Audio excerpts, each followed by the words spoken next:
This young man is a level 8 mage, possessing the power to overthrow an entire kingdom at any moment. However, it was precisely because of his suspicion of Yan's power that the king beside him went to great lengths to poison Yan. Unable to accept such a pointless death, Yan risked it all, using time magic to set everything back to its rightful place. In that moment, his entire life slowly rewound before his eyes. Yan saw many important milestones in his life, and it all felt like nothing more than a nightmare. When all those memories had finished rewinding, he woke up in a youthful body with much shorter hair. Yan was so scared his whole body trembled. He frantically felt his body, but couldn't find the stab wound from the knife, nor did he feel any pain at all. This made him think that something had gone wrong with his magic. "Yan, what's wrong? Honey, did something happen?" Seeing Yan's pale face, a worried voice called out from behind him. This beautiful woman with golden hair was Yan's mother, but his mother had passed away long ago. Seeing his late mother here made Yan wonder if he had succeeded, or if he was meeting his mother in the underworld. He reached out and took his mother's hand. The warmth felt so real. Yan then whipped around to observe the scene behind him. He saw children lining up, waiting to be tested, surrounded by regional knights maintaining order, and the white flag fluttering atop the ivory tower. There was no mistake. This wasn't the underworld. Yan's magic had succeeded.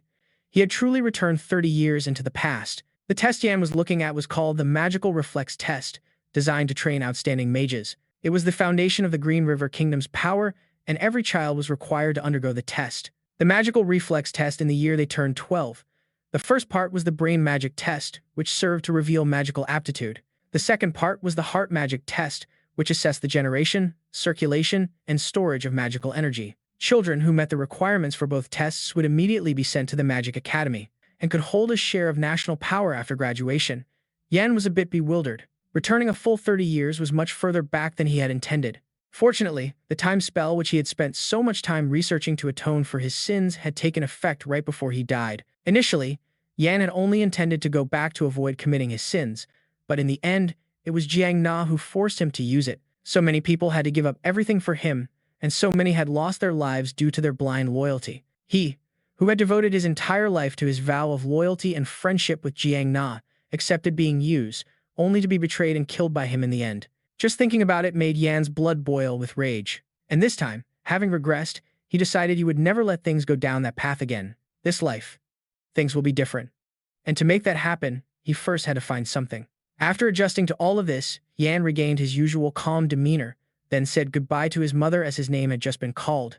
"I'll be right back." The relieved smile on Yan's face gradually put his mother at ease.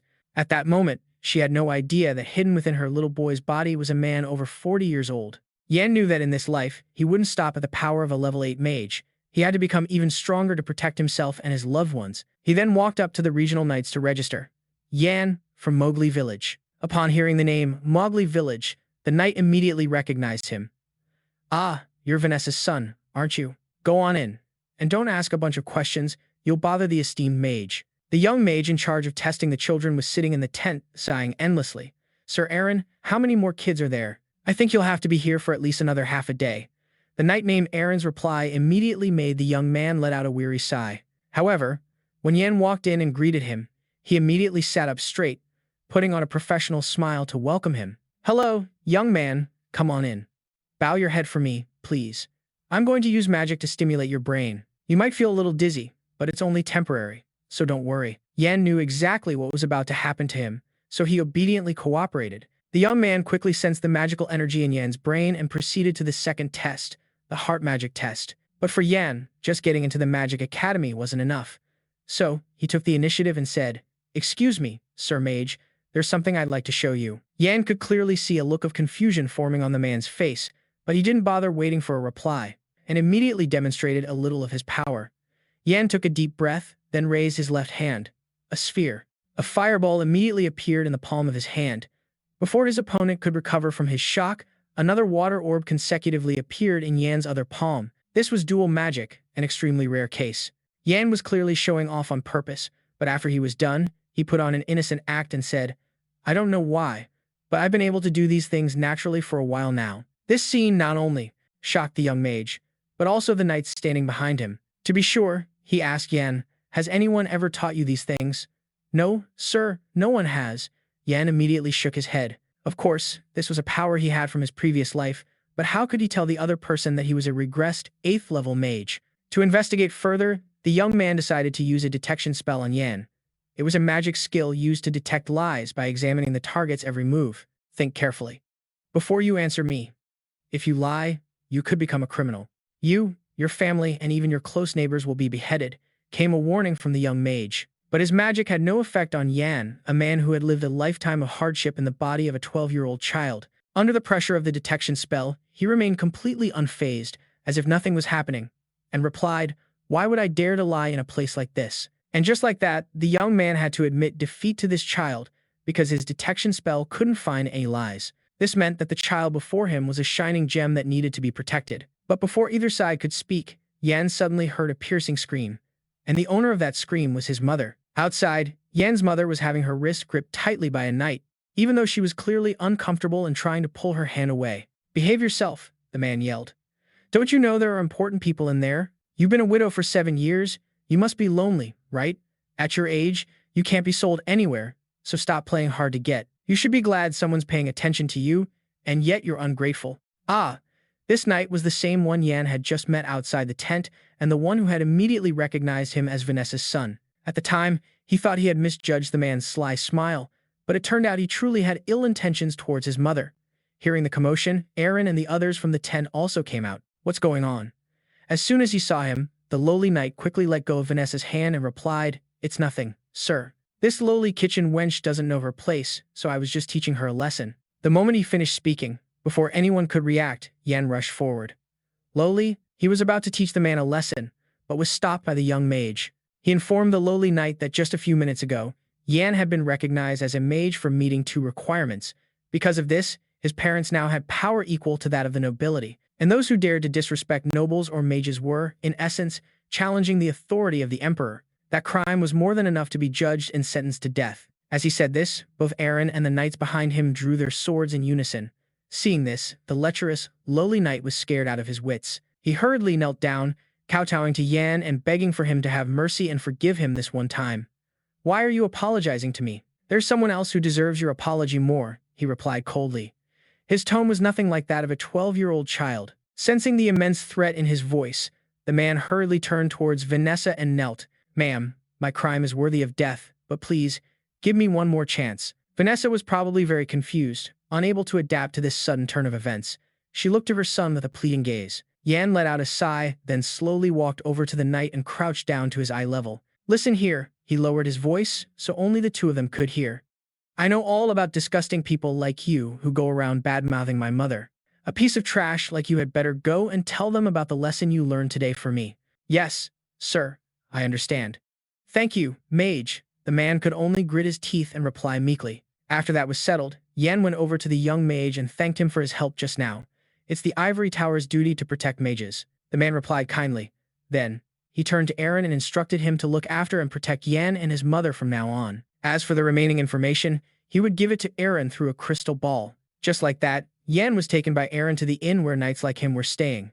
Yan had no objections, held his mother's hand tightly, and then said goodbye to the young mage. The young man watched his retreating back for a long time, then couldn't help but think to himself, to be so intelligent and exceptionally talented at such a young age, it seems the royal palace and the ivory tower are in for some excitement soon. Model. That night, when everyone else was fast asleep, that degenerate knight stumbled out of the inn with his belongings, completely drunk and muttering endless curses as he walked. He was, of course, extremely resentful about the humiliation he suffered in front of Yan this morning. He harbored the ambition of one day defiling Vanessa right in front of the boy, forcing Yan to kneel and beg him to spare them. It was a beautiful scenario in his mind, but unfortunately for him, it would never come to pass, because he had crossed someone who always gets their revenge. In the morning, with adults around, Yan couldn't make a move, but now he had tracked him down. Like a cat, Yan silently approached his target from behind. First, he used paralysis magic, making it impossible for the knight to move. Only then did Yan speak. "What was that you said about my mother? I told you I'd be keeping an eye on you, didn't I?" His voice wasn't overly serious, but his sudden appearance, combined with the paralysis magic, once again scared the knight out of his wits. The knight was momentarily speechless, and Yan continued. "Today, you were humiliated by the son of a lowly kitchen woman. Overcome with shame, you went drinking, wandering the deserted streets. Then, you suddenly slipped on this bridge, fell into the swift current below, and that's how you lost your life." As Yan spoke, he made the scene play out exactly as he described. With a splash, the knight's body fell into the river, while Yan stood on the bridge, his face cold and expressionless. Yan truly wondered if what he had just done was right. He had come this far just to learn how to atone for the sins of his past life, turning back time to make the right choices and wash all the blood from his hands. But encountering someone like that knight made him realize that he couldn't completely erase them. Yan just wanted to protect his loved ones, and he would do anything for that ideal. Even though he had wished his hands would never be stained with blood again, some people still deserve to be punished. For example, that lecherous knight. Or the one who poisoned him in his past life, Rangna. Thinking of Rangna, Yan's heart sank. What on earth had made him say those words? It seemed he was about to find out. After avenging the man who had insulted his mother, Yan returned to the inn, completely exhausted. He felt as if his head was about to split open. He never thought he would deplete his magic after using a single paralysis spell like that. It made sense, as his 12-year-old body was still too weak. Yan could only hope it would develop more soon. His mother, Vanessa, was still sound asleep, completely unaware that her son had just left. Looking at her beautiful face, Yan recalled the painful memories from his past life. Back then, after just 1 year at the Magic Academy, he had been placed in the first-class mage course. His mother, who had been left behind in the land of Mowgli, had passed away from a sudden illness, never getting to see her son become a true mage and enjoy a life of wealth and comfort. But in this life, things would be different. Yan believed it, and he swore that he would definitely protect his mother so she could live happily. In his past life, he couldn't even protect his friends and had abandoned his family. He had been unable to protect anyone or anything, and that became his motivation in this life to use all his strength to change things. The next morning, in Green Riverdium, the capital of the Green River Kingdom, Emperor Terry Green River was having a serious discussion with the master of the Ivory Tower, a fifth-tier mage named Herb Leon. "Tower Master, what are your thoughts?" Terry asked casually. "At this point, I cannot rule anything out. However, magical energy is a part of the soul that circulates through the bloodstream. The moment one can move that part of the soul on their own, they are considered a mage. Stimulating the magical brain through certain techniques is the simplest method to manifest magic. The Academy usually teaches these methods, just as I and other mages learn. But there are also those who claim to have self-manifested it, and those individuals can freely use first-class magic, just like the Great Mage," Herb Leon explained. The Great Mage he just mentioned was a great being from long ago. It was thanks to his presence that humanity was able to discover the adaptability of magic. He figured out how to manifest magic on his own, without anyone teaching him. You could say he is a legend among mages. His presence is like that of a dragon from legends or myths. The difference is that dragons are merely myths, but the existence of the Great Mage is real. The reason they were discussing the Great Mage and the ability to self-manifest magic without external stimulation was because of the dual magic Yan had demonstrated the day before. It was something that even Herb Leon's logic could not explain. Therefore, he wanted to verify it with his own eyes. The mage sent to Mowgli village was not one to lie. "Your Majesty, even if this is just an exaggeration or a mistake, that boy's power is truly dangerous. This is all I can tell you for now." Terry was lost in thought for a few seconds, then his gaze shifted towards the door. "Prince, are you out there?" "Yes, father," a rather young voice replied. "It's me. Come in," Terry ordered. The door opened, and a handsome face appeared. It was the current crown prince of the kingdom, Haydn Green River.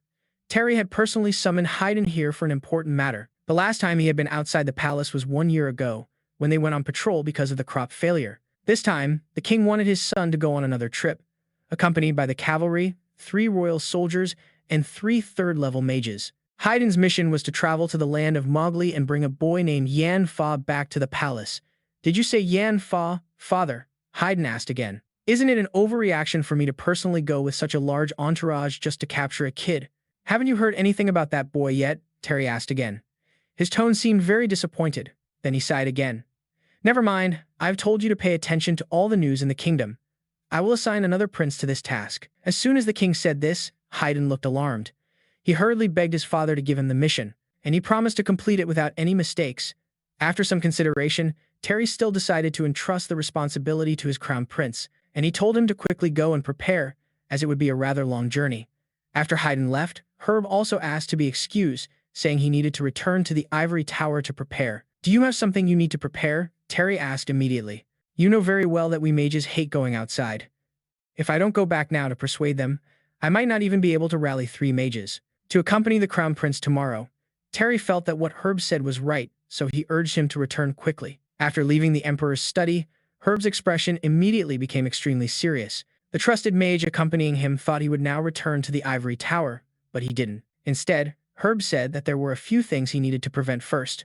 Meanwhile, in Mowgli village, Yan was still obediently staying at the Knight's Inn. But he knew very well that sooner or later, the Ivory Tower and the royal family would make their move. He recalled the young mage who had tested him yesterday. Seeing the way the man acknowledged him as a true mage right after the test ended, Yan immediately guessed that he would report it to his superiors right away. But that was exactly what Yan wanted him to do. The current king was eager to find a talent who could accompany the crown prince hide in Green River. Meanwhile, the master of the Ivory Tower, Herb, was siding with the fifth prince, Jiang Na. This would create a conflict between the royal family and the Ivory Tower. Whether Yan sided with the king or the Ivory Tower, or even chose his own path, with his outstanding talent, his potential was limitless. The only difference was that in this life, Yan was no longer a naive person who could be manipulated by others. While Yan was still lost in thought about this matter, a large crowd had already gathered around the inn, and the extremely loud voice of the young mage from yesterday pulled him out of his deep thoughts. "Mage Yan Fa of the kingdom, please hear the king's decree." Yan was startled. The king's decree? It seemed Terry had acted much faster than he thought. As soon as Yan peeked out the door, he was met with the polite smile of the young man. "Are you awake, kid? The king has just issued a decree for you. I will teach you the royal etiquette first, so please follow my movements." Yan nodded obediently, but in reality, he had already memorized these rituals from his past life. Just like that, Yan politely knelt on his right knee and placed his left hand over his chest. His series of movements was so standard and fluid that it amazed the young man, who wondered if this was really the first time Yan had performed this gesture. Putting that question aside, the preparations were ready. Holding the magic crystal ball in his hand, the young man solemnly declared, "Mage Yan Fa, please listen to the king's decree. I highly value the talent of Yan Fa and recognize him as a mage of this kingdom. I permit his name to be registered in the Ivory Tower, and I also invite him to visit the royal palace. My eldest son has been dispatched to accompany you on your way to the palace. May this journey be a smooth one." When the entire royal decree had been announced, Yan slowly stood up. Another group of knights had already arrived. Leading them was Anon, the captain of the Mowgli Knights, who was responsible for taking Yan to the Lord's palace. For him and the other knights in the squad, escorting the crown prince and Yan was an absolute honor. Therefore, his attitude towards the boy was extremely careful. And it wasn't just Anon. Even the Lord of Mowgli, Marus, was waiting in his palace. Before Yan officially entered the castle, he relentlessly reminded his two children, Ravi and Margaret, that they had to watch their words and treat the arriving mage with the utmost respect. The carriage stopped, and Yan and his mother stepped out. Their status was completely different from yesterday. Although Yan was young, it couldn't change the fact that he was a mage, recognized by the king, and his talent was so great it even made the monarch uneasy. For that reason, Marcus knew he had to welcome this kid with the greatest of care. After entering the Lord's castle, Yan immediately became a hot topic for everyone, including the maids. They all talked about how Yan could conjure fire from his bare hands during the test, truly an astonishing child. And after arriving at the castle, Yan didn't just slack off and enjoy himself. He had been at the training grounds for 15 consecutive days. Yan trained with extreme seriousness, and his performance far surpassed what other children his age could do. Even so, Yan was still not satisfied. This wasn't enough for him. In his past life, after using the frozen Nova magic, he could have frozen the entire Mowgli palace. But now, in the body of a 12-year-old, he could only freeze this small training ground. This small body still had too many limitations, requiring Yan to find something to compensate for his lack of magical power. "Mage, Sir Mage." A hurried voice rang out, pulling Yan from his thoughts. A servant from the Lord's palace ran up in a panic, begging for his help, because the Lord of the castle, Marcus Morgan, had gone missing. According to the man, Marcus had not yet returned to the palace after his goblin hunting trip yesterday. The same went for young Master Ravi and the knights who had accompanied him on the hunt. Currently, all the manpower in the palace had been mobilized for the search, but there were still no results. They could only find a few traces left behind after a battle. After hearing the butler's account, Yan was silent for a few seconds. He didn't think this was the time Marcus was supposed to die. Although in his previous life, Lord Marcus Morgan was indeed fated to die at the hands of an enemy's assassin, the timing was right before the first unification resistance was set to happen in the future. As for his son Ravi, he would give up and flee this land right after the resistance began. Because of that cowardly act, he would be executed right after the war ended. "Don't you think asking the mage Marco for help would be more useful than me?" Yan asked in return. If Marcus went hunting as usual, the probability of this happening because of his regression was very low. In any case, Yan had to consider it carefully, and of course, he didn't want to get involved in trouble. But the butler seemed troubled, because the mage Marco was currently not in Morgan as he was away on another mission. This made Yan extremely suspicious. Marco was the mage of this territory, so why would he go to another land for a mission? This sounded absurd. Could it be that his return to the past had truly created a butterfly effect, causing events to deviate from their original course? A mage going outside their designated territory for a mission. This was something that rarely happened. Yan didn't know the exact details, but he thought it must be related to him. For example, if someone secretly reported this to the master of the Ivory Tower, it could be dangerous for him. The most powerful weapon Yan had right now was his knowledge of the future, and if Lord Marcus's death changed the future, he would lose that ultimate weapon. No matter what, Yan couldn't let that happen. Seeing Yan lost in thought, the castle's butler grew anxious and spoke again. "There's nothing more we can do, which is why I had to come and ask for your help. Where? I will cooperate with you in the search." He had made his decision. After coming to an agreement, Yan returned to his room to prepare. Vanessa seemed worried. She had heard what had happened and was uneasy about her young son planning to go into the mountains with the search party. Even though Yan was recognized as a true mage, in his mother's eyes, he was still too young for such things. "It's okay, Mom. I'm a mage now." Yan earnestly reassured his mother. Despite this, Vanessa was no less worried. Yan gently took her hands and promised that he would definitely return. Vanessa wanted to say more, but suddenly a girl burst into their room, her face stained with tears. It was Marcus's daughter, Margaret. The young lady, who was always so cold, was now casting aside all her pride to beg Yan to find her father and brother. "If you can find them, I'm willing to do anything to repay you. I'll have my father give you lots of money, land, and even servants. So please, go." Yan was getting dizzy from Margaret's rambling. He just wanted to get out of there as quickly as possible. However, as he casually glanced over at the girl, his attention was drawn to the gold ring on Margaret's finger. It was clear that ordinary wealth couldn't sway Yan, which meant there was something special about that ring. "I promise I'll find them," Yan affirmed in a confident tone. Hearing this, Margaret felt much more at ease. A smile finally appeared on her beautiful face. Then, Yan asked her to lend him the ring she was wearing. He claimed that he could feel magical energy radiating from it, and that it might help him find the Viscount. Hearing that was enough for Marguerite, she had no reason to refuse Yan. She immediately took off the ring and placed it in his palm. When Yan put the ring on, a strange sensation immediately coursed through his body. This feeling was exactly the same as in his past life. This wasn't an ordinary ring, but a Mogli ring, a low-grade artifact said to increase the wearer's magical energy. It seemed that instead of giving this to his heir, Marcus had given it to his beloved daughter. "You absolutely have to find them. I'm only lending you the ring, because it's a family heirloom my father gave me," Margaret said, looking worried as she saw Yan gazing at the ring with fascination. "I know," Yan replied immediately to reassure her. He had no intention of taking her artifact. It was just that this item could temporarily compensate for the magic he lacked due to his body's limitations. With it in hand, Yan became much more confident. Afterward, he and the castle's knight squad set off towards the forest where Marcus had disappeared during a goblin hunt. At the spot where he had gone missing, some bloodstains still remained on the ground. Yan asked the knights if they had buried the dead, but they said they hadn't found any bodies, so the whole squad assumed the unfortunate souls had been devoured by the monsters. Yan moved forward a little and observed carefully. Besides the blood, the only things left were a few dozen goblin corpses. This meant that Marcus could have been attacked by hundreds of them. If that was true, he had to find him before it was too late. With that thought, Yan snapped his fingers, using a summoning spell to call forth a wolf spirit. The two words wolf spirit made the knights behind him extremely tense. They thought Yan was going to summon a massive, intimidating wolf. However, what appeared from the magic circle was just a small, immature wolf pup. Look at it, wagging its tail nonstop. It's no different from a pet dog. Even Yan was a bit disappointed by what had appeared before him. In his past life, he would have been able to summon a huge wolf, but this wolf spirit looked no different than a puppy. However, with his current mana level, he couldn't do any better. Yan could only accept reality and gave the adorable creature the task of tracking the path Marcus and his retinue had taken. After sniffing around for a moment, the wolf spirit let out a yelp and quickly took off. Yan immediately followed it, but the knights didn't seem to have much faith in the little pup. "We just need to follow that wolf spirit," he stated confidently.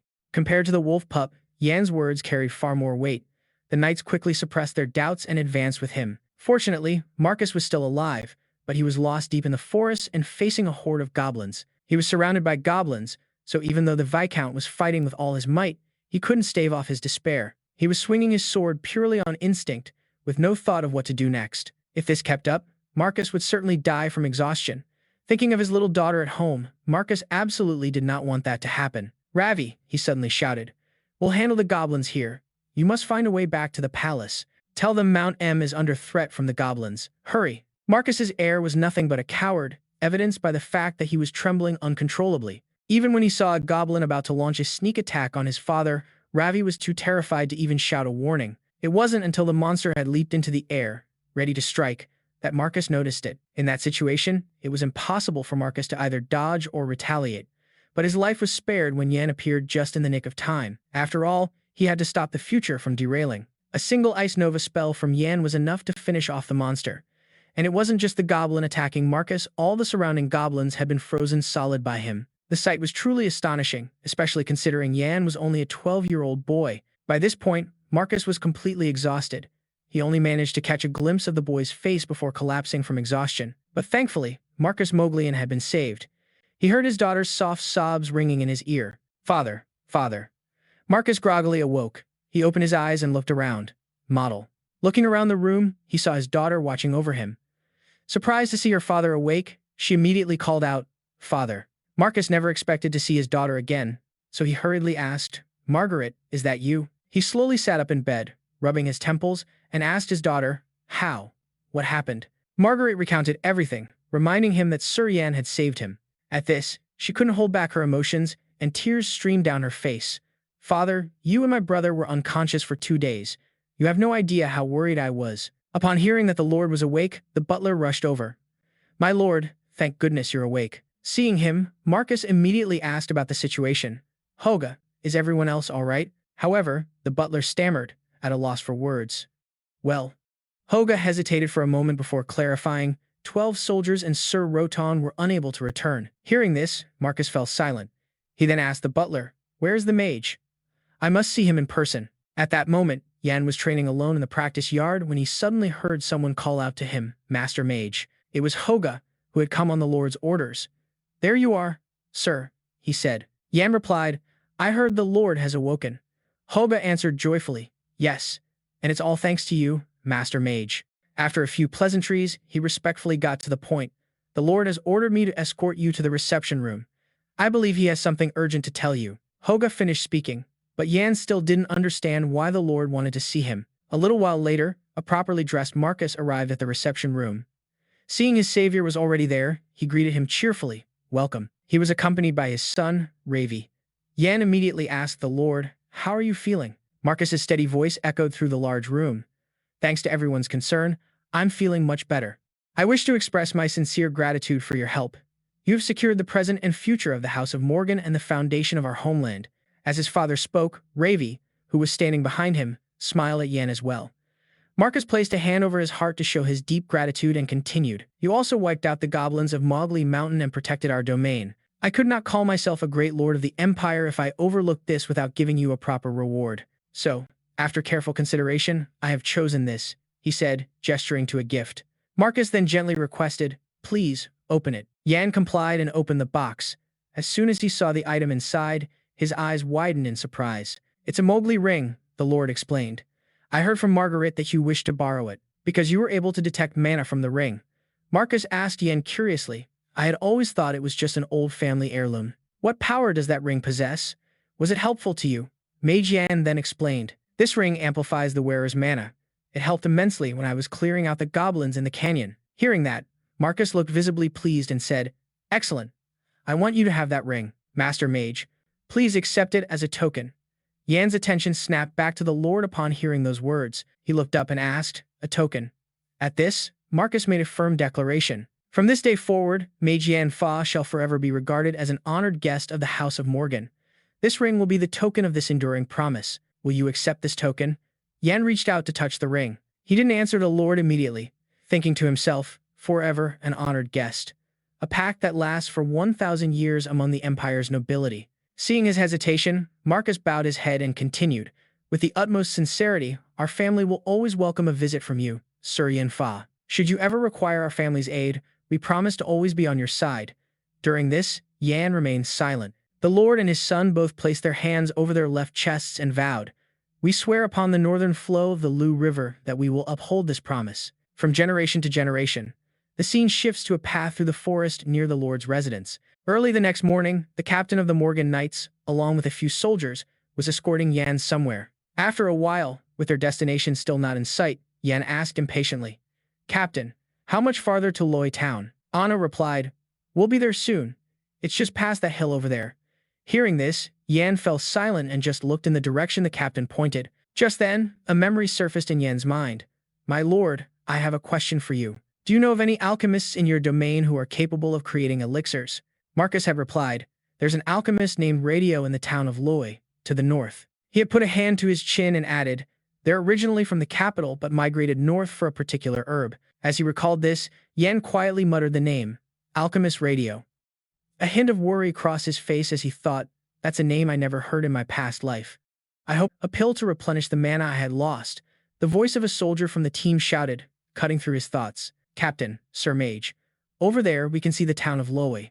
However, the scene before us is one of complete chaos. The entire town of Loy was engulfed in flames." Yan's eyes widened in shock at the sight. Anat and the soldiers immediately became vigilant and drew their swords.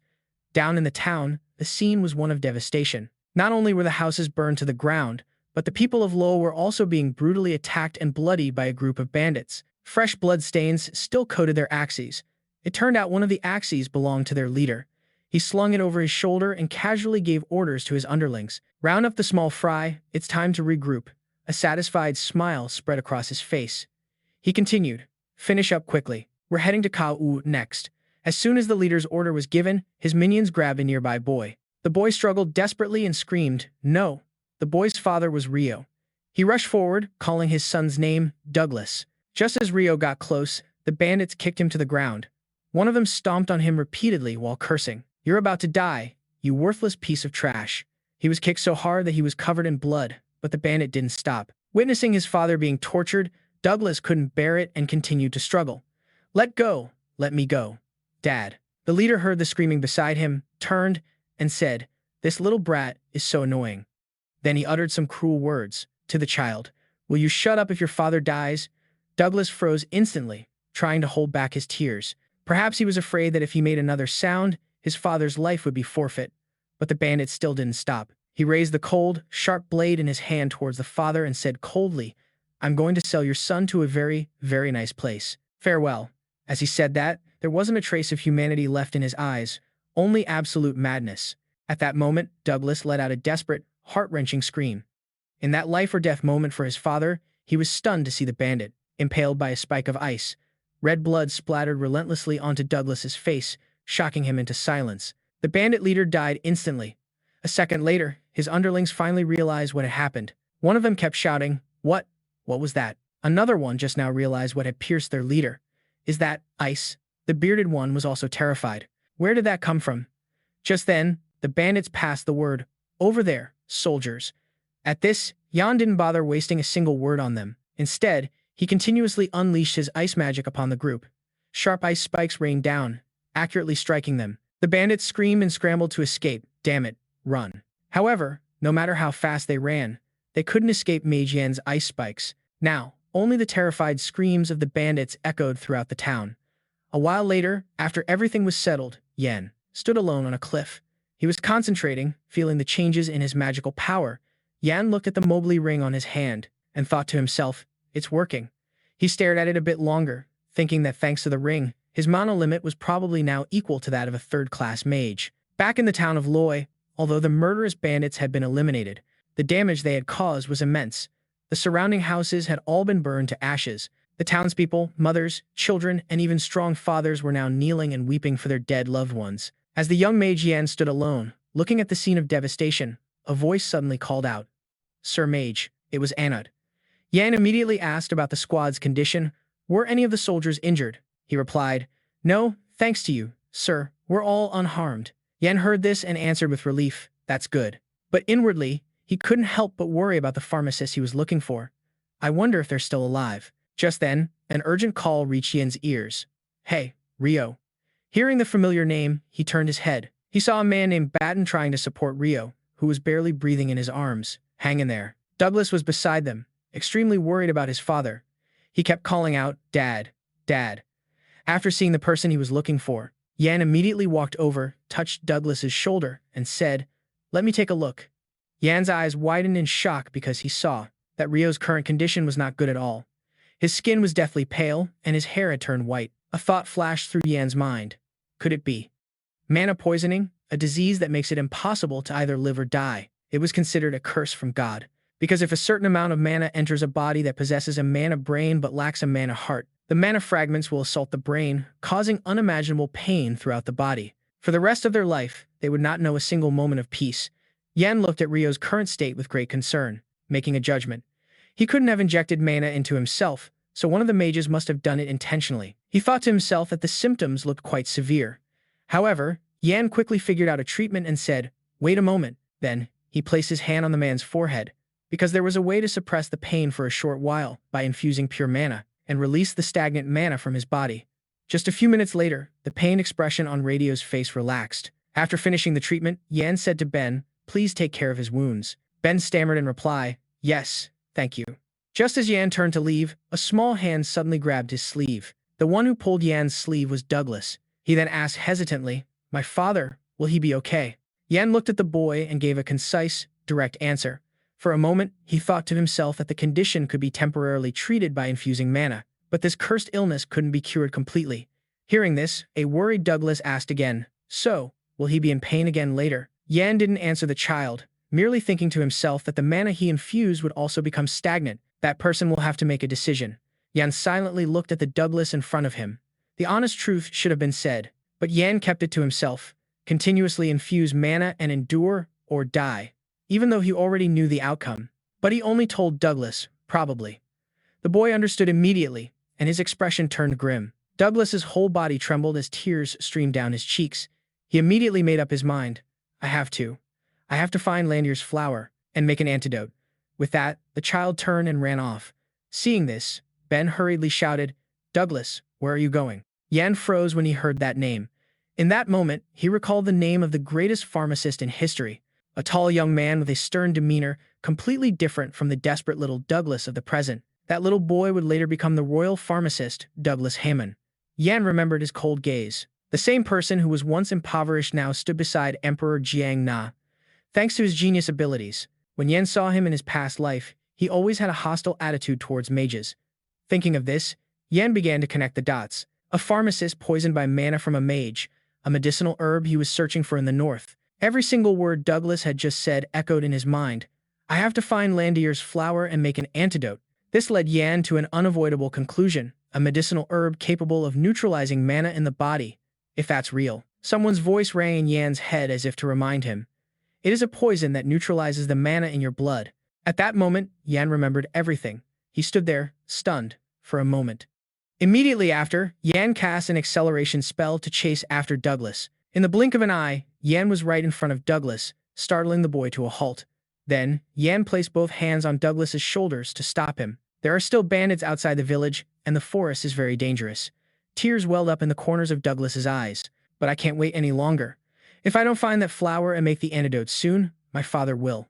My father will. While Douglas was still sobbing, Yan cast a spell. Sleep. Douglas said unconsciously, I have to. The next second, he swayed and stumbled, unable to stand. As he collapsed onto Yan's shoulder, Douglas was still mumbling, the flower. Yan gently supported the boy, sleeping on his shoulder. A moment later, sunlight filtered through the canopy, illuminating the forest. Douglas was sleeping soundly on the lush green grass. His small face looked incredibly peaceful and harmless.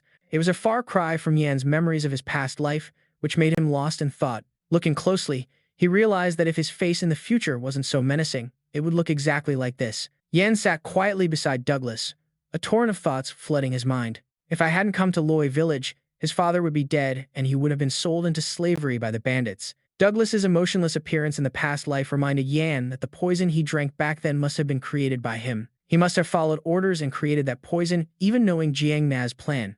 At this thought, Yan paused for a moment as if planning something. He glanced at this child version of Douglas, and a thought crossed his mind, should I eliminate him? However, he immediately dismissed that idea. No, acting rashly like that could be very dangerous, because only Yan knew of Douglas's limitless future. He had the talent to become the greatest pharmacist in history. I could turn him to my side. Although he thought this, Yan couldn't shake a feeling of unease. Even if he lives differently than before, there's no guarantee he won't betray me. His hand, wearing the Magrian ring, paused. And in that moment, the mage seemed to have made a decision. Just then, someone called out to Yan. Sir Mage. Captain Anuak approached, and Yan asked a question. What happened? He asked, panting for breath. You suddenly ran off, so I followed you. Once his breathing stabilized, Anon looked over and saw Douglas there. He asked curiously, "Who's that child?" Yan didn't elaborate on what had just happened, simply replying, "I thought he might do something reckless, so I put him to sleep." With that, he slowly stood up and continued, "Since you're here, please take him back to the village." Yan walked past Anon. Seeing this, Anon quickly asked, "Aren't you coming with us?" Yan glanced back and said hesitantly, "There's somewhere I have to be." As soon as he finished speaking, he vanished. Only the whistling of the wind remained. That night, in the small house of Rid and his son, a light still shone through the window, even though it was late. Rid sat by his son's bed. He watched him for a moment before speaking. "Douglas, are you asleep?" Hearing his father, the boy stopped pretending to be asleep and replied, "Not yet." Rid looked at his son and said, "Mrs. Tan told me that a mage came to the village and saved us. And I also heard you tried to do something reckless again." "You little rascal," he scolded gently. Douglas looked guilty and explained, "I was just trying to find a flower." It seemed Rid already knew his son's intentions, but for his safety, he frowned and reminded him there could still be bandits near the village. The moment his father finished speaking, Douglas suddenly sat bolt upright. His next words were filled with both frustration and concern for his father. "Then what am I supposed to do? That mage said you'd be in pain." All Rid could do was reassure him, "I'm fine." He then added, "If I can just find the landier flower." Hearing this, Douglas couldn't hold back anymore. He sobbed, "It's been a year, and you still haven't found it. Does that flower even exist?" Just then, a firm voice suddenly spoke up from the doorway, "It does exist." The father and son jumped, turning towards the voice. Someone was standing in the doorway. Rid tensed up and shouted towards the door, "Who's there?" When he received no answer, he yelled again, "Who is it?" This time, the person standing at the door got straight to the point. "I heard you were looking for the landier flower." The house fell silent. After a moment of hesitation, Rid slowly opened the door. When the person pulled back their hood, it revealed the familiar face of the mage, Yan. He stepped politely into the house, "Pardon the intrusion." Douglas's eyes widened in surprised recognition. "It's that mage." Rid was also stunned to hear his son say this was the mage who had saved him that morning. "What?" Yan then slowly introduced himself. "I am Yan Fa." He then placed a small block of ice on the table. The object immediately captured Rid's attention. He immediately asked, "What is that?" But a second later, when he saw clearly what was inside the block of ice, Rid gasped in disbelief. "That's..." As it turned out, the thing Yan had placed on the table was the very thing Rid had been searching for all this time. It was the landier flower. Knowing Rid desperately needed this flower for a cure, Yan made an offer, "I will give you this flower. But let me ask you one question." Yan asked him seriously, "How do you know about this herb if its effects are still unknown?" Hearing the question, Rid hesitated before answering. "It was because of a journal," he finally told Yan. Rid repeated, "I saw it in a journal." Then, without further concealment, he took out the book. "This is the herbal journal my father left me." As he spoke, Rid's hands flipped through the pages, stopping at one in particular. If you look at this page, in the middle of the journal was a detailed entry on the landier flower, which had the effect of nullifying mana and could only be found in the northern continent. A flower with 12 petals, poison in its blue stem and roots, that withers the moment it's picked, making it impossible to cultivate or harvest. Yan took the journal and examined it himself. Then he asked, "Was your father also an alchemist?" Rid replied, "It's the family business." Yan immediately understood. "Then this journal must be a family heirloom," to which Rid confirmed. "Something like that." Yan looked up, his eyes meeting Rid's directly. "Then you must know that for a mage, who has a mana heart and a brain, the landier flower's ability to nullify mana makes it a deadly poison." Hearing this, Rid froze for a moment before quickly explaining, "I understand what you're saying, but the alchemists in my family would never create a potion to harm others." Fearing Yan wouldn't believe him, Rid added emphatically, "I would stake my family's name on it." But Yan's sharp gaze had already shifted. His scrutinizing eyes finally landed on Douglas, making the boy a little surprised to be stared at so intently. A few seconds later, Yan's blue eyes softened, and he said, "I understand." He then picked up the ice block containing the landier flower and said, "Thank you for answering my questions." Then, Yan slowly added 2 more words, "One more thing." He then channeled magic into the ice block. A blue flame flared to life in Yan's hand. "It was only then that you offered an apology." A second later, the block of ice completely melted, and the orchid instantly withered. Ian watched the flower's ashes fall and then said, "Even I can't find it. I can only freeze and preserve its shape." Rid realized in astonishment, "You tricked me?" Ian replied, "I was just trying to prove that you can always find a landier's flower." Then, he made another offer. "Mr. Ridio, how about making a deal with me?" He still didn't trust Ian after being tricked, so he asked hesitantly, "A deal?" Ridio listened in silence as Ian explained, I will continuously supply you with mana so you don't die from mana poisoning. He also promised to find a way for him to use the Landier's flower, but thought to himself that he could definitely find information related to it, the information that Jana and Douglas had found. Ian added, "So please, come with me to the capital." Upon hearing this, Ridio asked, "The capital? Why would I need to go there?" Now, Ian stated his conditions for the deal. "Please create mana potions for my mana deficiency, and learn how to make an antidote for my mother's illness." Hearing this, he wondered, "Can't you ask a famous alchemist? I'm not that skilled at alchemy." Ian replied, "I want someone who will stay with me and continuously provide me with potions." Then he glanced over at Douglas, the boy who had run into a forest full of bandits to find an herb that could cure him. "Please make the right decision, at least for his sake." Seeing Ian mention him, Douglas stared blankly for a moment. A sudden thought flashed through Ridio's mind. He's not an ordinary child. Who is he? He then made a small request. "Can you give me some time to think?" Ian didn't care about the time and replied coolly, "Take as long as you want." He looked at the father and son, his thoughts racing. In this life, Douglas won't have to lose his father or become a slave, right? Ian's gaze remained fixed ahead as he silently waited for Ridio's answer. He looked at the innocently smiling Douglas and thought that the boy's talent wouldn't fall into Jana's hands this time. The next morning, Ian was still patiently looking towards the house, waiting for the father and son. Anod's voice called out from behind, "Sir Mage." Hearing him, Ian turned around. He had come to report that they were ready to return to the Lord's castle. Ian was silent for a long moment. It seemed he still wanted to wait for Ridio. However, there was no movement from the door. Ian had no choice but to answer Anod. "All right, let's head back."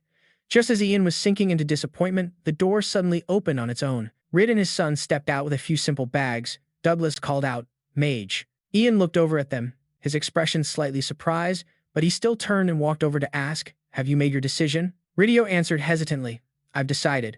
Do I have any other choice? I have to live, first and foremost." He spoke as he and his son descended the steps.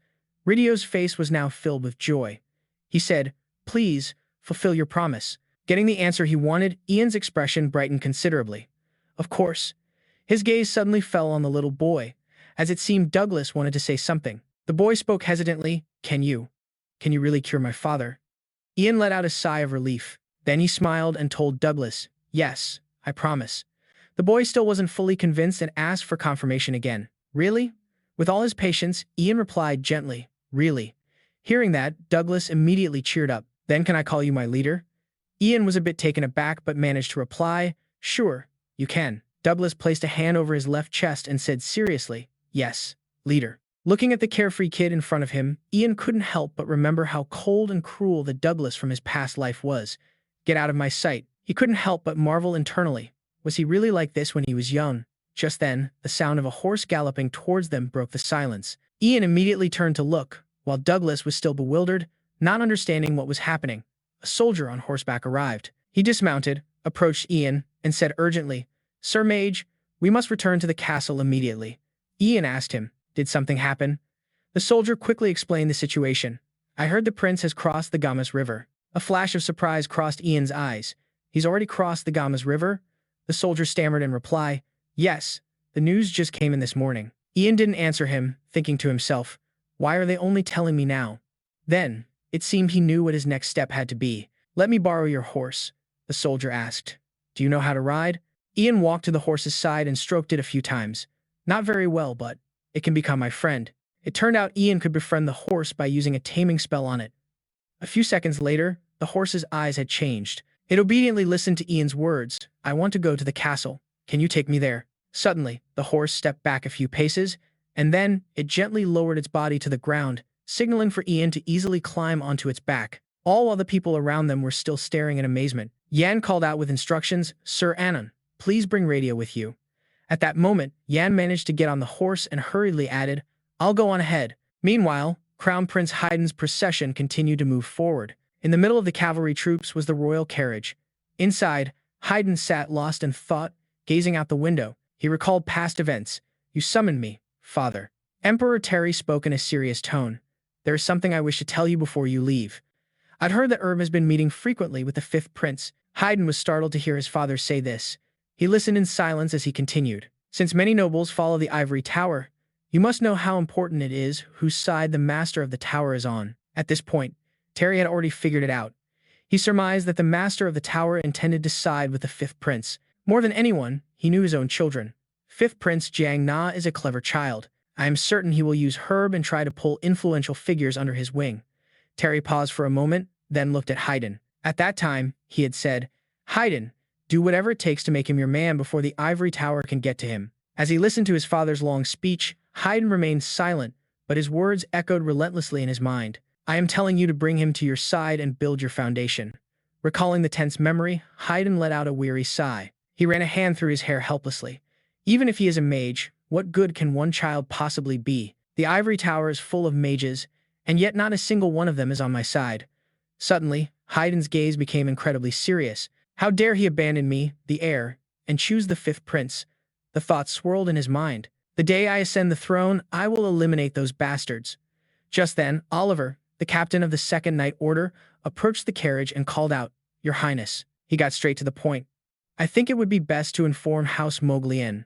Without even a glance, Haydn replied directly, I believe we've already settled this matter, haven't we? But Oliver persisted, We must give them time to at least prepare for your arrival. I implore you to reconsider.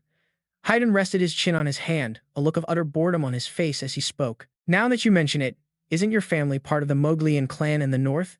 Oliver replied, Yes, Your Highness, that is correct. Haydn's voice drifted from inside the carriage. How much longer until we arrive? Oliver estimated the distance and replied, It seems it will take another 2 days. At this, Haydn's expression finally changed. He smiled and gave the order. Good. 2 days is plenty of time. Send them the message. His tone was now full of anticipation, laced with a hint of contempt. Let's see how the Guardians of the North, the so-called Shield of the Empire, prepare for a royal visit in just 2 days. Hearing this, Oliver didn't dare to speak again. He had no choice but to yield to the Crown Prince's whim. Yes, Your Highness. The scene shifts to the estate of Lord Marcus, where he was busy directing the servants. This is where His Highness, the Crown Prince, will be staying. Make sure not to miss a single speck of dust. Marcus ordered with a wave of his hand, but inwardly, he was deeply troubled. I thought they weren't coming since we received no word. But suddenly, yet, as the lord of the Moglian territory, he had to keep all his worries hidden. So he turned and continued questioning his butler. Hoga, have the other families arrived? Hoga replied, My lord, all the families have arrived except for House Marfaden and House Ut. They have sent word that they will be here shortly. A hint of weariness in his eyes, Marcus asked, And what about the mage? Still no news? Hoga replied, a bit flustered, No, my lord. Not yet. Marcus grew tense as he thought about the current situation. This is a dire situation. For now, let's just go outside. A moment later, a soldier from the outer gate shouted the announcement, His Highness, the Crown Prince, has arrived. Immediately after, the Crown Prince's procession slowly entered the lord's estate. At last, Haydn's carriage came to a halt. He stepped down slowly, exuding an unmatched aura of stern dignity. By then, Marcus and the other families were already assembled in the main hall to welcome the Crown Prince. A man turned and whispered to Marcus, My lord, where is the mage? Just as he hesitated to answer, a loud shout suddenly cut through the air. Halt! From the direction of the voice, a horse slowly approached and, following the command, came to a stop. It turned out the person on the horse was none other than Yan. He was clinging awkwardly to its back, looking like he might fall off at any moment. A few seconds later, Yan slowly raised his head, his hair completely disheveled. Then, he spoke. Sorry, I'm late. Marcus replied, flustered, You're here. That's all that matters. Please, this way. Seeing Yan's state, the people around them began to whisper to one another. That's the rumored mage, the kid who can't even ride a horse. Marcus placed a hand on Yan's shoulder and spoke. The mage was summoned by royal decree. According to imperial law, you must stand in the highest position. Once Marcus had explained the situation, the two of them went to meet the Crown Prince. The group stood there for a moment, looking at each other in silence. Haydn was the first to speak. Are you Yan Fa? Yan didn't answer. He was too busy carefully observing the Crown Prince in front of him. Thoughts swirled in his mind. A face he hadn't seen in a long time. He then glanced at the mages from the ivory tower standing nearby.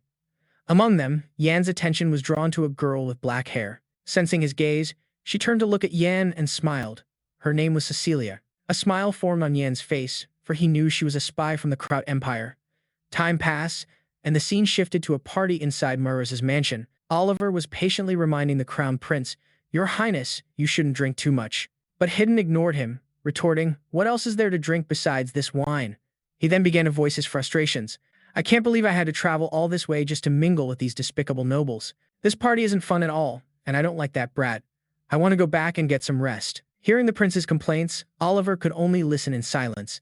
Elsewhere, Cecilia stood in a corner with a glass of wine, separating herself from the noisy crowd. She mused to herself, what a strange coincidence. The Kraut Empire is also interested in that kid. Cecilia recalled that not long ago, the Kraut Empire had issued two directives. First, to eliminate the rumors surrounding Yan Fa by personally observing him. At the thought, a glint of determination flashed in her eyes. If the rumors are true, I'll have to capture both the young mage and his mother, and return to the Empire. Cecilia scanned the crowd of nobles, but Yan was nowhere to be seen. What kind of person is he to cause such a stir? I think I'll go find him. She headed alone to a nearby training ground. Spotting a familiar figure, she realized it was him. Standing behind him, Cecilia prepared to launch a surprise attack. Should I test his rumored abilities? I'll start with something light, something like a probing strike. The moment the thought crossed her mind, magic arrows shot toward him. The magic arrows struck the spot where Yan had been standing, kicking up a thick cloud of dust and smoke. Cecilia's eyes remained focused, watching intently. Suddenly, her eyes widened in astonishment as she saw that the mage she had looked down on had completely blocked her entire attack. It was only then that she realized, a moment too late. A shield? Yan glanced at her and demanded, "Who are you?" Cecilia replied calmly, "Can't you tell from my magic? I'm your senior from the Ivory Tower." "I was just saying hello." Yan asked again, "Is that how you say hello to people?" Looking down on him, Cecilia scoffed, "Oh, listen to this kid. Your senior was just having a little fun with her junior. There's no need to embarrass me." Before she could finish, Yan cut her off by saying her name, Cecilia. She froze for a moment, wondering how he knew her name. But then Yan continued, "Cecilia C. Walker." Now, she was truly frightened. "It seems my plan has been exposed," she asked hastily. "Who are you? How do you know that name?" Yan simply replied with composure, "I know you very well." The reason Yan knew all this was due to his memories from a past life. In that life, he had wiped out the entire Walker clan that had infiltrated the kingdom. Yan gave a knowing smile. "If you want, I can name the others, too." Startled, Cecilia immediately cut him off. "Stop your nonsense." But Yan continued, undeterred, "The boy in the Morton family stables." His footsteps drew closer to her as he continued to list familiar names. The royal secretary, Robin. Ario from the 9th Squad of the National Guard, the head palace maid's assistant. The head maid probably hasn't arrived yet. At this, Yan tilted his head and asked her, "Do you know what all these people have in common?" "I think I do." Cecilia was about to lose her composure. She glared at Yan and said, "I don't know how you know those names." At the same time, she began to conjure fire magic in her hand. "But it would be better for you to pretend you don't," she continued, immediately launching a giant fireball at Yan. The blazing flames lit up the night sky. Cecilia clenched her fists, staring at the sea of fire she had just created. She seemed to think she had defeated him, but in an instant, a figure shot out from the blazing fire as fast as the wind. Cecilia was stunned to see Yan emerge completely unscathed. Yan slowly approached, a magic orb forming in his hand. "I already knew you were one of the walkers." She tried to remain calm as she asked, "Then why did you come here alone if you already knew?" But inwardly, she was still reeling in shock. "Did he really dodge my attack just now?" "What is he?" Yan said, raising the orb of light higher. "I knew you would come looking for me at the training ground." Cecilia's gaze followed the movement of the orb. In the next second, for what felt like the 100th time since meeting Yan, her eyes widened in utter shock, because what appeared before her was a series of ice spikes aimed right at her. The dim, hazy moonlight made the ice spikes glitter mysteriously, shining like a divine being. Just then, he spoke with conviction, "I knew it." Then, Yan coldly pointed his hand towards her. "Ice spears." At his command, a volley of sharp ice spikes shot forward. Cecilia stumbled back in a panic. Luckily for her, she managed to erect a mana barrier just before her body was pierced by the icy rain. However, Cecilia's barrier didn't last long. In just a moment, cracks began to appear on it. Horrified, she cursed, "Damn it." At that moment, Yan created a massive fireball. Its power was easily 10 times stronger than the fireball Cecilia had used earlier. Yan's icy gaze pierced right through her as he chanted, "Fire blast." The next instant, Yan hurled the enormous fireball towards Cecilia. Fear consumed her mind. "I can't move with the mana barrier up. I'm going to die." In that hair-raising moment, Cecilia was forced to make a decision, drop the mana barrier so she could move. The moment it vanished, she immediately turned and ran for her life. However, the ice spears relentlessly pierced through her flesh. She was cut all over by the spears, but this was still better than death. Thanks to that decisive action, Cecilia narrowly escaped the terrifying explosion caused by the fireball. Covered in injuries, she looked back in horror at the shockwave right behind her. She still hadn't recovered from the shock of that moment. I'm alive. Having just barely escaped death, Cecilia collapsed to the ground. She thought to herself, that kid must have used up all his mana with that fire blast. Schemes began to form again in the spy's mind. The others will be here soon. There's no proof that I'm a spy. And they won't suspect me just because of some kid. The mages of the tower won't believe him either. She lay there, calculating. Once I recover, I'll deal with him. Meanwhile, Yan was slowly walking towards her. He said nonchalantly, I have a plan to make a name for myself. By selling you out. Yan uttered those words with absolute calm. But Cecilia, still feeling smug, replied, You think you can, kid? Yan's lips curled into a mysterious smile. Of course, there's proof that even you don't know about. She started to feel uneasy. What are you talking about? Just then, the royal knights and mages from the ivory tower arrived. Oliver quickly spoke up. What happened here? Seeing Cecilia on the ground, the other mages rushed to help her up, asking, What happened to you? What are all these wounds? Yan admitted bluntly, I did it. Hearing that, everyone's eyes turned to him. Oliver said to Yan sternly, Please explain the situation. What happened? Yan immediately switched into acting mode, lying without batting an eye. I happened to see that woman talking to someone in a mask. Cecilia's eyes widened in shock. What? A wronged expression appeared on his face as he continued his story. And then, she suddenly tried to kill me. Hearing this, Oliver began to grasp the general idea. He surmised. So you're the one who did this to her? Yan immediately defended himself. I had to survive. Oliver asked cautiously, Can you prove it? Yan replied, I showed up while they seemed to be checking something. A mark on their bodies. Hearing this, Oliver thought doubtfully for a moment, then ordered without hesitation, Check her body. The two mages with her immediately moved to protect her. A young man named Faye spoke up first. Hey, Captain, don't you think you're going too far? Have you forgotten that we are mages of the Ivory Tower? As the captain of the Royal Knights, Oliver didn't back down from them and instantly drew his sword. The tip of the blade was pointed right at them. They fearfully took a few steps back. Oliver raised his sword sternly and said, The highest authority here is me, and this incident is precisely why. Whether the mages of the tower are involved or not, we have a duty to find the truth. Faye, losing his earlier bravado, now said cowardly, Then at least let me heal her first. Oliver replied coldly, You can do that after the full inspection. He then discreetly waved two female knights over to inspect Cecilia. A short while later, the inspection was complete. Cecilia immediately asked the female knights, Was there anything suspicious? The two women bowed their heads and replied, We found nothing. Faye started shouting again. What did I tell you? How could you suspect her? We must heal her immediately. It's urgent. At this point, even though he didn't want to, Oliver had to suspect Yan. Was it a lie? But Yan shook his head and replied, Of course not. He then confidently walked closer to Cecilia, startling her, as if she was afraid her secret would be discovered. Yan moved behind her and said, Excuse me. Cecilia glanced back at him and asked, What do you think you're doing, kid? Yan didn't answer, but simply placed his hand on the back of her neck and performed some kind of spell. Suddenly, everyone stared in shock at the sight before them. It turned out that a mana seal had clearly appeared on Cecilia's neck. Even Cecilia herself was surprised by this seal. Kid, what did you do? Yan replied with a smug smile. I was wondering what you two were doing. It seems they were checking for this. Memories from his past life replayed in his head like a movie. Quaker was sent to a training school with a mark on them. They didn't know about it because only the managers did.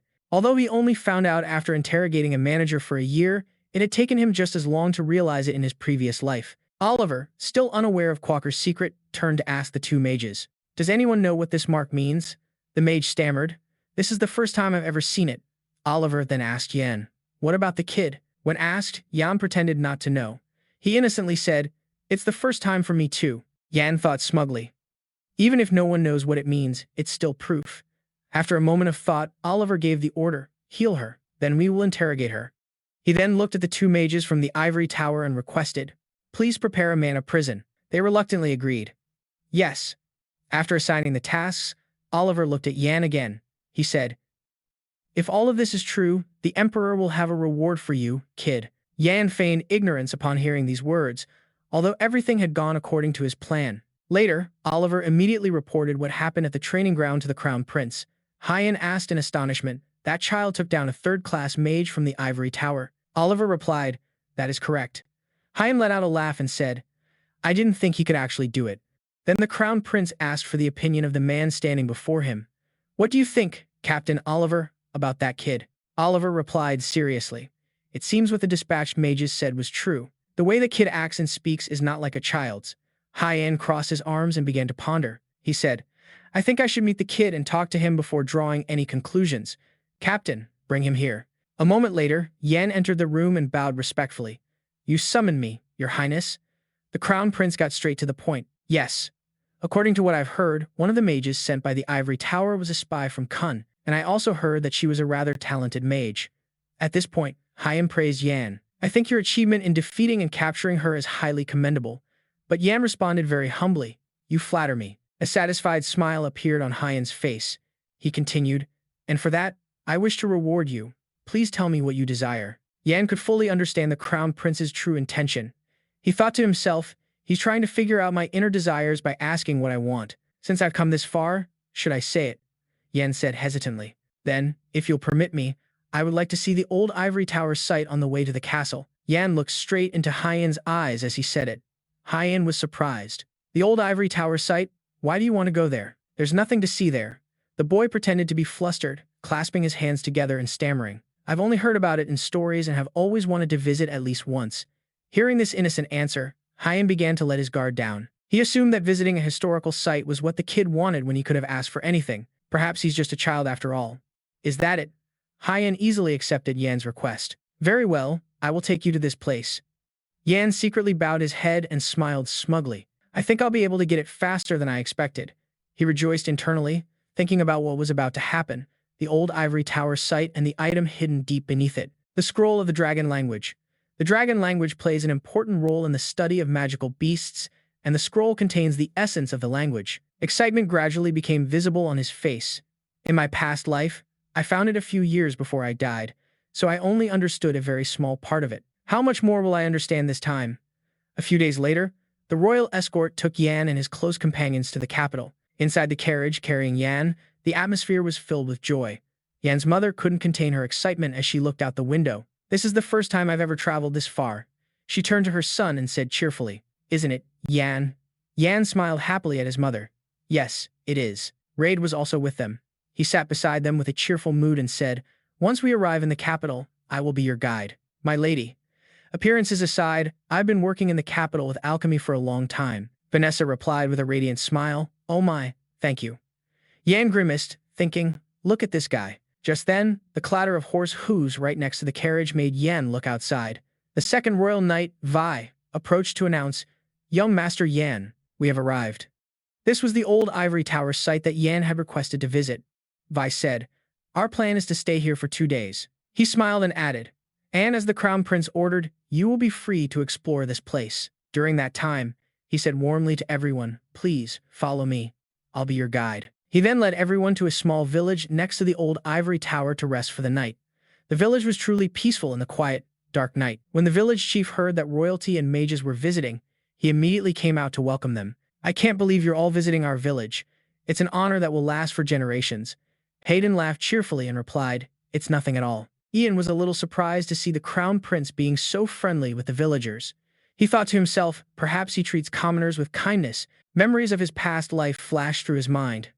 Back then, he always wore a dark and resentful expression. One of the reasons was because Jana was always by Ian's side. Looking at the radiant smile on his face now, Ian came to a quiet realization. Perhaps Hayden only showed that resentful expression to people like him who weren't nobles or royalty. He thought pensively, I can see why the current emperor prefers his eldest son. Suddenly, Douglas approached him and called out, Chief, when are you going to the old Ivory Tower? Ian asked in return, Why do you ask? Douglas confessed shyly, I want to go there too. Ian sighed, thinking to himself that he needed to go to the underground area at dawn. Then he replied to Douglas, All right then, how about tomorrow when we have some free time? The boy, obedient as a little puppy, asked with sparkling eyes, Really? Together, Ian, a little unused to the boy's adorable display, could only give a perfunctory nod. Douglas's eyes crinkled as he smiled and said, Thank you. While the two boys were chatting excitedly, Radio, standing behind them, remarked to Vanessa that Douglas seemed to really like Ian. Then he turned and whispered to her, There's something I'd like to ask. Radio was so curious that he just spoke his mind. Has Ian always been this mature? He doesn't seem like a 12-year-old at all. Vanessa looked at her son with a gentle gaze and replied, Ian. He grew up too fast. He's very kind and thoughtful, just like his father. She also confided sincerely in Radio, I know he would never say it, but I'm sure he's trying to fill his father's shoes, and I feel so guilty about it. He thought to himself, so the kid is like his father. Radio then asked, so, was your husband a mage too? Vanessa shook her head, indicating that wasn't the case, and replied, no, Fen was an ordinary person. The image of her husband was still etched in Vanessa's mind. Her voice carried a hint of sorrow as she spoke of Fen. He went missing before Ian was born, after leaving for work, just like any other day. Only his belongings were returned home 5 years later.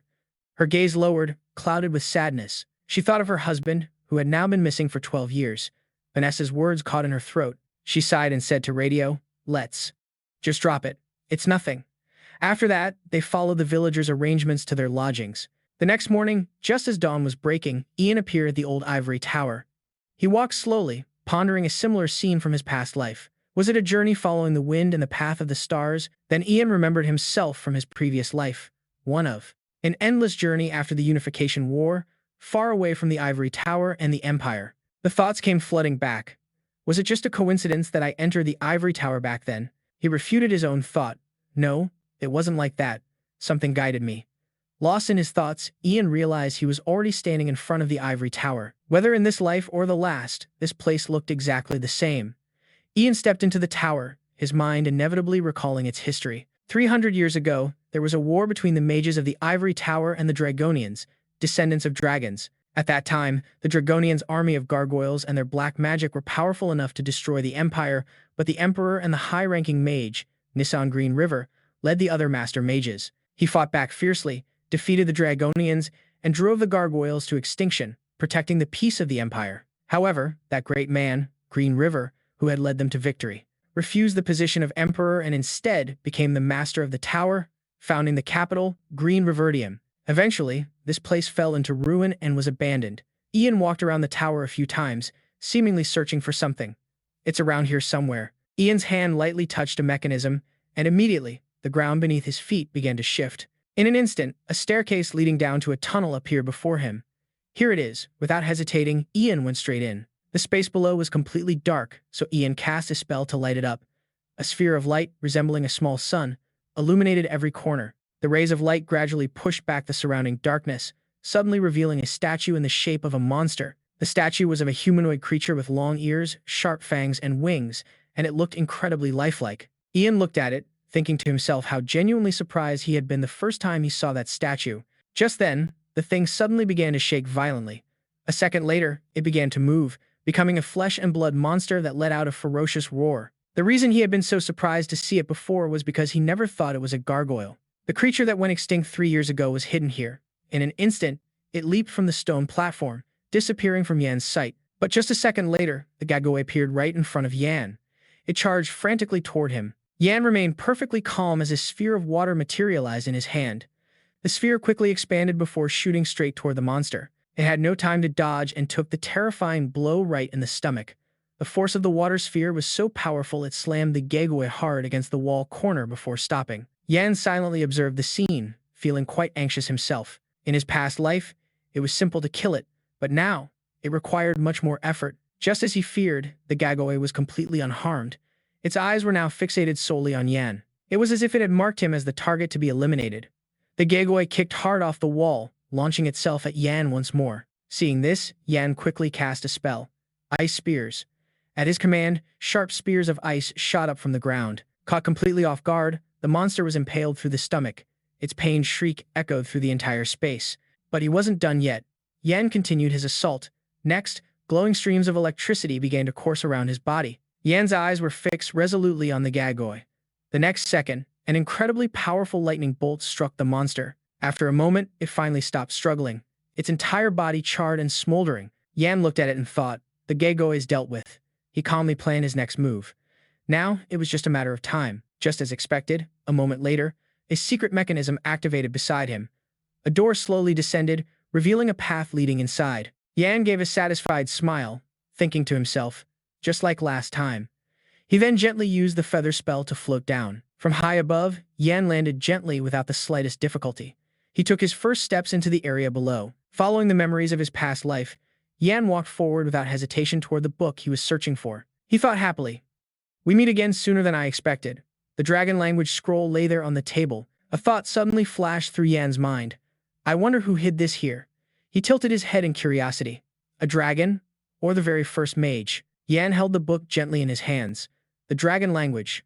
A mysterious language I couldn't even understand in my past life. If I can master it this time. As he had this thought, Yan froze. The scroll was completely blank. Not a single word was written on it. Yan carefully flipped through the pages, but every single one was blank. What happened? Suddenly, a possibility occurred to him. Could it be that I already used it in my past life? As if he had figured out the reason, Yan slowly closed the scroll. He thought to himself, if only I could have read it one more time in my past life. Yan opened his mouth as if to say something, but then he froze. Only then did Yan realize. He couldn't make a sound. However, he quickly calmed himself and began to think. The dragon language isn't spoken with a voice, it's a magical language that uses mana as its foundation. Then there's only one explanation. My ability to use the dragon language is gone. Without the dragon language, I can't use time magic. I can't turn back the past. Regret was written all over his face. I thought I could keep doing it. But looking at it from another perspective, it was better for Yan to find this out now. Things could have become much worse if he hadn't. More than anyone, Yan knew that his second life had just become a whole lot heavier. The scene changes, and a prosperous city comes into view. A soldier announces, Young Master Yan, we will be arriving at the capital city of Green Riverum shortly. The convoy carrying Yan and his companions entered through the city gates. Sitting in his carriage and looking out the window, Yan thought, finally, we're at the capital. Looking at the cage trailing behind them, Yan thought to himself, perhaps I should be more on guard, because there was a very real possibility that if Cecilia escaped and contacted another member of the Walker family, the Walker Empire would start keeping tabs on me.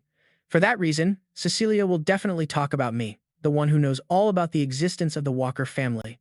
Things are going to get much more complicated. In many ways, Yan's train of thought was cut short by what was happening outside. Yan's convoy, led by Oliver, was being blocked. A group from the ivory tower had ordered them to stop. Oliver paused to get a better look at the man in front of them, only to realize it was the leader of the ivory tower himself. He dismounted his horse and confronted the man. What right do you have to block our way? Oliver was startled when the man said, I have received an official order. Herback calmly produced a document as he spoke. It states that all authority regarding the interrogation of Cecilia and related matters now belongs to the ivory tower. You seem to be in quite a hurry. Oliver didn't back down, retorting, you received this authorization letter before the agent has even arrived? But Herback insisted, shouldn't matters like this be prioritized, be handled as quickly as possible? That man told him, rest, Captain. The ivory tower will take it from here, so don't worry. That one sentence was nothing short of a humiliation for a knight captain like him. But Oliver could only grit his teeth and bear it. Because that man had a warrant, he was forced to order his subordinates to hand the criminal over to the ivory tower's leader. Hearing the word criminal, Herb uncomfortably reminded him, Captain, she's not a criminal yet. Until the truth is revealed, she is still a mage of the ivory tower. Please watch your words. Oliver's hand clenched into a fist. Despite his great dissatisfaction, he couldn't disobey a direct order from the Emperor. Oliver's soldiers couldn't stand it either. They began to complain to each other. We were the ones who came to arrest her. So why are they taking over like this? This isn't fair to the captain at all. Even if it's an order from the Emperor, I still can't accept it. At that moment, Yan, sitting in the carriage, had observed everything. He thought to himself, asterisk, I can see what they're trying to do. Asterisk, because he knew one thing for sure, they weren't trying to protect her. As mages of the ivory tower, they just don't want a common knight interrogating one of their own. Now, they'll lock her up in the deepest prison floor of the tower and try to find a way to make this whole thing go smoothly. Even if she is a spy from the Owl, she won't be able to escape. Vanessa, sitting next to Yan, didn't know what was happening outside. She asked nervously, why is it so chaotic out there? Yan reassured his mother, it's nothing, Mom, don't worry. Then he turned to the side and sighed. Asterisk, there's one more thing I need to worry about. Asterisk, Yan's attention was drawn to a voice from outside. Young Master, Yan, the prince wishes to go somewhere before we return to the castle. The scene changes to a luxurious, magnificent, and vast mansion as Yan steps out of the carriage. He immediately recognized it as the mansion he had been granted by Gianna when he reached level 5 in his previous life. Hen gently approached from behind. Do you like it, kid? He smiled and continued, this is the mansion that's been gifted to you. Yan immediately bowed respectfully and said, my gratitude is beyond compare, Your Highness. Hen chuckled in delight. What are you talking about? Yan silently compared his two lives. Asterisk, in my past life, I was 26 years old. Asterisk, asterisk. When I received this mansion. And in this life, it's 14 years earlier. It's quite beautiful. Asterisk. Hen didn't notice Yan's inner thoughts, but instead nodded cheerfully while thinking. For now, your family will stay here. You, kid, will come with me to the castle. We need to see the emperor, after all, right? Just as Hen finished speaking, Yan seemed a little embarrassed, his lips trembling as if he wanted to say something. Then, he decided to speak his mind. If you'll allow it, your highness, may I take a look around the mansion with my mother? Hen easily agreed to the request. Of course you can. Go ahead. Only then did a rare look of excitement appear on Yan's face.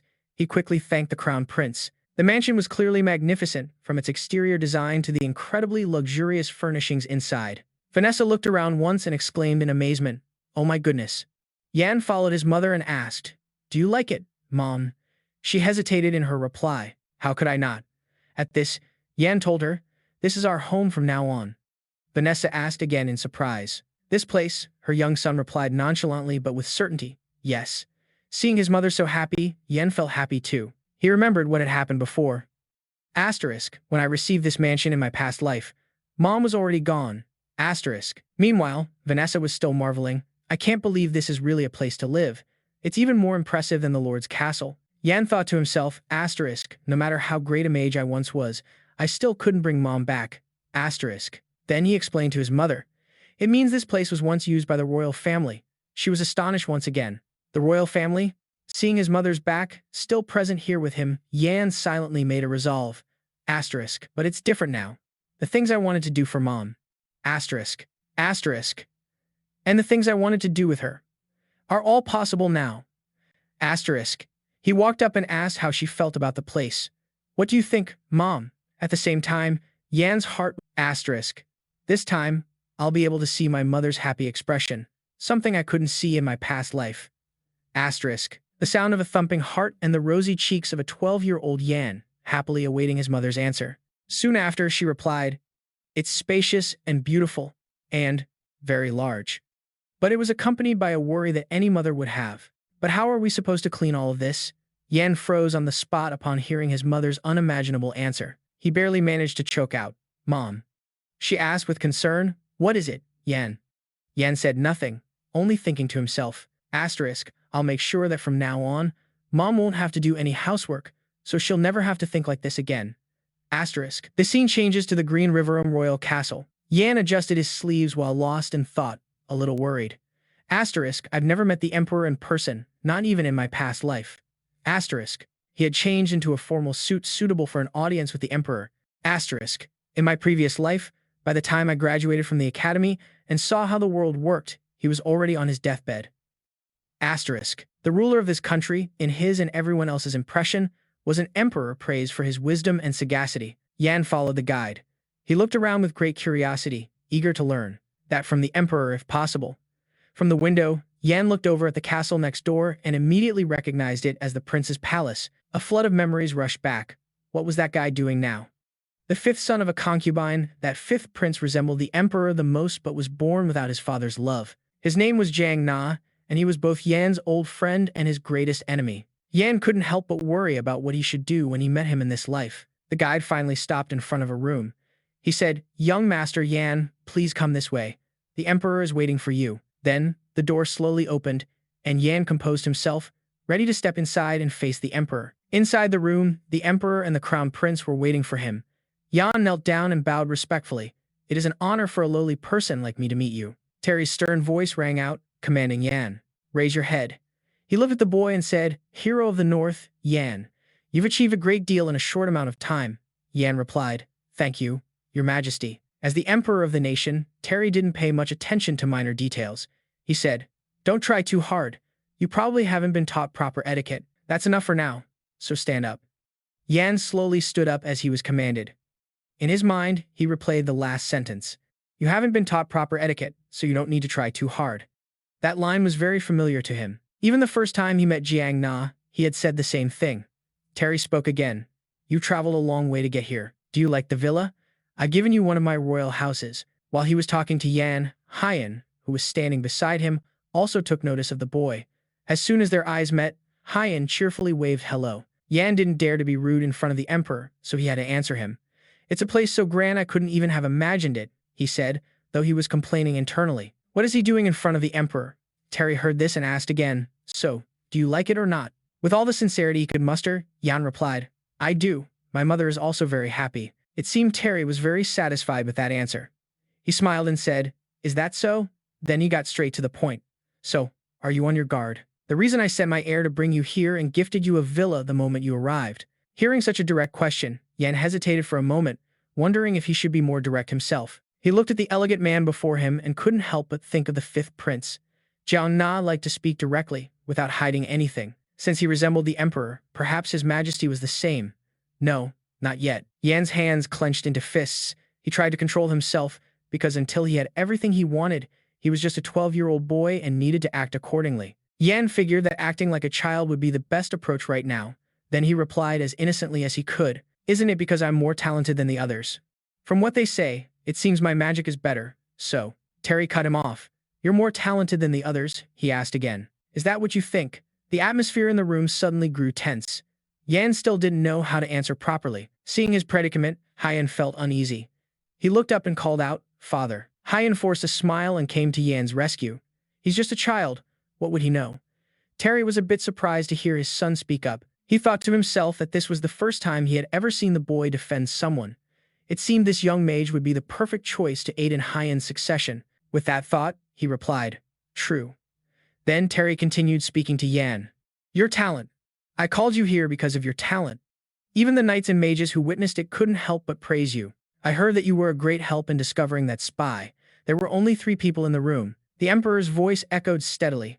When a citizen accomplishes something great, it is only right that they be rewarded. Now, tell me, is there anything you want? He asked Yan so directly. Yan rejoiced internally, for he had achieved his goal. Finally, my chance. The emperor's authority. He had thought about it so much. He kept reminding himself that he was just a child. At that moment, Haiyan spoke up for him. He once said he wanted to visit the old ivory tower. He's very curious. Children his age are all like that.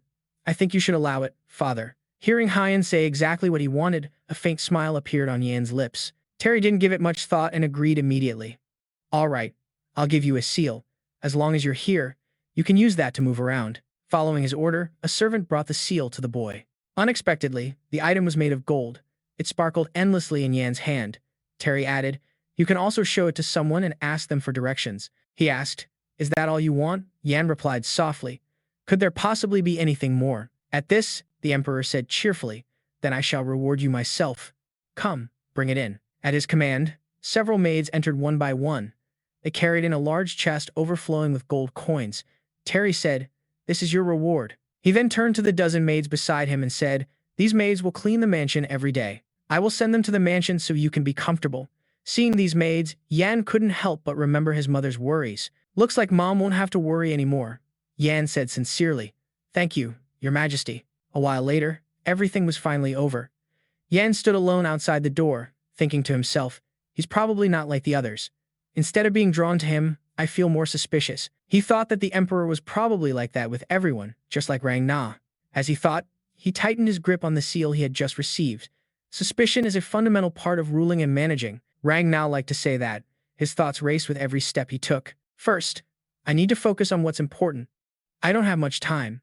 A moment later, Yan went alone to a garden in the royal palace. The guard there immediately noticed him. He asked, Mage, what brings a kid like you here? Yan replied in an innocent tone, Where is the garden? Then he cheerfully took out the seal. The emperor told me to show you this. Seeing it, the guard's attitude immediately changed. Yes, this way, please.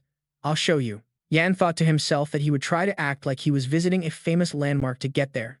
After a while, Yan finally did it. He had entered the holy land of the empire. His eyes filled with a bit of displeasure as he recalled a certain phrase, I like it here, Yan. In his previous life, Rang Na had told him that this place served the emperor and empress, and no one other than the royal family could enter. I'm just a prince, so I can't right now, but I'll definitely be able to come here one day, right? That's what he had asked with a smile back then. Back in the present, Yan had already gone inside, where a flickering oil lamp illuminated the surrounding space. Yan pressed himself into a corner, seemingly doing something stealthily. He saw the guard neglecting his duty, fast asleep and snoring. It turned out that while the other guards were usually vigilant, they were now dozing off because Yan had secretly cast a sleeping spell on them. After making sure no one was watching, he went inside alone to search for something. It should be near the emperor's coffin, right? Yan searched around nonstop. It has to be around here, right? Suddenly, Yan's attention was drawn to one spot. His eyes widened in surprise. Found it, Yan exclaimed joyfully in his mind. Stoneheart mushrooms. He immediately used an ice spear to skillfully pick the mushrooms. He had gotten what he wanted. Yan exclaimed, "Great, this will be enough." He slowly put them into his bag. Suddenly, at that moment, a sound came from over there. "Where are you going at this late hour?" Yan froze when he heard that voice. A bad feeling flashed through his mind. Someone's here. Don't tell me. Yan quickly deactivated the orb of light in his hand, and the space immediately plunged into darkness. The people outside were whispering about something. Yan could only catch a few phrases. What was that? But he didn't know what they had discussed. Someone replied, "I understand." Yan felt a bit nervous. He stood silently in a dark corner of the room, waiting to see what would happen outside. Just then, Kelvin walked in and said, "Your Highness, even so, this place is a bit." Hiding in a corner, Yan thought to himself, "Her Royal Highness, the Princess. Huh? There are only 3 descendants right now. Whoever it is, it can't be Rang Na." Princess Harry Green River replied softly, "Not many people visit this place, and frankly, people rarely even pass by. The sound won't escape this room." She added, "Besides, as a princess, my job is to manage this sacred place, and you will check the magic seal upon it. We both have our roles." Hearing her voice, Yan immediately recognized her.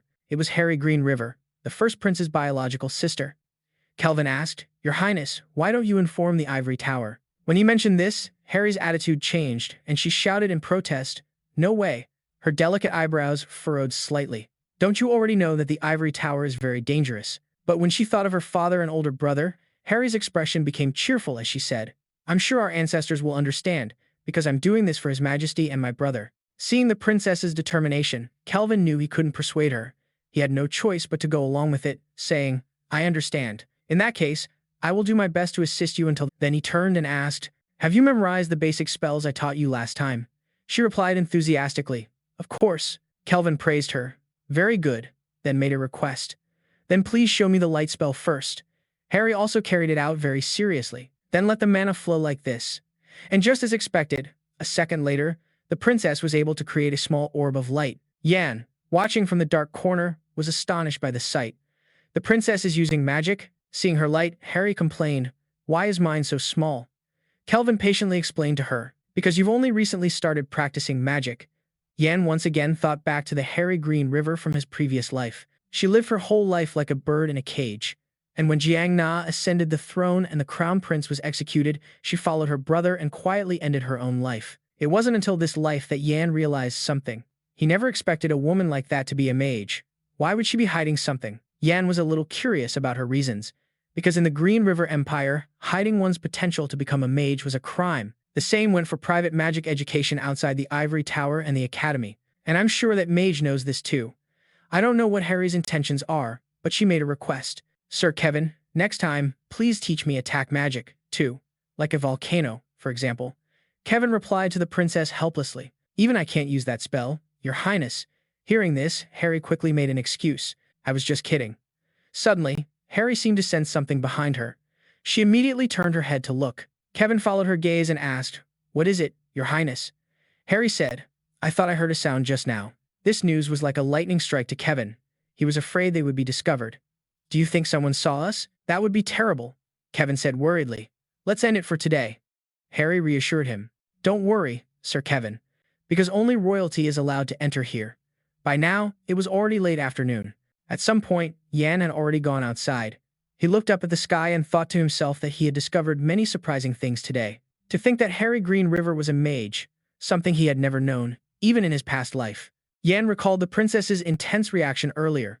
Could he guess the reason she was risking committing a crime by hiding it from the Ivory Tower? It's probably because she's wary of the tower that supports Jiang Na, Yan thought to himself as he walked away. Although I wasted quite a bit of time in there. As he was passing through the gate, a guard spoke up. "Sir Mage, did you have a good tour?" A bright smile was on the guard's face. Yan looked at the guard with innocent eyes, thinking to himself, this was more than enough, before replying, "Yes, I'm satisfied." A while later, at Yan's mansion, Radio ran out to greet him as soon as he walked through the door. "Master Yan, you're back." He also approached and asked, "Yes. Where are my mother and the others?" He replied, "Lady Fa is speaking with the servants sent from the royal palace, and Doug Glass is currently touring the mansion." According to radio, his son was behaving like an excited puppy, eagerly exploring the new house. The boy couldn't stop exclaiming about the place. It's so big.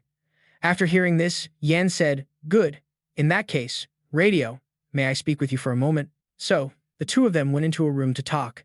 Yan, now feeling at ease, spoke, "I want you to create a secret potion for me." Radio asked, puzzled, "What kind of secret potion are you talking about?" Then, Yan took out a bag of mushrooms he had just picked. He then explained more about these mushrooms. "This is the stone heart mushroom. It's poisonous. It paralyzes the body and causes the heart to stop." Hesitation was clear on Radio's face. "You're asking me to create a potion with such a dangerous mushroom? A poison can also be a secret potion." Just then, Yan mentioned, "Have you ever heard of interrogation magic?" He hesitated for a few seconds but replied, "I have." Yan stated his intention clearly. "I need a potion that helps evade that kind of magic. Can you do it?" As soon as Yan finished, Radio agreed, saying, "I'll have to run some experiments. Is it urgent?" "Urgent. The sooner, the better." Yan insisted, making his request with such urgency. While Radio was lost in thought, Yan's attention was drawn to a knock on the door. A voice announced from outside, "Master Yan, a letter has arrived for you from the ivory tower." After a moment, a maid respectfully brought the letter in. Yan slowly took out the paper to read. Every word was written with great care. "Dear Mage Yan Fa, much like the royal family, the ivory tower is also very eager to meet you. Therefore, although we should have waited until the official registration day at the academy to meet, teaching a talented mage alongside other new mages shouldn't be too difficult, would it?" Yan read every line of the letter intently. "For that reason, I would like to propose that we meet in 1 week, and I hope you will accept the ivory tower's request, as a mage whose name is on the ivory tower's list." As soon as he finished reading the letter, Yan immediately spoke to Radio. "You have 1 week." He asked in surprise. 1 week? It was the first time Yan had used such a tone with Radio. "Is that too difficult?" He knew for sure that there was no room for negotiation, so he reluctantly replied, "Of course not. 1 week isn't a problem. It just means I'll have to give up sleep," Radio said, dejected. Hearing this, Yan still couldn't change his decision. "Then I apologize for the trouble, but I'm counting on you." That luxurious blue carriage belonged to Yan. He was on his way to the ivory tower. Yan sat alone in the carriage, his hand fumbling for something in his pocket. A vial of dark black liquid was in his hand. "So this is the medicine ready made from the stoneheart mushroom. Drinking it will keep my heart stable for 2 hours. A worried look appeared on his face. "Only 2 hours?" From the small window of the carriage, Yan gazed outside. He saw the imposing ivory tower up ahead. This was the place he had abandoned everything and left in his past life. Now, Yan had returned to this place. After a moment, an attendant informed him, "Sir Yan, we have arrived at the ivory tower." Just as Yan stepped out of the carriage, a soft voice caught his attention. "You've arrived, Sir Yan Fa." A girl emerged from the ivory tower. She introduced herself as Maris and greeted him with a bright smile. "Welcome to the ivory tower." Maris said enthusiastically, "This way, please. I will guide you to the tower master." She then led Yan inside. "This is the first floor of the tower, the entrance hall," Maris explained. Yan looked up, taking in the scene. Seeing this familiar sight made him think that back then and now, no, in both the present and the future, this place would remain the same. Maris pointed ahead and said, "Do you see that golden disc?" Yan replied, "I do." She then explained its function. "It helps you move to the different floors of the tower. It's a device called a mana lift." According to Maris, the golden ones are for high-ranking mages, so they can go directly to the top floor. "Would you please step onto the disc?" Yan slowly stepped onto the golden disc. She continued to instruct him. "The high-ranking mages are waiting for you in the tower master's room on the top floor. Well then, farewell." As soon as Yan was in position, the golden disc beneath his feet immediately lit up, revealing a magic circle shaped like clocks. In the very next moment, a blinding flash of light illuminated the entire entrance hall. Yan, however, stood calmly within it, perhaps because he was all too familiar with this from his past life. At that moment, Yan tightened his grip on the vial of potion. A second later, he downed its contents. In an instant, the golden disc arrived and came to a stop. Yan was now fully prepared, ready to face whatever was about to happen. He walked up to a large black door, which then opened automatically. Yan stepped inside accordingly. Upon seeing him appear, the master of the ivory tower, HB, spoke in greeting. "Welcome, Yan Fa." He sat arrogantly on his chair and said in a condescending tone, "Thank you for accepting the invitation to our tower." Seeing that Yan showed no reaction, he continued, "Don't just stand there, have a seat." Inside the room, there were many others besides Yan. HB said, "You must be quite surprised, But there's no need to be afraid. He said this as everyone in the room stared intently at him. According to him, this was just a small requirement that every mage joining the tower had to go through. Yan slowly sat down in the prepared chair. Looking at their reactions, he understood the situation perfectly. The atmosphere made it clear they wanted to ensure his obedience. HB spoke as he opened some kind of information panel in his hand. I know about your talents, but even without them, you are quite remarkable. To be honest, I'm still a bit suspicious. He spoke without even glancing at him. But aren't we mana brothers, with a bond stronger than blood? If we can clear up any doubts, we should do so now. Yan replied in an innocent voice. Do you mean you're going to torture me?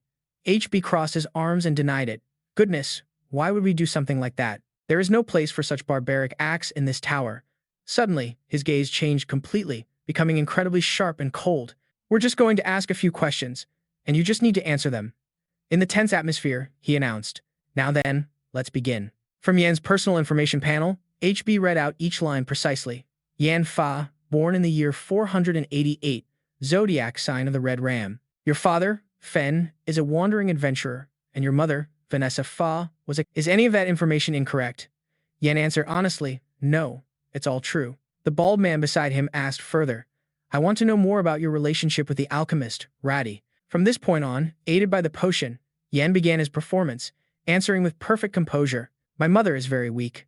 I needed an alchemist who could provide medicine regularly, and the Lord introduced him to me. Another person questioned Yan, why did you visit the old ivory tower? He replied, I've seen it in many books, and I've always wanted to go there. Next, the man in blue, named Ronal, spoke up.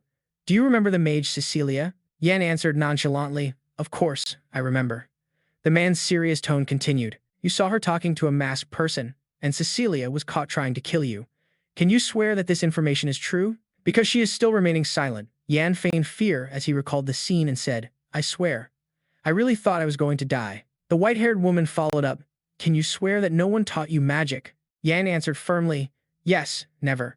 Still full of suspicion, she continued to question him relentlessly. Fireball, then. Summon spirit and ice crystal as well. How do you know so many spells?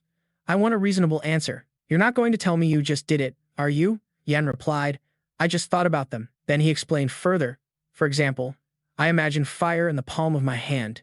He said it so matter-of-factly, I just had to imagine it, and one day, it became real. Hearing this answer, the crowd immediately shouted, Impossible! That's absurd. For a long while after, they continued to gossip endlessly about Yan. Only Herb remained calm, lost in thought. His expression grew serious. Even the most powerful detection spell of the ivory tower was indicating that the boy was telling the truth. His eyes never left Yan for a second. A thought flashed through his mind. The legendary first mage. Could it be that this boy is his reincarnation? But then, a series of other possibilities also appeared in his mind. Or perhaps the boy is a mage of such a high level that even a high-ranking mage's detection spell has no effect. It's absurd for that child to have so much mana. Herb's brow furrowed even deeper. What could it be? Just as things were getting chaotic, Helen, a fourth-class mage, stood up in annoyance and shouted, That's enough. Her attitude was one of clear dissatisfaction as she said, Why do you all keep asking such useless questions? Stop wasting time and ask the real questions. Yan didn't know what to do in this situation. The people around them constantly tried to calm her down. Helen, calm down. The Tower Master is still here. We all came here to question him, right? But Helen continued, arrogantly striding in front of Yan to confront him. You. What are you? She spoke in a crude tone. Use that mouth of yours and tell us what you are. Why don't you say anything besides nonsense? Hearing Helen's harsh words, Yan thought to himself, right, she's that kind of person. Looking at the red-haired woman before him, Yan remembered, Helen. She was the youngest fourth-class mage before I arrived, and just like her nickname, the Fire Lady, she's very aggressive. But he had no intention of backing down to her. Don't you already know? Helen was stunned by the question thrown back at her. What? Yan pointed towards his information board and said, It's written right over there. His voice rang out as he read the lines. Yanfa, born in the year 488, zodiac of the Red Ram. Haven't you read it? Hearing this, Helen was instantly provoked. She clenched her fists tightly. Her face was now a mask of pure fury. How dare you speak like that? While the two were still in conflict, Herb finally cut in with a loud voice. That's enough. His gaze seemed like it could pierce right through the boy. Herb said in a stern voice, Yanfa, let me ask you one last question. Do you remember? Before you took the meta reaction test, I heard there was a small incident. A soldier looked down on you and your mother. You remember that soldier, Jonathan, don't you? Yan listened silently as he continued. Herb's tone carried a hint of suspicion. The next day, that soldier was found dead. When he was discovered, it said there were traces of mana on his body. Then, he got straight to the point and asked if he had anything to do with the soldier's death. Yan remained silent. He thought to himself, the Tower Master really lives up to his reputation. He observed the man's stern face and made his assessment. This man isn't overconfident in his magic. He always considers a third possibility. In a situation like this, a normal person would lose their composure and become frightened, being suspected of murder. But right now, Yan was completely calm. Detailed calculations raced through his mind. If my heart rate stays steady, I'll be even more suspicious. Yan was now wondering, since the man had said this was the last question, should I remove the effects of the potion now? Yan's determined gaze said it all. He had decided to give them the answer they wanted to hear. At that very moment, Yan skillfully negated the potion's effect, and his heartbeat became erratic as he gave his next answer. I don't know anything. The people in the room immediately noticed this change. Everyone turned to look at him in astonishment, because they all had the same thought. Is the boy lying? Only then did the muscles on Herb's face relax slightly. He said, So you had nothing to do with it? Yan replied nonchalantly, That's right.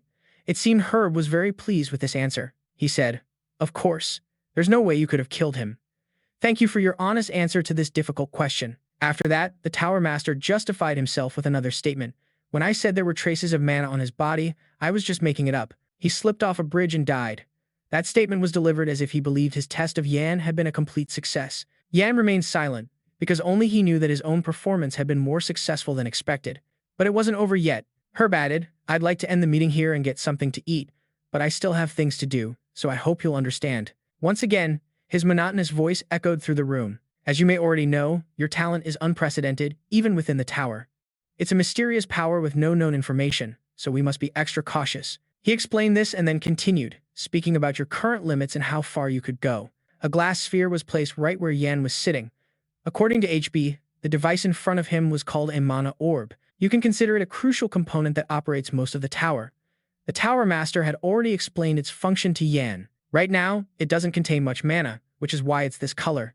But when it holds more mana, it will turn blue. HB ordered him to try pouring his mana into it. Yan asked, All of it? He replied, Of course. We want to see your limits. After all, Yan walked up to the mana orb, silently calculating in his head that the vessel could withstand the mana of a third-class mage. Pouring in an amount of mana equivalent to a second-class mage would be the wisest decision. With that thought, he immediately placed his hand on it. Yan told himself, If I show them the amount of mana they're expecting, I can minimize their suspicion and get placed in a good class. Suddenly, he paused for a moment as his thoughts began to flow. But why? I'm just an 8th-class mage. I'm not some great sorcerer or a legendary leader from history. I've always had to read the room and live a calculated life. While he was lost in thought, the orb had already turned blue. Recalling his past life, he had been able to give up everything: power, authority, glory. He could abandon everything he ever had. Mana continuously flowed from Yan's body into the orb, but he remained lost in his thoughts. But when it comes to magic, there's nothing I understand better. The powerful mana was surging more and more. One thing was certain. When it came to magic alone, no one stood above Yan. The mana orb received a massive amount of energy, turning a deeper and deeper shade of blue. Just a second later, it could no longer contain the power and began to crack. Then, in the next moment, the orb completely exploded, causing everyone around to gasp in astonishment. Streams of mana released from the orb were still flying throughout the room. It seemed Yan had truly poured all of his magical power into it. His breathing became labored. He tried to regulate his breathing, and even HB was speechless at the sight. The people beside them were still frozen in shock. Only Helen spoke up. How is this possible? She picked up a fragment of the orb. This orb could contain the mana of a third-class mage. A thought flashed through her mind. Does that mean this kid is even more powerful than a third-class mage?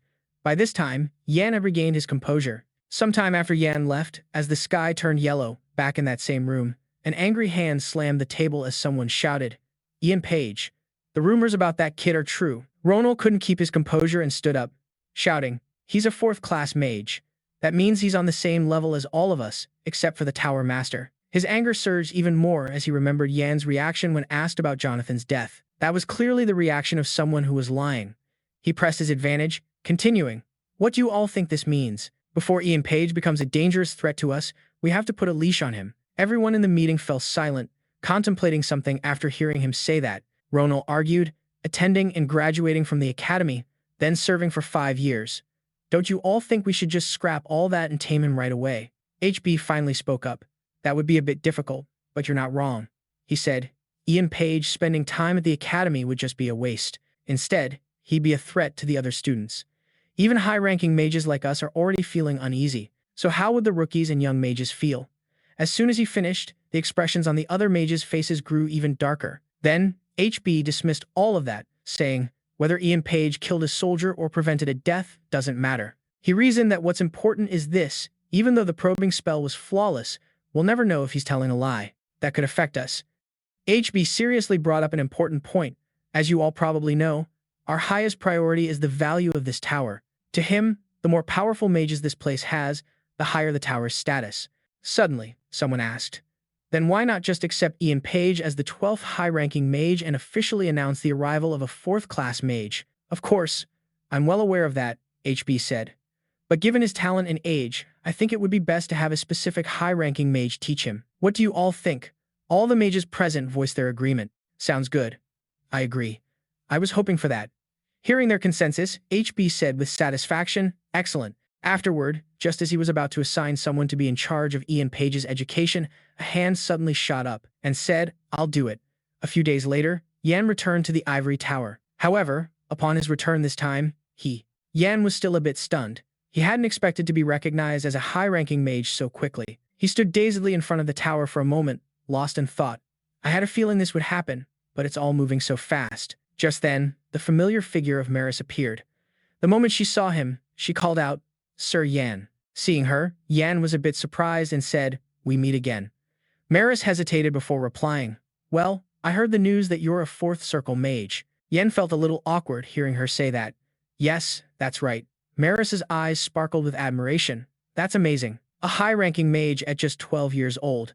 That incredible rumor was true. Yan gave a non-committal reply. What kind of rumors are spreading? Then she looked at him cheerfully and said, you've probably heard, but I've been assigned as your support mage for 1 year. She maintained her friendly demeanor, saying, but who is really helping whom? Yan also replied with a bright smile. You can speak comfortably. You're my senior, after all. Senior? The word immediately startled Maris. She seemed to have been energized, her enthusiasm surging. Well then, since I'm your senior, I'll give you a tour of the ivory tower. Yan replied politely, thank you. And so, the two of them went on a tour of the ivory tower together. Maris pointed to a building ahead. That is the ivory tower's magic academy, she explained. You were supposed to enroll there today, but you'll be receiving special training from the high-ranking mages instead. Yan just followed silently without saying anything, because in his mind, he was thinking. Special training, is that what they call it? It's just a plan to turn me into their loyal dog.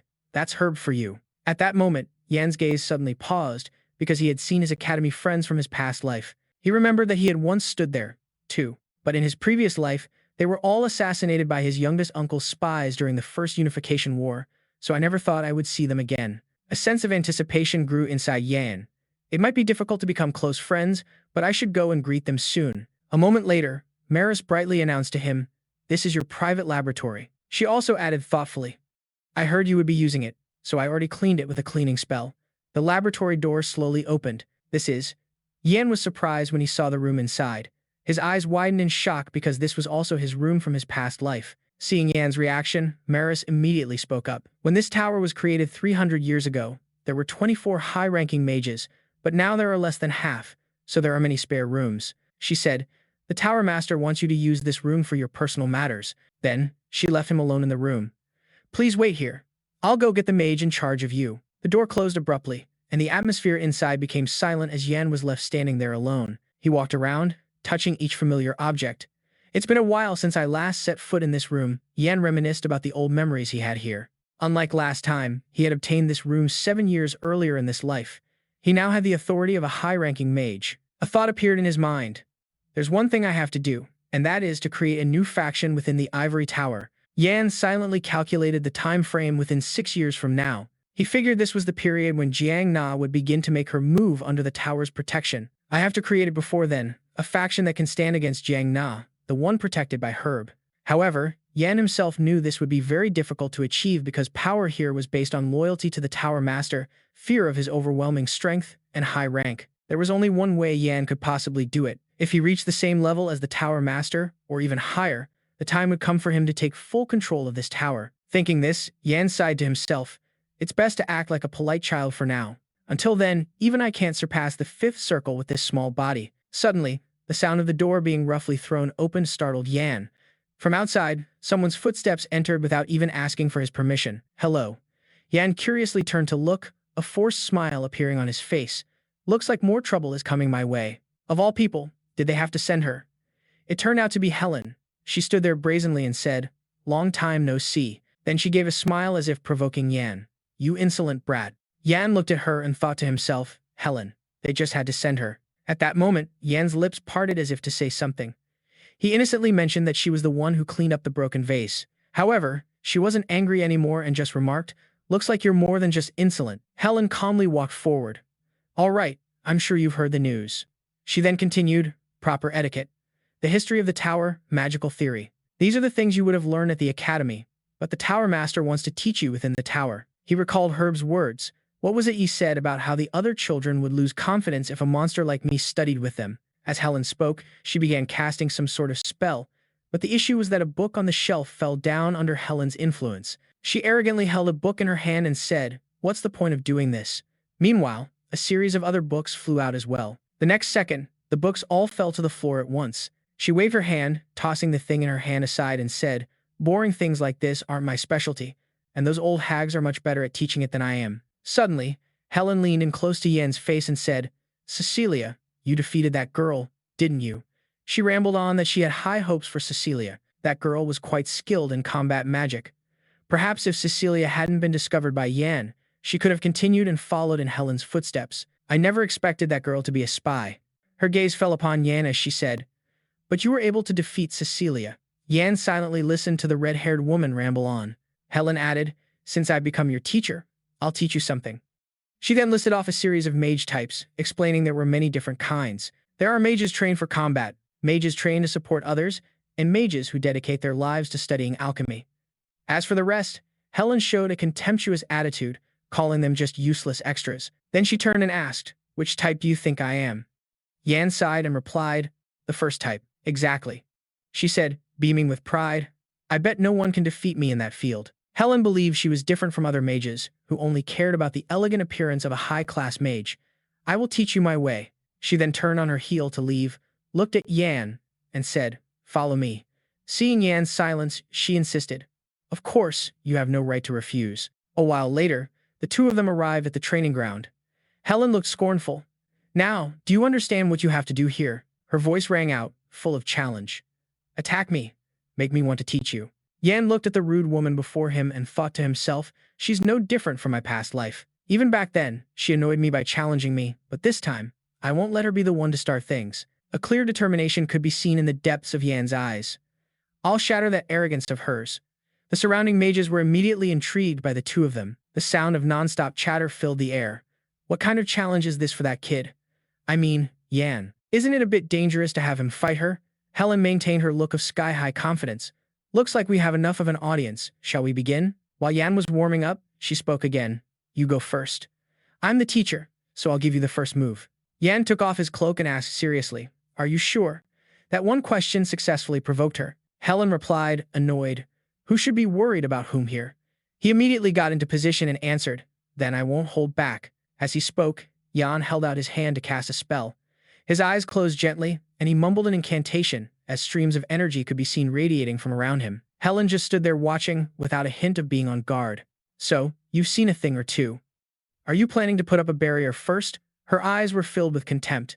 "Whatever barrier it is, I can break it instantly." The moment she finished speaking, giant fireballs appeared right behind Helen, as if ready to attack at any moment. At that exact moment, Yan cast the ice block spell. Blocks of ice began to freeze upwards from Yan's feet.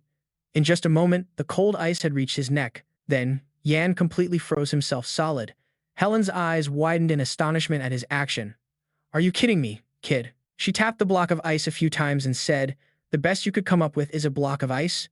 Are you planning to sleep in there until you run out of mana? Hello? Can you hear me?" The reason Helen reacted this way was because Ice Block is the strongest defensive spell that protects the user, but upon activation, the user falls asleep and cannot cast other spells. She continued to grumble, "My God, I have no idea what you're thinking. I was a fool to hope that." Suddenly, the words Helen was about to say got stuck in her throat because she heard a sound from behind her. The crowd around them also heard the strange sound. What What's that noise? Only Helen could sense that the sound was coming from Yan's block of ice. She immediately spun around to look. Helen's blazing red eyes now became rigid. A thought beyond imagination flashed through her mind. No way. That's impossible. Helen kept denying it to herself while still staring intently at Yan. At that moment, Yan's eyes, which were supposed to be deep in sleep, suddenly opened. Helen couldn't believe it and thought to herself, he can still move inside the ice block. That thought made her unconsciously take a few steps back. Suddenly, a series of tree roots appeared around Helen, surrounding her. She ground her teeth in frustration and cursed. Damn it. At that moment, the roots began to grow relentlessly and attack Helen. Each one moved with incredible speed. If she let her guard down for even a second and failed to dodge, she could be impaled. She had no choice but to do her best, dodging the attacks while using fire magic to counter. Helen looked at the roots chasing her and said in frustration, damn it. Even if I try to burn them all, they just keep coming. If this keeps up, I'll be the one who ends up cornered. Then its attention would shift to Yan. Before that happens, I have to get to the kid in the ice block, she thought to herself, trying to figure out how to get him out. But right now, Helen still couldn't think of a way. But how? How could he move and cast spells from inside an ice block? While she was lost in thought, a tree root shot towards her from behind. Helen couldn't react in time and could only stare at it with wide, terrified eyes. Then, her piercing scream echoed through the area. In the end, the red-haired woman was restrained by the roots. After everything was over, he released himself from his own ice block and stepped out. Only now did she finally admit it. I guess the rumors that you have the same talent as the first mage are true, Helen said casually. All right, I lost. So can you get these filthy vines off of me now, kid? But Yan replied, no, not yet. Ending it this quickly would be very disappointing. As if not believing her own ears, she asked again, what? A flash of fear crossed Helen's face. What more do you want? I already said I lost. He didn't stop.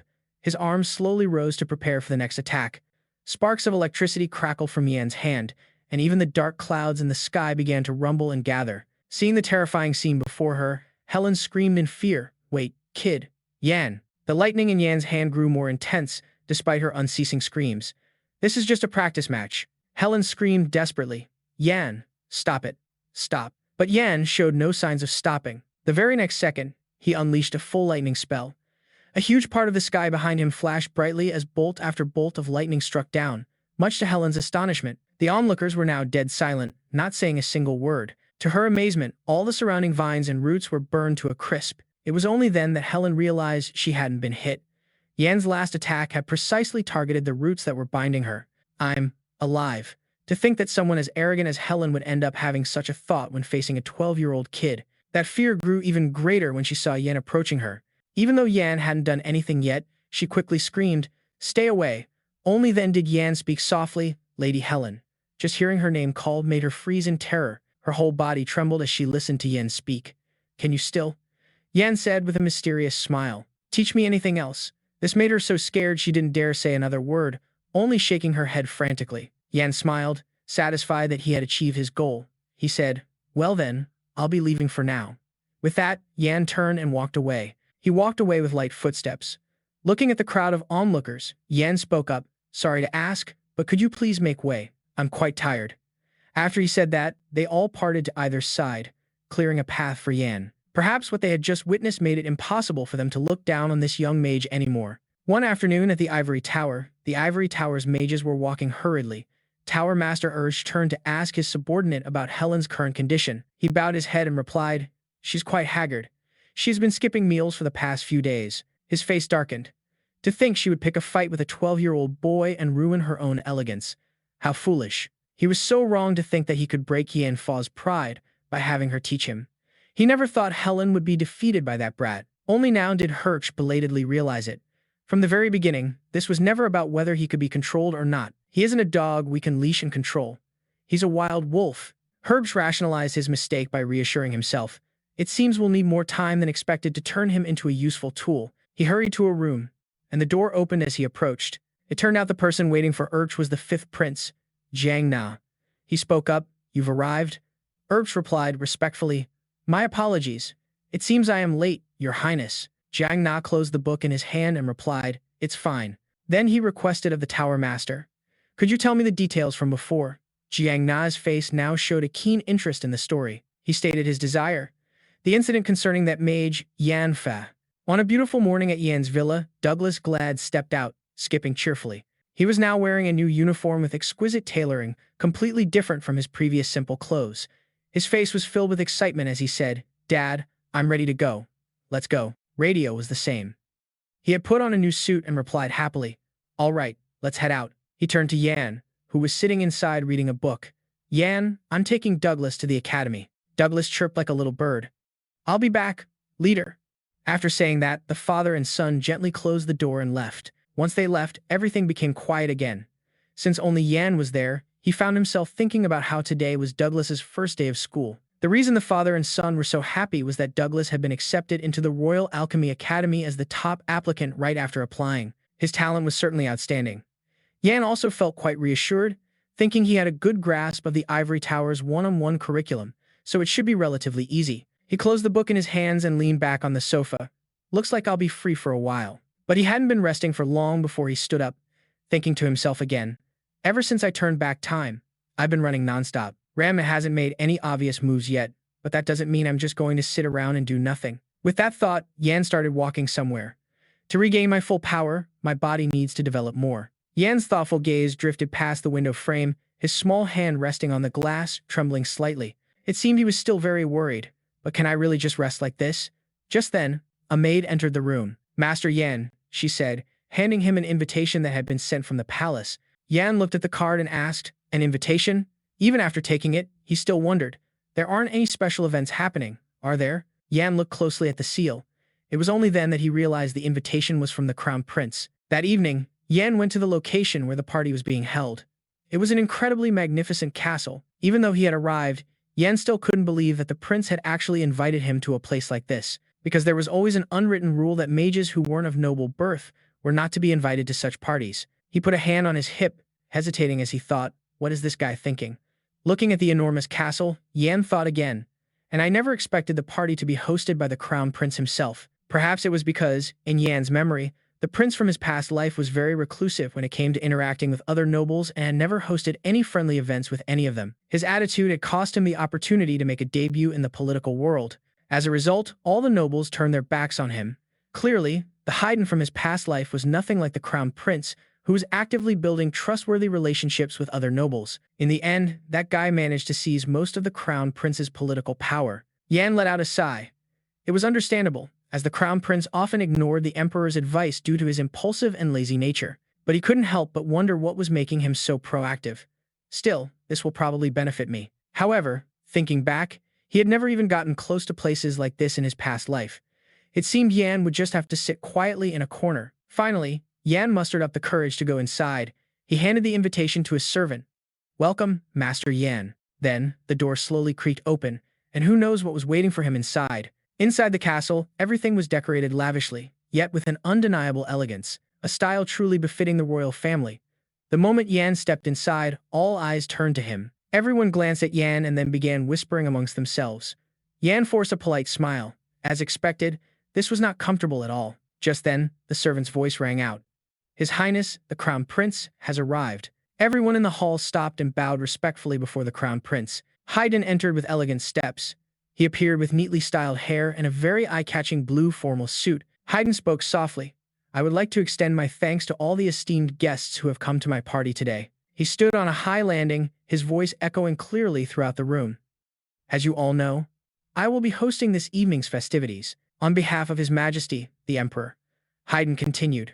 "Normally, we would begin the party with a speech, but today, I wish to introduce someone to you all." After speaking, Haydn smiled and turned his head to look at Yan, making Yan instantly understand his intention. "Is he planning to introduce me?"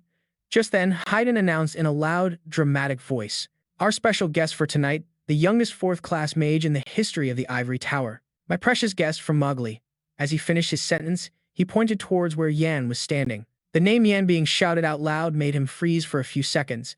The entire party fell silent for a moment, but Haydn shattered the atmosphere with a radiant face. "Welcome, Yan." He continued to ramble on. "I'm sure you've guessed that I organized this party to introduce you." Yan had no choice but to reply, "Thank you very much." Haydn, thinking Yan was genuinely pleased, replied, "It's nothing." It was only then that Yan realized he had walked into a trap. He thought to himself, "Damn it, this is a scheme to show the nobles that I'm on the crown prince's side." Knowing Haydn's personality, Yan was certain that this plan was definitely orchestrated by the Emperor, not the prince. Then Haydn added, "I've been hearing about your performance in the tower," he said with great pride. "You were classified as a high-class mage the moment you arrived. I can just imagine the look on those arrogant old men's faces. You know, when I first met you in Mogrian, I wondered why I had to go all that way for some scrawny little brat." Yan retorted in dissatisfaction, "Scrawny. But I never expected you to be so amazing." Haydn's face was beaming with delight. Then, from the bottom of his heart, he spoke very sincerely to Yan again. "Although I'm holding this party for my father, I truly think that meeting you there was an excellent choice." After saying that, he even gave Yan a wink. But things were just getting started, because Haydn said, "I also want to introduce you to someone." He pointed to the opposite side and said, "This way." Yan, who was still reeling from the first surprise, was now hit with another. In the direction Haydn pointed, there was a girl with shimmering golden hair, wearing a formal dress designed very similarly to the crown prince's. It was no surprise when he introduced her to Yan, saying, "This is my younger sister, Harry." She spoke softly, "It's a pleasure to meet you, Yan. I am Harry Green River." Harry's voice rang in his ear. "Your name has become quite famous, even within the palace, so I've heard about you as well." Her radiant energy overwhelmed Yan. "I am deeply honored," Harry said shyly. "Unfortunately, I can only come to say hello today, but please accept my invitation to have lunch with me. So, you can tell me about your achievements in Mogrian." Yan replied, "I can only tell you a few stories about magic and monsters, so I'm afraid you'll be bored." But she still answered enthusiastically, "That's fine. I'm not only interested in magic, but also in how this world works," Harry said sincerely, with a radiant smile. "So I would very much like to have a conversation with you, Yan." She added, "In that case, I will contact you by letter soon. I hope you enjoy the party today as well." Yan replied politely, "Thank you for your kindness, princess." Then, Harry and Haydn left, leaving Yan standing there alone. He silently watched the princesses retreating back. Seeing her chatting happily with the other ladies made Yan think to himself, "Princess Harry, she looks completely different from what I saw in the palace." Then he glanced over at Haydn. The crown prince looked worried, but he was doing a good job fulfilling his duty as the party's host. After thinking it over, Yan decided, "Well then, I should get going." Before things could get complicated, Yan quickly pushed the door open to go outside. His eyes immediately landed on a young man there. Looking at the person before him, Yan called out softly, "Sir Oliver." He turned to look, asking with a hint of recognition, "Yan?" As Yan approached, he complimented Oliver. "Sir Oliver, you look very dashing in this formal attire." The knight's cheeks immediately flushed red. He said shyly, "It was an order from His Highness." As soon as he finished speaking, the two of them suddenly fell silent. Perhaps because there was nothing left to say, the atmosphere around them suddenly became strange. Yan thought awkwardly, "Maybe I shouldn't have stepped out onto the balcony." Just then, Oliver spoke first, "I've heard the rumors." Hearing this, Yan asked curiously, "Rumors?" Oliver explained, "Helen, the high-ranking mage of the Ivory Tower. I heard you defeated that woman." Yan heard this line once again, as the prince had said something similar earlier. "I heard about your performance in the Ivory Tower." Yan then replied, "So a rumor like that is spreading around outside. For some reason, I thought most of what happens in the Ivory Tower was kept secret." For Oliver, this was probably business as usual, so he said nonchalantly, "What could knights even do in this day and age without that much information?" Hearing the words "this day and age," Yan was once again lost in thought. He thought about how the Green River Empire currently had several mages at the peak of the energy spectrum. Only the knights were significantly weaker, considered nothing more than decorations or ornaments. Meanwhile, Oliver spoke again, "I'm very surprised. Not only are you the youngest fourth-class mage, but you also defeated Helen, the one they call the Lady of Flames. Sometimes I even wonder if you're really as young as you look." The moment his age was mentioned, Yan felt a pang of guilt and said, "You give me too much credit." Suddenly, Oliver spoke in a serious tone. "Now, no one can doubt that you have the Crown Prince's trust." The prince, who usually avoids interacting with other nobles, personally organized this party just for you. But because of that, there is one thing I need to verify. The captain of the Knight Order was now kneeling before him. "Just to confirm one thing, whose side will you be on?" Yan was stunned for a moment, seeing how serious he was. "To me, it doesn't matter who you are or that you've reached that rank at such a young age. Because what I'm worried about is the fact that the Ivory Tower's mages are openly supporting the Fifth Prince. So I'm asking you now, will you side with the Ivory Tower?" Yan calmly replied, "That's a meaningless question. Who could possibly give an honest answer in a situation like this?" Yet, Oliver persisted with his question. "As a knight who serves the prince, I must have your answer." His sharp gaze fixed on Yan as he said in a grave voice, "Are you a friend or an enemy? To stand by the first prince's side until the very end?" but he still answered vaguely, "I'm not sure yet." An idea sparked in his mind. Maybe he could give Sir Oliver a hint. He then continued, "However, I will never side with the fifth prince." Yan stated this firmly. Oliver was clearly surprised by that answer. He glanced around, afraid someone might have heard.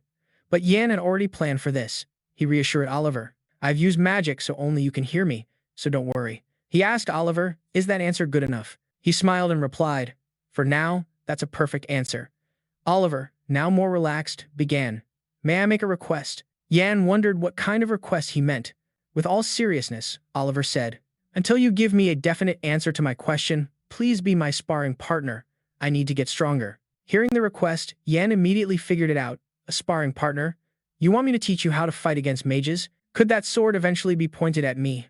But Oliver didn't confirm it, instead mimicking Yan's evasive way of speaking. "I can't completely rule out that possibility," Yan said, half joking, half serious. "Sir Oliver, you're quite shameless." He looked straight at him and said, "Obviously, I'm going to refuse this request. There's nothing in it for me." Suddenly, Oliver took something off from around his neck.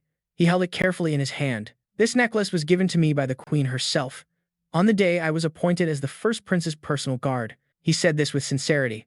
Oliver explained that it was a necklace enchanted to purify the mind. Yan seemed to recognize this item. "It's one of the royal treasures that I couldn't find any information on in my past life, other than the fact that its last owner was the queen." Oliver handed the precious necklace to Yan. "I will pay with this necklace. I believe it will be more useful to a mage like you than to a knight like me." Yan asked again, "Wasn't this given to you by the queen herself?" Oliver didn't hesitate to reply. "She gave it to me so I could better serve my master. My proposal is to fulfill that duty. I'm sure she would understand." Yan hesitated for a moment without answering, but finally decided, "If you're willing to go that far, then I accept. I'll take this necklace." As he said this, he took it in his hand. A look of complete satisfaction was now clear on Oliver's face. Just then, a huge explosion suddenly erupted from inside the banquet hall. Startled, they both looked inside at the same time. The explosion was so powerful that its force blew the tightly shut doors to pieces, and fire and smoke billowed out. Oliver's eyes immediately lost their usual calm composure. Realizing the first prince and the princess were still inside, he screamed in desperation, "Your Highness!" Yan and Oliver quickly headed inside. Oliver's urgent voice called out, "Where are you, Your Highness?" Immediately after, Hayden's voice replied, "Over here, Captain." Fortunately, both the first prince and the princess were unharmed. Hayden frowned and said, "How could something like this happen in the palace?" Oliver rushed over. "Prince, Princess, are you both all right?" Hayden replied, "We're fine."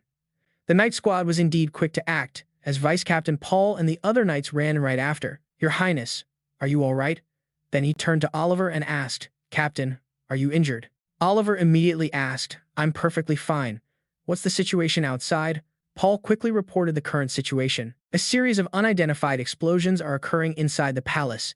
We've activated the emergency communication orb, and we are mobilizing all forces to find the source of these explosions." Yan looked worried when he heard emergency communication orb, because the royal palace's emergency communication orb was a network connected to the knight squad's command center, the army barracks, and even the ivory tower. It allowed for the concentration of all mobilizable forces at the palace, and that meant that with the emergency communication orb activated, every knight and mage would gather at the palace. An unsettling thought crossed Yan's mind.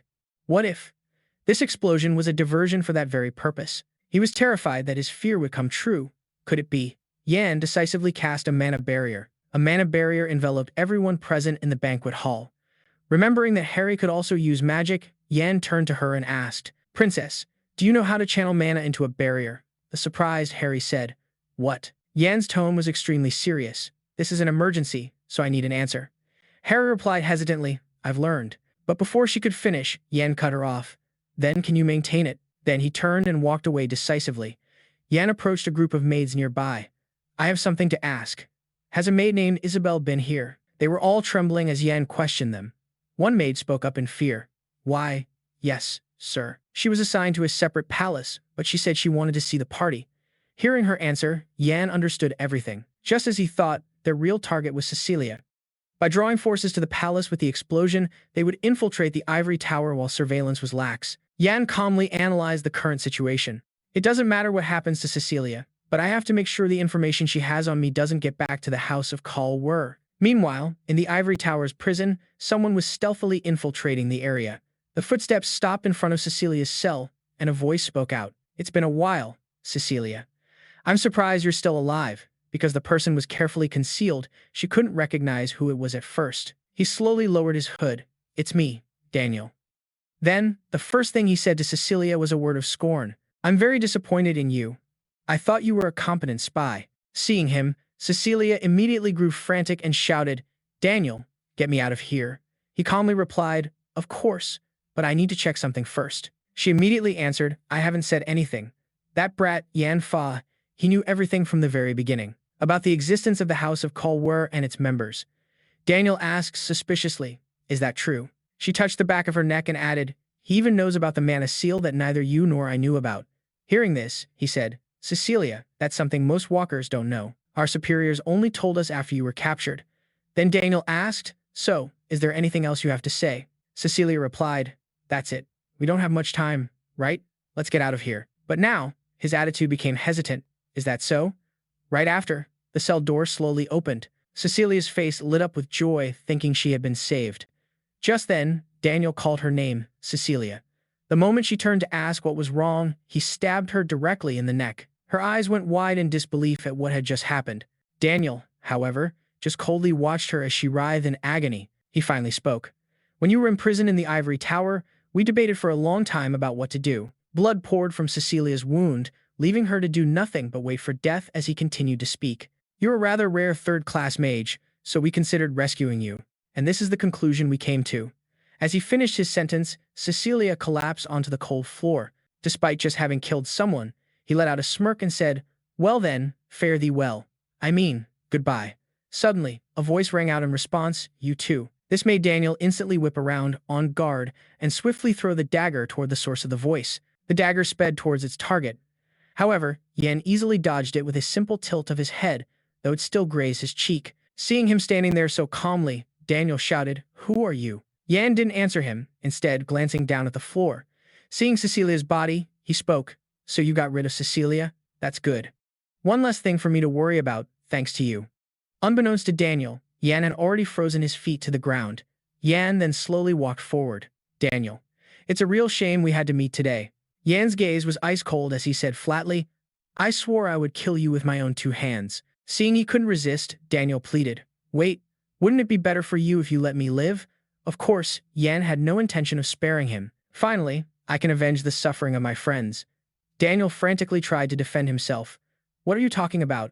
I never killed your friends. Yan replied, Of course you haven't, because he was the only one who knew. That won't happen for another 10 years. The ice continued to creep up, freezing his entire body. Yan then continued, I made a promise to myself that when I returned, I would set everything right. Then, he gently touched the block of ice. In the blink of an eye, it instantly shattered into 1,000 pieces. Yan stared at the murderer before him with a chilling gaze, then walked over to the corpse. Sure enough, there was also a mana seal on the back of his neck. I've confirmed the mana seal on his neck. That's enough. Just then, the sound of urgent footsteps echoed from outside. It turned out to be Ronald and the mages of the ivory tower who were approaching. His eyes widened in astonishment as he yelled, Yan Fa, what the hell happened here? Ronald stammered, seeing the 2 corpses at Yan's feet. Elsewhere, in the Emperor's palace, Terry angrily slammed his fist on his throne and roared. 2 people have already gone missing inside the palace. He shouted reproachfully, from a maid, to the royal scribe. What is the ivory tower doing while criminals are running rampant in the palace? Tower Master, answer me. Didn't you promise to uproot all the cancerous elements within the kingdom, and in return demand full authority for the ivory tower to hunt for spies? Terry's every word made all the nobles present tremble in fear. Then, he made his decision. I can no longer trust the ivory tower. I am hereby revoking all of its related authority. From now on, the Tower Master must share any information obtained from the search thus far with the knights and soldiers. Do you understand? Hotch heard this and bowed in response. I will obey your command, your majesty. Terry rubbed his forehead and said, You may leave. From now on, there will be much to do. Hotch followed the order and quietly stepped outside. Just then, the Emperor's attendant announced, Mage Yan, please step forward and greet his majesty. Yan slowly entered. Terry looked at him and said, So, we meet again. As a special guest from the north, Yan also carefully paid his respects to the Emperor. Terry quickly got to the point. Thanks to your ingenuity, we were able to protect the Empire this time. Yan remained silent, listening as he continued. Without you, we would have been helpless and lost a great deal of important information. into the hands of unidentified enemies, which would have made the empire and the royal family a laughingstock to the world. For all these reasons, I will never forget your achievements in this incident. Therefore, I wish to personally show my appreciation and give you the reward you deserve." As soon as he finished speaking, a servant brought the reward before Yan. It was an eye-catching blue cloak. Terry said, "This cloak is the only item left behind by Mel Green River, my ancestor and the only mage of the royal family." He explained, "According to their will, I cannot bestow it upon anyone outside the royal family, so I should say that I am only lending it to you. Of course, I will lend it to you until your last breath, or until you no longer wish to keep it." Yan was a little surprised to see this item. He thought to himself, Missile Green River, the first and last mage of the Green River Empire's royal family. He was the hero who saved the empire and rose to the position of Tower Master with his magical abilities. His cloak is an item that was difficult to see, even in my past life. Then, Terry made a suggestion. "Since it's just a cloak, I don't think you need to change. Would you like to try it on now?" Following the order, Yan took out the cloak and clumsily put it on. Seeing Yan's disheveled appearance, Terry let out a cheerful laugh. "A bit big on you, isn't it? I wonder when it will start to fit." As soon as he put it on, Yan realized it was an enchanted cloak. He immediately looked up and said to the emperor, "Then I will make it fit me right now." Immediately after, the cloak slowly began to shrink until it perfectly fit Yan's small body. Seeing this, the people around them were immediately amazed. "How did he do that?" Terry also watched him intently and complimented, "It suits you well. The blue matches your eyes." It seemed Yan really liked this gift. He then knelt before the emperor. "Thank you for your grace, your majesty." A moment later, outside the palace grounds, Harry saw Yan and hurried over. "Excuse me, Sir Yan." Yan bowed respectfully. "Greetings, Your Highness, the princess." But she waved her hand and said, "Please, don't be so formal with me." At that moment, Harry clasped her hands together, and they trembled slightly. "Sir Yan," Harry began hesitantly, "actually, I have something to say to you about what happened earlier." Yan quickly spoke up. "I was very busy then and was extremely rude to you. Your Highness, I hope you will forgive me." Harry immediately refuted him. "No, that's not it at all." As if understanding the princess's intentions, Yan reassured her. "Also, what you're worried about will not happen. So please, rest assured." Harry felt relieved hearing that answer. Suddenly, the sound of someone's footsteps echoed from behind them. Yan immediately recognized the voice. "You have truly achieved something wonderful, Sir Yan," he said sarcastically. "Thanks to you, the safety of both the Empire and the royal family has been preserved." Without waiting for Yan's reply, he continued, "And as His Majesty told you, your achievement in this incident was immense." Yan's eyes showed clear astonishment as he saw the person before him. The man suddenly said, "Forgive me for my late introduction. You may already know who I am, but I want to introduce myself formally. My name is Jiang Na Green River, the fifth son of His Majesty the Emperor." Several knights followed behind him. A flood of memories from his past life rushed back into Yan's mind. It turned out that man was an old acquaintance of Yan's. Back then, Yan had desperately knelt at his feet and begged, "Please." But when he looked up at that person, he saw only a bone-chilling indifference. In this life, he never expected to see that face again. But Yan was still bewildered, thinking about the name Jiang Na. The man spoke again. "Though I am late, I want to congratulate you on obtaining the position of high-ranking mage in the Ivory Tower." Meanwhile, Yan stood frozen in thought. It's too soon to meet him. Jiang Na added, "I want to express my gratitude to you for protecting the Empire's security from the spies in the Mowgli territory. And today, I would also like to invite you to lunch to show my gratitude." Jiang Na paid no mind to Yan's current expression and continued, "Are you free to accept my invitation?" He clenched his fists and was about to speak softly. Just as Yan was in that difficult situation, Harry spoke up to save him. "I'm sorry, Jiang Na, but he has an appointment today, with me." He pretended not to understand and replied, "Is that so? Then tomorrow." At this point, Yan calmly spoke up. "I am terribly sorry, but I'm afraid that won't be possible, Your Highness." A flicker of annoyance crossed Rangna's eyes. He glanced at Harry as if to warn her, but he still tried to reply in a soft voice, "I understand." Rangna looked directly at Yan and said, "It's a shame, but I'll look forward to next time." "It was a pleasure meeting you, Sir Yan." Yan answered him with silence. He added one last thing before leaving. "Well then, farewell for now." With that, Rangna and his two knights left together. Only the two of them remained, watching the fifth prince walk away. After confirming they were no longer being disturbed, Harry hesitantly spoke, "Sir Yan." She said shyly, "I spoke without thinking. I'm sorry." Yan replied, "It's all right." After that, Yan still glanced back at Rangna's familiar figure. Then, thoughts began to flow through his mind again. "I met him 2 years earlier, and right now, he's just a prince who has to hide his true ambitions. Now, Yan had made up his mind. I will stop you at all costs, Rangna, before you have the chance to expand your power, so that you can't advance even a single step. Yan will not stop until he is driven to despair and meets a tragic end. I will be your opponent in this life. Scene change to the royal palace. Right now, in the first prince's study, Haydn was grumbling as he read, I don't understand a word of this. Can't they write in a way everyone can understand? Who writes a book in such a confusing and complicated way? Professor Laurent, standing beside him, began to explain, Your Highness, that book was written by the first king of Green River. It details how to become a good ruler, explaining methods and measures. As the first prince and heir to the throne, you should be learning these things. Haydn looked at the thick books piled high on the table and sighed to himself. I have to read all of this? In just a few minutes, the pile of books on the table grew even higher as Laurent brought more.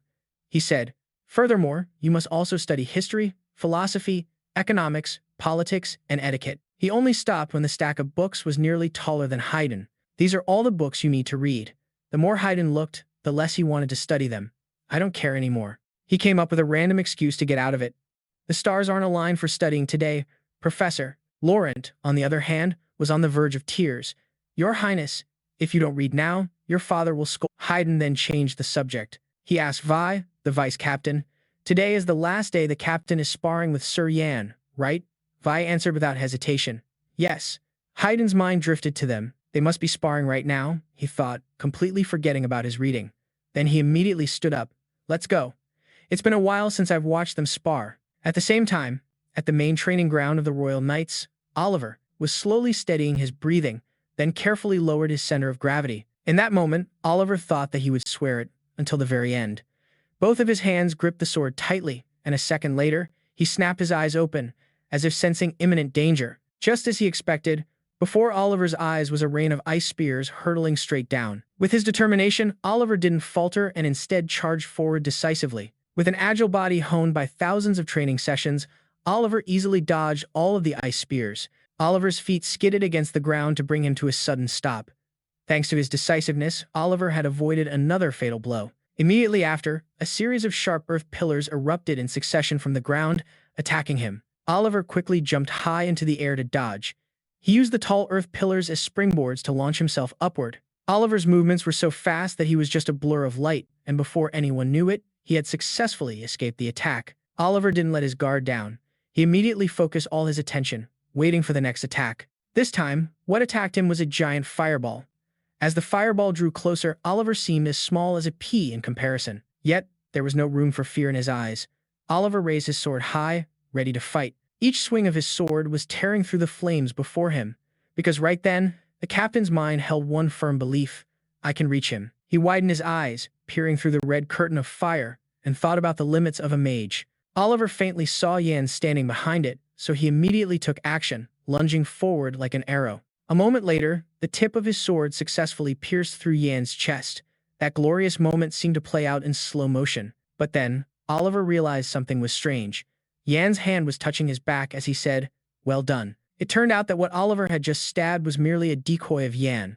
The real Yan was now standing right behind him. Oliver was silent for a moment, looking slightly disappointed, then slowly turned around and said, So I couldn't even manage to scratch you. Yan just smiled at him, then replied softly, You talk about a scratch, when you were aiming for my heart. If I'd gotten hurt, I would have been a goner. The two of them shook hands cheerfully. Oliver then spoke up. Thank you for helping me these past few years. Yan replied politely, Just consider it the fee for the necklace. Oliver himself knew that he had received help far exceeding its value, and his efforts had been acknowledged by Yan as well. You've definitely improved compared to 5 years ago. You just sliced that fire elemental in half with one sharp sword. Oliver said, Yan, can I ask you something? He immediately agreed, Of course. How strong are you now? Oliver asked bluntly. Yan seemed to dodge the question. Not as strong as you might think. Yan was currently a 5th level mage, even though in his past life he only reached level 5 at 26, which was already considered quite fast, but he had hoped to at least reach level 6. Yan looked into his palm, sensing, but I can't seem to get any stronger. With the development of my body and mana heart, level 5 is my limit. Then he clenched his fist again in anticipation. I hope my body stops growing as soon as possible. Just then, a familiar voice rang out, as expected of the Empire's greatest mage. Yan turned to see it was His Highness. Haydn said cheerfully, I heard today was the last sparring match for you two. Every word he spoke was filled with care. All right, let's go have breakfast together, shall we? To strengthen my right and left arms, I'll treat you to the most magnificent meal. Despite such a tempting offer, Yan refused. My apologies, but today marks the completion of my studies at the Ivory Tower, and as a more powerful mage, I've been assigned new duties, so I must go see the Tower Master right away. Haydn replied reluctantly. I see. Well, it can't be helped. Though he was disappointed, he still said, Go on, then. We can eat together next time. Yan replied, I will arrange a time as soon as I can. Then, Yan cast wind magic, enveloping his body. He then bowed respectfully to the crown prince. In the blink of an eye, he was no longer on the ground, but soaring high into the sky. Yan smiled and said, I will return. And with that, he vanished into thin air. The three people below watched Yan until he was completely out of sight. Haydn sighed in admiration. Does that cloak my father gave him have a flight enchantment? I don't know about anything else, but I'm truly jealous of that. Suddenly, Haydn turned to the captain. Oliver immediately responded, Your orders, your highness. Haydn then spoke up. I saw you fight on par with Yan. What do you think? Are you able to fight against mages now? Oliver answered him. My answer has two parts, Oliver admitted. First, I couldn't even put a scratch on Yan. The gap between us will only continue to widen. However, as for other mages, hearing this, Haydn could already guess the rest of the answer. The smile on Oliver's lips showed he was completely confident in his abilities. He said with absolute certainty, as long as it's not Yan, I can handle them. That same morning, at the Ivory Tower, the door to the Tower Master's office opened. As soon as Yan stepped inside, he heard Herbrick's voice, You've arrived. The old man stood up with some difficulty, feeling a strange sense of nostalgia. It feels like only yesterday that I heard news of a special boy from the north, and now, that boy has become a young man. His voice was now hoarse, his face seemingly etched with more wrinkles than before. Herbrick continued, I suppose that just means I've grown old. Yan replied, You will remain healthy for at least a few more decades, sir. Herbrick was holding some papers. After reading them, he said, Excellent. I have nothing to say but praise. He stated that Yan was truly great fortune for both the Empire and the Ivory Tower. Every lady wants to meet you. Aren't you the very role model every mage strives to be? Hearing this, Yan immediately denied it. You're too kind, sir. But Herbrick stood by his statement. We will soon find out whether I am exaggerating or not. He then changed the subject. You know, today is your last day. If you were a normal academy student, you would be dispatched to the neighboring regions. But you are a special case. Your last day is just to chat with this old man. Yan replied, Not at all, sir. In fact, it is an honor. Thank you. Even if those are just pleasantries, he said while searching for something on his desk, before handing Yan a card. Congratulations on becoming an official mage. Herbrick explained that this was a symbol of his new status. It will allow you to mobilize the Empire's soldiers and citizens at will. You will have plenty of opportunities to use it. Yan asked, puzzled, Are there many places that require a high-ranking mage? Herbrick's voice rang out again. It's not just a matter of need. His brow furrowed slightly. There are very few high-ranking mages at the moment, especially since Helen has settled down. What else can you expect? I don't want to pressure you, but your help is absolutely crucial. Yan replied, So there's a lot of work waiting for me. Herbrick affirmed once more, You are the Ivory Tower's strongest and most important asset, so you will soon be tied down by many responsibilities. He opened up an information panel in his hand. But, since this is your first time, so I'll let you choose. The information board clearly displayed 3 places. Ian looked up at it as well. The first place was Rodmia, the city with the largest seaport in the Empire. Next was Benson, the city that produced the most iron in the Empire. Ian then turned to the last one, and there it was. Ferric, the northeastern region, the place he was assigned to in his previous life. The reason Ian was assigned there back then was because the previous mage had died in an accident, so he had to go and replace him. Ian walked up to the third board and made his decision. I'm interested in Ferric.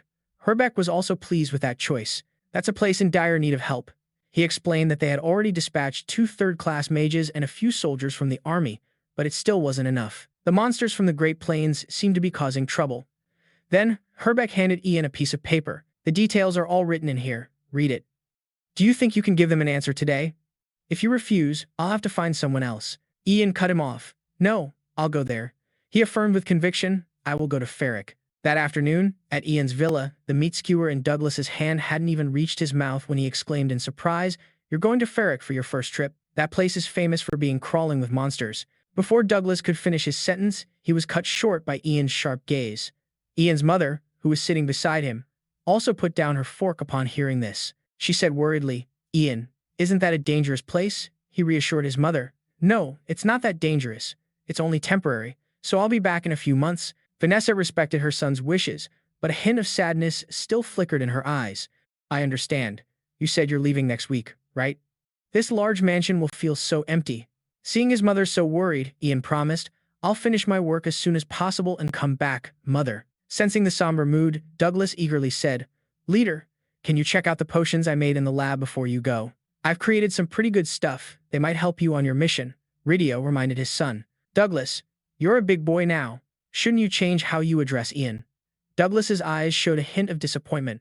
What's wrong with calling him leader? Then he glanced over at Ian. Ian didn't understand what he was getting at by staring at him. Douglas said innocently, How about calling you brother? That sentence made Ian, who had just taken a sip of water, spit it out. The word brother sent a shock through Ridio's entire being. At this point, Ian and his mother were also speechless. However, Douglas seemed to really like this new title. The corners of his mouth turned up in a smile as he called out again, Brother Ian. Ian froze for 5 seconds. Are you really the Douglas I knew in my past life? In contrast to Ian, Vanessa was overjoyed. It's wonderful that you have a cute little brother now. And I get another son. Ian called out helplessly, Mother. Beside them, Ridio's heart suddenly started pounding. He stammered, Miss Vanessa, what? What do you mean? Ian thought to himself, why is he suddenly blushing? After that, the father and son duo descended into chaos. Ridio reminded his son that he should call him Sir Ian. But Douglas replied, Are we a family now? Sir sounds so distant. Ridio said bluntly, You're living under his roof and you're being picky? Douglas retorted. What do you mean by that? My genius brain is a great asset to this family, you know. At this, Ridio had to concede. A genius? Huh? Fine. Whatever, you're a genius. Vanessa chuckled softly as she watched the father and son's close interaction. To the side, Ian quietly watched his mother, who looked very happy right now. That made him feel happy too. A thought popped into his head. This isn't so bad. But then he changed his mind. You are not to call me brother. Hearing that, Douglas's eyes welled up with tears. A week passed by quickly, and Ian was now standing in front of his villa. Ridio's voice rang out beside him. Are you all prepared? He asked. Are you heading straight to Ferric? Ian replied. First, I have to say goodbye to the Ivory Tower's master. Then I'll plan my trip there. But Ian still asked Ridio worriedly, What about the mana traps I set up in the mansion? He laughed and replied, You already explained it yesterday. Don't worry. I will protect Miss Vanessa with my life. Ian replied, I hope you won't have to. Just then, Douglas casually called out, Brother. Both Ian and Ridio immediately looked annoyed, forcing Douglas to quickly change his address. I mean, leader. He was holding a potion bottle in his hand and offered it to Ian. Please take this. It's a potion I tried making myself. Douglas glanced at Ridio, then hesitated. Then, he secretly leaned close to Ian's ear and whispered, It's probably better than my dad's. Douglas wore a confident smile as he said that. Ian smiled back in response. Thank you. He thought to himself that Douglas still had 3 years before graduating from the Royal Academy of Pharmacy, but he had already been promised a position as a royal alchemist due to his abilities. Unfortunately for Douglas, his father had overheard him. He gave his son a big bonk on the head. In your dreams, kid. Looking at the potion in his hand, Ian was completely confident that it would definitely be effective. After a moment, Douglas asked an innocent question. Leader, are you going to fly to Ferric with your cloak? Ian replied bluntly, No. I'll take a carriage to the outskirts of the capital. I don't want to attract too much attention. At that moment, Vanessa rushed over, calling out loudly, Ian. She was carrying a very large box. Seeing his mother, Ian called out to her. She carefully handed him the box. Eat this on the way. I packed a lot. Vanessa had thoughtfully prepared everything. The first box has the food you'll need for today. The other boxes have beef jerky and dried fruit for later. Her gaze was filled with affection as she looked at her son. I also baked the red bean buns you like, Ian replied. Thank you, Mom. I'll eat well. Suddenly, she stepped closer and wrapped Ian in a hug. Be careful not to get hurt. Don't skip your meals, okay? Ian was a little surprised by his mother's hug, but he quickly accepted it. He wrapped his arms around his mother's waist, returning her hug tightly. I will. He looked at his mother and said, I'll be back soon, so please don't worry too much. After saying goodbye to everyone, Ian finally spoke. Well, I'm off.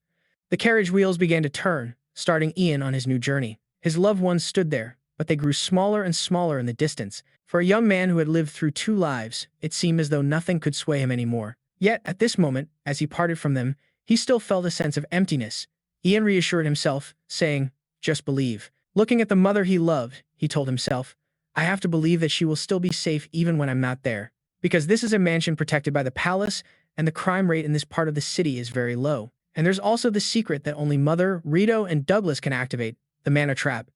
Ian clenched his fist, thinking, with that, I can eliminate most threats. Just then, Ian mumbled a name, Ferric territory. He recalled everything. It had been 25 years. Elsewhere, in a canyon near Ferric, a battle was raging. Callian Pyrrhic roared an order to his soldiers, kill them 100 times over and bring me their heads. Don't you dare die before then. Hearing this, the entire army seemed to gain a surge of strength and continued to fight the monsters. Just at that critical moment, a cavalryman rushed over. Sir, Callian asked, what is it? The man stammered in reply, the supply forces. In the rear. Then he immediately shouted, our rear supply forces are being attacked by a horde of orcs that came over the mountain. Callian froze upon hearing the bad news. What? Looking at the monsters that were still relentlessly charging at them, he thought in frustration. Damn it, how could they have broken through the rear lines? However, as a general, he had to make a quick decision. Squads 2 and 3, hold your position with the mages. Squad 1, with me. They all responded in unison. Yes, sir. He quickly mounted his horse, pointed to the rear, and said, we're going to deal with the orcs behind us. Immediately after, Callian rode straight for them with Squad 1. On the way there, he silently calculated, their individual intelligence is low, but they move like an army. Well-trained soldiers can handle them, but they're more than enough to wipe out the supply team, who have no combat experience. Worry was written all over Callian's face. At this point, he could only pray that he wouldn't be too late. Suddenly, snow began to fall. Callian was stunned for a moment. Is this snow? With his knowledge, he immediately realized that it never snowed in the north. But the white snow before his eyes continued to fall relentlessly. Even the canopies of the trees were covered in a thick layer of it. Some trees were even frozen solid. As Callian's group went deeper, they came across a massive block of ice in the middle of the path. Inside the blocks of ice were the orc monsters. All of them were frozen solid. Callian still couldn't believe his eyes. What is going on? In the distance, on top of a tree, he saw the silhouette of someone standing there. But in the blink of an eye, the figure blurred, as if it had vanished from that spot. The corpses of the orcs lay scattered on the ground. Every single one of them had been impaled by an ice spear. Others had been turned into frozen orc sickles. In a mountain region where it never snowed, a massive block of ice had now appeared, accompanied by snowfall everywhere. From the top of that ice block, Ian landed lightly. As he appeared, Callian called out, show yourself. Only then did he reply, I heard you were in need of assistance. Meanwhile, Callian was still stunned in amazement. Then he introduced himself to them. My name is Ian Page, a high-ranking mage dispatched by the Ivory Tower. Ian Page. Callian repeated the name unconsciously. It was then that he realized with a start, you mean the noble from the northern Mowgli. Ah, that Ian Page. Callian then said cheerfully. I never expected someone so young to come to our aid. I've heard of your achievements in annihilating the goblin army in the Morin Mountains when you were very young. He stepped forward, extending his hand for a handshake. It is an honor to meet you. Ian replied in kind. It's also an honor for me to meet General Callian Pyrrhic, the greatest warrior of the East. Callian's hand suddenly tightened its grip. You must be exhausted after your long journey. His eyes grew serious as he said, but could you spare a moment? Because we have a great deal to discuss. That afternoon, at the army's encampment, a weary Khan spoke up. I didn't know they would show up in such large numbers. Then he added, no, I had expected it. But not to this extent. They've seemed quite determined lately. Yan stood to one side listening to his report. It seemed there was trouble on the Great Plains. Then, Sen's serious voice rang out steadily. You see, Your Excellency Yan, we've sent requests to the palace and the Ivory Tower. They were extremely urgent requests. The first was a request for supplies and reinforcements to continue the fight. The second was a request for a high-ranking mage, a mage skilled enough to overcome our current situation. At this, Yan remained silent. Recalling the incredible sight from this morning, Sen said, I was utterly astonished by your ability to annihilate the monster army in an instant, and to so quickly erect that ice wall. The canyon is now barricaded, so we will have more time. However, that is only a temporary solution. The main reason is that we are on the verge of a war with the monsters on the Great Plains. The army has grown weary from years of constant monster incursions, and our food supplies have nearly run out. A flicker of anxiety crossed his face. If only reinforcements and supplies had arrived, we could have continued to fight the monsters. At this, Sen frowned slightly. But it seems the Empire has delayed that request, and since you seem to have come in place of reinforcements, I believe we should devise a more long-term solution to this problem. After hearing the situation, Yan replied, I understand. This is all within my expectations, he said slowly. The ice wall can last for up to 10 days. If we monitor the movements of the monsters invading from the mountain range, we should be safe for the time being. Within these 10 days, we can go to the Great Plains, Sen asked in surprise. Your Excellency Yan, are you going yourself? Yan replied with certainty. We must find the cause of this, and perhaps a permanent solution as well. However, it seemed Sen still wasn't convinced of his abilities. I'm glad you seem so confident, he continued. But I've sent countless troops to the Great Plains over the past few months, and it yielded no results whatsoever. Helplessness was evident in his voice. The only thing we discovered was that monsters of different species have stopped attacking each other. It's as if they've joined forces to attack only humans. Those terrifying monsters seem to have weakened Sen's resolve. He pointed to a spot on the map and said, the monsters aren't just attacking the Green River Empire. They're also attacking the northern border of the Great Plains, the Karen Empire, and the Duchy of Roll. They are invading those borders all at the same time, he added. Some nations have fewer access routes to them, so they've suffered fewer losses. He then pointed to another area that included the Great Gorge, which has led the monsters to concentrate their attacks on the Pure Estate. After careful analysis, Sen realized something. But the strange thing is here, on the southern border of the Great Plains, the native tribes are not being invaded by monsters at all, he said as he moved his finger to that location. Yan listened as he continued. It's as if something is preventing them from approaching this area.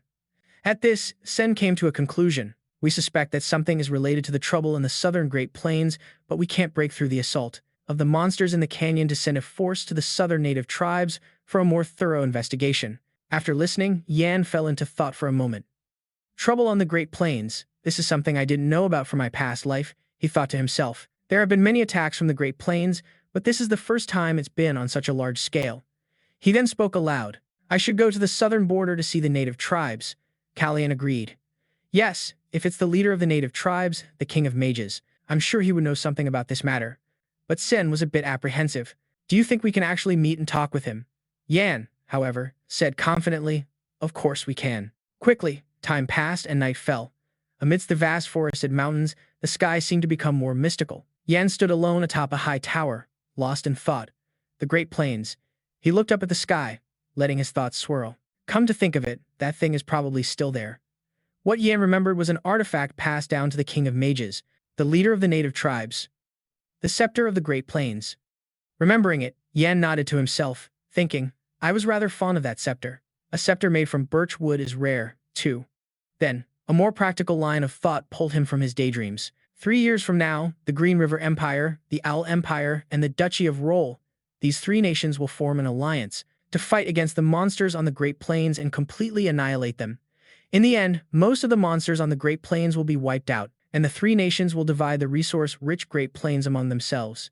Yan clenched his fists as he thought about it, because during that time, the King of Mages disappears, and the native tribes of the Great Plains are turned into slaves. His thoughts drifted on. In his mind, an event that hadn't occurred in his previous life had just happened. Yan presumed this change was likely because he had come back. A fear began to rise in his heart. A problem in the Great Plains that he was completely unaware of. Recalling their conversation that day, Yan had told Ken that the ice would melt and break in 10 days. By then, they would surely find the cause and a solution for the situation. In case I don't return within 10 days. Before he could finish, Ken had cut him off. I believe you will return in 10 days. Good luck, Sir Yan. Back in the present, before Yan was a remote, mountainous region where the land was so barren that all the trees had withered. As previously arranged with Sen, Yan came to this land alone. Looking at the scene before him, Yan thought to himself, this is the area bordering the lands of the native tribes. The surroundings were so quiet, it made Yan suspicious. It was strangely silent. Every path Yan walked showed no signs of life. Compared to the hordes of monsters in the north, I haven't seen a single one since I started heading south. I wonder if this place is the cause of the change Sir Sen mentioned. Nevertheless, he calmly proceeded deeper. The sound of his footsteps was heard by the men of the tribe. They asked warily, Who are you? Yan calmly stated, I am not an enemy. I am a mage from the Green River Empire. One of them shouted, How do you know our language? Yan didn't answer his question and instead made a direct request. I don't have time to explain. I've come to see the Shaman King. Hearing this, they were stunned for a moment. What did you just say? The Shaman King is the master of the native tribe's tower. The natives are also people born with a mana heart and a mana brain. Their method of controlling mana is quite basic, but they are raised to be mages who specialize in rituals rather than ordinary mages. Among them, the Shaman King is their ruler, standing at the highest position. At this moment, Yan paid no mind to their attitude and continued to state his purpose. I've come to discuss the problem that the monsters in the north are causing. The Shaman King must already know about it, so please. But before Yan could finish his sentence, a sharp spear was pointed directly at his neck. The man barked aggressively. How dare people from the Empire be so arrogant?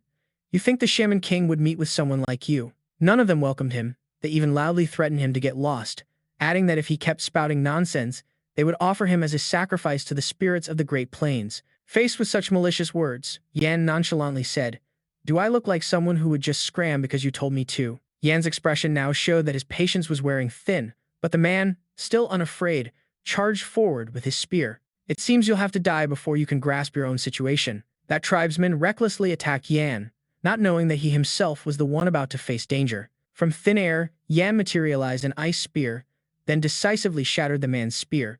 The spearhead fell to the ground before he even realized what had happened. Yan then issued a warning, "Your head will be next." His words were as light as a feather, but carried immense killing intent. "Don't cause a scene here. Take me to the Shaman King." In the midst of the chaos, an old voice rang out. "What business does someone from the Empire have here?" All of them, including Yan, turned to look. Seeing the familiar staff in the old man's hand, Yan vaguely recognized it. He asked directly, "Are you the Shaman King?" The old man nodded slightly and replied, "Yes, that is what I am called." Yan said, "I'm surprised to see you all the way out here." Without waiting for the old man's reply, he got straight to the matter at hand. The monsters of the Great Plains are invading the borders of the three nations. However, as I moved south, I didn't see a single monster. Do you happen to know why the monsters are only invading the north? The old man replied, "It's common for monsters to invade the borders. We don't know the reason why this is happening." However, Yan immediately realized that what he had just said was a lie. The Shaman King froze, not expecting his lie to be discovered. That very dishonesty annoyed Yan, who said, "Your lies don't work on me." Yan's tone turned serious as he asked again, "Please tell me the truth. What is going on?" One of the tribesmen saw this and shouted, "How dare that bastard act so arrogant in front of him?" But the Shaman King stopped him in time. The old man said calmly, "I've heard that the mages of the Empire have devised a lie-detecting spell, but seeing it with my own eyes is still quite astonishing." Looking straight into Yan's eyes, the Shaman King had no choice but to tell the truth. "Yes, it's useless to lie to you. I will tell you the truth." He began to recount gravely. Many years ago, there was a prophecy that the once beautiful Great Plains would turn into a sea of fire, and a golden light would stain the land red. Our people, who have lived on this land for thousands of years, will be scattered and enslaved. This news stunned Yan. Then the old man slowly explained the root of the story. "There was nothing we could do. We knew that our tribe would be wiped out if a war has begun, but even so, we cannot just sit here waiting and praying that the prophecy won't come to pass." The truth continued to be revealed through the Sorcerer King's tale. One day, a lady found us. That lady cast a few spells on this staff, shared her power with us, and then disappeared. So said the Sorcerer King. Yan's eyes narrowed slightly. "A lady?" Then the old man added, "She also said that if another outsider came here." Just as he said that, the space behind Yan erupted in fierce flames. And in front of him, the Sorcerer King had now summoned a series of skeletons, rising from the ground. His voice deepened menacingly as he spoke.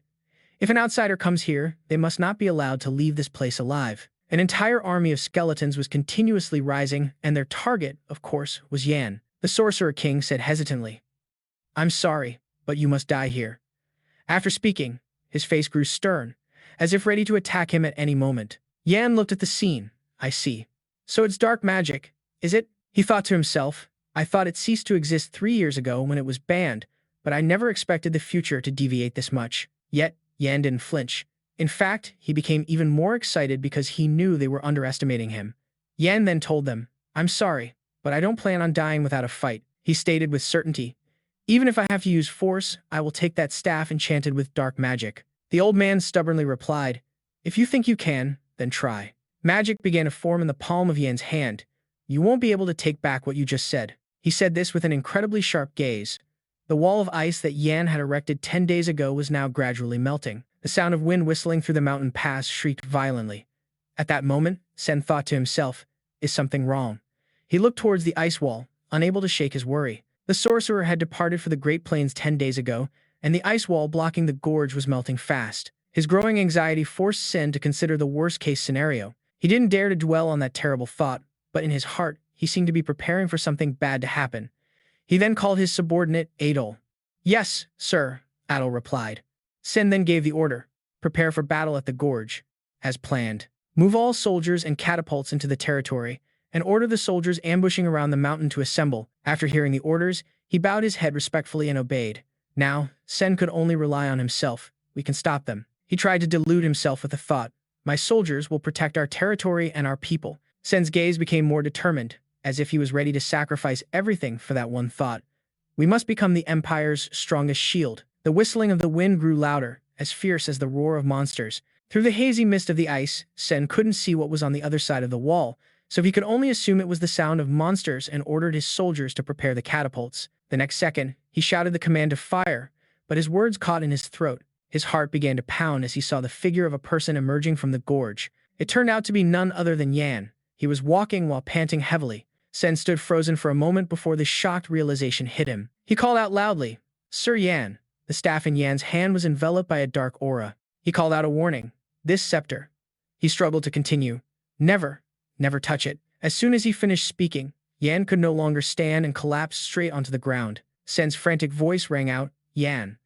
An unknown amount of time passed before he finally woke up. He groggily looked up at the ceiling, then glanced around the room before his mind cleared. Yan was lying in a sickbed, his whole body treated and carefully bandaged. He asked wonderingly, where is this? Looking at the room's decor, Yan guessed, is this Yan Duan? Then, Yan quickly sat up and rubbed his head. Looks like I'm in the right place. The effects of the previous battle had left Yan exhausted, but he was still deep in thought. But first, I have to deal with the scepter. Just then, Sen's voice cut through his thoughts. Sir Yan, you're finally awake. Seeing Sen, Yan called out, General. He asked gently, how long was I asleep?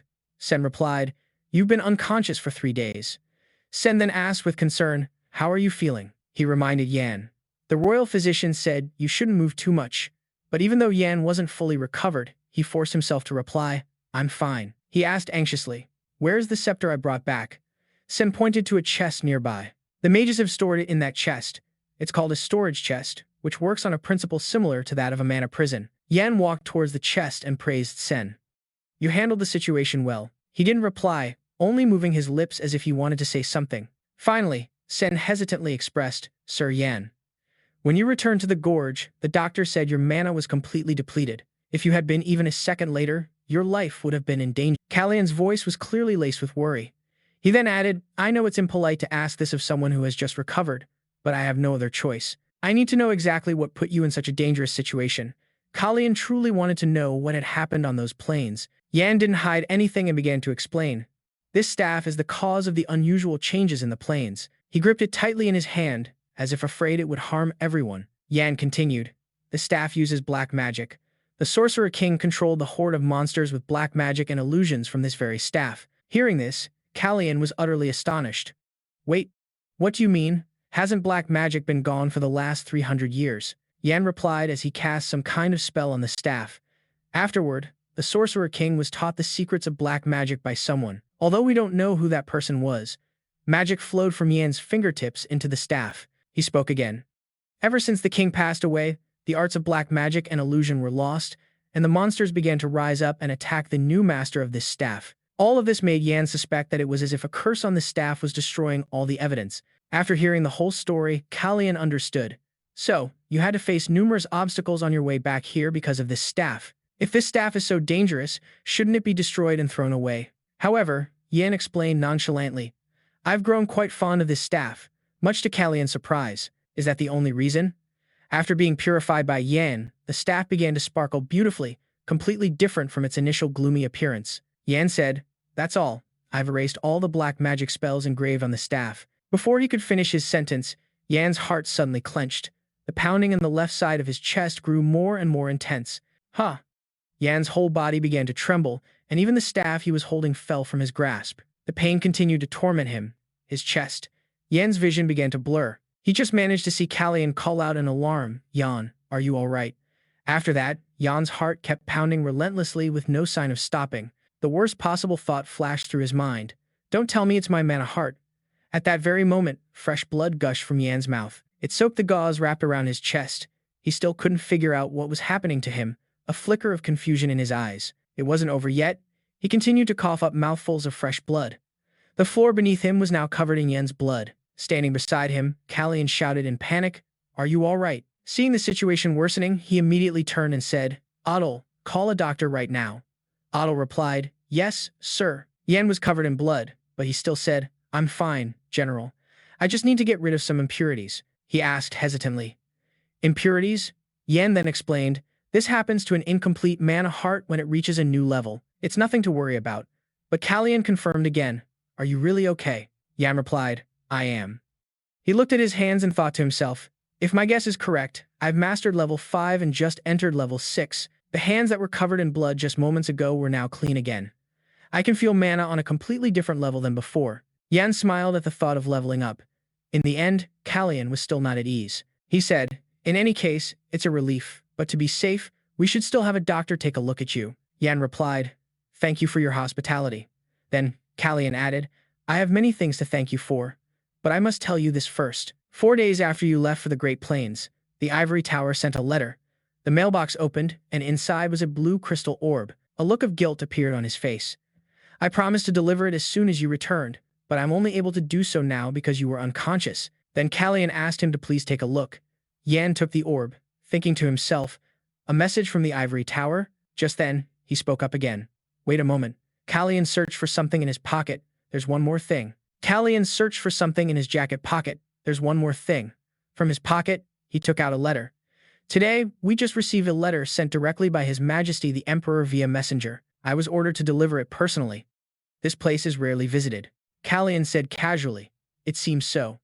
Hearing that answer, Yan fell into deep thought. So, the king didn't use the Ivory Tower's delivery orb, but chose to send a paper letter via a rider. But using this method to send a message runs the risk of the letter being delayed or encountering problems. What could be so important that he has to keep it a secret from the Ivory Tower? In that case, I'll check the Ivory Tower's message first. He then activated the orb. An information panel immediately appeared before him, the contents of which read, "To High Mage Ianfa. We requested to delay the delivery of this message, as its contents could have hindered the execution of your current mission. I hope you understand that this was an unavoidable choice. Your family is in some trouble. An unidentified suspect broke into your residence, but thanks to the guards, your family and property are safe." Ian's eyes widened in shock. A suspect? But he forced himself to stay calm and continued reading. "The safety of your family is now guaranteed under the absolute protection of the royal family and the Ivory Tower, so we are sending this message to inform you that you need not worry." Reading this, Ian's whole body trembled uncontrollably, and his hands clenched into tight fists. His eyes were now filled with rage, because he knew this message was sent specifically to make him worry. "What are you plotting, Tower Master Herbeck?" Still, he tried his best to remain calm. He took a deep breath and decided to read the Emperor's letter first and think later. The letter began with a very sincere greeting. "Dear Mage Ian." Every word in the letter was written with care. "If you are receiving this letter, it means luck is still on my and my son's side. I silently thank the goddess of luck and wish to make a request of you." Ian slowly read every single word. "As a high-ranking mage on a mission, you certainly haven't heard the news yet.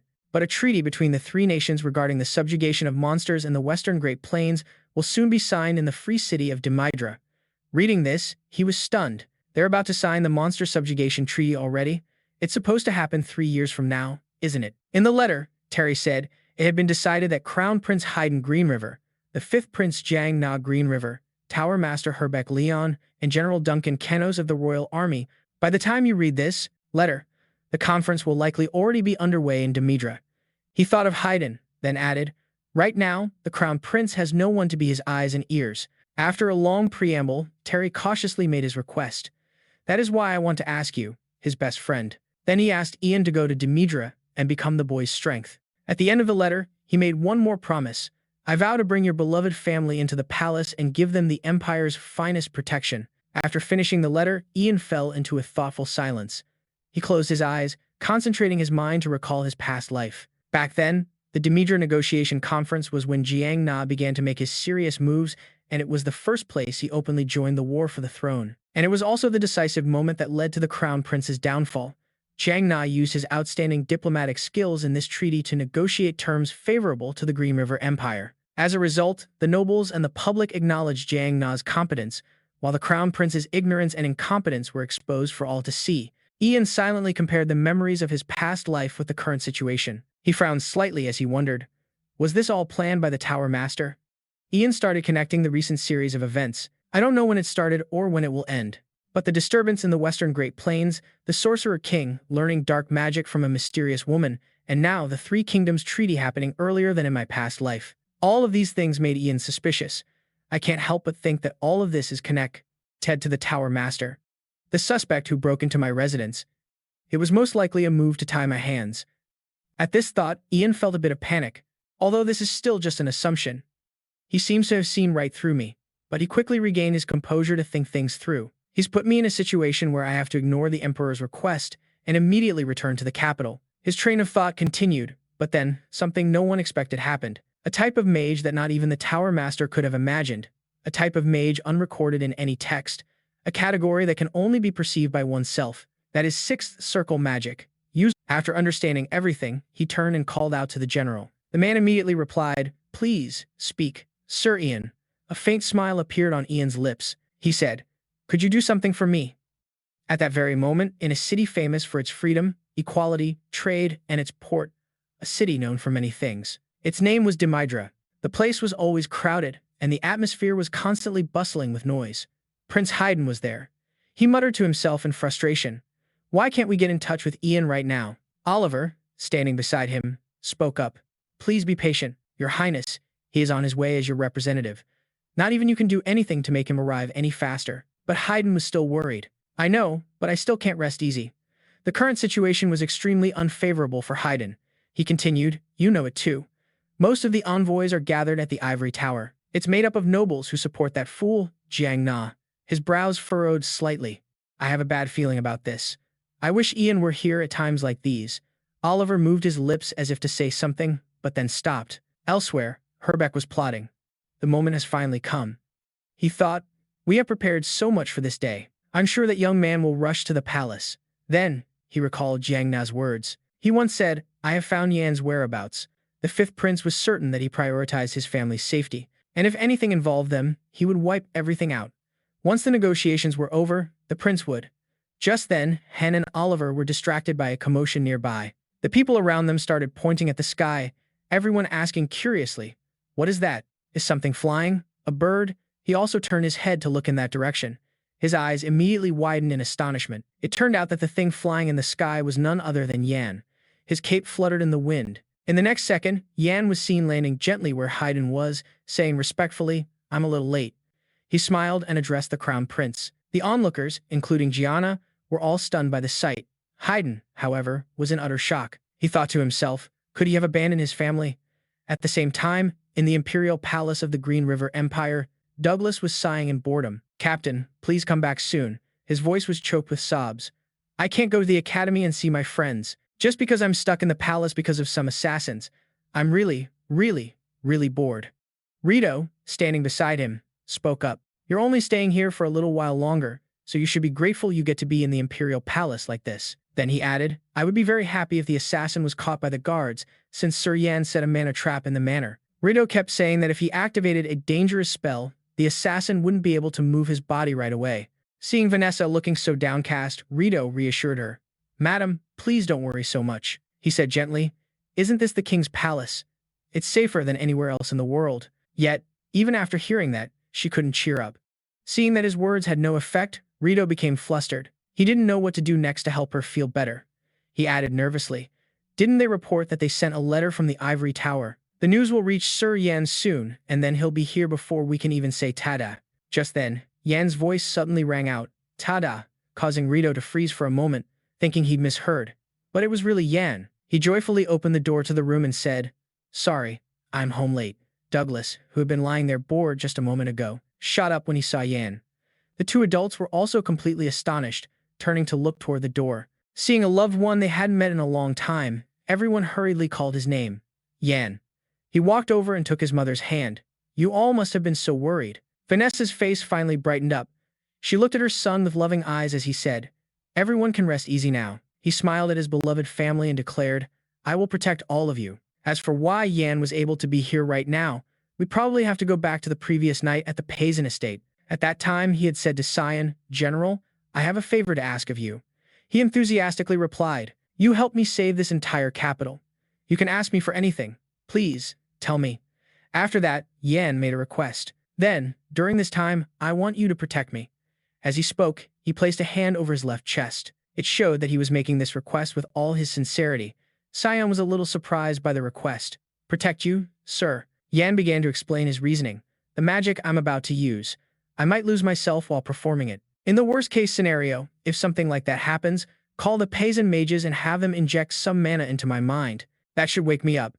The reason he had to be so cautious was because he knew very well. Because there weren't many official mages who had reached level 6 or higher, there were very few records of them on the continent. Even in his past life, the spells he used after reaching level 6 were either ones he discovered himself or learned a little about from ancient books. Yan held his hand forward, preparing to cast the spell. "Let's begin." In a flash, a magic circle appeared in front of Yan. His body also began to transform violently, as if every single cell was trying to escape. Immediately after, he successfully split his body into two entities. Because this spell consumed too much mana, Yan's original body immediately became unstable. He then staggered and fainted into Sion's arms. He looked at the unbelievable scene before him. How is this possible? Yan's two duplicates were absolutely perfect, so identical they were indistinguishable, leaving Sion stunned by this magic. At that moment, his two duplicates spoke up to explain the puppet show, along with spells from level 6 and above. The original body becomes the puppeteer and falls into a comatose state. Not only can they move freely, the two puppets can use magic equivalent to a level 5 mage. The two of them looked at him and continued, "So, we're counting on you." After that, both of them walked toward the door one by one. Back with Prince Haydn, he was currently overjoyed by Yan's presence. You came for me." Hen walked over, took his hand, and said emotionally, "We must be telepathically connected. I missed you so much, Yan." Ah. Perhaps because he understood the prince's personality too well before his over-the-top actions. Yan didn't say anything and just let out a soft sigh. Just then, HB approached him and spoke up. "I was wondering who had arrived," he asked. "Is that you, Yan?" HB said gently, "I heard from Lord Pyrrhic that you've completed your mission. I was told the mission was so difficult that you fainted, and he couldn't stop praising you. You've achieved something great for the Empire." Yan simply replied politely, "I only did what was required of me as a high-ranking mage." After a bit of small talk, he finally got to the point. "But why are you here?" "I'm certain I told you to return to the Ivory Tower and rest. Haven't you heard what happened to your family?" Yan cut him off. "I received a letter from the Ivory Tower." He placed a hand on his chest. "But after completing my mission, I received an order from the royal family." The letter in his hand served as solid proof of his presence. Yan continued, "As soon as I received the royal order, I immediately joined the delegation, and to assist the crown prince." Seeing this, HB suggested, "May I read the letter for a moment?" Yan handed it to him. Without hesitation, HB immediately opened it and read. The letter bore the emperor's name and the royal seal, proving that what Yan said was true. But this also astonished HB. "I thought they would try every trick in the book, but I never expected Yan Fa to abandon his family and run here." At this thought, he suddenly smirked. HB said, "I recognize this as a royal order from the emperor, but you cannot join the delegation." Hayden, who was standing nearby, heard this and shouted, "Cannot? You are mocking the emperor's command." It was as if he had anticipated this. HB justified his position. "Your Highness, this is a matter of trust between the three nations." He argued that the number of people and guards in the delegation had already been fixed, and no changes whatsoever can be made. That is what was agreed upon during the last negotiation.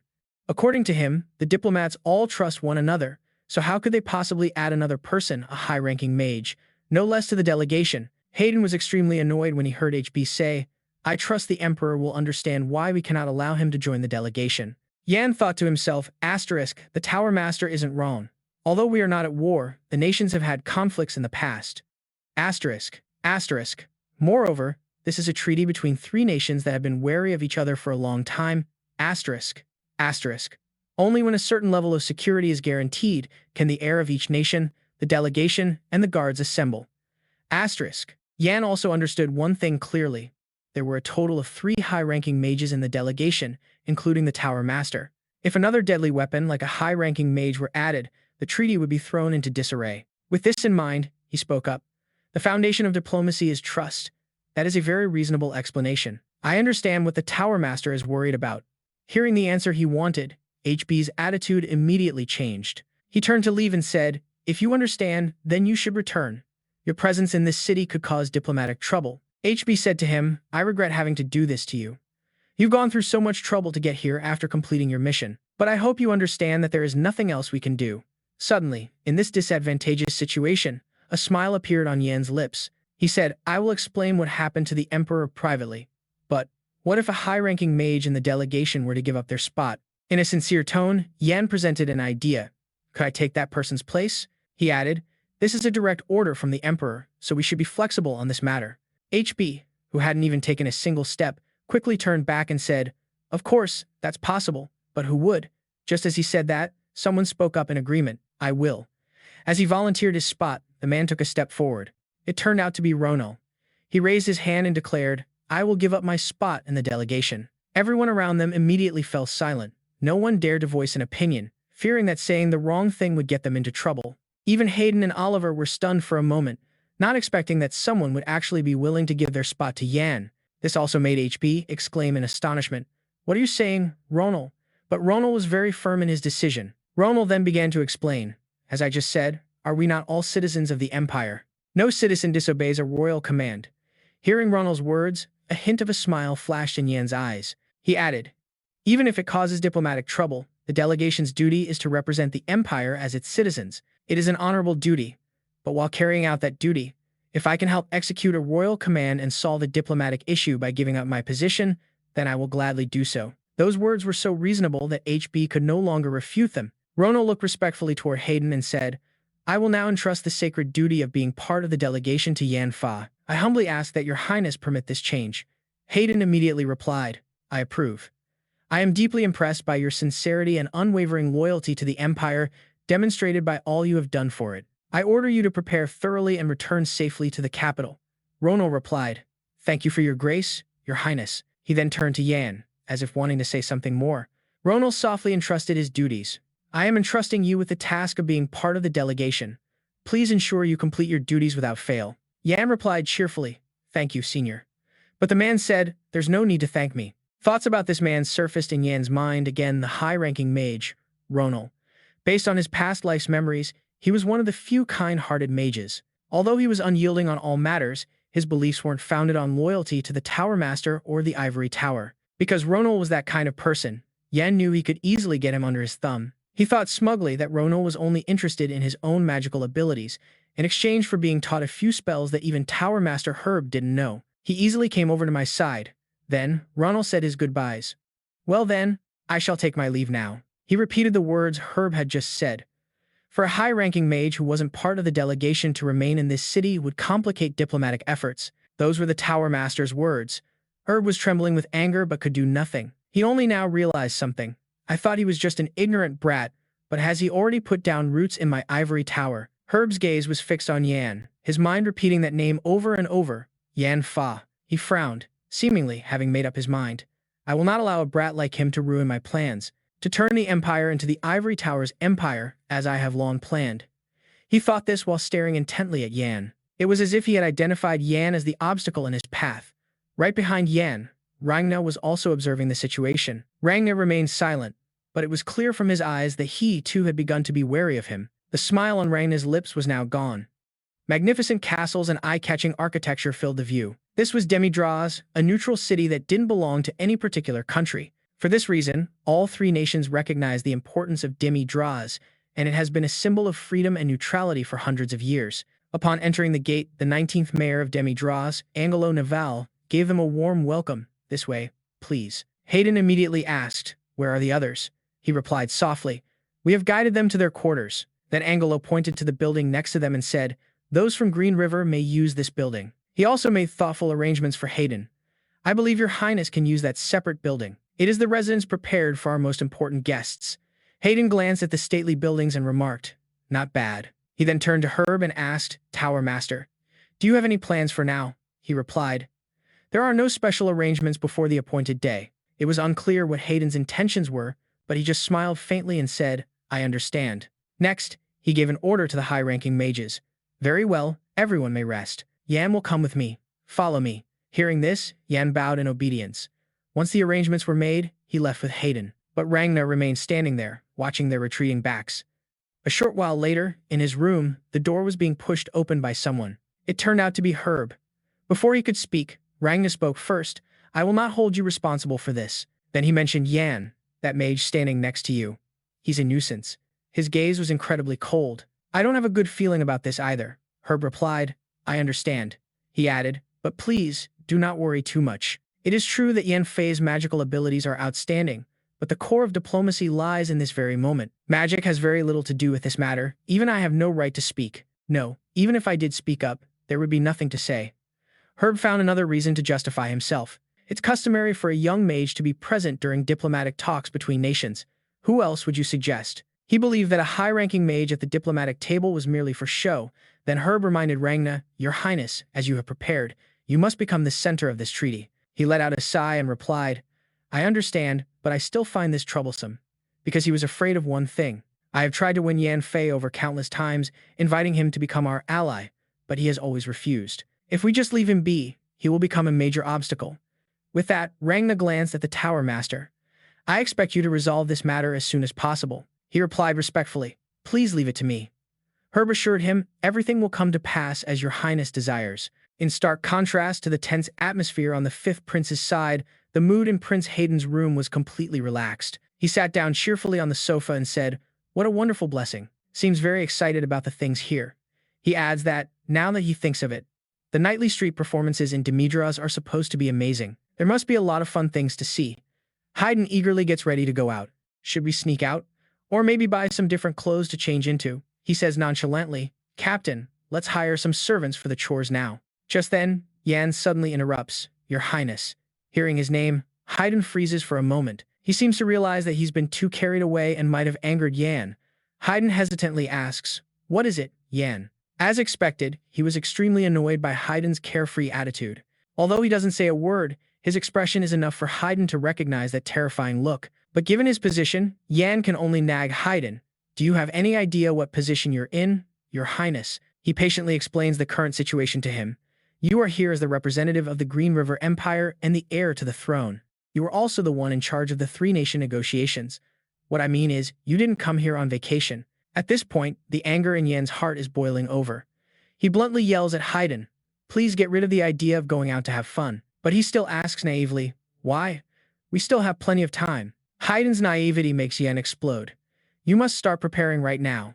Seeing Yan get angry with him, he immediately turns to Oliver with a pleading look. Oliver notices but ignores him, immediately turning his head away. Yan adds, "You are the one with the most authority in this matter. If you say nothing, that opportunity will be handed over to the Fifth Prince." He still stubbornly says, "I heard my father, the king, mention it." But he immediately says with certainty, "I guarantee that if that happens, the negotiations will focus on the Fifth Prince. Would you be all right with that?" However, Hayden is still very hesitant. "I would hate that," but he sighs and says, "To be honest, I don't know anything about the military, trade goods, land distribution, or anything related to slaves. There's no one by my side to debate politics with, and no one to help me." Yan listens silently as the prince vents. He thinks, compared to being humiliated if I say something, isn't it better to just keep quiet and do nothing? Hearing Hayden's inner thoughts, he understands. It seems he's used to giving up and running away from reality. That simply won't do. Yan is sure of it, because the only person with the potential to help him right now is Hayden. The prince could be the one card I have to deal Rangna a crushing disappointment. Then, he persistently tries to convince the prince again. "You should be the center of the negotiations, Your Highness." He still tries to find an excuse to get out of it, but how can I?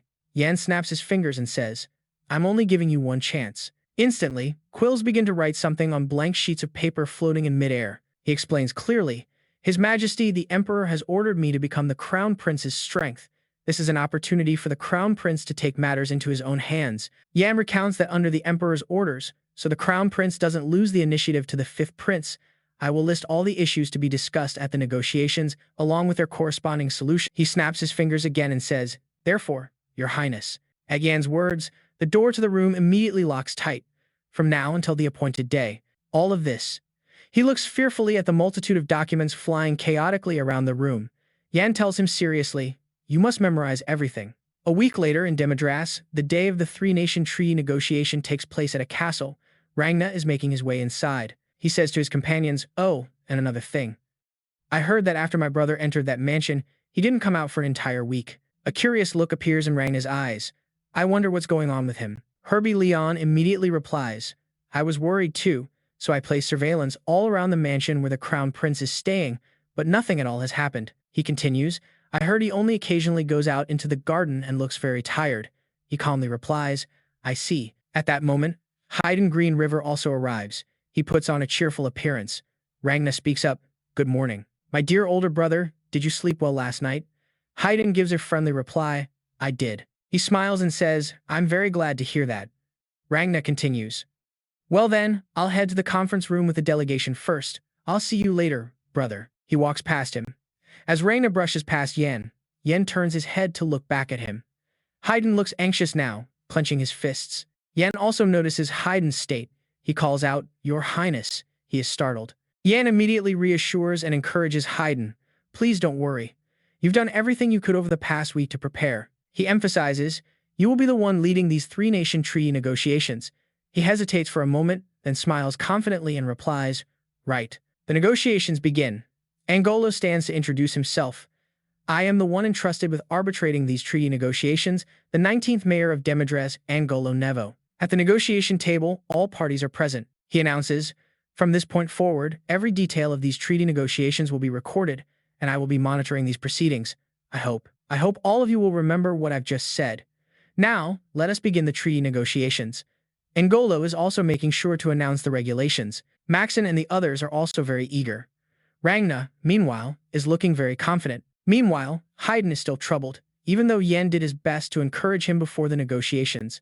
Maxon then raises his hand to share his opinion. I am Maxon Benat, he says. As all of you already know, the route leading to our duchy is very narrow and dangerous. It is difficult for us to gather soldiers and supplies. We hope to receive elite mages and knights in place of infantry, and money instead of goods. In fact, we've already come to an agreement with the Kraut Empire on this matter. The magnificent mansion makes the negotiations feel even more formal. Maxon continues, Please don't misunderstand. If the Green River Empire has a legitimate reason to object, we are prepared to renegotiate. He says this while glancing over at Haydn. Yan immediately looks at Haydn, his eyes filled with trust. He thinks to himself, the opening topic is about the expeditionary force. Go on, say it just like you practiced. Haydn remains silent. Meanwhile, Ragna, who has been observing him, speaks up. I will speak on the Crown Prince's behalf. Just then, Haydn speaks up as well. Regarding the matter of the army, the one who will be speaking is the great general and undefeated commander of our empire, Sir Dan Mistos. I will entrust this matter to him. He introduces and invites Danks to speak. Maxim looks puzzled and wonders to himself, isn't the fifth prince the one in charge? Haydn stresses, we already have an expert on this matter, so there's no need for me to speak, is there? He turns and gestures to Danks. Sir Danks. The man obeys. Yes, I will speak. Danks begins to speak. In my opinion, regarding the duchy's request, we can simply proceed as discussed. Yan listens with a smile. He observes the situation, everything in the negotiations is going smoothly. Haydn confidently voices his opinions, and Maxon's side engages in an open discussion. Ragna appears very surprised and confused. The negotiations continue into the late afternoon. It's almost over. Yan thinks to himself. From the Kraut Empire, Crown Prince Hector Kraut now clasps his hands and says, Let's be frank with one another. He argues that simply dividing the territory into 3 parts with no plan. That's why we can't ensure a fair division. The quality of the natural resources and land differs across that vast area. Getting a good portion would be like winning the lottery. However, won't the entire region be worthless if there's nothing beneath the surface? Outside, it was gradually getting dark. Some nations will suffer a loss, leaving them with no choice but to feel displeased. And displeased is putting it mildly, but that's the kind of thing that could spark a war, isn't it? Yan's expression turns serious as he thinks. The most important topic of the treaty negotiations, dividing the territory and natural resources after the punitive expedition. Hector puts forth a proposal, expressing his wish. Our empire doesn't want any trouble at all. It would be wonderful if we could maintain peace for 1,000 or 10,000 years. That is why, if any of you have a good proposal, please speak up. Let's enjoy what we can achieve together without any discord. Maxon's side is busy in a heated discussion with its members. Ragna turns to Herb Leon and says, Tower Master. The man smiles while Ragna looks worried. Ragna raises his hand to speak. This is merely my humble opinion, but I would like to share it. Suddenly, Haydn slams both hands hard on the table and exclaims, I know a way to ensure nothing goes wrong. Everyone is stunned. Maxon has to abruptly stop his discussion to turn and look at Haydn. Haydn's expression is full of confidence, as he had prepared for this. Ragna, on the other hand, is completely stunned. Ingolo then prompts Haydn, Crown Prince of the Green River Empire, please tell everyone here the solution you've thought of. He begins, "All right. First, the ivory tower of our empire no. The magic tower has developed a new type of spell. We can detect and determine with relative accuracy the amount of minerals located beneath a specific area."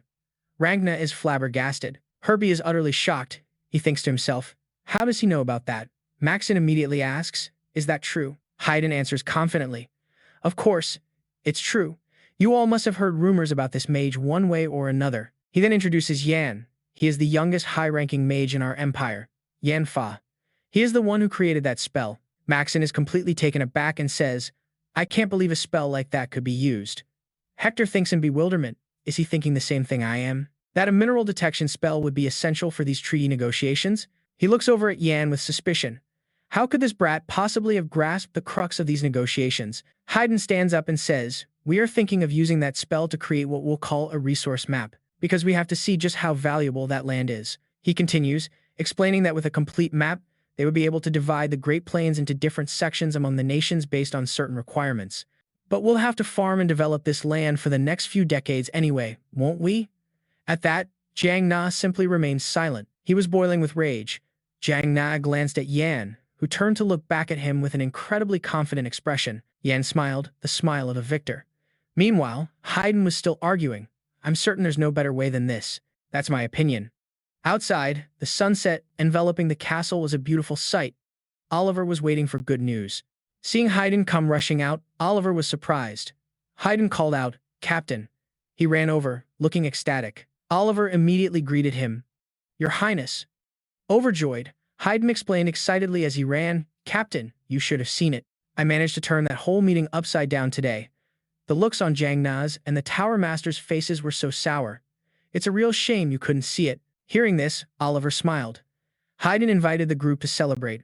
I'll tell you the details when we get out of here. For now, let's go for a drink and a walk around the city. He turned to invite Yan. Yan, you'll come with us, won't you? There won't be another chance to celebrate like today. Yan immediately nodded in agreement. Haydn was overjoyed. He firmly grasped Yan's shoulders and said in a delighted tone, yes, that's the spirit. Yan, you'll be an adult soon, so you should drink the wine I bestow upon you, right? Excellent. I'll teach you how to drink. Suddenly, someone cut in, calling, Your Highness. It was Jiang Na. He approached, wanting to discuss something with Haydn. Jiang Na appeared very friendly, but Haydn asked in a stern voice, What is it? He feigned admiration and praised Haydn. You were truly impressive today. I've learned a great deal from you. Jiang Na placed a hand on his chest in a show of respect. Haydn gave a forced smile and said, Of course, little brother. I'm so glad you could learn from me. I think you'll be able to learn a lot from these treaty negotiations as well. Keep striving and improving yourself. He put on a pleasant face, but his heart wasn't in it.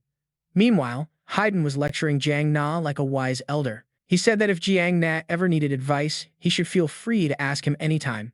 Jiang Na hesitated before replying, Thank you, brother. Then Jiang Na turned to leave. Haydn's group watched him go. After walking a short distance, he turned and called out to Yan, Captain Yan. Haydn looked at him with gratitude. Today was truly the best day of my life. His heart was blooming with joy. Yan and Oliver were both swept up in the jubilant atmosphere.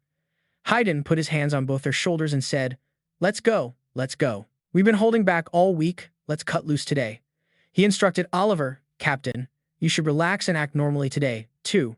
Don't be so stiff. And Haydn turned to Yan and said, You'll be an adult soon, so you should drink the wine I bestow upon you, shouldn't you? Ah, I think I just said that. Suddenly, he noticed something strange. Huh. Yan, what's wrong? Your hands? At that moment, both of Yan's hands began to glow, and Jiang Na's group turned back to look. Haydn and Oliver looked bewildered. Yan then spoke up. It seems this is my limit. Haydn asked in confusion, Your limit? Explain it so I can understand. As Yan began to fade, he said softly, My apologies. But I believe I will drink the wine you offer me in the royal palace. A panicked Haydn asked, What do you mean? Yan replied softly, I will explain everything to you at the royal palace. Then he vanished, leaving Haydn completely clueless as to what was happening. Everyone watched as Yan disappeared completely. Herbie thought to himself, a clone? Was he using a clone this entire time? A clone couldn't have survived that. Jiang Na was utterly astonished. Yan was gone. He was furious. He growled, He did all of that with a clone. Were we just played? Back at the base, evening had begun to fall. Adam was bringing in food and said gently, Sir, I brought your meal. By the bed, Callie was taking care of Yan. He told him to just leave it there. Adam then asked, "Hasn't Yan woken up yet?" Callie replied with a worried expression, "No, not yet. It's been many days." Although this technique minimizes energy consumption and physiological signs, you can see with your own eyes that his body is getting weaker. He looked over at the boy lying unconscious on the bed. He remembered the instructions Yan gave him before he fell into his deep sleep. "If anything happens, please wake me up by channeling mana into my head." He stood up and said, "I'll call for a mage, and we'll forcibly wake him." Just then, Yan's voice cut in, "I'm already awake." Callie looked back in surprise. Yan said, "I don't think that's necessary. It's all the same either way." He said cheerfully, "Oh, Yan, you're awake?" Yan replied, "As you can see." Callie immediately asked Yan, "Are you all right? Do you feel any discomfort?" He looked exhausted and spoke slowly. "It seems I'll be having some trouble for a while. My head hurts, and I can't move. Also, my stomach is hungry." Callie asked again, "Your stomach?" Callie asked in a panic, "Your stomach hurts? I'll call a doctor." Yan continued, "No, my stomach is hungry right now." Callie suddenly went silent. The two paused for about 2 seconds. Yan emphasized, "Very hungry." The next morning, on a beautiful sunny day, Yan was preparing to depart. Callie suggested that he stay one more night. "No matter how busy we are, we must prepare a feast for our savior, even if we're a little short on time." Yan was being polite. "Your assistance last time was sufficient. Besides, isn't that the duty of a high-ranking mage such as myself? Don't call me a savior. If it wasn't me, another mage would have come to help." "The sunrise here is quite beautiful." Sen replied, "I don't think so. If it had been any other mage besides you, Sir Yan, I would have just blocked the horde and returned." He looked grateful. Sen continued, "To be honest, the first time I saw you, I was skeptical. This young man standing before the horde at Daeping. I wondered if he could really do anything. But I was wrong. For years, I haven't been able to do anything myself. And yet, you, Sir Yan, solved the problem at its root in just 10 days. Hearing this, Yan smiled. He continued to ask, "It seems you possess a special power that no one else has." Yan was suddenly perplexed. Sen invited, "Well then, Sir Yan, before you leave, let's do that thing." Yan asked, "That thing? What do you mean?" He said in an open tone, "What I mean is, I heard that last year you formed the pledge of the honored guest with a Morgan family in the north. I would like to propose that you form a similar pledge with us." He asked in surprise, "Huh? Is it really that simple?" Sen laughed and replied, "Don't misunderstand. It is only because it is you, Sir Yan, that I say this." He assured him, "Pledging to you is no issue at all. I, Pyrrhic, am willing to serve you. This isn't just a simple courtesy for a savior. I am doing this for a reason," Sir Yan Callie said, showing favor. "If the Empire's only 6th Circle Mage agrees to let the East serve you, there could be no greater honor." Yan listened and contemplated. Sen emphasized, "This is entirely my own judgment, but I believe no one will regret this, neither you, Sir Yan, nor I." He hesitated and said, "I'm not sure if I can so easily accept what is known as the Empire's 1,000-year pledge, and this is all rather sudden." Yan smiled and said softly, "But I have no intention of refusing." Sen immediately turned to take the sword that Adon brought out. He declared, "I have been waiting for that answer." Sen presented the sword and said, "We should probably follow protocol, shouldn't we? This is the 1,000-year oath, after all." He smiled brightly and explained, "This might seem a bit strange, but please bear with me. It will be over in a moment." Sen drove the tip of his sword into the ground. He spoke slowly, "This house will always welcome the High Mage Yan whenever he visits. Should he ever need the power of the East," his voice echoed under the blue sky, "we promise to stand by his side at any time. This vow will be passed down from one generation to the next. In the name of the eastern flow of the Green River, I so swear." Yan smiled. Sen and Adam bowed their heads to Yan. Afterward, they both laughed and said, "No matter how many times we say it, something feels off. It would be nice if we could just make this a personal oath between us." He smiled and replied, "I'll be in your care the next time I visit." Sid immediately said, "Please, let us know before you arrive. We will show you what a true Eastern feast looks like. You can look forward to it," he said expectantly. Yan spoke in a modest tone, "I will do that." "Well then, I'll be going." A breeze blew past as Adon and Sen watched him leave.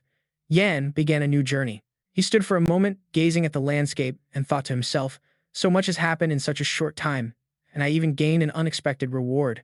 Yan smiled with satisfaction. He raised his staff and said, "You are known as the King of Mages. You carved this magic into the staff, the revival of black magic that vanished 300 years ago." He looked determined, thinking, "When I return to the capital, I'll have a lot to investigate." Hearing that Yan was home, Vanessa rushed down the stairs. She called out, Yan. He looked over and saw his mother approaching. Yan happily called back in a gentle voice, Mom. Vanessa's eyes welled up with tears as she walked over, asking, How could you just disappear into thin air like that? Do you have any idea how worried I was? I was truly shocked. She looked worried, covering her mouth with her hands. Oh my goodness, you're so thin. Vanessa pinched Yan's cheek and said, You must have had a hard time. Your face is half its usual size. You went there to work, and Lord Pyrrhic didn't even feed you. She said, bewildered. How infuriating. He quickly explained, Something happened there, Mom. I just need to eat a little more, that's all. Yan took something out of his pocket and said, Oh, right, Mom. Here, take this. He opened his hand, showing Vanessa a transparent blue orb. This is a mana communication orb, made from a mana crystal orb. On my way back to the capital, I had a workshop make this for us. In the future, you can use this to talk to me whenever I'm in the capital, Yan said, pointing to his staff. I've already set mine up on this staff. I'm sorry for making you worry. Vanessa hesitantly called Yan. He said, From now on, I'll always be by your side. Just then, Douglas Ham came forward and called out to Yan. Leader Douglas asked, What was that magic? I've read about many spells at the academy, but I've never seen one like that. Behind him, Radio was also smiling. Yan looked tired. Douglas continued to ask, How were you able to appear at Demidras and the royal palace at the same time? Was it a mirror clone or something similar? Yan replied softly, You're asking too many questions at once. Can you ask them one by one? Yan explained, To put it simply, I can do it because I'm already level 6. After hearing this, everyone was astonished. Da asked in confusion, Is that even possible? Does that mean you're now the highest-ranking mage in our empire? Radio then spoke up. I knew you weren't ordinary when I first met you, but I never thought you'd be this exceptional. Yan acted humbly. He said, Nothing has changed, so please treat me the same as always. Douglas said, Oh, in that case, I was planning on testing a new potion I made in the lab this afternoon. Want to join me? Douglas cheerfully invited Yan. He politely declined. Sorry, but we'll have to do that together some other time. Douglas asked, Why? Yan replied in a tired voice, Because I've been invited somewhere else. He then headed to the appointment he just mentioned. The place was hosting a simple, casual drinking party. This is it, Yan thought to himself. When Heian saw him arrive, he welcomed Yan warmly. He said, You've probably guessed by now, but today's party is a celebration prepared just for you. Yan thought in confusion. Why does this feel like déjà vu? Yan wondered. He asked me to wear casual clothes, so I was wondering what kind of party it would be. So this is it, huh? Vi spoke up. Ah, Sir Yan, welcome. Oliver was also there to greet him. The two of them then pulled Yan to the party table. All right, please have a seat. Here, Sir Yan, take these snacks to the table. Heian immediately placed a very large glass of wine on the table. He said excitedly, Drink up, Yan. Congratulations on reaching level 6. I specifically brought a few barrels of the finest wine to the palace for this party. You won't find such a rare wine like this easily outside. Everyone enthusiastically enjoyed the delicious wine. Heian shouted, All right, drink up. Yan thought to himself in confusion. Come to think of it, I don't think I drank much in my past life, because Jiang Na didn't drink at all. He said wine makes people dull and lowers their guard. He gently lifted the full glass of wine. Yan swallowed, took a breath, and downed the entire glass in one go. Heian smiled and asked, How is it, Yan? He put the glass down on the table. Wiping his mouth, Yan looked refreshed and said, It's actually pretty good. He beamed, Is that so? I'm glad you like it. The people around them turned to ask, Your Highness, please tell us what happened in Demidras. Heian replied with delight, All right, and so, he passionately began telling them the story. Leaving Yan sitting in a corner, Oliver approached to talk to him. Sir Yan, let me fill your cup. Yan turned to look at him and called out, Sir Oliver. As he poured the wine, Oliver continued, If this is your first time drinking, you shouldn't overdo it. Oliver said, If you get drunk and something happens, you might end up launching fireballs at the knights.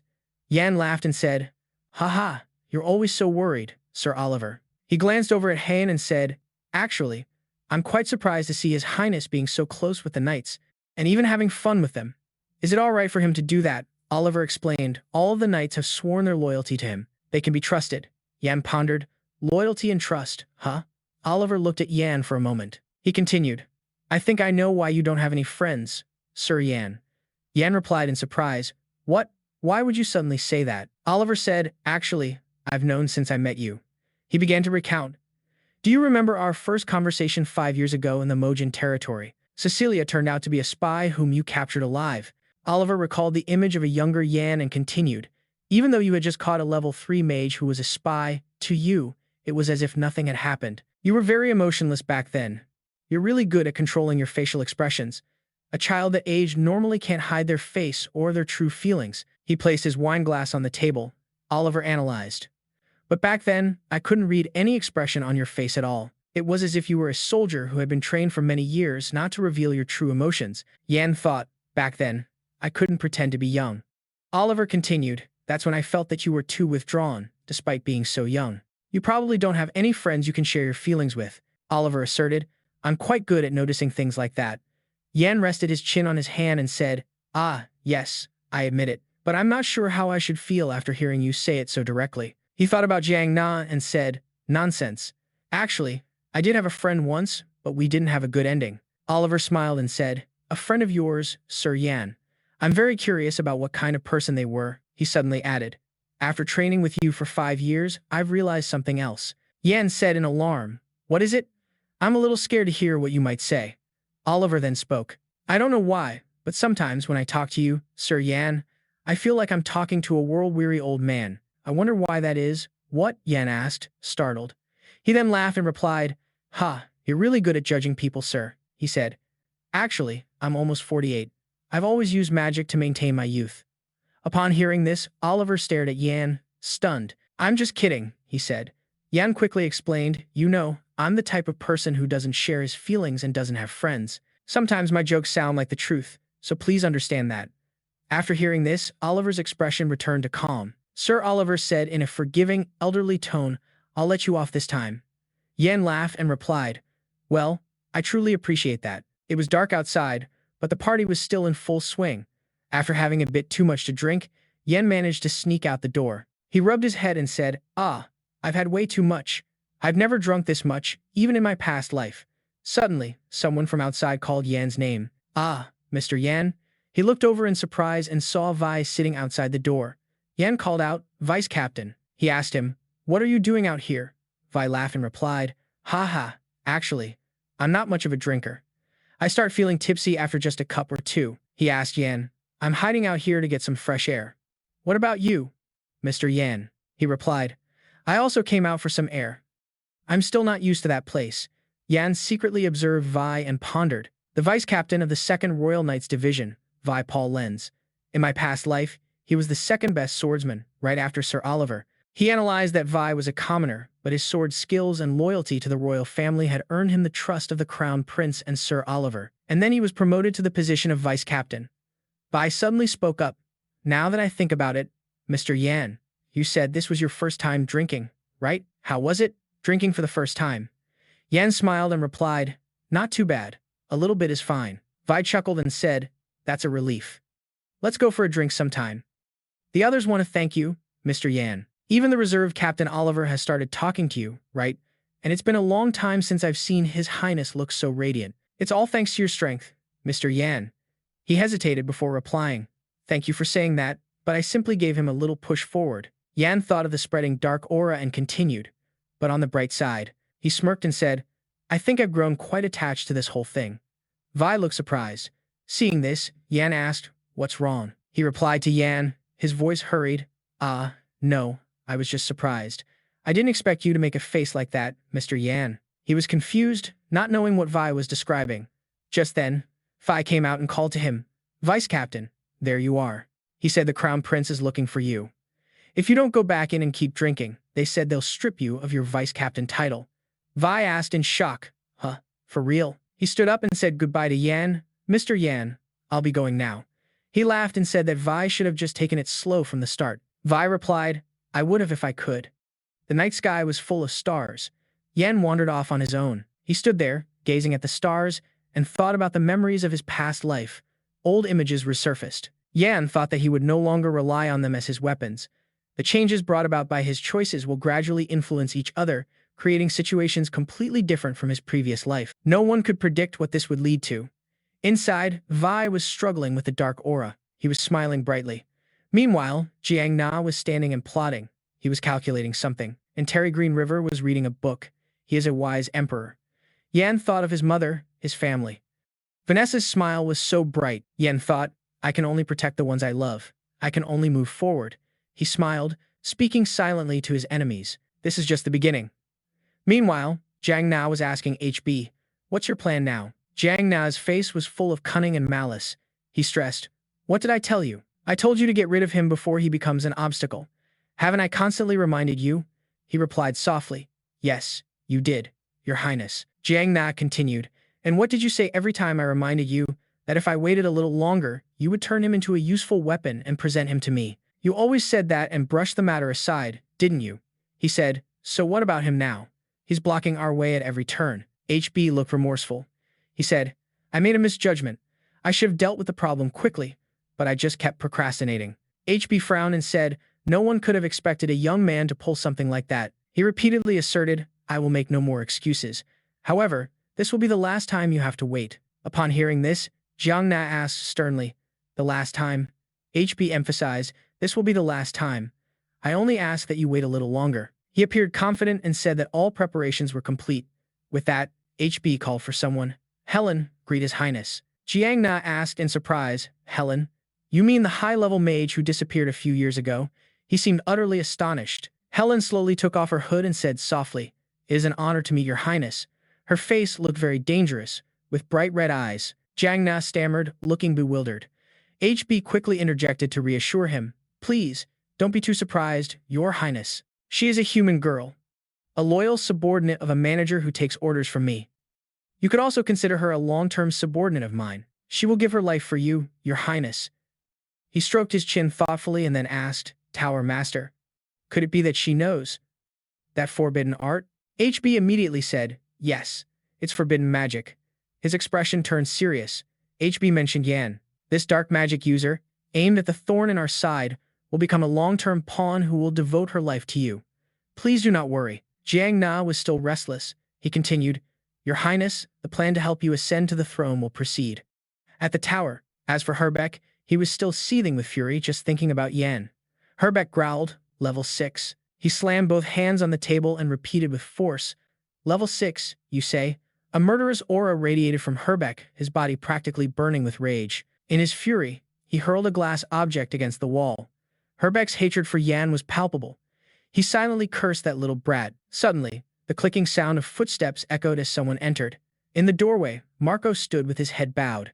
He said to the Tower Master, "You summoned me, sir." He suddenly paused and looked up. Before him, Herbeck's expression was serious, a stark contrast to the terrifying aura from moments before. He spoke calmly, "You've come, Marco." Marco then asked, "Is something wrong, sir?" Herbeck replied, his voice wavering, "No, it's nothing." He explained himself, "I was just suddenly reminded that it's been 20 years since I first met you. You were just a newborn back then, Marco, so you wouldn't remember it. But for me, that moment is still so vivid." Hearing this, Marco smiled brightly. Herbeck continued, "You were an abandoned child wrapped in a blanket, and you smiled at me." He kept reminiscing about Marco's childhood. "You learned to roll over and stand on your own 2 feet. I loved watching you so much I'd sometimes forget about my work." Herbeck looked incredibly proud. He said, "But then one day, that child not only gained the powers of a mage, but also grew up to become a fully fledged one. Who could have ever imagined it? I am truly so proud of you." Marco immediately expressed his gratitude. "It's all thanks to the kindness you've shown me, sir." He continued, "If there is ever a chance for me to repay your kindness, I, Marco, will do anything in my power." Herbeck raised a hand, his tone affectionate. "You're like a son to me.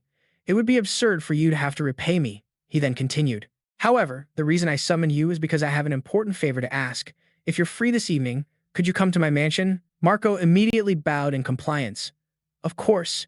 You need only give the order, sir." Herbeck gave a faint smile, but there was a calculating glint hidden within it. He said, "Thank you. I shall see you later, then." The scene shifts to a quiet market at night, where the door of a small tavern creaks open, and the owner, Garrett, calls out a welcome. His eyes suddenly widened as he recognized the person.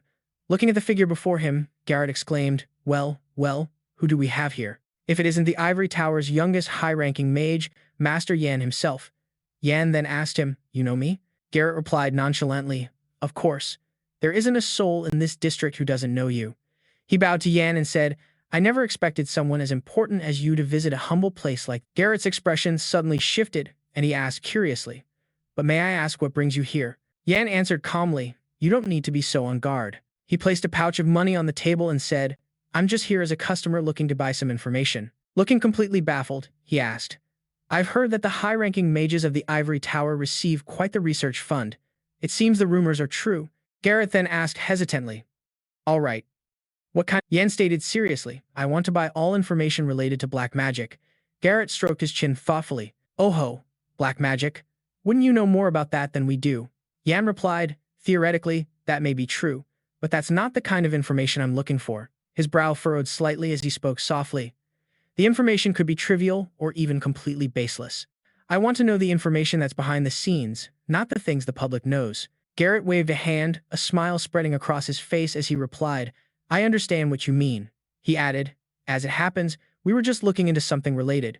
You've come at the perfect time." Garrett asked seriously, "Master Yan, have you heard of the Order of the Dragon?" Yan mused quietly. "The Order of the Dragon." He began to explain. "Among the many religions in the Empire, they are a group that worships dragons as gods. Though they aren't famous, the Order of the Dragon is the oldest religious group, having existed for hundreds of years." As the scene blurs into a flashback, he continues, "The Order of the Dragon originally started as a small religious group in a remote village. A figure gradually appears. It's said a grave robber claimed he saw the last descendant of the dragons, and he came to spread its teachings, backed by the transcendent power of the cult leader. At least, that's the story people whisper to each other. He then came to a populated area. Although at first, people saw him as a fraud and didn't believe him. Gradually, the Order of the Dragon began to attract followers, growing stronger by the day. A figure is shown from behind. Who is the cult leader? How many followers do they have, and what is their goal? There is no information about them whatsoever. It's as if they're shrouded in a veil. There are many speculations and rumors. Among them are some truly wild ones, like that they can resurrect the dead and brainwash people." Garrett crossed his arms. "Now, I don't know for sure if this descendant of dragons actually exists, but if you piece together all the rumors and circumstances, a certain possibility emerges." As he took in this information, Yan's eyes widened, and he froze in shock. Garrett said with confidence, "We are certain that the Order of the Dragon is connected to black magic." He looked at Yan and continued to explain. "Recently, various powers within the Empire have been coming to us for information on the Order of the Dragon." His voice carried on. "Black magic requires ingredients that are far more inhumane than mana, which means that there are factions out there with the ability to procure such things." He said cheerfully, "They're quite secretive, so I hear that only chosen individuals are allowed to join. But it's not easy to find out who's in that religion. If they can brainwash and control people, couldn't they just bewitch those with high status and authority in the Empire?" He laughed and explained. Garrett added, "That's all we know for now. We'll continue to investigate them, so if we get more information, I'll send it to you by letter." Yan pulled up his hood, preparing to leave. He turned back and said, "All right, please continue the investigation." The man waved at his retreating back. "Thank you, Yan. We hope you'll continue to support us in the future." As night completely cloaked the sky at Yan's house, he rested his chin on his hand, troubled by what he had just been told. The Order of the Dragon. Yan's gaze grew distant as he fell deep in thought.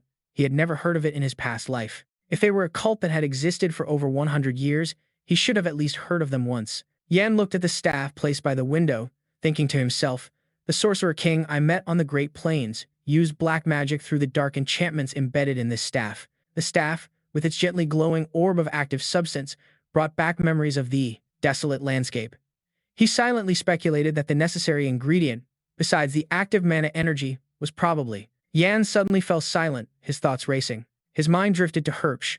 Although it was just his own speculation, he believed Tower Master Herbsch knew exactly how much the changes on the Great Plains were related to black magic. Perhaps Yan placed a hand on his forehead and leaned back, momentarily tense. Too many things had changed in this life. He held his hand, suspended in midair, telling himself, "It's highly likely the future began changing bit by bit even before I returned to the past." Yan's gaze drifted to the ceiling. The gap between his past life and this one was gradually widening. Was it because he used the language of dragons, or was it a side effect of turning back time? It felt as if Yan had opened a box he never should have opened. Yan sat up, slowly taking off his glasses. He had been too complacent lately, all because he possessed the memories of his past life. His hand reached for a desk drawer as he told himself, "From now on, I won't know what's going to happen." Yan fell silent, calculating, then took out a box. Opening it, he revealed a metal necklace that emitted a soft light. He thought to himself that he had to be prepared for any possibility. Outside the house, a gentle voice spoke, "Mo, I'm sorry to make you come all this way so late at night." He smiled and replied, "It's no problem, Tower Master." Mo then asked, May I know what you need my help with? The man snapped his fingers, letting out a long, resonant sound. Ah, that. The guards immediately withdrew outside, which made Mo extremely confused. Herge said in a cautious tone, "This is something no one else must know." He stood up, staff in hand, and looked at the young man, saying, "Could you follow me for a moment?" Marco wondered, "Where are we going, sir?" Herbst took a book from the shelf and said, "This book will guide us." As the page was turned, it emitted a gentle light. The soft light from before suddenly swirled in a mystical way. Instantly, the energy from the book flowed out, forming a teleportation gate. Staring at the scene before him, a stunned Marco asked, "Tower Master, what is this?" The man asked, "What's wrong?" Then he turned to the young man, his tone urgent. "Hurry, step into this gate." Although he was utterly bewildered, he still obeyed and stepped inside. Mo slowly entered the teleportation gate, cautiously following after Herbst in the pitch-black space. Suddenly, a dazzling speck of light appeared, and Marco reached out to catch it. As he looked at the light, it grew larger and larger, forcing him to shut his eyes tightly and shield his face with his hand. Marco's eyes shot open in pure horror. Before Marco was a prison area. Inside were figures. It was unclear if they were dead or alive, all locked away. Some were slumped against the walls, others lay sprawled on the ground. Seeing the horrific scene, he quickly asked, "Tower Master, who are these people?" The man replied, "Don't be so surprised. These people are just materials." Mo was stunned, his eyes widening as he raised his voice. "What do you mean by that? Materials? But aren't they all human?" He looked over at the next cell and froze. Inside was a young man missing an arm. Mo recognized him as Chris. He said, his voice faltering, "You were supposed to be." Herbst cut in. He was on the verge of death. An accident occurred while he was practicing magic. Then he pointed to another young man with a dazed expression, weakly leaning against the wall. "The mages here are all in similar situations. They nearly died on missions, in accidents, or from illness. Occasionally, we also get mages from other countries. As for non-mage materials, we can find them in the back alleys." He continued speaking calmly. "Since they are all just crawling on the ground to survive, their lives are nothing more than trash anyway." Seeing Marco's shocked expression, the man remained perfectly calm. "The mages here are no different. They couldn't surpass level 1, so they were scorned by others and filled with a sense of shame. I simply saved them from that deep pit." Mo, aghast, stammered, What are you talking about?" The man's calm expression suddenly twisted into something terrifying. "They are materials to be offered to the Empire of the Ivory Tower." As soon as Urch finished speaking, he raised the staff in his hand. Its magical power suddenly spread throughout the prison cells. Seeing Marco's terrified expression, he just said calmly, "Don't worry, I won't turn you into one of them. I promise." He glared, his face dark and grim. He growled, "You're just like a son to me, aren't you?" A sinister, dark magical aura suddenly erupted. It unexpectedly wrapped around Marco, giving him no time to react. The area around Marco's eyes suddenly turned black, and his body couldn't help but tremble violently. Finally, Marco collapsed onto the tiled floor. He hung his head, motionless. Herbeck then ordered him, "Marco, get up." As soon as the command was given, Marco stood up without hesitation. He then said, "Look at me." He silently looked up. The man asked, "Who am I?" Marco immediately replied, "The master of the Ivory Tower of the Green River Empire, Master Herbeck Leon." Herbeck asked again, "And who are you?"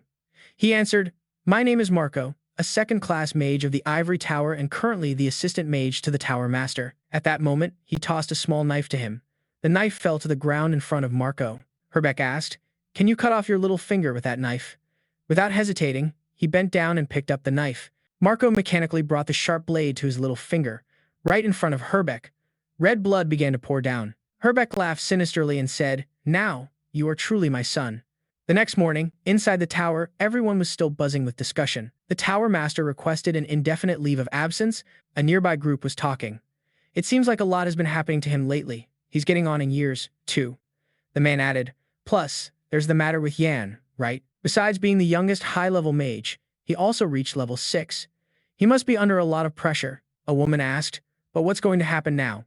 The other guy replied, "What do you mean?" The woman explained, "The Tower Master supports the 5th Prince, and he supports the Crown Prince. The 2 pillars of the Ivory Tower are serving 2 different masters. Whose side are we supposed to be on?" The guy replied, "How should I know? We just do what our superiors tell us." Meanwhile, Marco walked past, carrying a stack of documents. Marco was now standing in front of a room.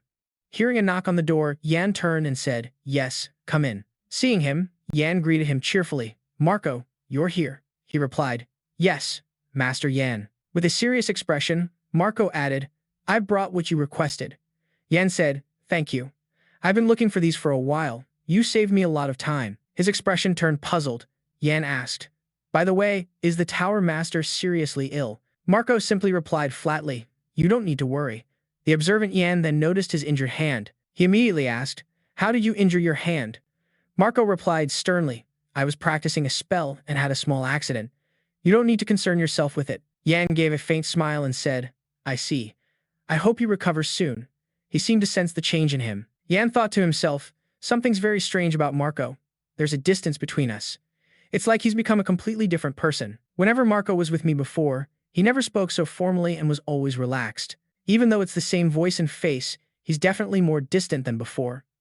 After the Tower Master requested leave, Yan pondered for a moment, and his expression hardened. He then brought up something from the past. "Ah, that's right. I remember now." His memory drifted back to a time when he was much younger. 6 years ago, when I first met you, you were the one sent to Magrian. When the Lord went on a goblin subjugation and ran into danger, if you hadn't helped, something terrible would have certainly happened. Marco showed no emotion, replying blankly, "Yes, that did happen." Yan fell silent, his suspicions growing. He bowed his head and said, "If there is nothing else, I will take my leave." Hearing this, Yan quickly called out, "Marco." He shot up from his seat, approached him, and said, "Please wait a moment." Yan said, "You weren't there during the goblin subjugation." Looking at the Marco in front of him, he continued, "You actually helped me when I was doing the mana reagent reaction test." Yan took another step closer to him. "If my memory serves me correctly, you'll have to forgive me for this." He raised his staff. Marco asked, "What are you talking about?" Yan reached for his staff. Yan looked at Marco, his expression determined as he gripped his staff firmly. The orb within it began to glow. Yan softly chanted, "Grand." His voice enunciated each word slowly. "Dispel." He created a magic circle in front of him. Marco was dazzled by the circle of light. A reaction occurred. His eyes suddenly shot wide open, and his body once again involuntarily collapsed. Marco choked and sputtered as a stream of dark magic poured out of him. His eyes remained wide open, and then a glimmer of light appeared within them. The dark magic in Marco's body gradually dissipated. Yan knelt down and asked, "Are you back with us?" He opened his eyes wide, asking in a panic, "Why? Why am I here?" Yan looked at him calmly and explained, "I cast a universal dispel charm on you. You were being controlled by dark magic." Marco recalled what had happened before and stammered, "Stop." Marco suddenly shouted in terror, repeating, "We have to stop him. We have to stop him. Master Yan, we have to stop the Tower Master." Yan furrowed his brow and said, "Please, tell me everything that happened." As evening fell, the scene shifts to another tower, to Herbeck's location. Announcement, "Tower Master, young Master Yan is here to visit you." He asked, "Is he here alone?" The butler replied, "Yes, at least, we didn't see anyone else around." Herbert signaled, "All right, bring him in." He smirked, thinking to himself, "So, you took the bait?" He recalled an old memory. "The reason I used dark magic on Marco was simply to give you an excuse to come find me. After all, a mage like you would be able to detect the dark magic I used on Marco. Everything is going according to plan. Although I can't use some of the ingredients, it's a worthy investment to tame a 6th-level dog. I can always find more ingredients." Herbert calmly took a sip of his hot tea, waiting for Yan to enter. The anticipated footsteps gradually approached the door. He asked, "You came all this way here today. I never expected the great 6th-level mage to visit just because I'm sick. What an honor." Yan replied respectfully, bowing his head. "The eldest elder of the Ivory Tower is ill, so it is my duty to visit. I hope you recover as soon as possible." Herbert remained composed and said, "Thank you for your kind words. Have a seat, the tea is excellent." The two of them sat facing each other, neither saying a word. Finally, Yan spoke, "Marco doesn't seem to be well." Herbert feigned ignorance and replied, "Oh dear, I hope I didn't get him sick." Yan continued, "I've already examined him, but that doesn't seem to be the case." Herbert laughed and said, "Ha ha, what a relief. That boy Marco has always been so hard-working. I was always worried he would overexert himself." Yan put his teacup down and said, "And I heard something unbelievable from Marco." Herbert began to look serious, his expression darkening. Yan continued, saying that there's a gate in your mansion that leads to a secret laboratory, and that you are conducting inhumane dark magic research there. He gave an innocent, dismissive laugh and said, "How could that be? Marco must have been mistaken, since he's not feeling well." Yan's tone remained firm as he said, "He was being controlled by dark magic." He narrowed his eyes, "And the one who cast that dark magic on him was you. You were like a father to him," Yan said in a low, tense voice. "He asked me to stop you." Herbert played dumb, replying, I have no idea what you're talking about. He put his teacup down and said, a gate leading to a laboratory. Such a thing does exist. It's the power of an artifact I happen to acquire. It's quite convenient for this old body of mine. Herbert just smirked. But dark magic experiments, that's taking the joke a bit too far. He stood up and said, since we're on the topic, would you like to see my laboratory? Herbert's eyes were fixed on Yan, full of calculation and revealing his sinister nature. He said, rather than just suspecting me, it's better for you to see it with your own eyes. Yan listened calmly. Yan smiled and replied, only if you'll allow me.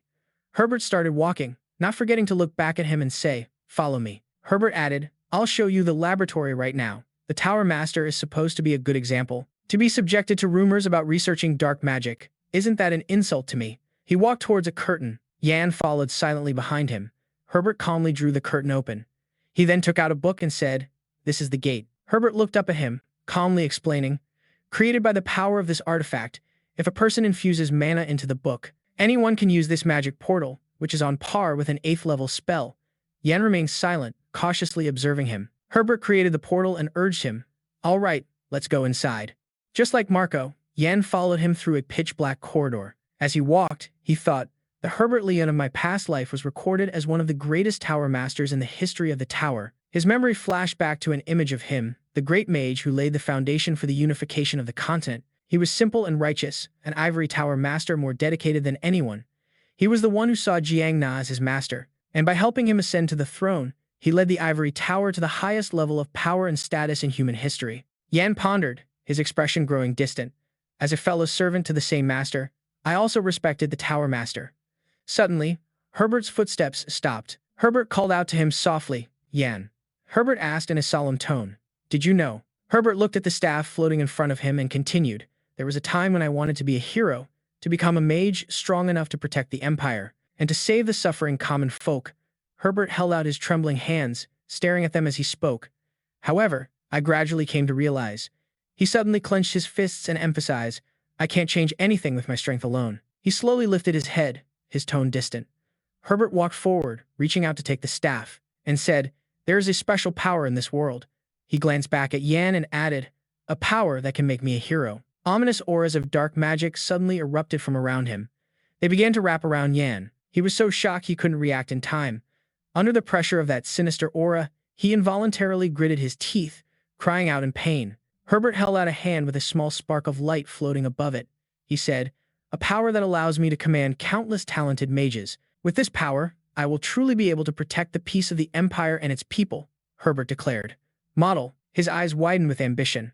That kind of power is what people call authority. He began the ritual, and the room lit up with a creeping light. Please. He stared intently at the boy and said calmly, become a part of the tower. Across from him, Ian's body trembled uncontrollably, while Herb called out Ian's name. His staff glowed brightly in his hand as he watched the boy, who had now collapsed to his knees. Herb lectured, if you obey my command, you'll be able to protect the empire far better than you can now. You could also save countless civilians. His eyes glared as he added, for a talented young man like you and an old man like me, isn't becoming a hero what we truly desire. Ian remained silent and motionless on the tile floor, while Herb stood there, quietly observing him. Suddenly, he spoke, his voice filled with authority. Now, stand up. Hearing this, Ian immediately complied. He stood up straight, calmly looking at the man as if awaiting an order. Seeing his obedience, Herb's body shook as if he were suppressing a laugh. Then, a smile spread across his face. Herb declared triumphantly, too easy. It was nothing at all. He looked at the boy, eager to test him. All right, let's see how you answer this. Who am I?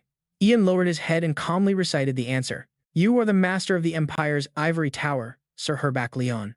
With an ambitious look, the man watched him expectantly as Ian paused, toying with his anticipation. Ian tilted his head slightly, a scornful smirk on his face as he replied, a madman.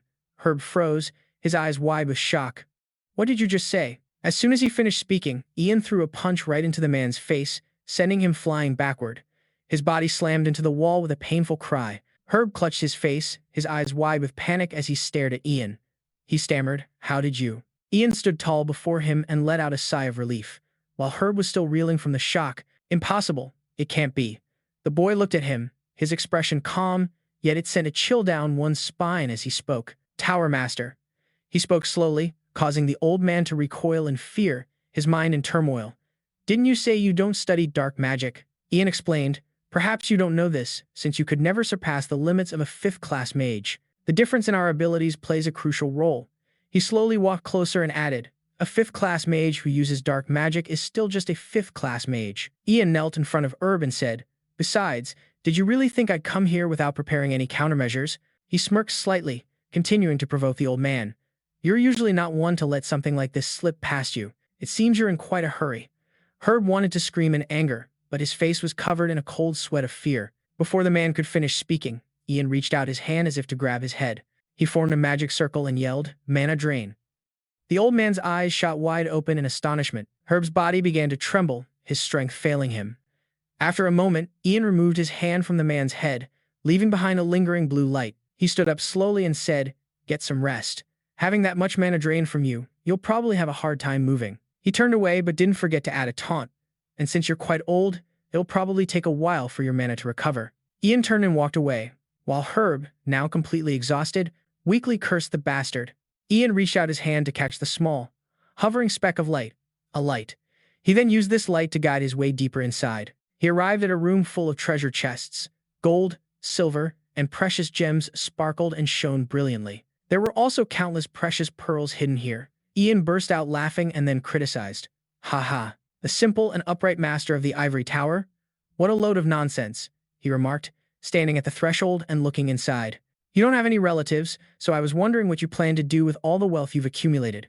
You probably weren't planning on returning any of this to the Empire and were thinking of hiding it from everyone in this mansion, weren't you? Ian scoffed. Were you planning to take it with you to the next life? Herb was still trembling in the corner of the room, yet to regain his strength. Then, he glanced over at the prison cells. Inside, emaciated people were still huddled and imprisoned. Ian approached them gently, his expression softening as he thought, although their condition is quite bad, some of them are still breathing. These people all share the same condition. They were lifeless, struggling, and in agony. He frowned, his voice full of determination as he spoke to them. Please, just wait a little longer. I'll get you all out of here and make sure you receive treatment. Suddenly, Herb spoke up from behind him. Marco, you think he was the only one? Ian turned back to look at him. Herb struggled to laugh, despite the pain racking his body. He looked up at Ian and revealed, I still have plenty of subordinates. Out there, compared to someone like Marco, they are far more useful. Ian showed no reaction to this revelation, casually asking, so what? Hearing this, Herb became agitated, as if he wanted to lunge forward. He growled threateningly, don't play dumb, you brat. I'm sure they've already started to move. They won't stop, unless I give them the signal. I programmed them to behave this way from the very beginning. All I need to do is, you're aiming for two things. Ian listened quietly, then said calmly, my family and the crown prince, right? He tried to maintain his threatening tone as he offered a deal. What do you say? Why don't you make a deal with me? HB spoke up. My offer is simple. We'll pretend today never happened. He gestured around him and said, if I don't reveal the existence of this gate, then there's no evidence. You won't be able to expose me with your word alone. HB continued to threaten Ian. I don't know what you're plotting, but messing with me won't do you any good. In the end, you'll beg and regret this. Ian wasn't worried at all by the threat. He replied nonchalantly, no, thanks. The man's eyes widened in confusion, staring at him in astonishment. He screamed, trying to threaten and warn him. Your mother and the crown prince will really die. However, Ian didn't flinch and even challenged him. He told him to do it if he could. Not believing his ears, the man stammered, what? Ian tilted his head up and repeated it mockingly. I said, go ahead and try. Later that night at Ian's home, the elegant Vanessa was sitting on the balcony when a gentle voice called out, my lady. Before her stood Rio. He approached and reminded her, the wind is strong today. With a gentle and calm expression, he told her to go inside. Vanessa's expression suddenly hardened with worry. She said, Ian isn't back yet, and I can't reach him through the crystal ball. Her gaze drifted into the distance, unable to hide her anxiety. Vanessa said repeatedly, he would definitely let me know if he was going to be late. Rio smiled gently and tried to reassure her. My lady, Master Ian is the only 6th-level mage in the Empire. Even a group of bandits would bow before him, so you don't need to worry. Hearing this, Vanessa raised her voice, agitated. To me, he's still my little boy. Startled by her outburst, he fell silent. Rio hesitated, feeling embarrassed for a moment. I apologize for being so rude, my lady. He placed a hand over his chest and bowed his head slightly to show his sincerity. Rio said gently, I have a young son myself, yet I was inconsiderate of your feelings. Please forgive me. Vanessa accepted his sincerity, and her expression softened as she smiled, saying, "It's all right." She looked down at the empty road below and began to confide in him. "I've always thought that Ian carries too many burdens." Vanessa's memories drifted back to an image of Ian. "He doesn't rely on anyone and always tries to solve problems on his own. It breaks my heart." Vanessa fretted, her hands fidgeting uncomfortably in her lap. She blamed herself. "As his family, I want to lessen his burden and be someone he can lean on. But I'm so angry with myself that I can't do anything but wait for him like this." Rio comforted her. "Please don't blame yourself, my lady." He chuckled softly, suggesting that the reason Master Ian is so strong is because he has a family waiting for him. Rio's mind drifted to an image of himself as a young man. He shared, "There was a time when I was poisoned by active mana energy, but I found the strength to live on because my son was always by my side. Isn't that what family is for?" Vanessa listened intently to his story, falling silent for a moment. Rio explained that even though they might think they're not helping, they hope they can give other family members a sense of stability. He continued, explaining that's why waiting, so that Master Ian can return at any time, is also a way of helping him. Rio took the opportunity to make a request. "So, may I stay here with you and wait for Master Ian to return?"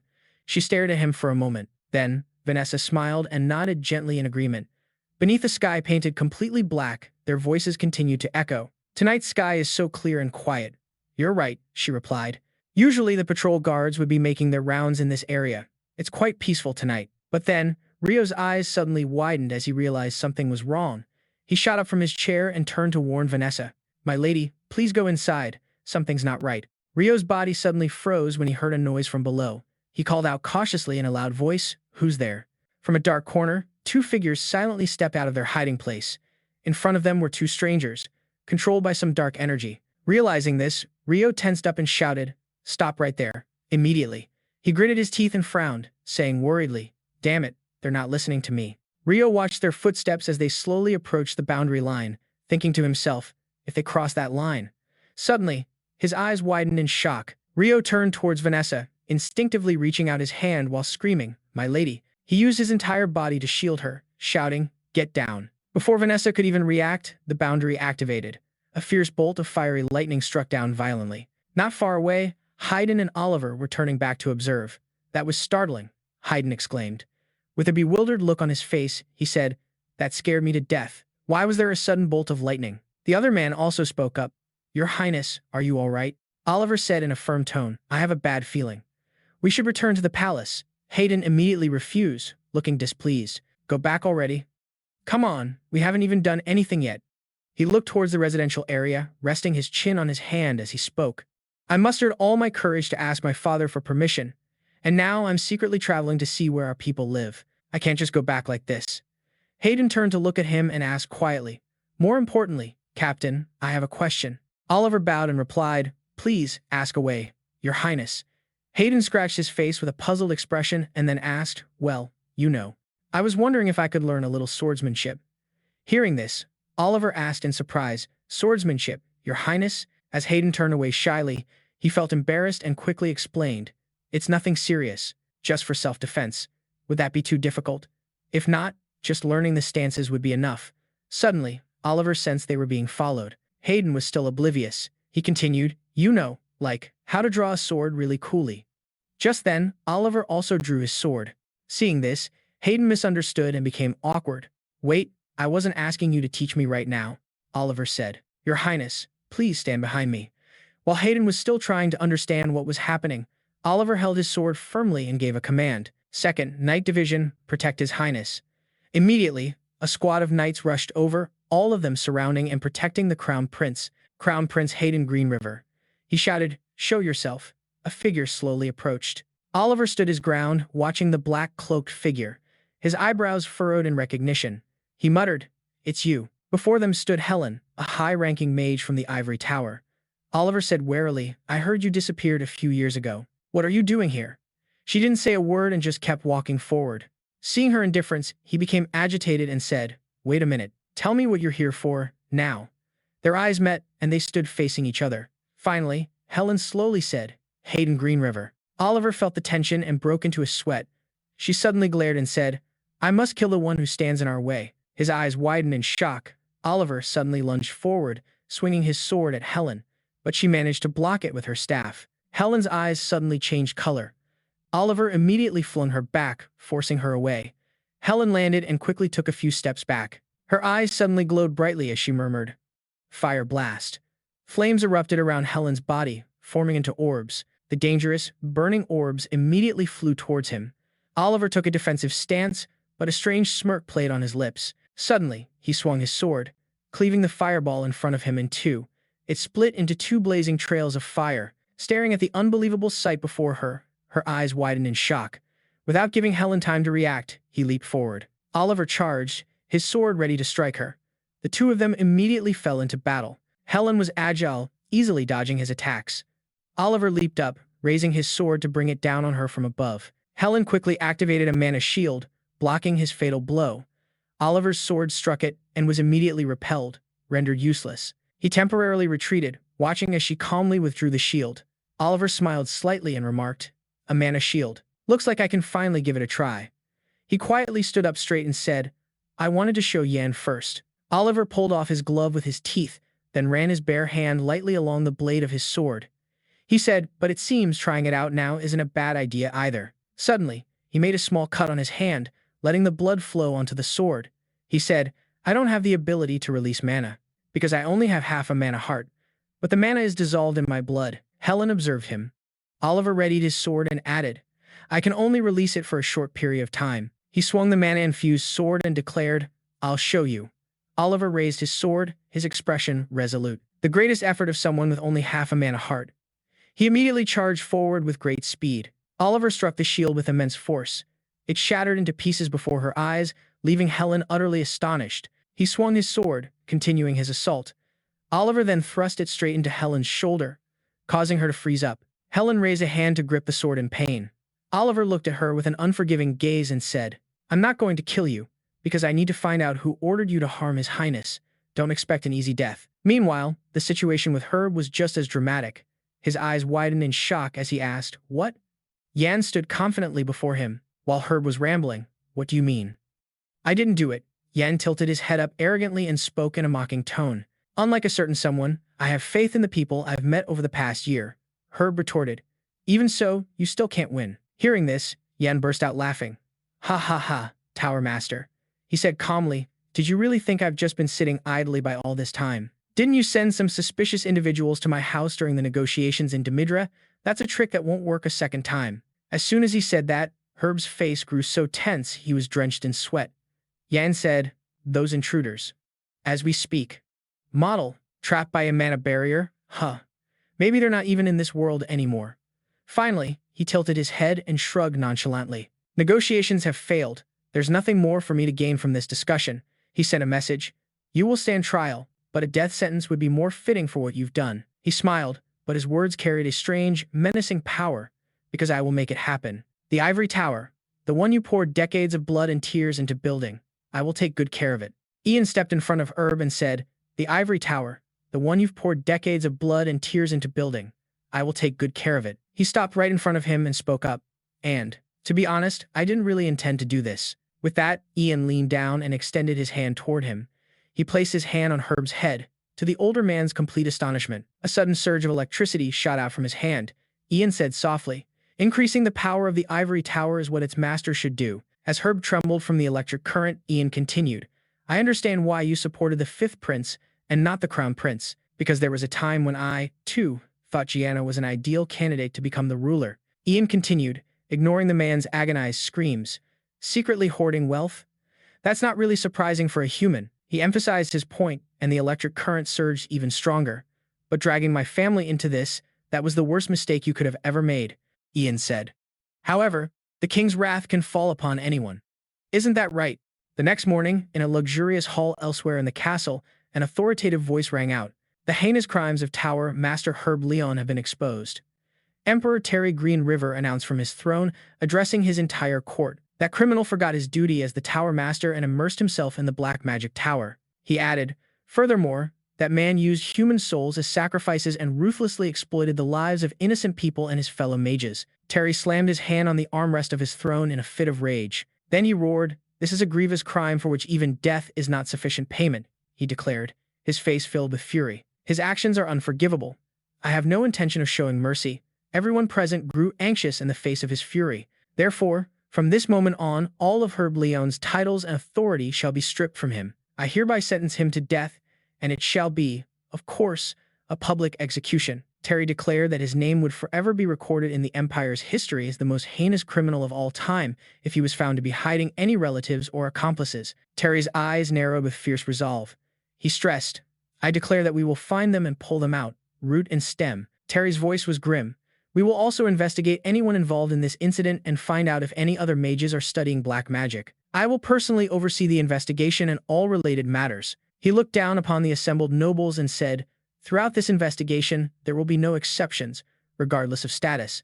I command all nobility to cooperate to the fullest extent." Terry offered an immediate solution, decreeing softly, "I presume there were some who supported the Tower Master's conspiracy without knowing what was truly going on. I will allow them to be purified of the black magic and return to their original state." He declared with stern finality, "But the punishment for the high-ranking mage, Helen, the one who targeted the life of the Crown Prince, will be different from the others." Terry glanced toward Helen and added, "Although she may have been acting under the Tower Master's command, unable to control her own mind, the act of attempting to assassinate the Crown Prince is a grave offense." He made his decision, announcing loudly for all to hear, "Therefore, I sentence the high-ranking mage Helen to life in prison." Then, Terry gestured with his hand and said in a tone of praise, "Finally, we come to the two heroes who helped prevent this disaster. We must not let such outstanding deeds go unrecognized." He calmly pointed out that Ian had thwarted Herb Leon's conspiracy, and that the knight, Oliver Vood, had brilliantly stopped the high-ranking mage Helen. "Step forward." As he spoke, the sound of slow, powerful footsteps approached. As Ian is still investigating the black magic incident, the ceremony recognizing his contributions will be held after this matter is completely resolved. A figure with a solid build stepped forward confidently. Terry introduced him, and now, here before us, is the knight who protected the Crown Prince from a fourth-class mage. He looked at the figure before him and announced loudly in praise, "Sir Oliver." Terry looked at him and said, "Come closer." Before him, the noble and chivalrous Oliver bowed deeply. Terry continued, "Captain of the Second Royal Knight Order, Oliver Vood." He proclaimed, "You are truly a blessing to the Empire and deserve to be praised, not only because you protected the Crown Prince, but also because you were able to overcome the limits of your birth. I am certain you will become an ideal role model for the entire Empire and for knights all over the world." Terry slowly rose to his feet as he spoke. "I will not allow the efforts and achievements of a man like you to go unrewarded." He stood upon the raised platform. He declared before everyone present, "At this moment, the captain of the Second Royal Knights, Oliver Roos, will be granted control over all knights in the Empire, and he shall be bestowed the highest title, the Sword of the Empire." Everyone who heard was in awe, and the crowd immediately erupted in excited chatter. Terry stated that the title had been vacant for a very long time. He explained that the reason the title of Sword of the Empire had not been granted to anyone for hundreds of years was because the sword had to hide in the shadow of magic. Below was an image of him, as Terry's words continued. However, Oliver Roos has overcome that shadow and surpassed the limits of the sword. He has also demonstrated his loyalty as a royal knight, and he will continue to do so. Elsewhere, Hen stood watching Oliver, smiling to himself, and he will continue to do so. Until the final introduction, Hen continued to watch Oliver with a gentle gaze. Terry took out the National Treasure sword and said, "Therefore, I have decided that bestowing upon him the title of Sword of the Empire is most fitting." He commanded the royal knight, Oliver, to kneel. He immediately knelt to receive the royal decree. Oliver bowed his head while Terry held the sword firmly in his hand, full of authority. Terry spoke, his voice resolute, "In the name of the main branch of the Liu Yifei lineage." He lowered the sword to hover above his head and continued, "I bestow the title of Sword of the Empire upon the knight Oliverus with all due respect." Terry looked straight at him and asked, "Are you willing to hold the position that has been vacant for hundreds of years as the Sword of the Empire?" Oliver immediately responded, "In the name of the Sword of the Empire." He raised his head and confidently vowed to lay down his life to protect this empire. Elsewhere in the castle, a sharp, resounding voice cried out, "Father!" Before him stood Ragnar with a scowl, raising his voice in protest. "No matter how I think about it, this is unreasonable." Ragnar asked, "How could you execute the master of our nation's ivory tower? Please, reconsider. Don't you realize what a great loss this will be for our nation?" He analyzed, presenting countless arguments. The tower master is a great fifth-level mage. Executing him would be equivalent to executing tens of thousands of mages. Ragnar found every possible reason and said, "And that's not all." He painted a picture of the Empire's future, that when the Tower Master is executed, other nations will hear the news, including the Gao's Empire, which has long been eyeing our borders. Even the Duchy of Vo will make its move after it finishes dealing with the Great Plains. He was still extremely agitated, arguing that our nation's strongest mage is about to die. The Empire's internal affairs will fall into chaos. If they have even the slightest malicious intent, this will be the perfect opportunity for them. They will see this as their chance. After a moment, Thierry finally spoke. He turned to Rangna and said, "The strongest mage is no longer Herbert Leon." He emphasized this with an indifferent tone. "The strongest mage in the tower now is Yanfa, the first mage in human history to reach the 6th level. Isn't that right?" Terry said, "He will soon shoulder the Tower Master's responsibilities. Therefore, there will be no problem. In fact, I see this as an opportunity to take the Ivory Tower to a new level, as there will be a generational change." Hearing this, Rangna wore a displeased expression. He mumbled, "Am I wrong? Answer me." He frowned and replied, "You are correct. From now on, Yanfa will certainly usher in a new era for the tower." Rangna tried again to persuade him, analyzing. "However, the Tower Master is his equal, and he is a mage with decades of experience. If he were to lead the Ivory Tower alongside Yanfei, our empire could become the head of the entire continent in the shortest amount of time." An image of the stability he described appeared once more. Furthermore, if a talented young mage and an experienced mage were to jointly manage the Ivory Tower, they would be able to keep each other in check, Rangna said. "That means the royal family's responsibility of controlling the Ivory Tower would be handled by the Ivory Tower itself. Isn't this the most ideal situation?" Terry considered it, then slowly said, "You are right." Rangna hesitated, his eyes widening with a glimmer of hope, but then he was cut off. But he interrupted sternly, "The Tower Master researched forbidden black magic.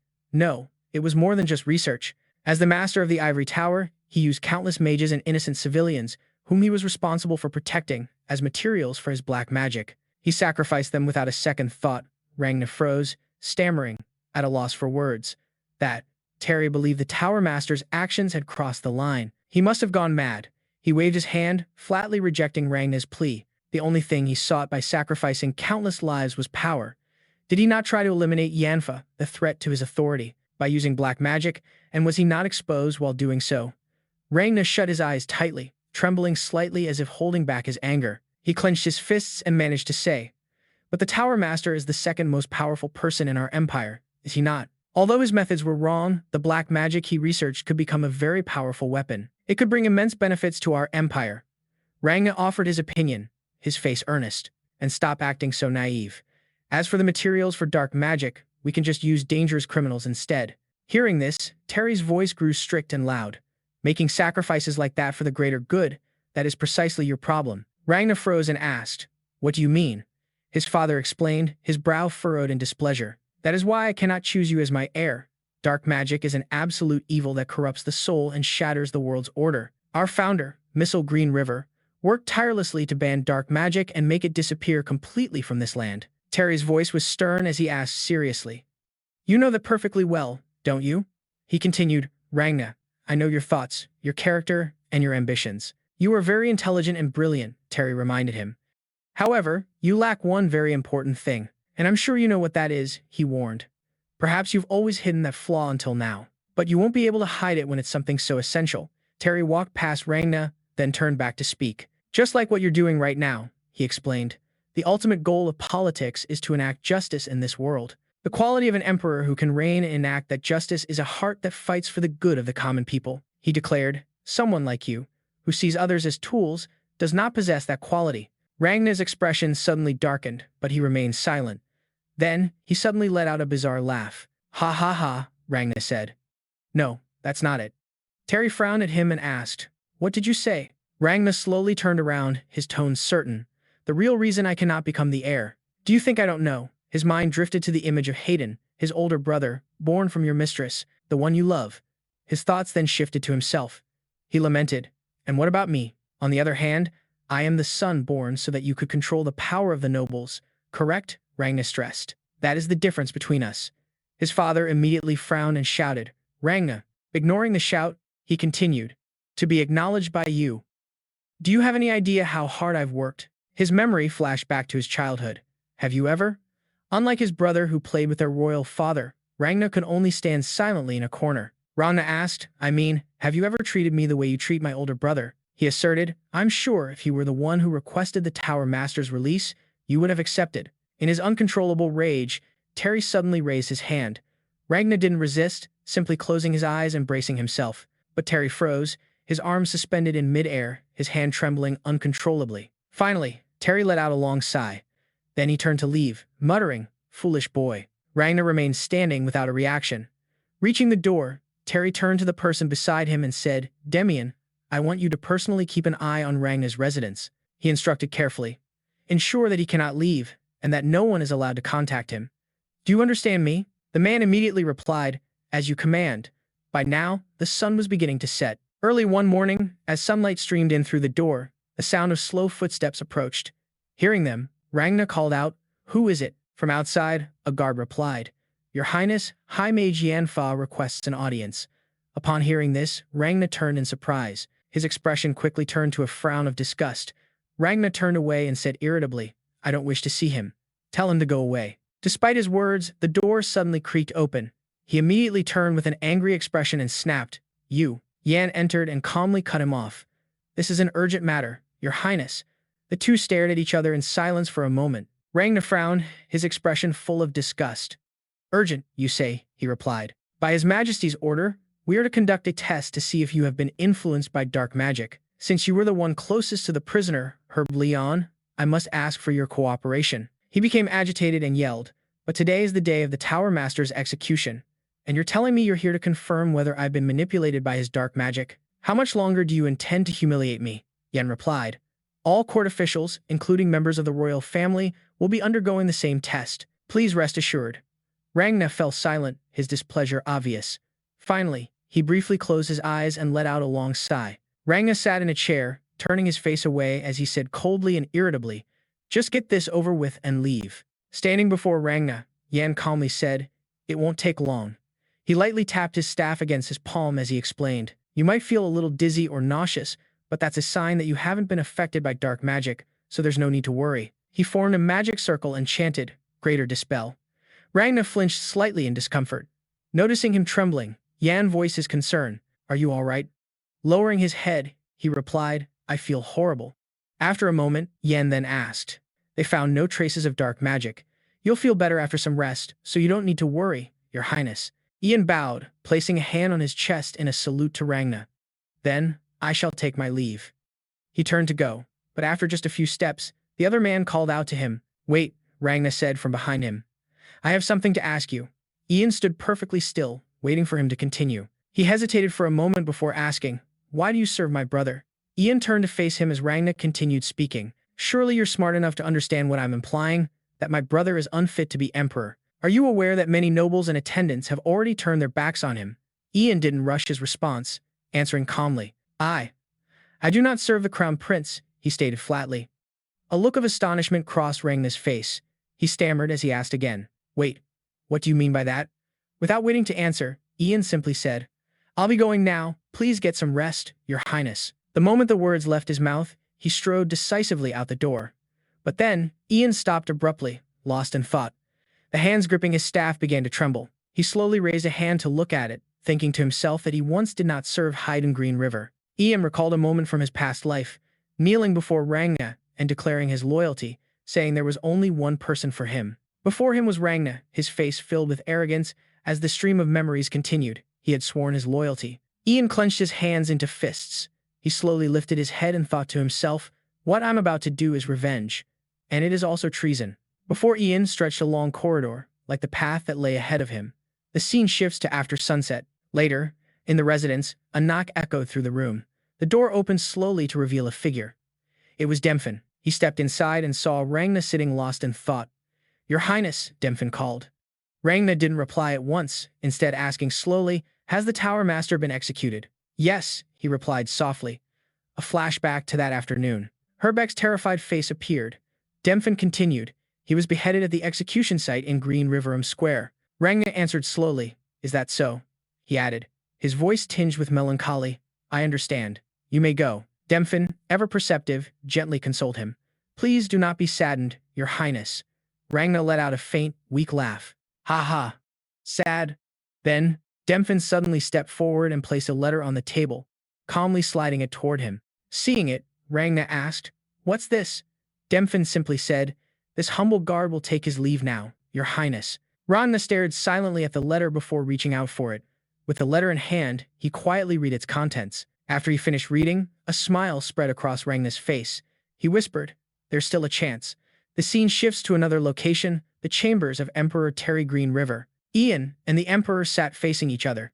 Ian reported, "The survivors from the Herbalian spatial gate are all being treated in a secure location. Testimonies from those who were conscious within the ivory tower are being collected and investigated." He continued calmly, "As for the assets he concealed, they are currently being recovered for the Imperial Treasury." Ian went on, "Furthermore, the dark magic investigation into his close associates has revealed no unusual reactions to the tests." Terry lifted his teacup, praising him. "You've accomplished a great deal, Ian." He set the cup down and said, "I never imagined that man, Herbeck, was so deranged." Terry rubbed his chin thoughtfully, blaming himself. "I bear much of the responsibility for failing to suspect his actions sooner," Ian replied. "I was also oblivious. After all, he was known for being frugal and righteous." Ian added with a serious expression, "I never expected he had such a side to him." Hidden behind that kind and virtuous facade, Ian looked at the Emperor and continued, "From this point on, I will continue to report on the Ivory Tower investigation and the progress of the dark magic screenings." "Very well," Terry replied. He added, "Now that things have come to this, I'd like to ask you one more question, if I may." Without a moment's hesitation, Ian answered, "Please, ask what you will, Your Majesty." Terry crossed his arms and asked seriously, "What are your intentions regarding the Crown Prince?" Ian's eyes widened in surprise. He was at a loss for words. Finally, he stammered, I don't understand the question, Your Majesty." The Emperor immediately cut him off. "No," Terry said, his brow furrowed. "You do understand." The two of them stared at each other in silence for a moment. Finally, Ian spoke, stammering at first before stating bluntly, I cannot swear my loyalty to the Crown Prince." Terry was taken aback. "You cannot swear loyalty?" the Emperor asked, but Ian continued. "However, I will cooperate to ensure the Crown Prince can safely ascend the throne," he declared earnestly, "and to ensure he becomes a wise king in the future. I will do everything in my power to assist him." The Emperor rubbed his chin, pondering for a moment before speaking. "So, you cannot swear loyalty to the Crown Prince, but you will aid him." Terry considered this for another moment, then said, "All right, that will be enough." Terry picked up his teacup and took a light sip before telling the guards, "Bring it in." The guards carried in a long, peculiar box. He looked at Ian and said, "Accept this. It is the staff that was recovered when Herbeck was arrested." The box was opened, revealing the item within. Terry added, "I'm sure you understand, but the process of choosing the new master of the Ivory Tower isn't that simple. Even with a clear successor, there is much to be done." At those words, Ian simply listened in silence. He began to explain, "Although the proper procedure to take over the Ivory Tower requires royal approval," he continued, "but at a time like this, we cannot afford to leave the position of Tower Master vacant for long. I've decided it would be better to simplify the process. That is why I am entrusting this staff to you." Terry put down his teacup and said, "Also, Ian, there is something I'd like to ask of you." Ian immediately replied, "I await your command, Your Majesty." He narrowed his eyes and said, "I don't think Jiang now will give up, even though all of his supporters have fallen." An image of him came to mind as the king added, "I know his ambition and temperament better than anyone. If Jiang Na takes the throne, there will surely be bloodshed and many people will have to be sacrificed." Hearing those words, Ian fell into silent contemplation. He stood up calmly and said, "However, as his father, I have inflicted upon him a wound that cannot be healed." Terry silently blamed himself, thinking, "He will surely hate me until the day I die." He turned away and made a request, "You can do it in my stead." Terry turned to look at Ian, trustingly asking, "Can you stop him?" Ian slowly raised his hand to take the staff. He knelt as a sign of respect to the king and replied, "As you command, Your Majesty." The king said, "Then I shall entrust it to you, Ian Fa, Master of the Ivory Tower." The scene shifts to the Ivory Tower in the afternoon. The door slowly opened, and he calmly stepped inside. Everyone inside immediately cheered. "Welcome, Ian Fa." He stared intently at the new chair. Ian's mind suddenly recalled HB's words. "Ian, you know what? I once wanted to be a hero." He looked out the window and continued to ponder. To protect the Empire alone. To become a mage who saves those who are weeping. Drifting to an image of him in a strangely remote place, he thought, "With my decision, I will have the power to command countless people. The power to truly protect the prosperity of the Empire and its people. They call that power, authority." Ian's gaze grew distant as he thought, authority. Then he remembered his cruel past life. The thing you wanted to protect, even if it meant killing me. Ian looked out the window and told himself, "I don't want to be a hero." His expression turned grim. "What I want is simply His face suddenly tensed. To kill the man named Jiang Na Green River. Ian thought further. A death worse than death itself. A shameful death. That is my reason for living, and it is what I will grant you. My revenge. The scene shifts to Jiang Na. He was sitting alone, contemplating and plotting something, his expression pensive as if preparing for his next plan. Seeing Ian, Haydn said cheerfully, "Greetings, Lord Tower Master." Ian looked weary of the Crown Prince. Ian said to him, "This hasn't been officially announced yet. Please refrain from calling me that." Haydn replied, "Who cares? It's just us here." He recounted, "I can't believe the child who begged to come to the old ivory tower 5 years ago is now the esteemed Tower Master." Haydn seemed extremely impressed. He looked proud and said, "Just watching you grow up has been so fulfilling for me." Ian thought to himself, "When did I ever beg you?" He said quietly, "Your Highness, as you can see, I am busy checking for dark magic." Ian said, "You were already checked the day before yesterday. Unless you've noticed something unusual with your body, please leave." He replied, disappointed, "Come on, don't be such a spoil sport. I had to come see you myself because you've been so busy." Haydn continued, "By the way, are you sure I'm okay? I've been feeling dizzy and nauseous all day." Ian replied, "Yes, everything is fine, and you are very healthy." However, in his mind, he thought, "It's not that I don't have my suspicions. I did consider the possibility that he's acting this foolish because he's been affected by dark magic. For HB, who wants to put Jiang Na on the throne, the Crown Prince is clearly an obstacle in his path. Getting rid of him by making him embarrass and ruin himself would be very easy." But Ian looked at Haydn, who was laughing and joking with him without a care. Ian showed his dissatisfaction and told himself, "He's just a natural-born idiot." Haydn spoke up, saying to him, "That reminds me, my sister Harry is next, right?" Ian immediately replied, "Yes, that's correct." The prince said, "But Ian, before I go, I have to tell you this. That girl has been asking me a lot about you lately. Seems like she's interested in you." Ian asked in surprise, "Her Highness, the princess?" Haydn replied, "Yeah." She asked things like, "What do you do in your free time? What have you been into lately? What's your favorite food?" Stuff like that. Ian thought, bewildered. What good would it do her to know that information? Haydn continued, "But the problem is, even though I'm close to you, I couldn't answer those questions, because I don't know the answers."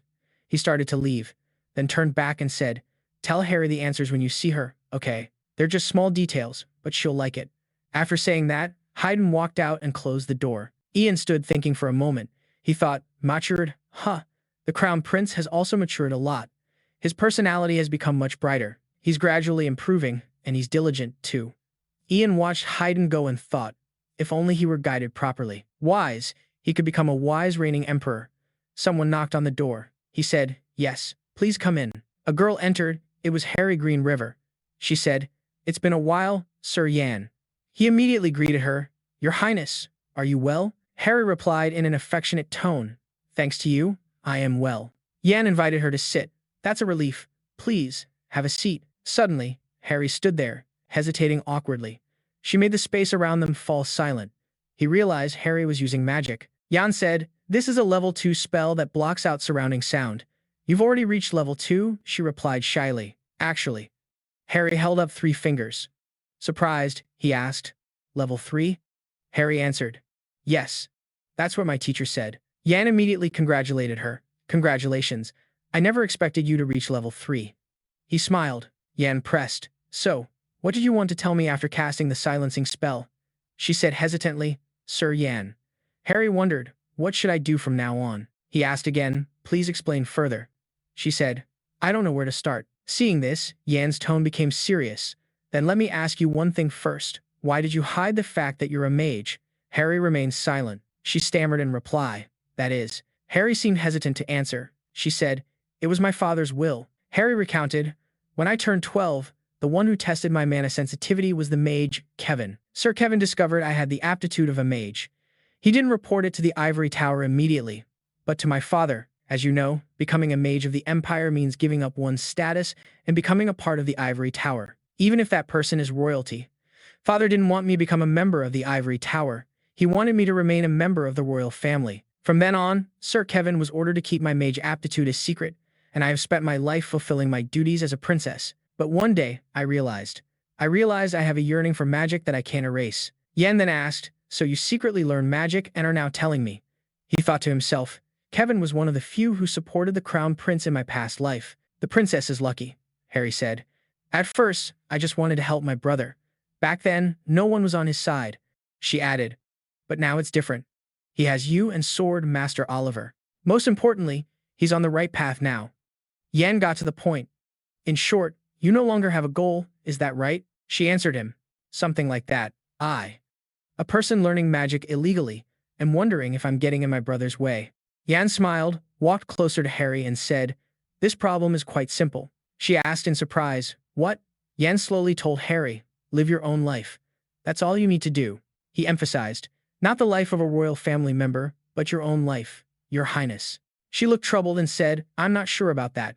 Yan continued, one's background doesn't decide how anyone should live. If you only do what others tell you, your life will fall into someone else's hands.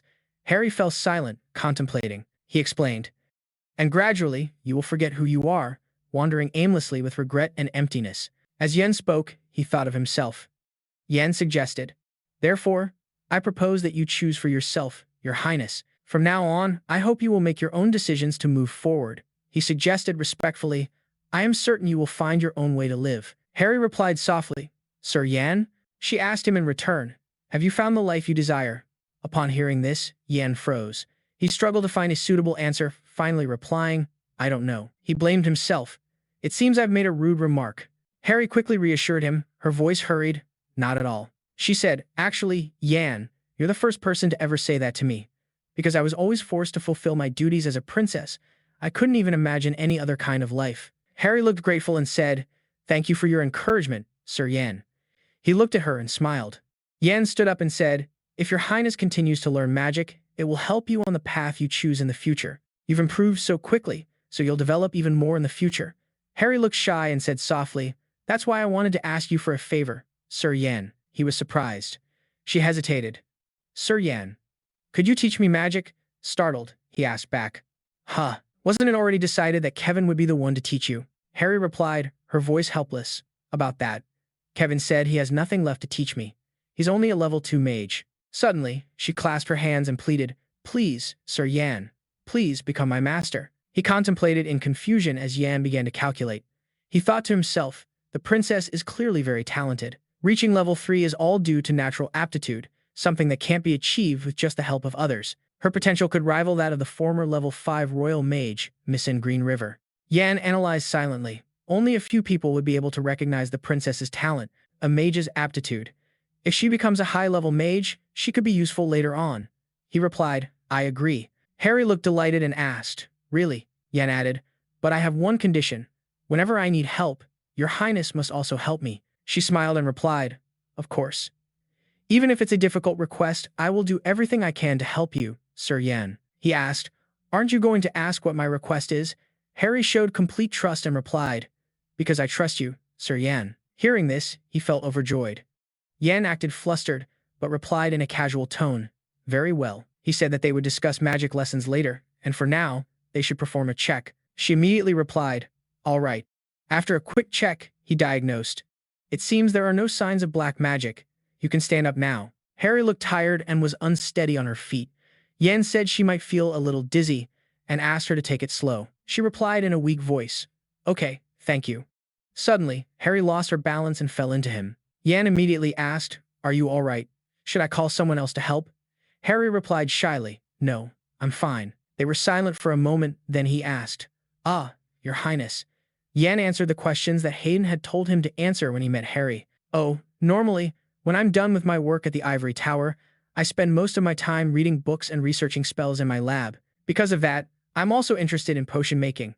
Yan continued, I'm not a picky eater, but I don't really like spicy food. She asked shyly, Sir Yan, what are you suddenly talking about? He replied frankly, the Crown Prince mentioned your curiosity. Harry, flustered, said loudly, it's nothing important. But, my brother told you? Yan looked bewildered and replied softly, yes. She became extremely shy. Harry bolted away, saying, well, take care, Sir Yan. She ran straight out and slammed the door behind her. He stood there thinking, did I do something wrong? News of the incident with Tower Master Herbeck Leon, a 5th-level mage, spread throughout the Empire, sending shockwaves through the populace. In response, Emperor Terry Green River of the Empire personally commanded the entire investigation into black magic and raised the Empire's alert level. Yan Alpha, the young high-level mage chosen as the next master of the Ivory Tower conducted a thorough investigation into all matters related to black magic and calmed the people's anger. The name of the beheaded Herbeck Leon was recorded as the most wicked criminal in the Empire's history, and several nobles who had supported Herbeck Leon turned their backs on the fifth prince, Jiang Na, and began paying close attention to the actions of the new Ivory Tower master. At Yan's house, he was enjoying his morning tea when he noticed something on the table. Yan asked, "What's this?" On the table were numerous letters. Radio told him they were all party invitations sent to him. Yan looked weary and said, "The black magic incident isn't even resolved yet. These people are so carefree." The man asked if he was planning on reading them. Yan replied, "I'm not planning on going anyway," Radio said. "But I think you better read them." Yan asked, "What is it?" He told him they were marriage proposals. Hearing this, Yan spat out the tea in his mouth. Radio said, "One of them, a Count Jair, wants you to get engaged to his eldest daughter, who just turned 12, and hold the wedding ceremony when she comes of age in 5 years. Yan thought helplessly, "She's only 12 years old? What kind of lunatic is he?" The man laughed and said, "Ha, you're an adult now. It's not strange for people to discuss marriage with you." Radio continued that he was the youngest high-level mage and the next master of the Ivory Tower. "I'm sure there will be many more matters related to your marriage." Yan scratched his head and said, "These nobles probably just want to use me to gain political power." He said with dissatisfaction, "I can't believe he'd use his 12-year-old daughter for a political marriage.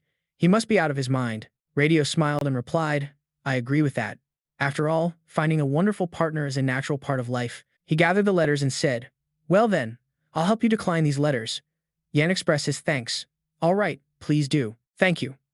Radio said, "Not at all. I'm sure you're busy with the black magic investigation, so I have to help you with these things to earn my keep here." Yan was silent for a moment, then he put his teacup down and said, "Speaking of which, I don't think I've properly thanked you yet." The man stared at Yan in surprise. He continued with a sincere attitude, "Thank you for protecting my mother, Radio." The man sat quietly for a moment.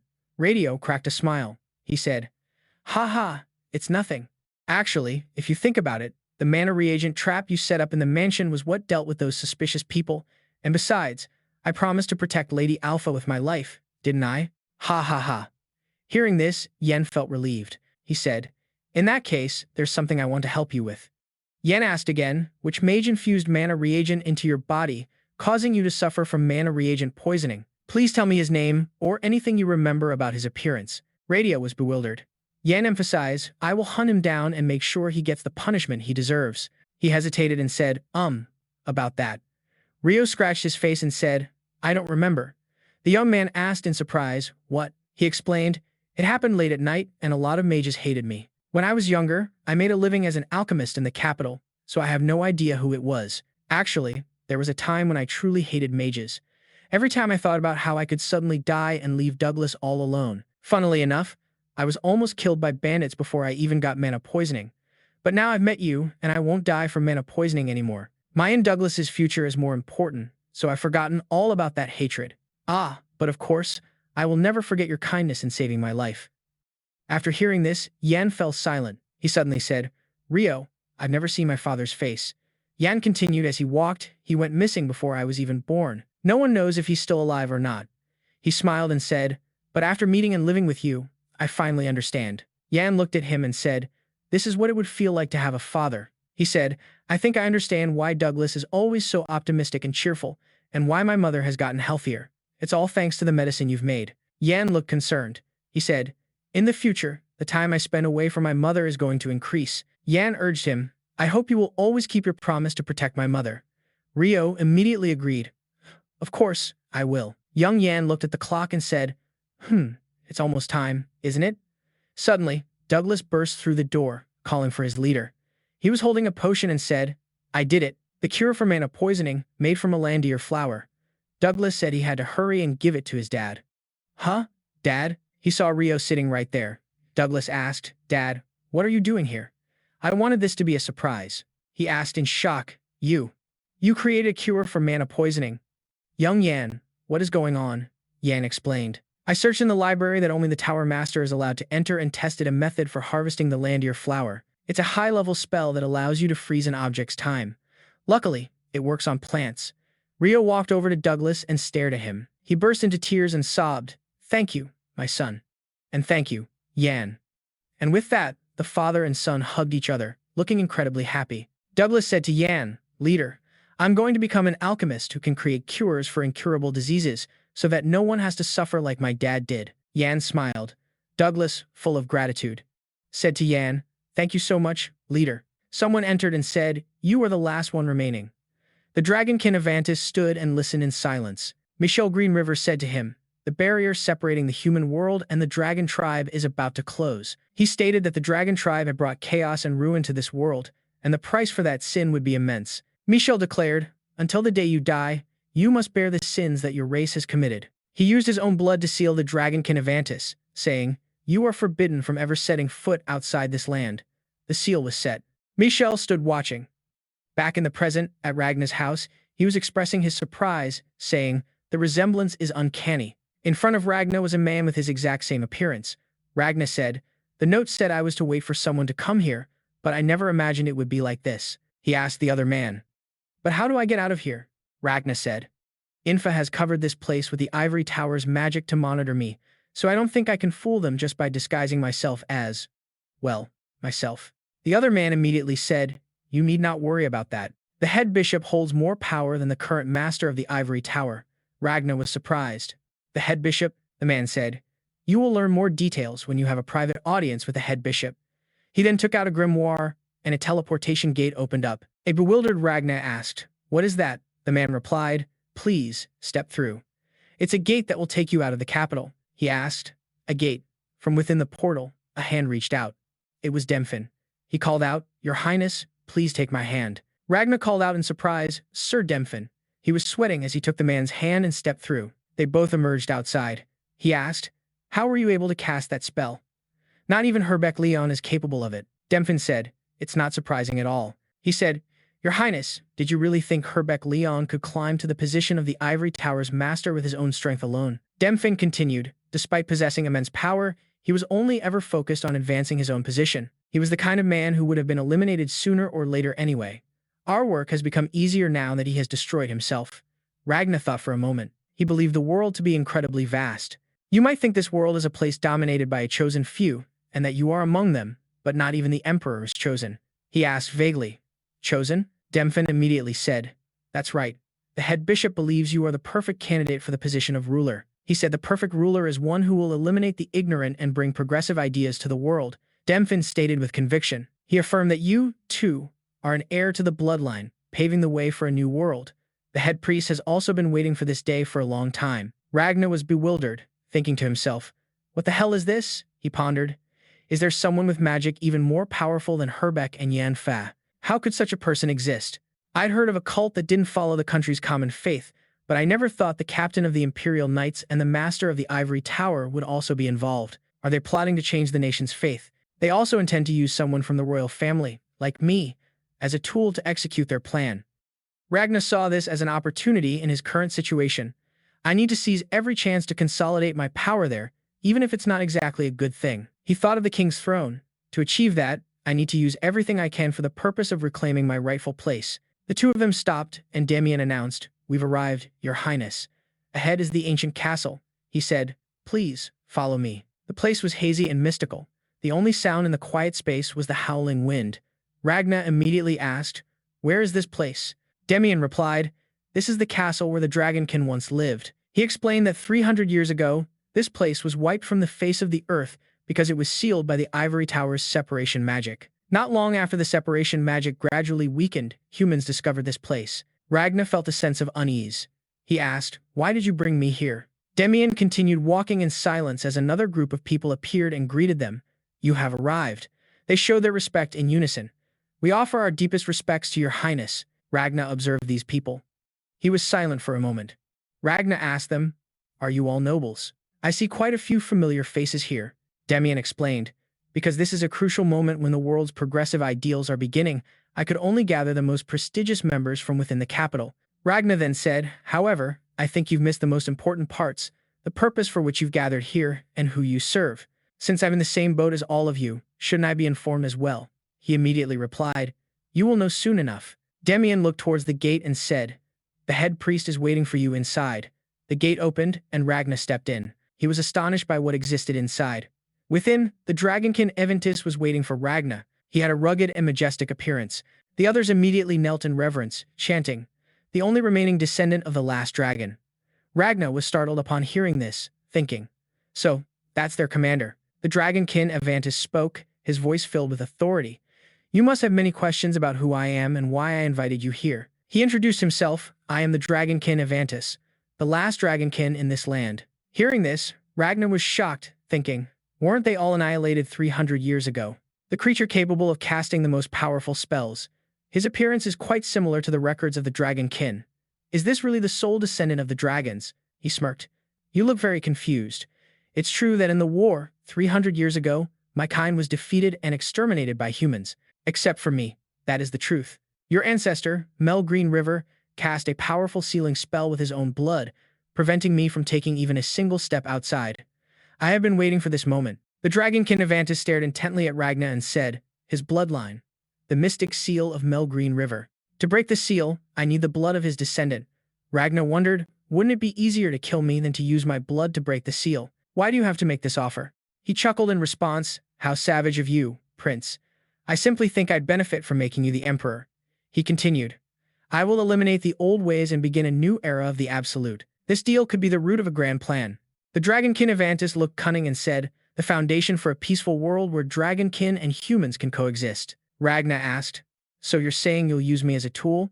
He continued, and if I refuse, you'll kill me right now while the imposter is in my room. He immediately answered, I have no intention of harming you. If you refuse, I will simply erase your memories and send you back.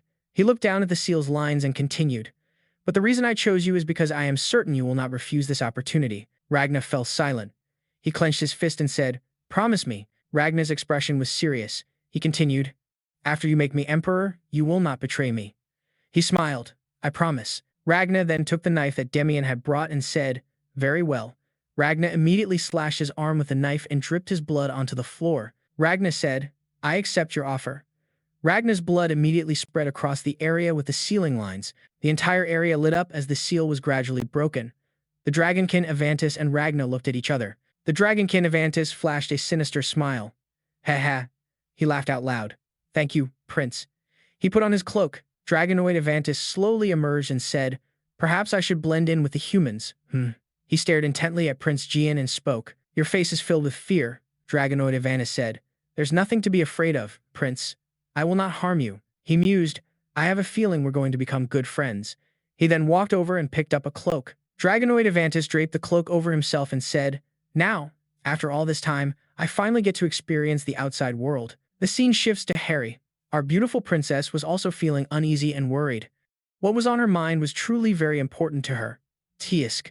A sound of frustration escaped her lips. She couldn't help but ask aloud, why hasn't he come to see me yet? Harry clasped her hands together and sighed again. She cried out, has he forgotten about me? The maid standing behind her looked a bit flustered. She hesitated for a moment before slowly replying, that's not it, princess. He's likely just busy with the recent investigation into dark magic. Hearing her personal maid's words, Harry quickly regained her spirits. A brighter smile bloomed on her face. That's true, he is quite busy after all. Harry thought to herself, yes, that must be it. But after just a few moments, she couldn't lie to herself any longer. Her thoughts became a tangled mess once more. The maid stood behind her but didn't dare to say a word. The silence was heavy, filling the entire room. Suddenly, a loud noise shattered the heavy atmosphere. Two other maids appeared, their faces filled with panic. Princess. Seeing their frantic state, Harry looked at them and asked, what is it? What's happened? The two maids clenched their fists. In unison, they announced, the time has come. He is here. The maid on the left spoke first. He has finally arrived. Then, the maid on the right added, please, princess, just wear a formal dress. And no cloak, they added, once again in perfect, loud unison. Lord Yanfa has arrived. Though she wasn't sure if it was true, the moment she heard his name, Harry's face flushed red. She asked again slowly, as if needing confirmation. He's here. She clasped her hands together, looking flustered, and cried out, oh, heavens. A moment later, she was rushing into the magnificent main palace of the castle. Her delicate, bow-adorned heels clicked quickly and unevenly on the floor. Harry hurried, unable to wait a single second longer. When she reached the main doors, she hurriedly asked the maids, how's my hair? Is it messy? Harry let out a deep breath. Asterisk. Phew asterisk. The maids raised their hands to cheer her on. The one in the black dress reassured her. Please don't worry, Princess, you look absolutely radiant today. The other two maids chimed in with their agreement. She's right. Harry turned to look at them. Well then, I'll see you all later, she said. They replied in unison. You can do it, Princess. Then, the doors opened to reveal the dashingly handsome Yen inside. He placed a hand over his chest, bowing to her. He'd offered a classic greeting. It's been a while, Princess. She shyly clasped her hands together. Harry's face grew increasingly red, and she couldn't bring herself to look directly at Yan. Her embarrassed eyes eventually settled on the floor. She spoke slowly. I thought you had forgotten about me. Yan smiled gently in response. Please forgive me, I have been rather busy lately. Harry rushed to reply, It's all right. Thank you for coming. She gave a goofy smile and said, You look amazing in your formal wear. He replied, My thanks. A hint of bashfulness crossed Yan's face. First, I think we should go to a more suitable place for our training. He elaborated, There are too many prying eyes in the palace. If anyone saw me meeting with you, Princess, it would start unpleasant rumors. Yan was worried it would reflect poorly on the princess. He continued, You know how people love to gossip. Harry was a little touched. Of course, she said. Let's do that. He then continued, Then allow me to take you elsewhere. He held out his hand to the princess and asked shyly, May I hold your hand for a moment? Harry replied, looking crestfallen. I beg your pardon. Harry asked again, Hold my hand. Yan explained sheepishly, I'm going to transport us with teleportation magic. The awkward expression on Harry's face was quite funny. She asked him, Is that the teleportation magic I've heard so much about? Harry's awkward expression was comical. It turned out she was the one who had gotten the wrong idea. So that's the teleportation magic I've heard about. She slowly placed her hand in his. He gently instructed her. You might feel a little dizzy, Princess. Yan took her delicate hand and said affectionately, Please, try to focus. A bright light flashed, and a picturesque scene appeared before them. Majestic mountain ranges stretched out, one after another. Harry gasped in surprise. This place.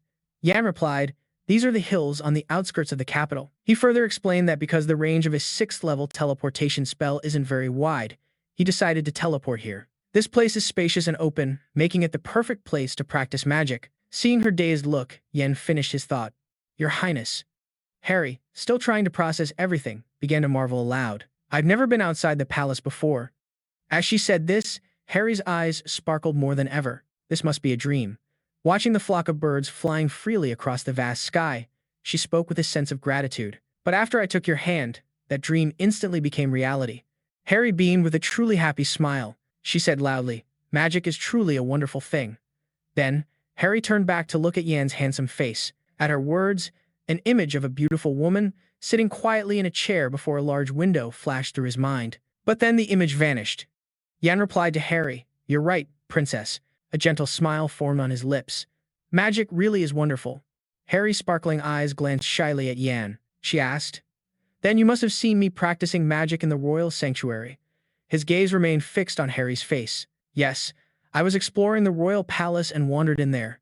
I hid in a corner when your Highness and the royal mage entered. That's when I saw it. She suddenly turned to face him, her eyes wide with curiosity as she asked, But why were you in there? There are supposed to be guards in that area. Yan's voice faltered. I was just young and curious. She couldn't help but laugh out loud, as if childhood memories were flooding back. Her smile made her eyes crinkle. I understand.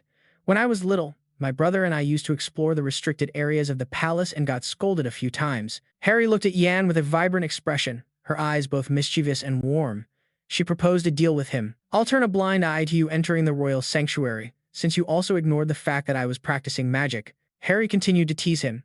I guess we're partners in crime now, aren't we? Yan's face showed his helplessness at Harry's playfulness as he quietly said, Yes. Suddenly, her tone became serious. Speaking of which, my brother is throwing a birthday party. You'll be attending, right? Yan quietly closed his eyes, as if concentrating on something, then spoke decisively. I received an invitation, but I don't intend to go. Harry's voice was filled with surprise and confusion. Why? My brother will surely be very disappointed.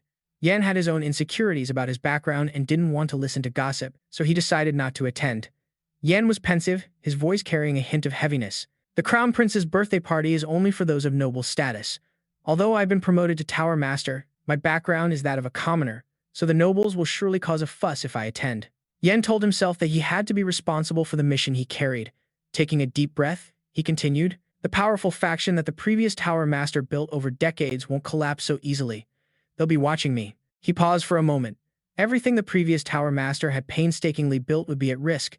Yan continued cautiously. Until the Crown Prince has solidified his position in politics and high society and can safely inherit the throne on his own strength, I believe I should focus on fulfilling my role as the Tower Master. After hearing this, Harry lowered her head, no longer looking at Yan. The air between them suddenly fell silent. In a quiet, thoughtful voice, she said, "I see." Suddenly, Harry's eyes filled with determination, startling him slightly. Every word she uttered came from an inner will of steel. "Then I must also be determined to fulfill my role as a princess.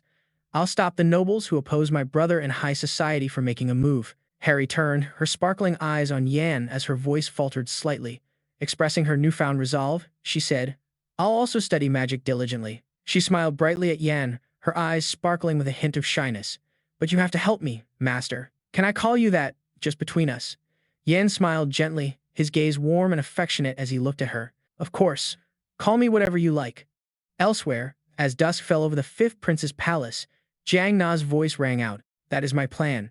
Avantis leaned back in his chair leisurely, his calm expression unchanging as he spoke. "In short, before we deal with that mage named Yanfa, we must eliminate the Crown Prince first." Jiang Na's eyes were sharp as she said coldly, "That's right. Currently, some nobles and commoners are paying close attention to what the new Tower Master, Yanfa, is doing." The large room was eerily silent. Although Yanfa has outstanding magical talent, he's still just a young mage who has recently come of age. He lacks experience and was born a commoner, so he doesn't have much political influence. Many nobles and vassals are unhappy that Yan has become the master, the ivory tower. Gianna's eyes were firm, secretly pleased with her own calculations as she continued.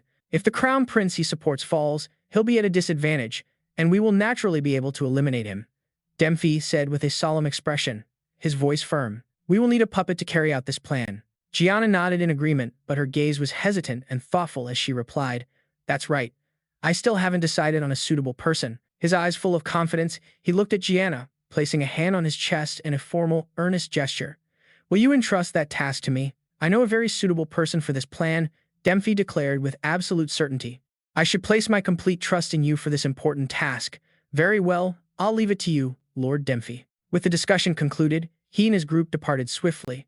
Now, only Gianna and Avantis were left in the large room. The room fell silent, with nothing left to discuss. He spoke up. "Well then, I shall take my leave as well." "Avantis," Gianna suddenly called out. She took a quick step towards him, stopping him. "I have a question for you." Seeing the quizzical look on Avantis' face, Gianna didn't keep him waiting and got straight to the point. "With your power, you could seize control of the Empire even without using me. If your goal is to spread your doctrine and establish order, there are many other ways for you to achieve that." Gianna didn't stop there, pouring out all her questions as she demanded to know the real reason. "Why did you ask me to work with you?" He answered slowly and calmly, "I need to find someone." At his words, Gianna's eyes filled with questions. "Who?" she asked, her expression still cold and unreadable. "The last ancestor remaining in this land. The time-controlling gold dragon. All the dragonkin search for him, aspiring to be like him." A cold sweat broke out on Gianna's brow, her voice filled with confusion. "But isn't that just a creature from myth and legend?" Seeing the undisguised shock on Gianna's face, Avantis remained perfectly calm. His gaze was steady as he replied nonchalantly, "Most humans in this age believe so, but dragons have always existed. We cannot find him because he lives in places beyond our reach. However, if a great calamity were to strike this land, the gold dragon would undoubtedly appear." At that, Gianna began to understand his hidden meaning. Her voice hitched slightly. "You mean chaos?" Avantis didn't waste words. He uttered a single one, "War." Gianna was shocked to hear that word, but she managed to keep her composure. She quickly asked Avantis, "Don't tell me. The war started by the dragon tribe 3 years ago. That was to lure out the gold dragon, wasn't it?" He gave a short, definitive answer. "Precisely." Avantis' usual calm expression faltered slightly as he said this. His voice was laced with resentment. "Just as that person said, we are not true descendants of dragons, so he helped the humans instead. You must agree. Isn't it absurd that someone like Missile Green River could annihilate dragonkin, who are far more powerful than any human?" Gianna was still reeling. With all this new information, her every word was laced with disbelief. But there are no records of dragons anywhere in world history. The records say Missile Green River was able to destroy the dragonkin thanks to magic he developed alone in the ivory tower. Avantis took a deep breath, a hint of frustration in his expression, and said, "He always erases all traces of himself from the world and disappears, as if he never existed in the first place." Suddenly, Avantis' eyes began to shine, his voice filled with both conviction and deep emotion. "But as a dragonkin, one who carries the blood of dragons, I can feel him. I can sense his presence." Gianna turned slightly away from him and asked boldly, "So your plan is to make me the emperor, and then declare war?" Avantis's expression changed completely into a smug smile. "Yes, that's my intention. But it's not a bad deal for you, either," he added with grave emphasis. "The unification of the continent." Avantis was stressing the importance of this potential threat, urging Gianna to recognize both the danger and her responsibility. He said earnestly, "Isn't that what your ancestors desired? If a war breaks out, he will appear to resolve the chaos plaguing this land. I must find him." Across from him, Gianna's eyes filled with suspicion as she asked, "And what will you do once you've found the gold dragon?" Avantis didn't answer her question directly. Instead, he replied with a weary look, "I feel we've talked long enough." Then, as he stood up, he said, "Rest assured, I intend to follow your plan." The peaceful morning at the Royal Knight's Tower was shattered by Pau's panicked voice.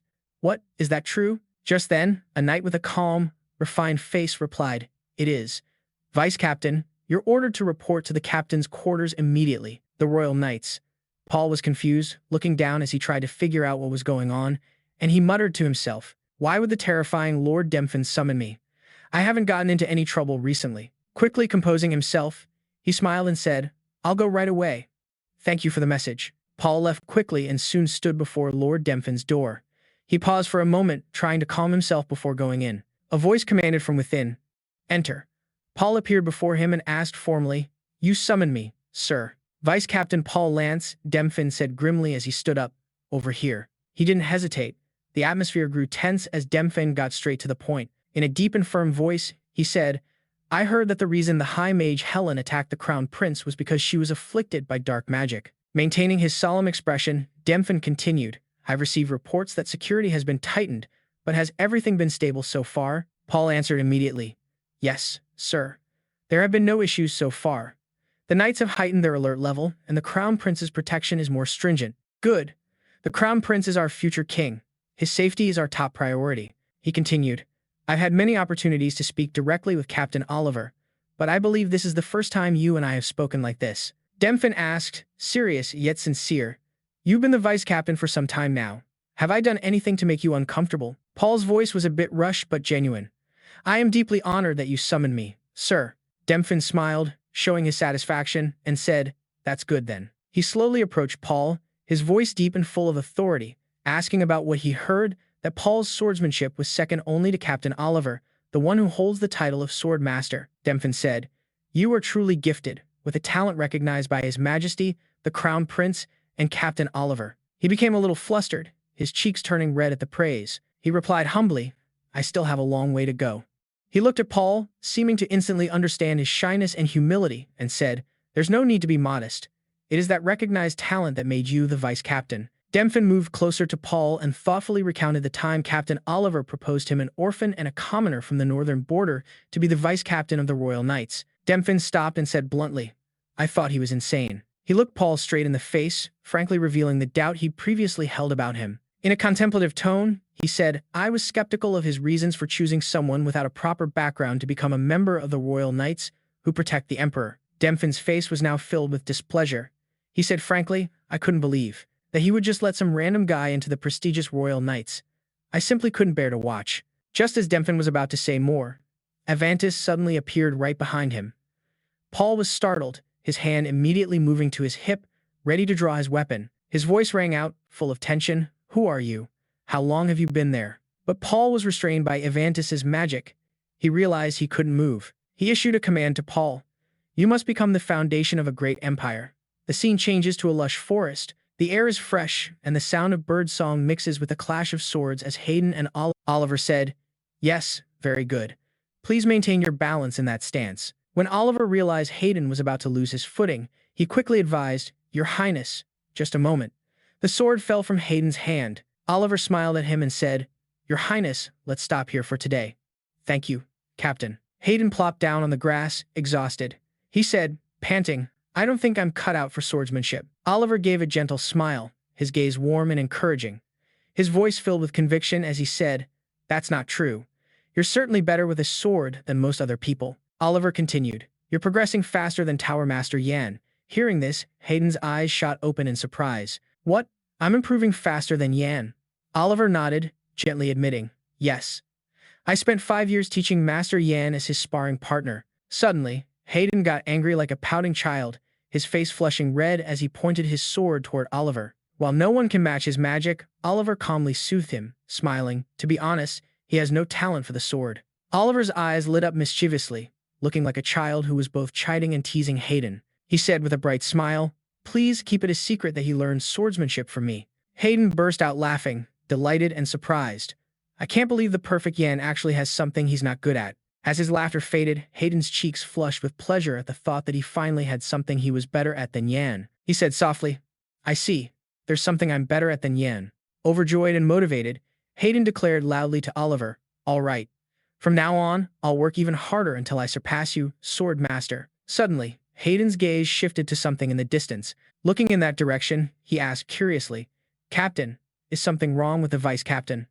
Oliver realized he was talking about Paul. With a sad look in his eyes, he explained Paul's situation to Hayden. He's been much quieter and seems depressed. I noticed and asked him about it, but he insisted everything was fine. Hayden sighed and told Oliver, please continue to keep an eye on him, he instructed. And don't be too hard on him. Part of a commander's duty is to listen to the worries of his subordinates and take care of their mental state. Oliver cheerfully agreed, I will keep that in mind, Your Highness. Meanwhile, at the royal palace, preparations for Prince Hayden's birthday party were in full swing. In the banquet hall, servants were bustling about, preparing for the royal celebration. As the time drew near, Oliver rushed in to remind him, Your Highness, the party is about to start. Hayden, who had just finished preparing, replied, all right, I'm coming, Captain. Yet, as always, a gloomy expression was on Hayden's face. He sighed, I always get so nervous at these parties. Remembering all the times Yan had lashed out at him, he knew he had to strengthen his own position. Hayden let out a sigh and said, and Yan isn't coming either. That heartless jerk. Seeing the prince was in low spirits, Oliver offered some encouragement. You are the main character of today's party, Your Highness. You must stand tall with pride and confidence. It's the nobles who should be feeling nervous. Hearing the captain's words seemed to snap Hayden out of it. The corners of his lips lifted into a slight smile as he replied, You're right. Hayden's spirits lifted instantly. He laughed, patting Oliver on the back. And besides, I have the very reliable sword master Oliver with me. Just as the two were sharing a light-hearted moment, Harry walked up, calling out, Brother. Seeing his sister, Hayden replied, Harry? She had appeared wearing a beautiful blue dress. Everything from its design to the fabric enhanced her royal grace. Struck by her elegance, Hayden didn't hesitate to praise her. You look very beautiful today, Harry replied cheerfully. Thank you. I made sure to dress up since it's your birthday party. Then, Hayden added jokingly, It's too bad Yan isn't here today. He really should see how lovely you look. Hearing Yan's name, Harry got flustered. Brother, what are you saying? Harry then pressed him. How could you tell Sir Yan what I asked you? I was so embarrassed. But she stopped herself, remembering it was a special day. Harry took a deep breath, her eyes softening with affection. In a gentle voice, she told her brother, Happy birthday. I'm always proud of my diligent older brother. She didn't stop there. Stomping her foot with determination, she declared loudly, I will crush any of those high society nobles who dare to speak ill of you, so don't worry about them. Her adorable display made Hayden break into a hearty laugh. Thank you, Harry. Finally, it was time. The two of them headed inside together. Shall we go in? Hayden said. Yes, Harry replied, immediately taking her brother's arm. After a while, as the party officially began, an attendant announced loudly, introducing His Highness, Crown Prince Hayden Green River, and Her Highness, Princess Harry Green River. The nobles in attendance immediately bowed in reverence. Following the announcement, the two siblings made their entrance. Hayden and Harry entered with dignified expressions. At that moment, the orchestra conductor waved his baton. The musicians, who had been waiting for the signal, began to play a soothing melody that filled the hall. The nobles quickly gathered around Hayden and Harry. They all chimed in at once, Happy birthday, Your Highness. Happy birthday, Your Highness. Hayden replied courteously, Thank you. I hope everyone enjoys the party. Standing off to the side, Oliver watched the prince confidently mingling with the other nobles, a look of immense pride for Hayden clear in his eyes. At that same moment, Emperor Terry made an appearance at the party. The attendant, taken aback by the unexpected arrival, froze for a moment. It was only when he heard Terry's voice, What are you doing? Make the announcement, that he snapped out of it. The attendant snapped back to reality, replying, Yes, Your Majesty. Terry then proceeded to walk into the hall. As he appeared, a clear voice rang out, announcing, His Majesty the Emperor has arrived. The crowd of nobles was collectively stunned by the emperor's presence. Even Haydn was taken aback. "Father."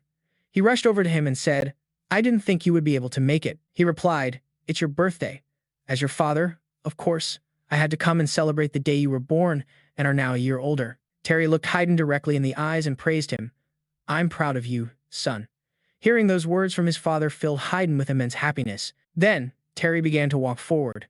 Haydn followed him toward the banquet table. Terry then spoke, "It appears many people have come to wish the prince a happy birthday." His voice carried across the room. "Hardship is often the start of something wonderful.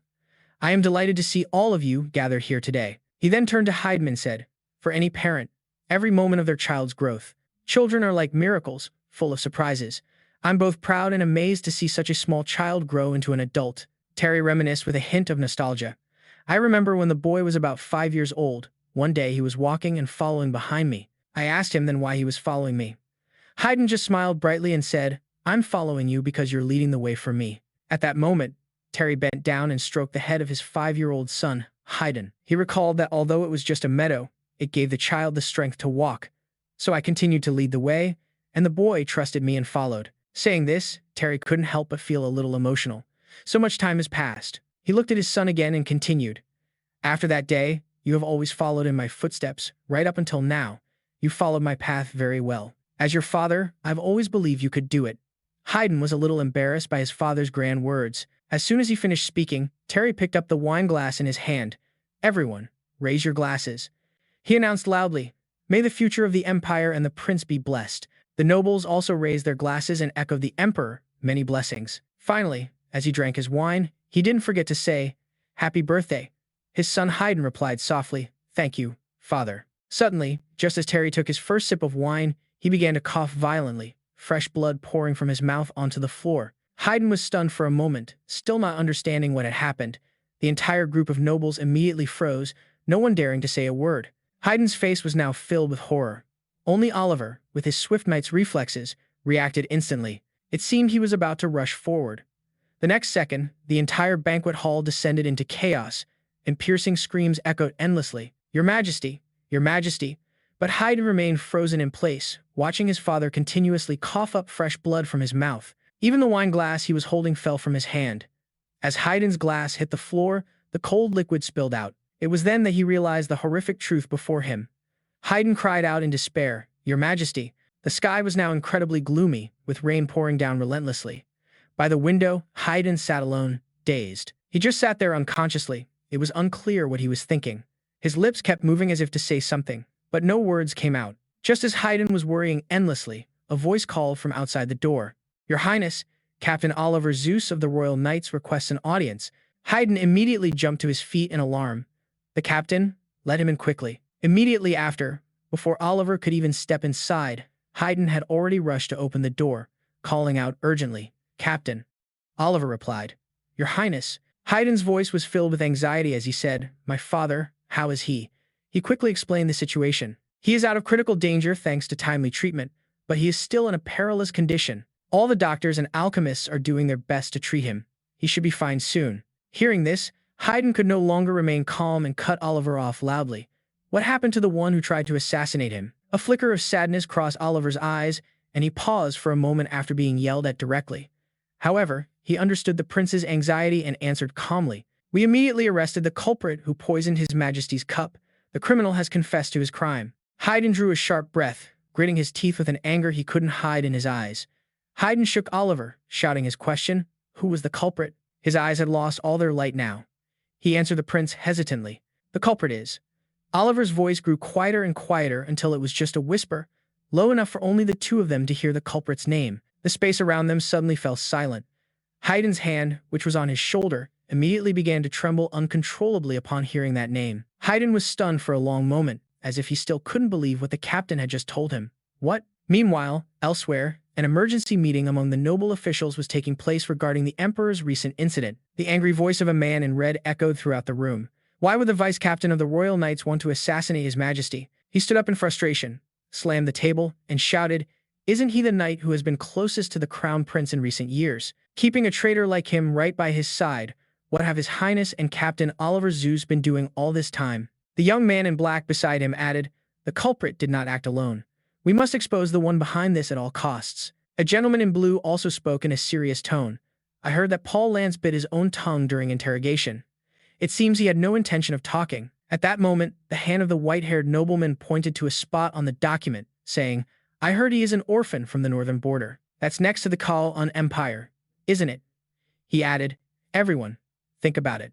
6 years ago, there was a series of explosions inside the royal palace. Then he brought up the old incident involving Yan. It was a shocking event. A mage from the ivory tower, a maid, and his secretary in the royal palace were all discovered to be spies from Kowloon. And then and said doubtfully, although he possesses outstanding talent at such a young age, he doesn't have a proper background. If you think about it, he's very suspicious. It's possible he's a highly trained spy from Goud. The person sitting opposite immediately retorted, but Paul Lance shows no signs of a mana seal. Hearing this, the man said loudly, does that even matter now? He tried to poison His Majesty, and he's staying silent about the vile enemy and his reasons for doing so. He insisted adamantly. Just as everyone was noisily discussing the matter, a man in gray spoke up calmly. Problems like this only arise because we decided to use him without considering his status and background. We must strip him of his title as vice captain of the 2nd Royal Knight Squad, and Paul must be executed for assassinating His Majesty. Upon hearing this, everyone agreed. That's right, we agree. Amidst the ceaseless chatter of the meeting, Yan remained silent, saying nothing more. A while later, after the meeting had ended, the sky outside remained just as gloomy. As Yan was walking alone to the meeting point, a voice called out from behind, Yan! Although he was completely covered by a cloak, Yan still recognized his captain. He walked over, pulled down his hood, and asked urgently, what happened? Yan replied, everyone thinks he's a spy from Goat. Hearing this answer, Oliver couldn't remain calm and shouted, ridiculous. He's not a spy. Yan agreed, saying, I agree. The vice captain would willingly sacrifice his life for the crown prince. Recalling what Paul had done before, regardless of where he came from, he was an honorable knight who had sworn loyalty to his master. He affirmed with certainty, I know that's the kind of person Paul is. But after this incident, his death sentence has been decided, and there's no reason that can explain his actions. Oliver froze upon hearing this terrible news. He added, he's remaining silent about who gave the order, as well as the reason he tried to assassinate His Majesty. Then, he tried to keep his voice calm as he told him, we have to find out why he did it first. At this point, Yan hesitated for a few seconds. Then he asked, how is the crown prince? He recounted the situation. His Highness isn't eating or drinking anything and is preventing anyone from entering his room. I think he's blaming himself for His Majesty being poisoned. Hearing that, Yan replied, I see. Then Oliver continued, you know, everyone in the 2nd squad has been confined to quarters. We'll be interrogated soon. His hands clenched so tightly they trembled violently. As the one in charge of the squad, I can't do anything reckless. You could see the helplessness on his face, unable to do anything. He kept blaming himself. I know I'm asking too much, but I have no one else to turn to but you. With all his sincerity, Oliver immediately bowed before Yan and pleaded, please, uncover the truth behind all this. However, Yan replied calmly, I didn't detect any lies in the vice captain's confession. There was also no reaction from the interrogation magic of the ivory tower. Hearing this, he froze. Perhaps even he didn't expect things to be this bad. Then Yan added, tonight, the vice captain will be sent to prison. I will go see him myself.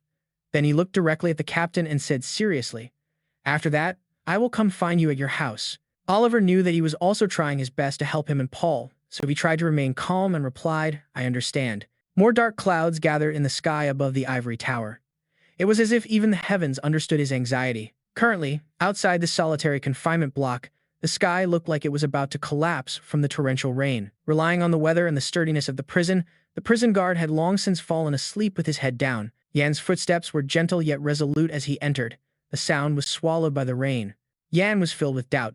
He headed straight for the solitary confinement area, where the Empire's most dangerous criminals were held. Now, at Paul's cell, Yan stood looking at him, his heart twisting in pain.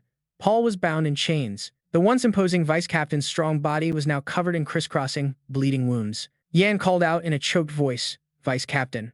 Paul slowly opened his eyes to look at him, his gaze cloudy and lifeless, like a dry well. Yan quickly asked, Do you recognize me?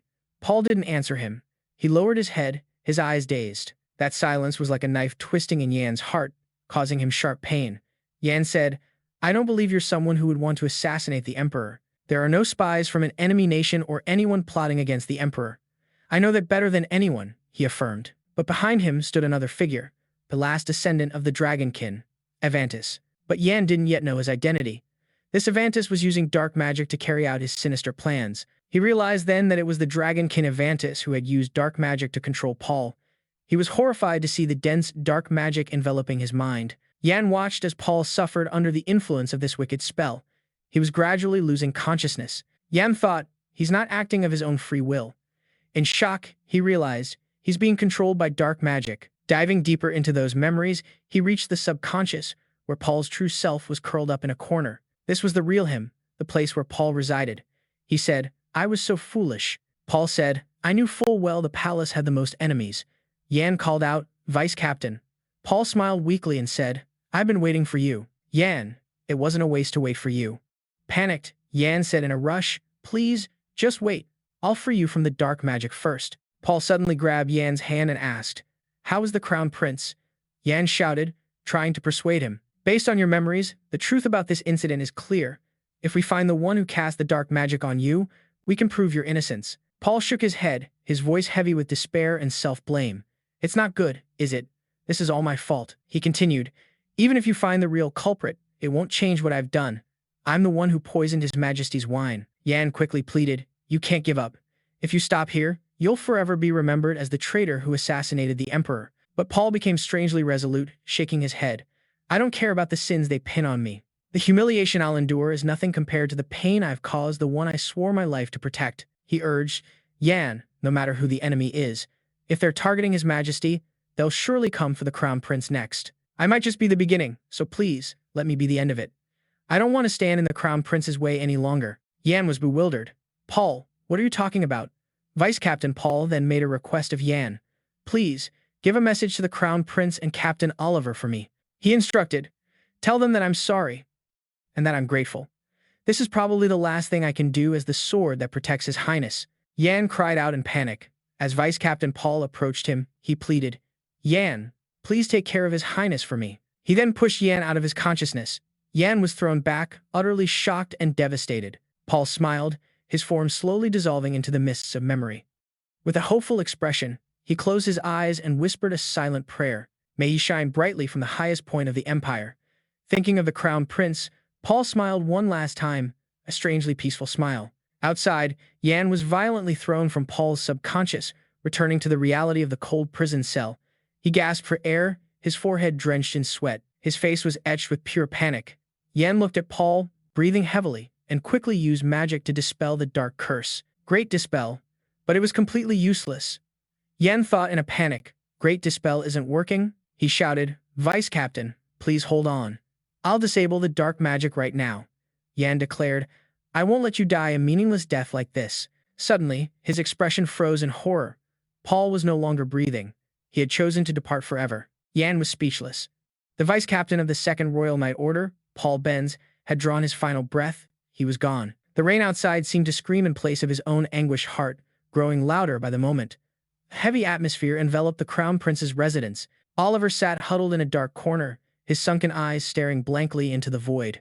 Suddenly, he heard a strange sound from outside. A warrior's reflex kicked in, and he sprang to his feet, instantly drawing the sword at his hip. Yan called out, "Oliver." "Captain." Recognizing the familiar voice, Oliver lowered his sword. He flung the door open and rushed out, calling, "Yan!" Yan stood there silently, soaked to the bone by the rain. Rain streamed down his face, making it impossible to tell if it was rain or tears. Oliver asked, "Did you see Paul? How is he? Did you find anything?" Yan remained silent for a long moment, a bitter lump forming in his throat. He hesitated before answering, "Sir Paul." He lifted his red-rimmed eyes to the captain, who was trembling with anxiety. Each word felt as heavy as lead. "He passed away in his cell today." Oliver froze, his entire body trembling. He stammered, "What?" Oliver braced himself against the wall, trying to stay strong, but he couldn't hold it back any longer. He buried his face in his hands and broke down, sobbing. The heartbroken sobs of a grown man echoed in the quiet room. Through his tears, Oliver began to speak, his voice choked with emotion. "The memories are flooding back, like a film in slow motion. I first met Paul at a church-funded orphanage on the northern border. He was a kid who was always smiling, always radiant.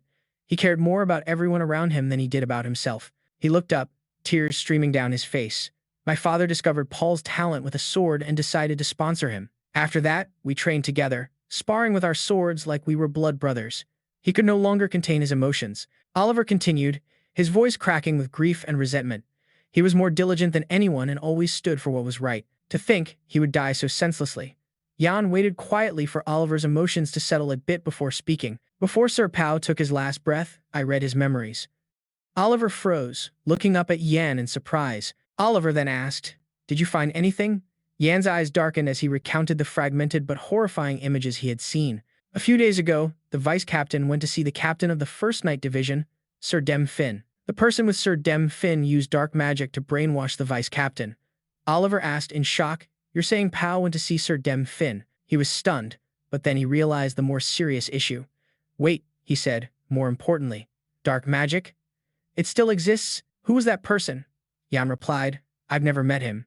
He has a pale face and long, silver hair." Deep down, Yan searched through all the memories from his past life, but came up completely blank. He thought to himself, someone I've never met in my previous life, either asterisk. Yan stated firmly, "I'm certain this is related to Sir Dem Fin, the captain of and the anonymous high-ranking mage who aided him." Oliver asked worriedly, "You said a high-ranking mage? How strong is he?" Yan said, "I tried using Greater Dispel after realizing the vice-captain was under the influence of dark magic, but it had no effect." "Are you suggesting he's someone capable of using magic more advanced than mine?" Yan analyzed the situation. "I think I might know who he is, but I have no concrete evidence. I'm not sure if he's acting alone or if other dark mages are involved. I need to investigate this further." Oliver looked at Yan, his eyes filled with fear. He asked in alarm, "But he's so strong he can cast spells that you can't. Won't that be incredibly dangerous for you? If they use dark magic on you, the entire empire will be drowned in a sea of blood." Yan didn't answer right away. He reached into his pocket. Yan took something out. He handed Oliver a stone necklace. Looking at it for a moment, Oliver realized it was the necklace he had given Yan during their sparring match 6 years ago. Yan explained, "It's the necklace the queen bestowed upon you, sir. Although you said it had magic to calm the mind, it's not such a simple spell. This pendant has a very precious stone made from a dragon's tear, and the necklace itself contains a magic resistance charm that can absorb dark magic." Yan believed its power had to be level 8 or higher. He replied, "I see. That's a relief, then. If you have that necklace, you won't be affected by dark magic." But contrary to his expectation, Yan shook his head. Oliver looked puzzled. Yan analyzed. "The details about the magic resistance charm have not been made public. Right now, only you and I know. People just think this necklace is one of the royal family's ordinary treasures." Yan's voice slowed, his gaze becoming sharp and resolute.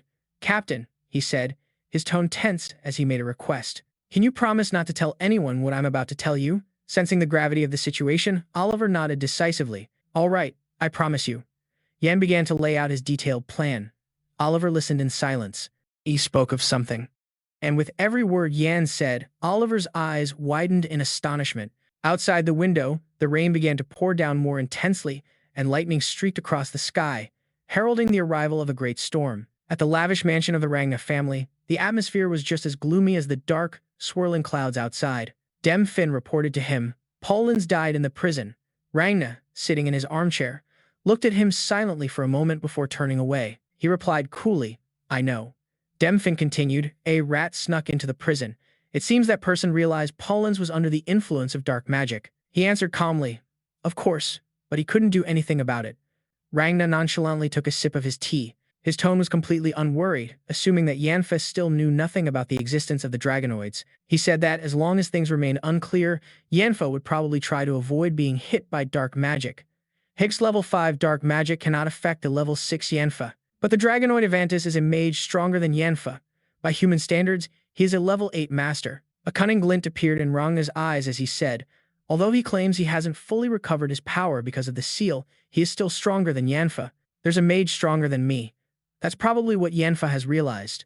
Dem Fin immediately asked, "Won't he just give up everything and run away?" He burst out laughing, "Ha ha, he won't do that. If he were that foolish, I wouldn't have had to struggle so much." Rangna smiled and said, "To be honest, I don't know what Yanfa is thinking. 6 years ago, when he first entered the palace, he was one of the Crown Prince's aides, but he once said, 'I do not serve the Crown Prince.'" Rangna looked at his own reflection in the rippling tea and said, "I thought I had hidden myself so well, but there are times I feel like he sees right through me, as if he's known me for a very long time." He set his teacup down. Rangna pondered for a moment, then said, "I think it's best we just observe his actions for now." Setting down his teacup, Rangna pondered for a moment, then said, I think it's best we observe his actions for the time being. Early in the morning at Yan's residence, the air in the room was thick with tension. He held a carefully sealed letter, instructing Hoga, his loyal, elderly butler, in a voice that was low yet full of authority. Send this letter to Sir Pyrrhic in the east as soon as possible. What about the letter I sent to the Moglian estate in the north? The butler placed a hand on his left chest and bowed respectfully in response. The report says it will arrive soon. Yan nodded slightly. I see. He then handed another important letter to Hoga, who looked surprised. Yan said, take this. The letter was carefully sealed with a fingerprint. He instructed, this is a letter of authorization under the name of the Merchants Guild. Disguise yourself as a merchant and leave the capital. Yan said, I'm sure you understand what I mean. Hoga took the letter, his hand tightening around it as he nodded resolutely. As the dawn light streamed through the window, Yan continued, his voice leaving no room for hesitation. Once you've finished packing and the sun begins to set, gather all the servants in the mansion and take them to Moglian with my mother. If you head north, Sir Moglian, having received my letter, will help you. Understood, Master Yan, he replied confidently. Just then, the sound of hurried footsteps was heard as Vanessa rushed in. Yan, she called out. He was surprised. Mother? Vanessa looked worried, breathing heavily, her eyes filled with extreme anxiety. Without waiting for an explanation, she immediately asked, what's going on? Why do I suddenly have to leave? Yan stepped forward, trying to remain calm to reassure her. I can't explain everything, but the capital is very dangerous right now. I've already sent a letter ahead to Sir Moglian. He will keep all of you safe. Deeply distressed, Vanessa asked in an anxious voice, how can I possibly leave you here all alone? If you're staying, then I'm staying too. He gently took her trembling hands. His gaze was gentle yet resolute as he said softly, you don't have to worry about me, mother. I'm all grown up now. Yan smiled brightly and said confidently to his mother, besides, I'm a renowned 6th-level mage, the master of the Ivory Tower. I'm more than capable of protecting myself, so please don't worry. She became agitated and shook her head repeatedly, tears welling up in her eyes. You're only 18 years old. You're my only son, Vanessa lamented. Why do you always put yourself in such dangerous situations? I can't just watch you face danger alone anymore. We should go together. Yan lowered his gaze, then looked up, his voice becoming unusually stern. Mother, she stopped talking, staring in stunned silence at her son, who suddenly seemed so unfamiliar and mature. A moment of silence passed between them. Yan softened his tone. Mother, I'm begging you. Please, just listen to me this one time. He gripped her shoulders tightly, his own body trembling as he stammered, if something were to happen, I might end up hurting you. Vanessa looked utterly bewildered. Yan slowly lowered his hands. He turned to Ridio and said, Ridio, please take care of my mother for me. He entrusted her to him, adding, even if I try to find her, you must never, ever tell me where she is. When the time is right, I will send a letter to Sir Moglian. Ridio looked tense. I understand, Master Yan, he replied, his voice faltering. Douglas spoke up. Leader, I'll stay here. I don't know what's going on, but I can be of use, right? After all, I'm your #1 subordinate. Yan shook his head, his tone gentle but firm. Thank you, Douglas, but this is more dangerous than you think. You should go with the others. Yan pictured the adult Douglas from his past life and thought to himself, asterisk, and you're the one person I can't let fall into that bastard's hands. Asterisk. Yan took a few steps and announced to everyone, once you have all left the mansion, I will erase a part of my own memory. Then, even I won't know where you've gone. He instructed them carefully. Please remember the situations we discussed and act accordingly. I'm counting on all of you. Hoga, along with all the servants and guards, shouted in unison, their voices echoing through the mansion. Yes, master. Ridio helped Vanessa out. She kept looking back at Yan, her face fraught with worry. Everyone was now outside, preparing to depart.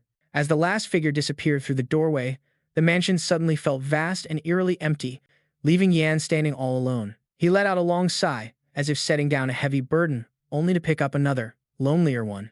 Yan looked down at the box on the table and thought, asterisk, now, only this necklace remains. Asterisk. Yan pulled something else from his pocket, a small vial containing a strange, shimmering, dark purple liquid, an antidote for black magic. He whispered, and this. The scene shifts to Rangna's residence, where one of his dragonoid underlings rushes in to report. The crown prince refuses to leave his room. According to the palace maids, he's very weak. The man continued to report on the situation at the royal palace. Although the emperor has been treated and is past the critical stage, he remains in a coma. Even if he wakes up, his internal organs are damaged, and he will likely suffer from lasting complications. Rangna stroked his chin thoughtfully. He's holding on longer than I thought, more than we thought. He seems anxious and worried. Ragna said that if our father's condition improves, it won't be good for us. Dem Phim immediately spoke up. I will bribe one of the royal alchemists first. He said it's best we act soon to prevent any surprises. The nobles don't care about Prince Hayden at all. They are doubting his ability to rule because he can't solve the country's problems at such a critical time. Ragna, along with Avantis and their minions, listened intently. Dem Phim announced that the 2nd Royal Knight Division has been confined and is under investigation. The council is discussing stripping Captain Oliver D. Wood of his title. Avantis laughed. Everything is going smoothly, according to plan. Very good. Now, we just have to wait, and you will naturally ascend the throne. Ragna wasn't so optimistic. He looked worried and suspicious, saying, it's strange that Ian hasn't made a move yet. It's not like him to just stand by and wait for the situation to resolve itself. I'm sure he's plotting something. Just as the atmosphere grew heavy with speculation, another subordinate suddenly burst in, looking distraught. He called out, Your Highness. Dem Phim angrily scolded him. What is it? I told you not to disturb us. The subordinate trembled, kneeling as he said, Please forgive me. He looked terrified and reported, But Ian is coming to the royal palace. Both Ragna and Dem Phim looked surprised. He lowered his head, closing his eyes in thought, and said, Let's end our meeting here for today. Ragna turned to Avantis and suggested, Mr. Avantis, please conceal your presence and remain in this room. Avantis calmly replied, Understood. Outside, the sound of steady, confident footsteps grew closer and closer. Ian was approaching. Ian arrived at the door to Ragna's room. The heavy wooden door leading to the 5th prince's chamber appeared before him. Without a hint of hesitation, his cold voice cut through the thick door. Your Highness, the master of the ivory tower, Ian, requests an audience. He told an attendant to let him in. Ian entered, his sharp eyes sweeping across the opulent yet suffocating room. Ragna Greenriver stood there, his expression terrifyingly calm. He looked up and offered a perfect, sociable smile, but his eyes held no trace of it. It's been a long time, Tower Master Ian. He stood there, staring blankly at him, not bothering to return the greeting. Hatred churned in his chest, but his face remained an icy mask. Ragna sighed, his voice dropping into a dramatic tone. This is our first meeting since Hebron was executed. He rambled on. I heard many unfortunate things have happened during that time. Ragna's shoulders trembled as if suppressing emotion. He looked anguished and said, I still can't believe something like this happened to Father, and I can't even see him while he's in this condition. This is causing me great pain. He turned back, his sorrowful expression suddenly shifting to a serious one as he asked sternly, So, at a time like this, why have you come to see me? Ian remained silent, his eyes trying to see through the dark soul of the man, putting on an act before him. He took a deep breath, his low but weighty voice ringing out as he slowly questioned, What are you scheming? Ragna raised an eyebrow, feigning innocence as he asked, What are you talking about? Tower Master Ian didn't let him evade. He took a step forward, pressing on. Knight Paul was affected by black magic. The reason was his meeting with Knight Delmate, the captain of the 1st Royal Knight Division. He mentioned the Dragonkin realm. I am certain the Order of the Dragon is involved in this, as are those involved in teaching black magic who have always been close to the Crown Prince. Ragnar remained silent, listening with an unnaturally calm expression, but his body trembled slightly. Ian stated with a steely voice, 5th Prince, this was all your plan. He let out a soft laugh, shaking his head dismissively. What are you talking about? That's just slander. Ragnar analyzed. If Paul was affected by black magic and wanted to kill Father, wouldn't you be the one held responsible, since you're in charge of investigating black magic? He spread his hands wide, feigning innocence, and said naively, And what is this Order of the Dragon? I've never heard of it before. How could I collude with a group whose existence I'm not even aware of? Besides, all my actions are monitored by the Ivory Tower. I'm under confinement, so I can't even set foot outside this palace. It was the Ivory Tower that called itself the palace's watchdog, so you should know better than I do. Ian was silent, then warned, Your Highness, I can use a lie detection spell. Ian stepped forward and said, I know everything you just said is a lie. You are involved with the Order of the Dragon and have made a pact with a black magic user. He stood opposite Ragna and asserted that it was the leader of this group. Ragna nonchalantly replied, Is that your conclusion? Ian looked at Ragna with a hateful expression. He lowered his head, not to cry, but to laugh. You're more foolish than I thought. He wore a contemptuous expression, brought his face close to Ian's, and whispered in a venomous tone, So, what are you going to do? Do you think I'll admit that I made that story up because I'm scared of your words? Ragna threatened Ian. If what you're saying is true, then do you have any proof? He was referring to the death of the vice-captain of the 2nd Imperial Knight Squad. Ben, the culprit, is already dead for poisoning the Emperor. Even that great interrogation spell couldn't detect any lies in his confession. Ragna sneered, his malicious expression like a knife twisting in one's gut, and spoke in a sarcastic tone. Ben had bitten his tongue and remained silent. Hearing this, Yan's heart filled with hatred. He continued, "But even so, you still came all this way by yourself. How foolish." He was incredibly confident and declared, "Yifa, you have lost, and I have been chosen." Ragna then called out for Avantis. He instantly appeared behind Yan as a cold, dark, and malevolent aura erupted. He began to cast level 8 black magic. Startled, he spun around to look, a terrifying pressure weighing down on his shoulders. Yan looked at Avantis and thought in bewilderment, "This is the guy I saw in Bong's memories." He gave a sinister smile and asked him, "What an interesting young man. You're Yanfa, aren't you?" Avantis said, "You've deduced the entire truth." He used black magic to restrain Yan. Avantis looked at him and said, "That cloak looks very familiar." He walked over, took the hem of Yan's cloak, and added, "It seems I can't forget it. I never expected to see it here." Yan tried to observe his enemy as a thought quickly flashed through his mind. His appearance. A descendant of dragons, a dragonoid. Avantis turned to Ragna and asked, "Prince, you requested that I turn this fellow into one of my pawns, correct?" Ragna replied, "Yes, I still need him." Avantis immediately cast level 8 black magic and said, "Very well." Yan writhed and screamed in agony. Gah! His eyes turned a fiery red. Yan dropped his arms, surrendering to the spell. He stood with his head bowed, his body motionless. Ragna asked, "Is it done?" Avantis replied, "Yes."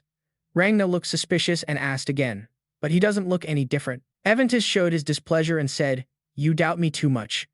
Avantis then commanded, "Yanfa, harm yourself." Ragna looked at Avantis in alarm and stammered, "Ha!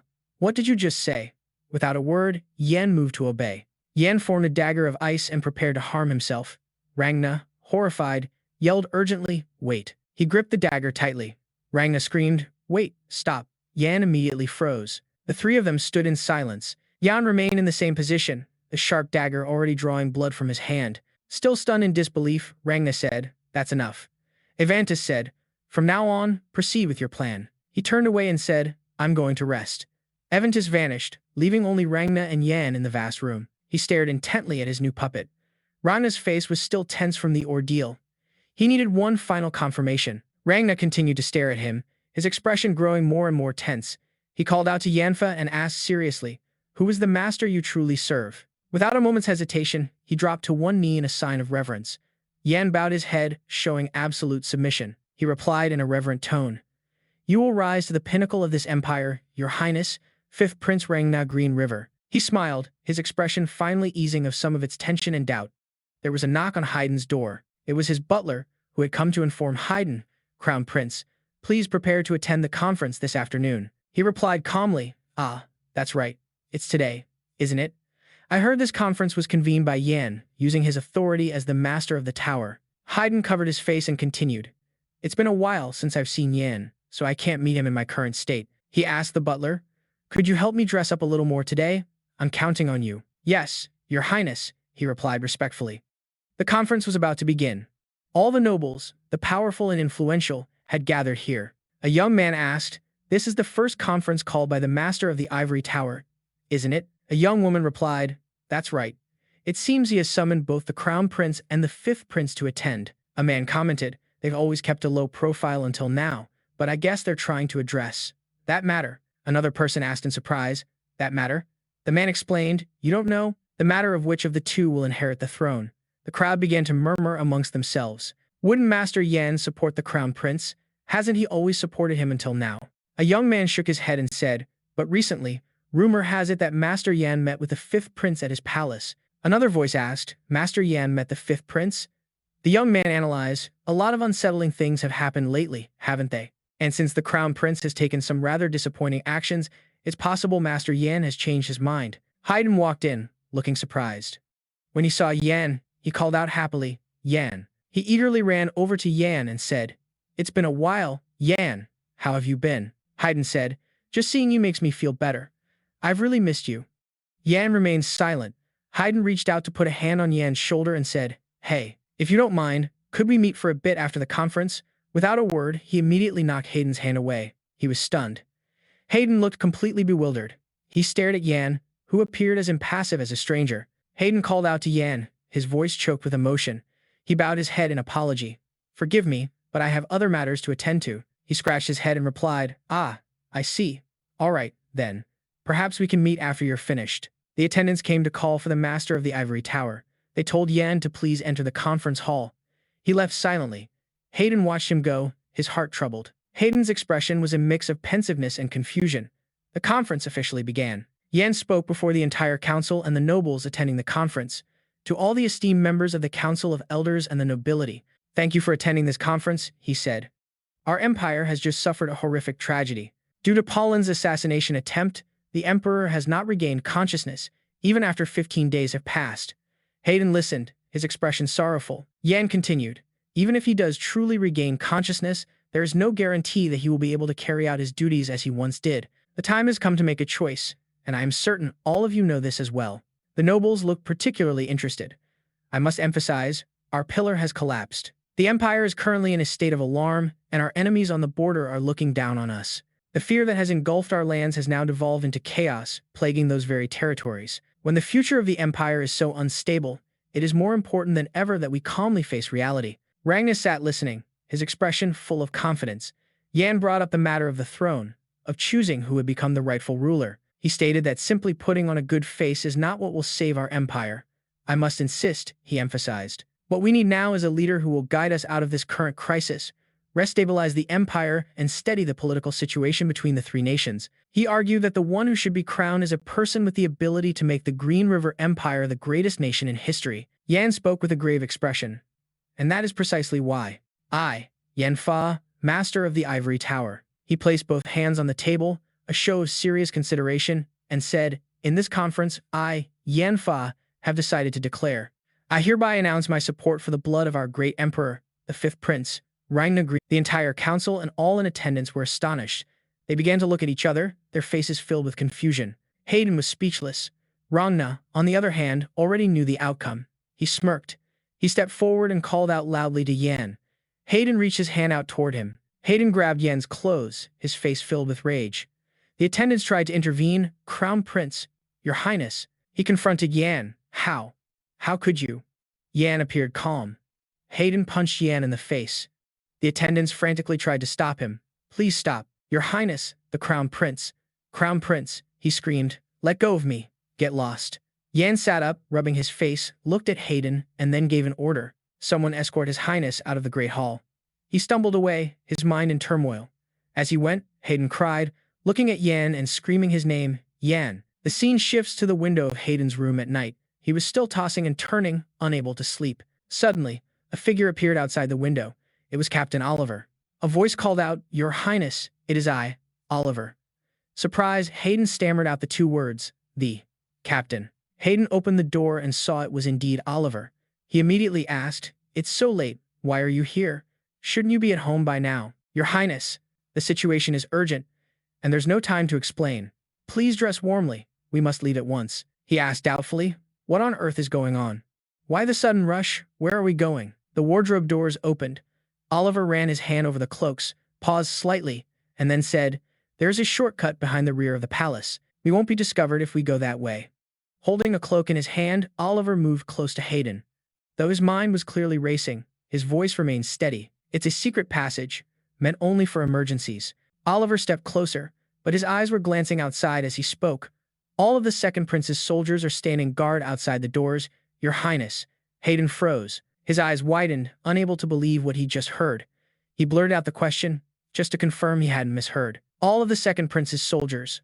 Suddenly, Oliver knelt on one knee, holding out his hand to support him, knowing that Hayden must be extremely worried at that moment. Your Highness, we must leave now. A slight tremor ran through Hayden's body. He hesitated but ultimately chose to trust Oliver, placing his hand on the captain's. After some time, the two of them arrived at a place in the forest. Suddenly, they heard the sound of many people shouting in unison, Hayden. Your Highness. A young man, holding tightly to the reins of a horse, looked toward Hayden and gave a slight smile, his voice ringing out clearly. You've arrived. Hayden was at a loss for words. Everyone. Hayden's appearance made them all rejoice at once. We missed you so much, Your Highness. Your Highness, you look much thinner than the last time we saw you. So, we finally meet. Meanwhile, Hayden's eyes widened, unable to hide his confusion as he had no idea what was happening. Hayden turned to Oliver and said, Can someone please explain what's going on? Why is everyone gathered here? Just then, Oliver suddenly said to His Highness, The royal palace and the capital are no longer safe. Oliver continued, "That is why from now on, we, the Second Royal Guard, will protect you. We will take you to the Pyrrhic estate." After hearing Oliver's explanation, a surprised Hayden wanted to confirm it once more. The Pyrrhic estate. Isn't that in Yan's territory? Why there of all places? Wanting Hayden to depart quickly, Oliver offered, "I will explain in more detail on the way. Please, allow us to escort you." Hayden was beginning to understand the situation, but he still wanted to warn them first. "Wait, never mind that this could cost you all your titles. You could even be beheaded for treason." Hayden's face showed clear concern as he continued, "And you? Your title could be stripped, or worse, you could be executed for treason." Oliver asked boldly, "By whose command?" A stunned Hayden asked, "What?" Oliver replied firmly, "We are your sword and shield. The only one who can command us is you. To us, you are the one and only Prince Hayden. Who could possibly replace you? We have received no such orders. The kind of order that would have us stand by while our sovereign is in danger. No matter how powerful the enemy, protecting you from them is our duty." Suddenly, everyone knelt and said in unison, "We will continue to fight and continue to protect you." Their eyes were filled with hope, wanting to fight alongside Hayden to the very end as they boldly made their request. "Therefore, please allow us to continue to fulfill the oath we once swore." Hayden was choked up by their unwavering spirit, muttering emotionally, "You people." Hayden covered his face with one hand as if in resignation and realized, "I understand." He then commanded Oliver, "Captain, you will explain everything to me clearly on the way." The scene shifts to Jiang Na, as Demfin hurriedly approaches him with a report. "Your Highness, we have a problem." Jiang Na asked, "What is it?" He began to report that Hayden had disappeared at dawn. Furthermore, the Second Royal Guard, who have been keeping a low profile lately, have also left with their weapons. His expression changed, revealing his concern. "Have you found out where they went?" Demfin, having already investigated before arriving, quickly replied, "According to witness testimony, they headed east. We acted immediately upon learning this. Then, after reporting to the Fifth Prince early this morning, we dispatched troops to pursue them and will continue to send more." But Jiang Na said calmly, "There's no need. They're heading to the Pyrrhic estate." The reason he was so calm was because he knew the road to the Pyrrhic estate was treacherous and teeming with monsters. However, they have Oliver Russ, and they're all elite cavalry, so of course they won't have any problems. So a reckless move on our part would only result in us losing forces. Demfin, still unsure what to do, asked hesitantly. So, understanding his reaction, Jiang Na gave an order. "Let them go. Tracking down Vanessa's whereabouts is more important than chasing that Hayden fellow, that cunning mage." He even prepared for the possibility of dark magic being used to find his mother when he hit her. He still won't open his mouth about her. Then he thought to himself, there's no way Avantis hasn't been brainwashed yet. Moreover, it seems he also erased his own memories. Hearing this, Demfin asked Jiang Na with confusion. "With all due respect, may I ask, why are we still trying to find the mother of the Ivory Tower's master? She is also a very powerful person." Jiang Na answered bluntly without hesitation. "Yan's weakness is his mother. For such a cunning man to suddenly show up here and agree to become my puppet. Isn't that strange? Even if it's because of dark magic, he's definitely plotting something. We must find Vanessa to prevent any unforeseen circumstances." Demfin placed a hand on his chest and bowed, showing his understanding. "Yes, I understand." Only after he left the room did Jiang Na let out a sigh. He thought worriedly, "Everything is going too smoothly. It's making me nervous. What in the world are you plotting, Yan?" At that moment, in a magnificent castle, bathed in brilliant sunlight, Hayden and Oliver were standing in a hallway, discussing something. In the middle of their conversation, a voice suddenly called out from behind, "So there you are." The voice made them both turn around at the same time. It was Pyrrhic. He spoke as he walked, his eyes on Hayden. "Are you feeling unwell in any way?" Hayden smiled and replied, "No, thank you for your hospitality, despite my sudden arrival. I will remember this." Pyrrhic's face lit up as he replied, "It's nothing, Your Highness. This is the honor of a lifetime." Suddenly, his eyes drooped with regret as he spoke. He said, "To be honest, I was quite surprised to receive Yan's letter. I am deeply sorry, and I hope Your Majesty remains in good health." Pyrrhic and Cian bowed, placing their hands on their chests. Their voices were calm yet solemn, as if affirming their duty to protect His Highness, the Crown Prince. At Yan's request, the Pyrrhic family from the east will join the Crown Prince. "Please rest, Your Highness. We will ensure your safety." After the two of them left, the tension in Hayden's face slowly eased into a faint smile. Impressed by Pyrrhic's sincerity, he said, "The head of the Pyrrhic family is truly a good man. He's strong and open-minded. Come to think of it, Sir Cien and the other commanders are here as well." Oliver's eyes suddenly sparkled, agreeing with Hayden. His voice was a mix of pride and approval. That's right, he is my cousin. He taught me swordsmanship when I was young. Haydn's expression darkened as he said, I see. Yan has calculated everything. He continued in a low voice. Was Captain Yan really affected by dark magic? Oliver froze in response. What? Haydn turned away and said, It's nothing. Yan must have chosen the fifth prince. Ragna has been better than me in every way since we were children. It's frustrating, but it's the truth.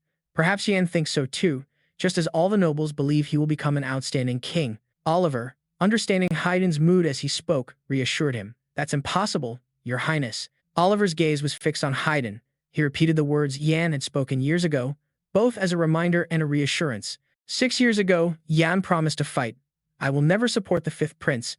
That's what he said. Oliver's eyes now shone brightly, his smile radiant, and his voice full of energy. Please, believe in Yan, Your Highness. He definitely has a plan. Flashing back to a few days earlier, rain poured down outside, splashing against the glass. Wind whistled through the cracks in the door, and the steady rhythm of the rain, like a heartbeat, made the Oliver, seemingly unable to believe what he was hearing, wanted Yan to say it again clearly. Yan, can you repeat that? Yan's gaze was calm, his voice deep and clear. Every word he uttered was distinct, without a hint of hesitation. I will go to Ragna and allow him to perform his dark magic on me. If the Crown Prince finds out, I'm certain he would stop me. You must not tell him about this. In that moment, Oliver understood Yan's plan. He didn't want Yan to face such danger alone and couldn't hold back. Oliver shouted, That's too dangerous. You can't do that. Yan remained perfectly calm, as if he had been considering this for a very long time and was mentally prepared to face any danger that lay ahead. He maintained his deep, quiet tone, saying, Ragna won't kill me immediately. He wants me alive more than dead because I am useful to him. Yan's eyes turned as cold and resolute as a blade. He placed a hand on his chest, a powerful gesture as if engraving a vow upon himself. His voice rang out, I am a sixth circle mage, the master of the ivory tower. The position I hold has great influence over the kingdom's politics and diplomacy. Ragna will use this to seize the throne. Yan enunciated each word, his voice strained with emphasis. I refuse to be used by him again. But Oliver was trying to grasp the deeper meaning hidden in Yan's sharp words. He was a bit confused and surprised, thinking to himself, again. It seemed Yan had already mapped out every step and wanted to see this plan through himself. He said pensively, If I do this, I'll be able to find out Ragna's plan and who he's been associating with. Yan's deep eyes looked toward Oliver, his brows furrowing slightly as if he had internally accepted that he was walking a dangerous path that only he could bear. The words he was about to speak carried the weight of a command. If I publicly announce my support for him to ensure my safety, you are to go east to the Pyrrhic family and His Highness, the Crown Prince. I will send a letter to the lord of that land. Even though he now understood Yan's plan, Oliver couldn't hide his anxiety. Sweat dripped down his worried face as he said, But Sir Yan, we'll need someone to break that dark magic for you. There's no one in the royal family or anywhere else we can trust anymore. Yan's eyes, which had been serious until now, suddenly lit up with a strange glint. A faint, knowing smile touched his lips, as if he held a secret only he knew. No, there is one person. Someone Ragna would never expect. A friend we can trust. The scene shifts to a large, silent room. Harry sat on the edge of the bed, her sorrowful gaze fixed on the king's bed, where he lay unconscious and motionless. She couldn't help but feel a pang of sorrow, her voice heavy as she called out, Father. Even though she knew the king couldn't answer now, she still spoke softly. It was partly an update, but also the weary plea of a heart that desperately wanted him to hear. Sir Yan has announced his support for the fifth prince, and brother has also left. Ragna is preparing to seize the throne. With things having come to this, Harry could no longer pretend to be strong. She broke down in sobs, not knowing how to handle everything. Each word was torn from a heart that ached so much she could barely breathe. Her voice choked as she said, What should I do? Who should I trust? Right now, all the beautiful memories of the past are suddenly flooding Harry's mind. Once again, I can't believe that all those gentle gestures were fake. The hazy shadow of memory clouded Harry's mind, making it impossible for her to believe that what was happening was real. In that heavy silence, Harry trembled and spoke in a choked voice. Even now, my heart desperately wants to trust him. She whispered as if begging, as if pleading, her voice choked with fear. Father, please wake up. Suddenly, a voice echoed, breaking the heavy atmosphere. Your Highness, it is I, Kelvin. Harry quickly wiped away her tears and said, Come in, Kelvin. She walked over to Kelvin and stood before him, her soft voice carrying both composure and curiosity. Is something wrong? Kelvin's expression was serious, and his tone was cautious, as if he were gauging Harry's reaction. Your Highness, may we speak? A look of confusion was clear on her face. Kelvin held out a box to her, his gaze remaining serious, his voice steady. "Princess, please take this." Harry's eyes fixed on the box before her as she asked Kelvin curiously, "What is this?" Kelvin looked directly at Harry, his hands still carefully holding the box as if it were a precious treasure. His voice was slow, carrying the weight of a heavy responsibility as he explained. "A few days ago, the master of the ivory tower asked me to protect this. He told me to give it to you." Harry's eyes widened, her confusion and bewilderment clear. She suddenly blurted out, her voice echoing throughout the room. Startled, Kelvin gently raised a finger to his lips to shush Harry and whispered, "He instructed me to give it to you in secret." Kelvin bowed, placing a hand over his chest in a respectful gesture of farewell to Harry. "It is time for me to leave, Your Highness." Her hand gripped the box tightly, but her eyes, filled with questions and curiosity, followed Kelvin as he left. Without hesitation, she sat down at the table and gently opened the box. The sparkling light from the necklace showed that this was no ordinary piece of jewelry. Beneath it was a small vial, and under the vial was a hidden letter from the box's owner. Harry picked up the letter and began to read. "Dear Princess, I'm sure you must be very surprised. By the time this letter reaches you, I may have become a completely different person due to dark magic. The reason I am writing this letter is because I need your help. The Emperor's poisoning was not the work of the second in command of the Imperial Knights, but the result of dark magic and an unknown high-level mage. The fifth prince is working with them to poison the Emperor and seize the throne. To uncover the truth and the real culprit behind this, I will become the fifth prince's puppet." The necklace in the box was left behind by the late queen. It carries a counter-curse spell from a level 8 or higher mage, capable of destroying dark magic. If you are reading this letter, please put it on me. The spell on the necklace will destroy the dark magic that has been cast on me. Every line in the letter became heavier and more dangerous, filling Harry with worry and fear. That solution is a poison made from the flower of the landier, a special herb. It neutralizes the mana in one's body and is also a fatal poison that can kill a mage if this necklace fails to destroy the dark magic. In her hand, she held the vial, a beautifully colored liquid, trembling so much she almost dropped it. "Please, use it to kill me." The sound of footsteps grew closer. It was Ragna and Yan approaching. Harry calmly greeted him. "It's been a while, Ragna." She then asked, "Have you seen father yet?" Ragna found this amusing and said arrogantly, "He is my father too. Since I am no longer imprisoned, I must fulfill my duties." Harry replied calmly, "I see." She turned to observe the expression on Yan's face, maintaining her usual composure. "It's been a long time, Master of the Tower. Have you been well?" Yan did not respond to Harry. This confirmed that the suspicions in the letter were true. "Ragna, may I speak with Sir Yan?" he said dismissively. "Fine." The fifth prince didn't forget to remind Yan. "Sir Yan, come to me as soon as you're finished talking." After the fifth prince left, she spoke up. "Sir Yan, this way. Please." Once they were alone, she thought for a moment before speaking. "I've missed you, Sir Yan, but I'm sure you're not happy to see me. Do you remember what you asked me to do? I'm here to return what you gave me. Could you lower your head, please?" After he bowed his head, Harry placed the necklace from the box around Yan's neck. A few seconds later, the necklace took effect, causing Yan immense pain. He collapsed, coughing up blood, and she cried out in fear, Sir Yan, are you all right?" Indeed, the power of a level 8 mage's counter-curse was incredibly strong. After a few seconds, the dark magic on Yan was completely eliminated. He slowly recognized the worried person in front of him as Her Highness, the princess. Harry knew the dark magic was gone. Overjoyed, she hugged Yan. "Sir Yan." He was quite surprised when Harry suddenly hugged him and confusedly called out, "Princess." Overcome with fear, she couldn't stop the tears from streaming down her face. "How could you do that? How could I possibly kill you?" Yan remembered the beautifully colored potion. "Ah, that," he answered Harry honestly. "I thought I had to risk my life for you to believe my words, but I'm glad the dark magic was destroyed smoothly. I was quite worried the spell on that necklace wouldn't have any effect." Hearing this, she became quite angry that Yan would take such a risk. "What? You weren't sure if the spell would work, but you still did something so dangerous." Recalling the countless dangers he had faced before, Yan now felt incredibly lucky. Sometimes, taking a risk can create a miracle. "That's why I'm still here." Seeing the worried Harry sitting across from him, he felt a bit guilty and tried to console her. "Thank you for trusting me, Princess." She was overjoyed at having saved Yan from the dark magic. "No, I'm just so glad you've returned." Harry helped Yan to his feet and said, "There are many things I want to ask you. First, did you happen to discover anything?" Yan knew this was the right time to tell the princess about this crucial matter. "Princess, the power of the dragon cult is far greater than I imagined. The leader of the Dragon Order is the master of the Ivory Tower, Herbert Leon. The high-ranking members, there are also powerful and influential nobles. Even Dipin Morris, who has served His Majesty for decades as the captain of the royal family's Knight Order, is a conspirator. She couldn't believe her ears, hearing what he had just revealed. I can't believe that someone the entire royal family trusted would do this behind His Majesty's back. What, Sir Dipin? Yan continued. The head of the Dragon Order is a person nicknamed the Dragonoid, the one everyone was certain had vanished 300 years ago.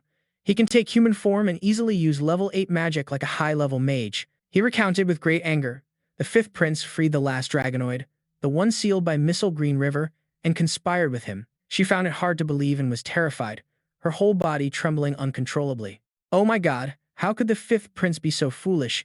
He quietly voiced his own speculation. It seems this is something he has been planning for a very long time.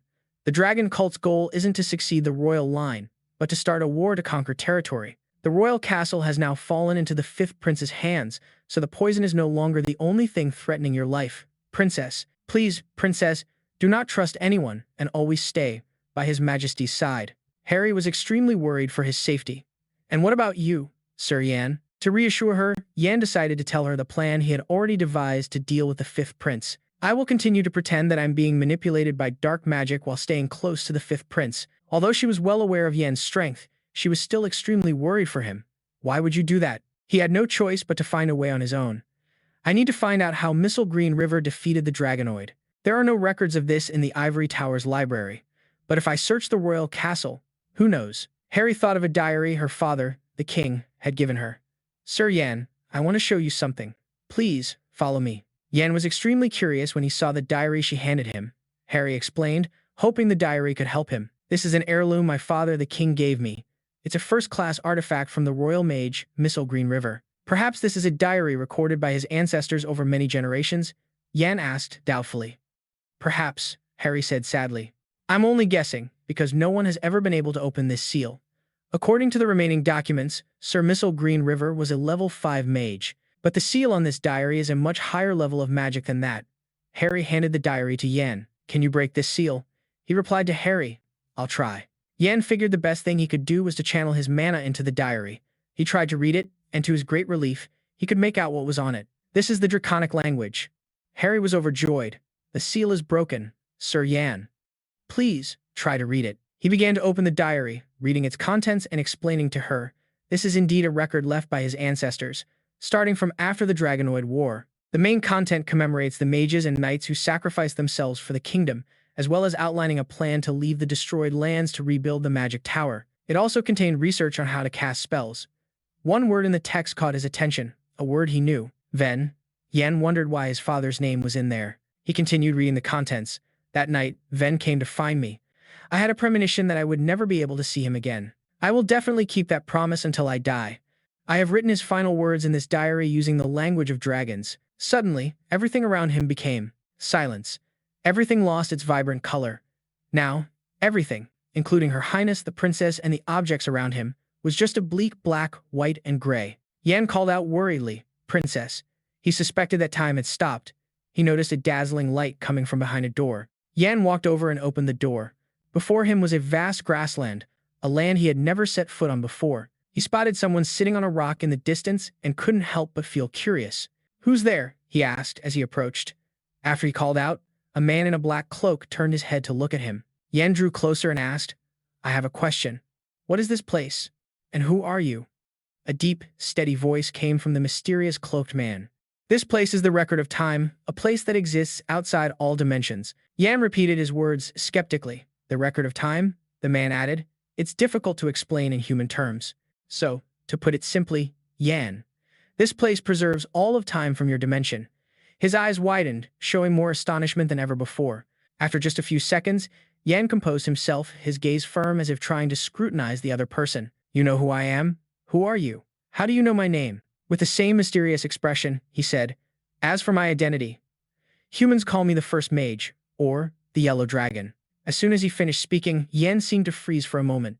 His eyes flew open in surprise because he recalled that the Yellow Dragon was a being from legends, a being who controlled time. The First Mage, recorded in history as the one who developed magic. Yan thought to himself, are they one and the same? Before he could dwell on it for more than a few seconds, he heard the other man's voice again. You found this place, which means you know of Missile. He made a grave mistake. I didn't think he would let that dragonkin live. He recalled the past and continued, I don't understand why he allowed that creature to live in this dimension. Back then, he had wondered, was it sympathy or a form of revenge? Human emotions are incredibly complex, yet so vivid. Yan's face was full of confusion. Wait, what are you talking about? What the hell is your relationship with Missile Green River? The mysterious man replied softly, we were very close. After all, I was the one who granted him the power to destroy the dragonkin. Yan's usually steady legs faltered for a second, but he remained remarkably calm and said, if what you're saying is true, let me ask you something. Yan's fists clenched tighter. He asked, why didn't you do it yourself? Why did you have to give the power to Missile Green River? The man in the black cloak remained where he was. He answered slowly, long ago, humanity suffered because of dark magic. He went on to explain that power conquers all, the power of dragons. Out of a craving for it, an evil power was created, dark magic. According to him, the dark magic created by the dragonkin was as greedy as its source. It twisted human souls and destroyed the balance of the world. The result was one disaster after another. As he said this, his tone became more helpless. Because even after countless people suffered, I could not interfere. Dragons do not meddle in the world of humans. That has been the rule since this world was created, the mysterious man said. But that doesn't mean we could simply stand by and do nothing. The source of that suffering originated from the power of dragons. Suddenly, he unconsciously turned in another direction. I broke the rules and interfered with human history. Yan seemed to understand everything now. He replied slowly, the first mage. So to fight against dark magic, you passed magic down to humans. The man quickly added, that's right, but even that wasn't enough. When a great calamity struck, humanity fell. They needed a hero to help them stand up again. Therefore, I shared my power with a human. Half believing, half doubting, he voiced his suspicion. And that was the hero, Missile Green River. The man added, he was an intelligent and compassionate child. Even though he was royalty, he always valued people more than power. Reminiscing about Missile, his voice filled with regret. Missile dedicated his entire life to trying to destroy dark magic. However, a single mistake rendered all his efforts meaningless. He continued to explain, humans are imperfect creatures, and I, having lost my memories as the price for interfering in the human world, could not solve this problem. Hoping that I would one day remember my duty again, the man was recalling what was left of his memories. I sealed all of time's remnants within the body of a human, with no memory of anything. I wandered the world, going wherever my feet took me. Compared to the time that has passed, it was but a fleeting moment. However, every second, every minute, was glorious and full of life. As he said this, he unconsciously lowered the hood of his cloak. He continued, and it was the same when I met that girl. Yan's face was filled with surprise when he heard him utter a name, Vanessa. It was as if he was reliving those precious old memories all over again. She was such an honest and lovely person. The time I spent with her was the most beautiful time I've had in my long, long life. And I was given another gift. Every word he spoke hammered into Yan's ears. I've missed you so much. His gaze, full of affection, locked onto Yan as he spoke. My son. It turned out this man was Fen Fa, Yan's father. But Yan was stunned, his body trembling as he said, please, don't say such meaningless things. My father died a long, long time ago. Hearing this, Fen admitted, that's right. Fen Fa is dead. The only thing left here is a soul that has lost its body and no longer exists. I have been waiting to see you. Yan clenched his fists and replied sternly, what you've done is more than just waiting. At that moment, all his pent-up resentment burst forth as he yelled in Fen's face, why did you leave? Because of you, Mom. He patiently told Yan that some goals must be pursued for a lifetime. Fen further explained. As time passed, the seal weakened and my memories began to return. I realized what I had to do. That is to completely eliminate black magic, the plague of this world, and protect the world where you and Vanessa live. But the time I had was too short. He said that leaving his family was unavoidable. Now, face to face with Yan, Fen said, it seems you are going through a difficult time in this life. I hope that you can find the life and happiness you desire. A hint of hesitation appeared on his face, but Yan still decided to state his purpose for coming here.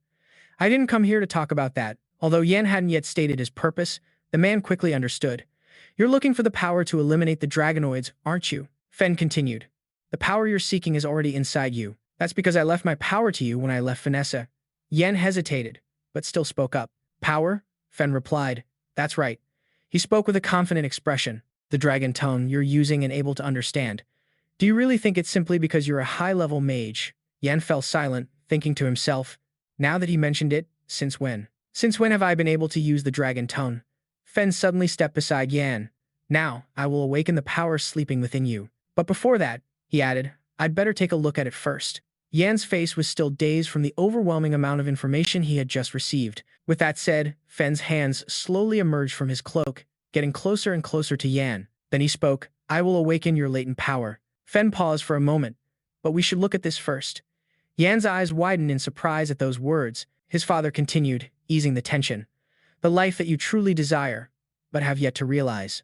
A sudden surprise struck. In an instant, Fen had sent Yan's consciousness somewhere into the future. Yan forced his eyes open as a cool breeze brushed past his body.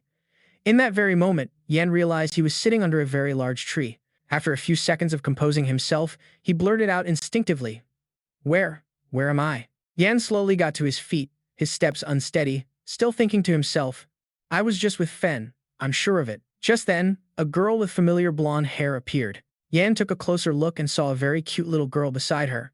Before he could even recognize who it was, the woman turned to look at Yan affectionately. It turned out to be Princess Harry. All his thoughts vanished when she spoke, You're awake. Seeing Yan just standing there, Harry gently placed a hand on his hair and continued to chide him playfully. Really, we rarely get to spend time out together as a family, and yet you go and fall asleep. Seeing him still standing there with an innocent look on his face, she continued, You said you've been very busy lately. Have you been overworking yourself? I'm going to give my brother a piece of my mind and tell him to lighten your workload. Hearing this, he seemed to calm down a bit. Sweat trickled down his face as a word escaped his lips. Princess. Hearing that, Harry chuckled and replied, Why are you calling me that? Are you still half asleep? She kept smiling, then her voice caught as she replied, Princess, it's been a long time since I've heard that word. Yen's face was filled with panic as he thought, A long time. Before he could get an answer, Harry turned around and called out loudly, Johanna, your father's awake. Her voice grew louder, Come give your daddy a hug. As if on cue from her mother, Johanna quickly stood up and turned around. The little girl's clear voice rang out, full of happiness. Daddy. Johanna ran as fast as she could toward the two of them. The little girl shouted as she ran. Johanna quickly reached them, hugged Yan's leg tightly, and snuggled her head against him playfully. Yan looked down, dazed, and replied gently, Is something wrong? Harry suddenly looked at Yan with a puzzled expression. Then she asked, Why are you just standing there, spacing out? As she spoke, her gaze shifted to their daughter, as if signaling to Yan, Go on, hold Johanna. His hand was now resting lightly on Johanna's shoulder. The little girl slowly lifted her head to look at Yan. Then she buried her face in his embrace, as if searching for love. The little girl held Yan tightly, softly calling out, Daddy. Yan's eyes began to sting as tears welled up. He reached out and gently patted her small back, as if reassuring her. At that moment, Harry, standing beside the father and daughter, smiled with contentment. A simple, happy family, full of love. But then, his heart skipped a beat. In an instant, the warm embrace vanished into an empty void. A look of profound loss was etched on Yan's face. He slowly looked down at his own hands. As he was lost in his swirling thoughts, his father's voice cut through.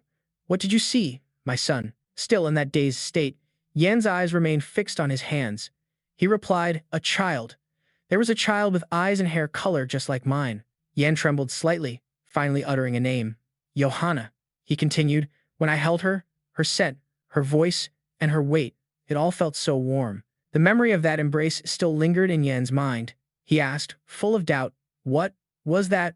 Really? Before Yan could even process the question, his father answered readily, That was love. He looked directly into his son's eyes, patiently explaining it to him. It's a powerful magic that helps people grow, but it's also a very ordinary word.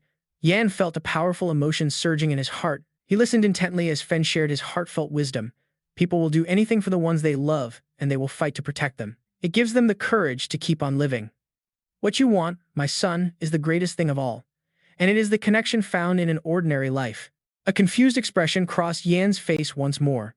He asked, An ordinary life. But then, that beautiful, dreamlike image reappeared in his mind. A tight embrace for his precious little girl. The peaceful, happy smile of his wife. A happy family of 3 gathered together. Yan exclaimed to himself, It's too peaceful. Too beautiful to be my dream. At this, his hands clenched into tight fists. Filled with doubt, Yan asked Fen, Did I just see my own future? Fen immediately replied, Perhaps, or perhaps not. Everything depends on the choices you make, he said. Glancing up at the vast sky, Fen grew quiet for a few moments. Finally, he said, It seems the time has come for you to leave, my son. Taking a few steps closer to Yan, Fen declared firmly, I will awaken the dragon's might within you.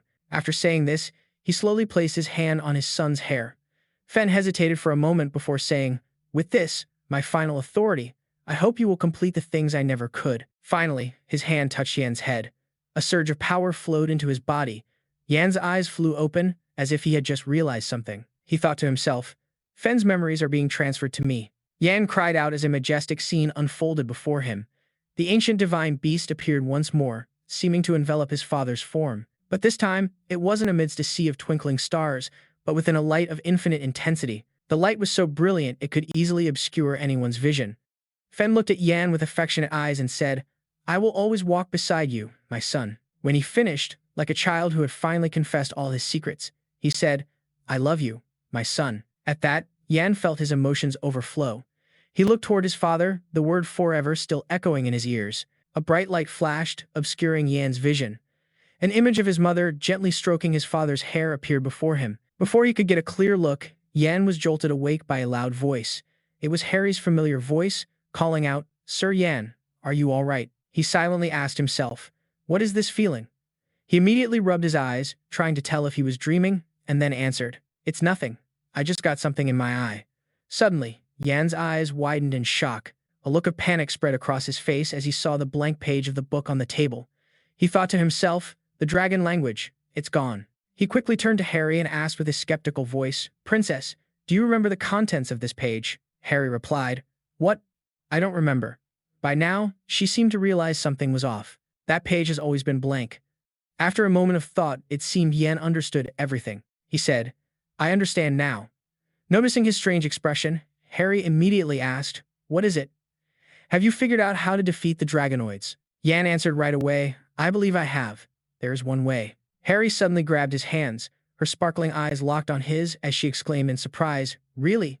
That's wonderful." Yan's expression suddenly changed. His face was no longer pale, but was now flushed pink with embarrassment. With that, he pushed down his embarrassment, turned back to the princess and said, "It seems I need to speak with Jiang Na. Please, stay by his side." The longing on the princess's face said it all. Her voice was full of regret. "Is there nothing I can do to help?" Yan replied gently with an affectionate smile, "Please, take care of yourself. I'll be fine. I will return after everything is finished." Harry gripped his hand tightly with both of his head bowed as he urged, "You must come back." Yan's gentle presence filled the room. He replied tenderly, "I promise." The scene changes. The sound of someone's footsteps echoed down the hallway. A man's hurried voice suddenly called out from behind Yan. "Yan, you have to reconsider." The voice, growing closer and louder, belonged to Ronald. His brows furrowed as he began to reason with him. Even though the war is over and the continent is unified, minor disputes are still breaking out all the time. Our empire needs an 8th-level hero mage. Ronald reached out toward Yan's back as he continued to speak. "There's still so much for you to do in the ivory tower. Do you really want to throw all of that away?" As both a reminder and a warning, Ronald declared, "There's no way His Majesty will ever allow you to leave." At that moment, Yan's hands clenched resolutely. He gritted his teeth, turned to face him, and replied, "Whether he allows it or not, I am leaving this capital. I have already completed the necessary procedures for you, Ronald, to become the next master of the ivory tower." A look of helplessness washed over Ronald's face. He cried out in frustration, "Yan." He turned away coldly and stated bluntly, "The person standing before you isn't some 8th-level hero mage. I'm just a monster." Yan stated this with finality, then turned and walked away. A short while later, Yan arrived at a room and slowly opened the door to enter. As soon as Yan stepped inside, Jiang Ga's gruff voice called out, "Enter." He lowered his head and clasped his hands, showing his respect. Then, he heard Jiang Ga sigh and say, "I've read the letter you sent." With a look of suspicion, he asked Yan, "Why? Why are you leaving all of a sudden?" Yan kept his head bowed, listening to Jiang Ga's subsequent questions. "Do you need a rest? If that's the case, you can take a few months, or even a few years.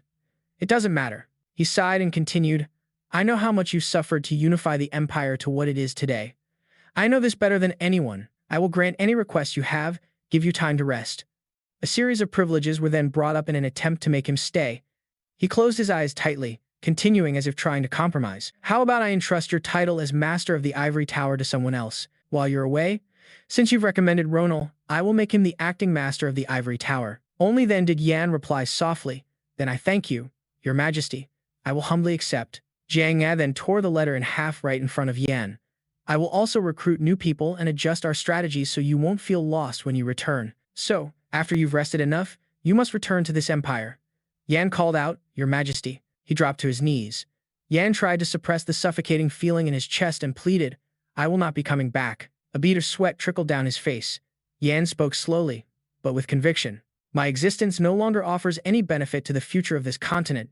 Instead, it will only become a source of conflict and incite division within the empire." He declared loudly, "That is why I wish to renounce all of my current positions and return to my homeland. I will no longer use magic. Instead, I will spend the rest of my life atoning for my sins. So please." Before he could finish his sentence, Jiang Ye roared, "I will not allow it." With that, he shot to his feet, his face contorted with anger as he said, "Mistakes. I won't have you belittle yourself like that." Jiang Ye's brow furrowed as he declared loudly, "In this entire empire, your contributions are the greatest. You should be proud of yourself." Jiang Ye said as he walked towards Yan, "Who would dare to question your service to this empire? Not a single citizen of this empire would dare to entertain such a thought." Standing before him now, his voice slowed, and the earlier anger on his face was replaced by a hint of confusion. "So just forget about such meaningless, trivial things." Still kneeling on the floor, he slowly replied to Jiang Ge, "Even if you order me to forget, Your Majesty, how can I forget when my hands are already stained with blood?" Seeing the helpless look on Yan's face, Jiang Ge's tone softened. "Yan, those were just unavoidable sacrifices." Yan bowed his head, silently acknowledging the painful truth. "That's right. All those unavoidable sacrifices were made at my hand." Yan's hands clenched on his legs as he recalled everything that had happened. He choked out, "With these very hands, I killed them.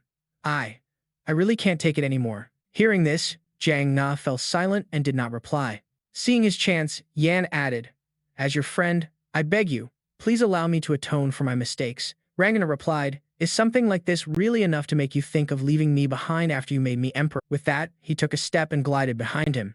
"We've been together for so long, and we're such close friends, yet you'd ask this of me?" Yan lowered his head, not daring to answer. Rangna continued, "Yan, I never imagined we would have to part ways like this." As he spoke, he walked further and further away, leaving only the sight of his back against the magnificent hall. Yan remained in his respectful bow to the young man. He slowly said aloud, "I am sorry, my lord. Your Majesty, I am truly sorry." Before the echo of his voice could fade, a very loud voice boomed from the other side. A man with a ferocious, murderous expression spoke up hastily. "Your Majesty, are you just going to let Yan leave like that?" He continued his verbal assault. "The remnants of the enemy and the rebels of the Alliance are still eyeing our borders. If news of Yan's departure leaks out during this unstable time, our position will be shaken." Another man chimed in, "We also have to consider the possibility that he might join those rebels. If he changes his mind, it's only a matter of time before he seizes the throne." Slanderous rumors have already started to spread. A group of commoners worships him as a war hero and even says he should be the one on the throne. His very existence is too dangerous. If Yan is not our ally, then we must kill him. Scene change. Rangna was sleeping in his room when he suddenly jolted awake. He clutched his chest, panting heavily, then raised a hand to his splitting headache. Rangna called out, "Is anyone out there?" A servant quickly opened the door a crack and replied, "Yes, Your Majesty." Rangna immediately ordered the royal alchemist, Douglas Hammond, to be summoned. Soon after, Douglas arrived at Rangna's bedside. "How effective was the medicine this time?" he asked, then continued, "You still can't sleep?" Rangna, holding the medicine bowl, answered listlessly, "Nothing has changed. In fact, I feel like it's getting worse. I hope you can give me something stronger." Douglas looked at Rangna with a slightly displeased expression. "Your Majesty, that medicine contains herbs that are potentially addictive. If we increase the dosage any more, it will affect your health," he explained. "And the medicine only treats the symptoms, not the root cause. What's important is that you address the root of the problem." Hearing this, Rangna looked blank and repeated the words. "The root of the problem?" While he was still thinking, Douglas quickly answered, "He is the reason you can't fall asleep." At this, Rangna suddenly burst out laughing. "That's not something I can solve on my own." Holding the medicine bowl, he confessed, "I'm so scared. Because of the old friend who left me. I'm afraid he might betray me and take this empire." So it turned out the thing Rangna feared was Yan. That earlier scene was the darkest shadow in his heart. He was afraid of him. Then Rangna continued, "When he was by my side, I could trust him. But after he left, I realized what a monster he can be." As he said this, he imagined Yan holding the Archmage's staff. That was what he feared most. Douglas's face suddenly hardened. "If that's the case, then you have no choice but to kill that monster." Rangna glared sternly at the alchemist. "Are you suggesting I kill my own friend?" Douglas spoke in a doubtful tone.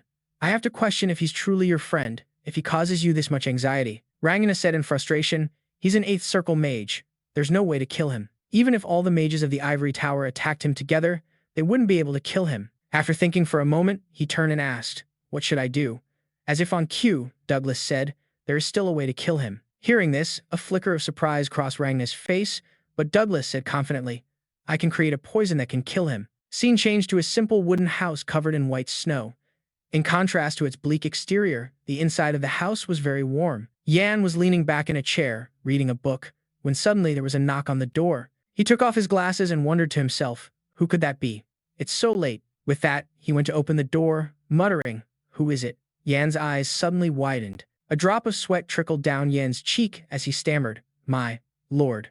Across from him stood a familiar face. It was him. Ragna spoke first.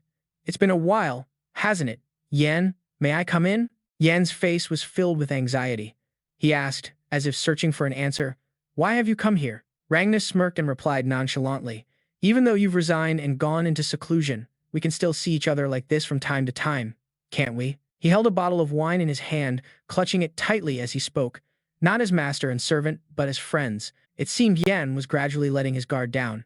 He gestured towards the house with one hand, as if inviting Ragna inside. Yan said cheerfully, you are always welcome, sir. With that, the two of them slowly walked into the house. He quickly picked up a glass and walked over to Ragna.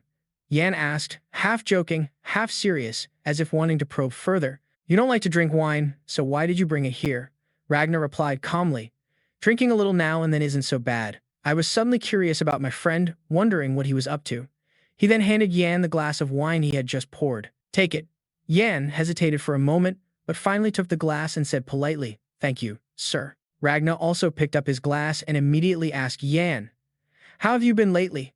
You look much more refreshed than when you were in the capital. Yan looked down at the floor and slowly replied, I traveled to the unified lands of the Empire. Ragna brought the cup to his lips but paused, listening to Yan's next words. I met people from all different classes and observed their lives. It was a meaningful time for me. Ragna remained silent, listening quietly as Yan spoke. I also learned many things after returning to my homeland. When I think about it, magic was the only thing I ever knew. When the snow melts and winter passes, I'm thinking of starting a small garden. As he said this, Yan's face was filled with joy and happiness. Yan took a sip of wine from his glass and listened for Ragna's reply. You must be living a much simpler life now for a hero who fought for the unification of the land. A flicker of sadness crossed Ragna's face, but Yan remained silent, listening. I'm glad you're satisfied with what you're doing. Ragna placed a hand on his thigh and continued to ramble on. A lot has happened since you left. After we successfully stopped the forces of the good in the north, this unified empire is finally at peace. Yan suddenly clutched his chest, feeling a very strange sensation in his body. Yan thought to himself, what's wrong with my body? Ragna paid no mind to his strange behavior. His expression was unnaturally calm. It was as if he already knew Yan would react this way. He closed his eyes, ignoring Yan's abnormality. Ragna's tone grew stronger. The daughter of Duke Bennett, the ruler of the Duchy of Ron, is about to announce her marriage to the Crown Prince. With this marriage, we can establish a peaceful relationship with the people of the Duchy of Ron. A mysterious smile appeared on Ragna's lips. It's wonderful to see the Crown Prince, who was just a child not long ago, getting married now. He mused, I think I finally understand how my father used to feel. By now, Yan's head was bowed, his limbs felt powerless, and he had to lean on the chair with one hand just to keep himself upright. Ragna still ignored Yan, continuing to speak in a defiant tone. The lands are stabilizing as they balance their value and influence with the royal family. In just a moment, Yan collapsed to the ground, pain spreading throughout his entire body. But Ragna sat perfectly still, because this was all part of his plan. He continued speaking quickly. The restoration of what was destroyed is progressing rapidly. Yan's voice was weak. Ragna. Ragna flashed a cruel smile and then roared in a booming voice. Everything is being settled nicely, and the empire is entering its greatest days. He slammed his wine glass down on the table. He shouted, if you disappear. Blood suddenly poured uncontrollably from Yan's mouth. He tried to cover it with his hand, but he couldn't stop the flow. Ragna said coldly, this poison will neutralize the mana flowing through your veins. His face was as cold as ice, without a flicker of emotion. It will only last for a short time. For you, I mean. He shot to his feet and declared, that's why I had to mix in another poison. With his weakening breath, Yan managed to force out two words. Why? Ragna glanced down at him. He was perfectly calm as he retorted, you don't understand. The wine glass in his hand fell to the floor as he answered slowly. It's because your power is a threat to the growing, unified empire. Yan looked up at the familiar face that now felt like a complete stranger. He watched Ragnar's lips carefully for every word he was about to say. During the war, that power was useful, but now, it's no longer needed. That's why you returned to your hometown to atone for what you've done for the rest of your life. Yan was stunned into silence for a few seconds as Ragnar continued. Those were your words. Ragnar looked at Yan and confessed. But Yan, you know what? A flicker of fear crossed his face. He said very slowly, I'm afraid of you. He quickly turned his back so he wouldn't have to look at Yan anymore. He spoke louder, I'm going crazy with fear for this old friend of mine. The fear in Ragnar's heart was laid bare. An 8th class mage. If he wanted to, he could snatch the empire right out of my hands. My hand. Yan was still listening intently to his heart, still clinging to a sliver of foolish hope. Perhaps what Yan was waiting for was an explanation from Ragnar's own lips. But no. He crushed even that last remaining bit of hope. How could I let that monster live freely? Instantly, a chill ran from Yan's heart, and the cruel reality hit him like a slap, extinguishing that tiny spark of hope. He snarled, my old friend. At that moment, Yan's tears truly began to fall. He wasn't crying from the pain he was enduring, but for his shattered faith, for the betrayal from the one he trusted most. Ragnar looked at Yan and said, Please, don't you ever forgive me. With that, he turned sharply and left the house, leaving Yan behind with all his emotions buried within those walls. As soon as he was outside, Ragnar said to Dan, who was waiting, burn it all down. In the next second, flames erupted and spread, engulfing the entire house amidst the misty, snowy night. Ragnar walked away coldly, leaving Yan's home to be consumed by the fire. After walking a short distance from the blaze, Ragnar suddenly turned his head to look back, a flicker of sadness in his eyes, as if he had just lost something incredibly important. Then Dan spoke up, Sir, we will handle the rest. Please return to the carriage. Dan stood stunned for a moment at the sight before him, because he saw a single tear tracing a path down Ragnar's face. He thought to himself, so this is how we part ways? He deceived himself with a phrase he believed was sincere, I truly hate this outcome. Back in the present, on a peaceful morning at the royal palace, Yan was walking somewhere. It turned out to be Ragnar's office. He greeted him softly, Yan, you're here. What did the princess say? Yan replied, the princess asked me why I betrayed you. A smug look filled Ragnar's face. And how did you answer? Yan answered calmly, I told her I have no obligation to answer her. Suddenly, he burst out laughing. That's right. The poor girl seems to really like you. As he spoke, he crossed his arms over his chest, showing his clear satisfaction. Any suitor who proposed a marriage pact with my father was immediately found unsatisfactory and rejected. A hint of confusion showed on his face. It's so strange. I don't know why my father hated those guys so much. For people like us, marriage is basically just a transaction for the benefit of our family and our power. Yan listened in silence, never expecting that the king would hide her away just because he didn't want that to happen. Ragnar gave a sarcastic little laugh. It's ridiculous. He's exactly the type of person who would exploit those kinds of transactions, he said as he rose from his chair. When the time is right, I will help you get engaged to a lady from a worthy family. He walked closer to Yan as he spoke.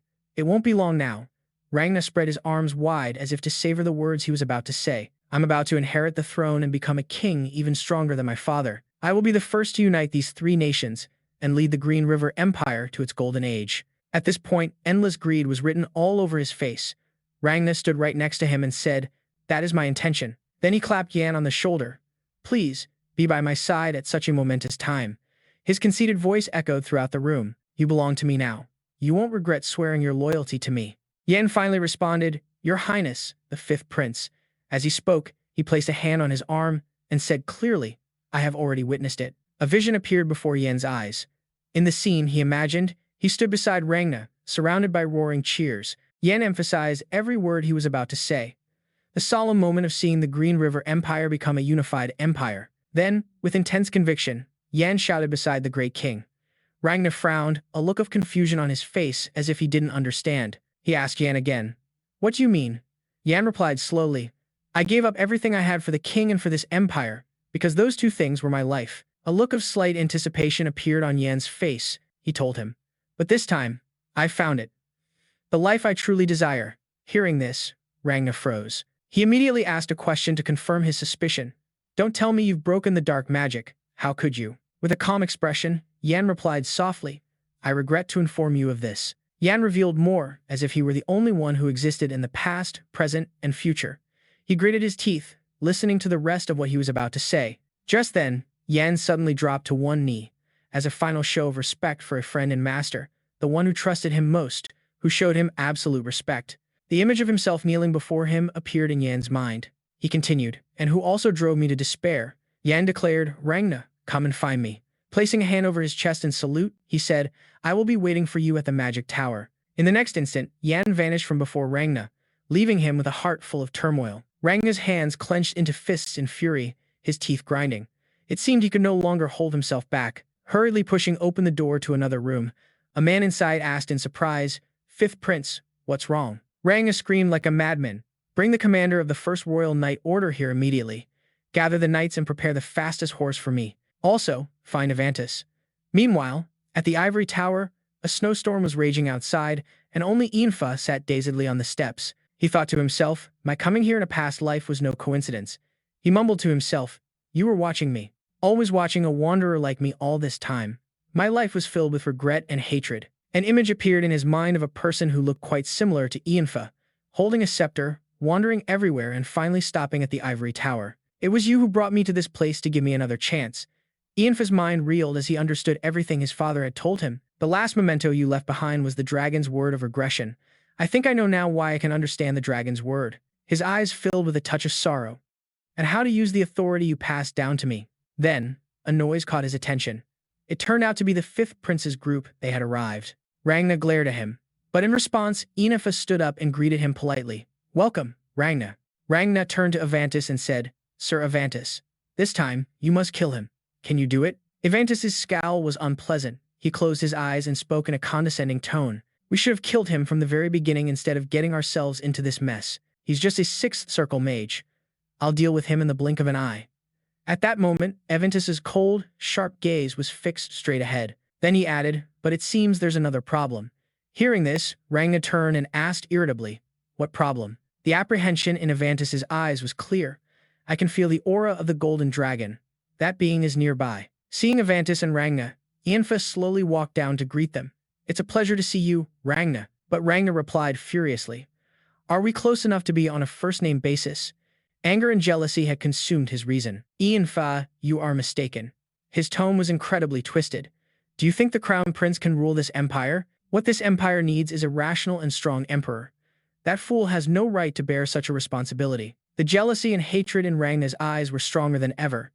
If he knew his place, he should have given up sooner. What right does he have to rely on our father's love and act so arrogant everywhere?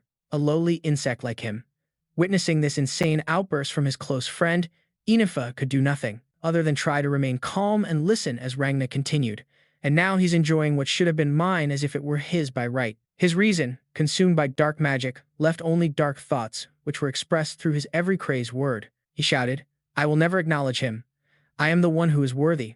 I am the one who will become emperor. After listening, Enifa calmly explained, dark magic is always waiting to seize a person's soul, and you are no exception. You've lost the strong judgment you once possessed, and those words have completely revealed your true nature. He knew he could no longer save his close friend.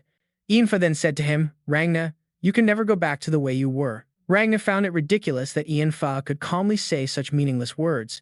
He replied with a sarcastic tone, keep denying it. This is the last chance you'll get to spout such empty nonsense. He then turned and signaled for Avantis to proceed with the plan. Perhaps there was nothing left for them to say.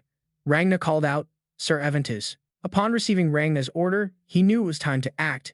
He began unleashing attacks aimed at taking Ianfa's life. Feeling the powerful attacks coming from Avantis, Ianfa knew the situation was beyond saving. He had no choice but to strike back at him.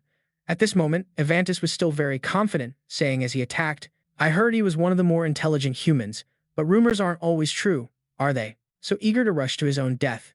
Suddenly, Avantis's pupils widened in sheer astonishment. How was this possible? He could feel that Enifa's power had become incredibly strong. He never expected him to be able to neutralize his attacks. He wondered, Enifa. His skill level is nothing compared to mine. No matter how special he is, he's still just a human. He can't possibly outmatch a dragonkin who has lived for over 5 centuries. Avantis wrestled with these thoughts, considering many possibilities. Then how were all of my attacks neutralized? Not only that, he couldn't help but recall the energy he felt upon entering the ivory tower. The energy Avantis felt when he first arrived was the oppressive aura of the golden dragon. Avantis couldn't believe his eyes as he watched him strike with such incredible gentleness, yet with immense power. Powerful. I can feel that energy coming from him. Evantus was immediately frightened by his own judgment and hastily asked Yan, "Who are you?" He looked at him and replied, "You despicable dragonkin. You crave the dragon's strength and power so much that you harmed your own ancestors. But now, your people are gone. You are the last remaining dragonkin. Missile Green River gave you the most painful punishment possible." Yan softly spoke of the punishment Missile Green River had dealt him: worthlessness, hatred, anger, and suffering. Ultimate helplessness from being unable to do anything. To live with that humiliation until now. You've done very well. These were the hateful words he never wanted to hear in his entire life. He roared, "Shut up." The only thought left in Evantus's mind was to destroy the one who knew the filthy past he was trying to hide. He opened his mouth, revealing sharp fangs and long claws, and declared, "I will kill you." In contrast to that fury, Yan spoke softly to Evantus. "Finally, I will send you to your people using the very power you've sought your entire life." He could feel an immense power, far beyond what he could withstand. Using the power of the Dragon Clan, Yan gave a quiet command. "Evantus, last descendant of the Dragonkin, die." His eyes flew wide open. "What did you say?" Evantus couldn't believe it as he faced Yan's power. He truly couldn't control his own body. His hand no longer obeyed his commands and began to harm his own body. The long sword pierced through his warm chest. With his last breath, he managed to ask him, "Why? Do you have that power?" The pages of Yan's memories began to open. His past life was like a novel. He remembered the first time he met Jian Na. As the next page turned, that meeting might have been a carefully calculated move, but his approach meant a great deal to Yan. Finally, that page of memory turned back to the very beginning, to that fleeting moment. This was the moment that began all the tragedies he had experienced. He remembered what Herbeck had told him then. "You should feel honored, Yan," he said in a superior tone. "This is the first time His Highness has ever taken the initiative to approach someone. He has also promised to provide any available resources to develop your potential, as he holds your talents in very high regard." Yan timidly followed the Tower Master, silently listening to his instructions. "Be careful with your actions and words. Behave yourself. The person you are about to meet is the one who will inherit the throne." Yan felt a bit of pressure hearing this. After a moment, Herbeck led him to the person's room. A guard's voice rang out, announcing them to Jian Na. "Your Highness, Master Herbeck of the Ivory Tower requests an audience." He immediately ordered, "Let him in." As commanded, the door slowly creaked open. Herbeck and Yan stepped inside to face Jian Na. At first, he greeted them politely, "Welcome, Master of the Ivory Tower." And the tower's mage, Yan Fa. Yan was a bit nervous then and couldn't respond. Then, Jian Na added, "I have heard a great deal about you from the Tower Master. You possess a talent the Academy has never seen before, and it has astonished everyone." Faced with such praise, Yan responded humbly, "I am not worthy of such accolades." Hearing the reply, Jian Na sighed, then directly mentioned something that had saddened Yan. "I heard that your mother passed away from an illness a few days ago." Seeing Yan's still grieving face, he told him, "Because I have also lost my mother, I can understand a little of how you feel." Jian Na's voice softened slightly. "You will still feel sorrow no matter what I say, but I still want to express my deepest condolences." After speaking, he slowly walked forward, stopped in front of Yan, and said, "Lift your head, Yan Fa." He obeyed and raised his head. Jian Na continued, "Right now, I am not the prince of our empire. I want to meet you as a person." He clearly spoke with the most sincere tone then. Jian Na hesitated. "I want to be your friend." His eyes, filled with expectation, were fixed on Yan. Returning to this life, in the cold, snowy grounds of the Ivory Tower, Yan walked forward step by step through the freezing snowflakes. His feet stopped when he was face to face with Jian Na. A flicker of shock or perhaps fear crossed Jian Na's eyes. Maybe only he himself knew for sure. Then, his eyes suddenly squeezed shut, as if preparing himself to face his fate. He took a deep breath and spoke first. "I won't beg you not to. Kill me. Kill me. I'd rather you kill me here and now than be sent to the execution block." Yan just lowered his head slightly without answering him. Perhaps Yan himself was hesitating. Jian Na tried to speak in an arrogant tone. "What's wrong? Don't you hate me so much?" He kept questioning Yan. "Then why are you looking at me like that? Do you pity me?" Suddenly, Jiang Na could no longer maintain his composure. He began to scream frantically. "I should have killed a monster like you from the very beginning." He looked straight at Yan and spewed venomous words. "You monster." Faced with these insults, Yan remained calm and replied, "Is that how you feel? Are you that afraid of me?" A member of the royal family, the fifth prince of this country, a man of great arrogance, was now kneeling helplessly before Yan. Yan continued, "In your final moments, I want to show you something." He gently touched Jiang Na's forehead, and a stream of magical light flowed into his mind. "So you can see who I truly am." As Yan finished speaking, the light grew even stronger, and from that moment on, the entire truth would be laid bare in his mind. A series of Yan's memories played out like a sad film, from their first meeting in a past life to the way Jiang Na had treated him, and the very words he himself had spoken. Even the time they accidentally encountered the black aura, Jiang Na's cold, hateful glares were crystal clear. Yet, despite all this, Yan had followed him with unwavering loyalty. But everything began to change one day. Yan had blindly followed him, doing everything he asked, even if it was wrong. He had poured all his energy into helping Jiang Na, and in the end, he helped him successfully ascend to the throne. It was from that point on that their conflicts and arguments grew more and more frequent. Perhaps Jiang Na no longer remembered his sincere promise that he wanted to be Yan's friend. Jiang Na's gaze toward him had now become distant and cruel. He then walked right past Yan, who was still kneeling on the ground, completely dismissing all of his previous contributions. Each of his cold steps felt as if it were squeezing the life out of Yan's heart. But the sins Jiang Na committed didn't end there. The breaking point was when Yan cast aside all his honor to kneel and beg him. But Jiang Na only looked at him with disgust, mercilessly backing him into a corner. At that moment, he himself had said, "Please, don't forgive me."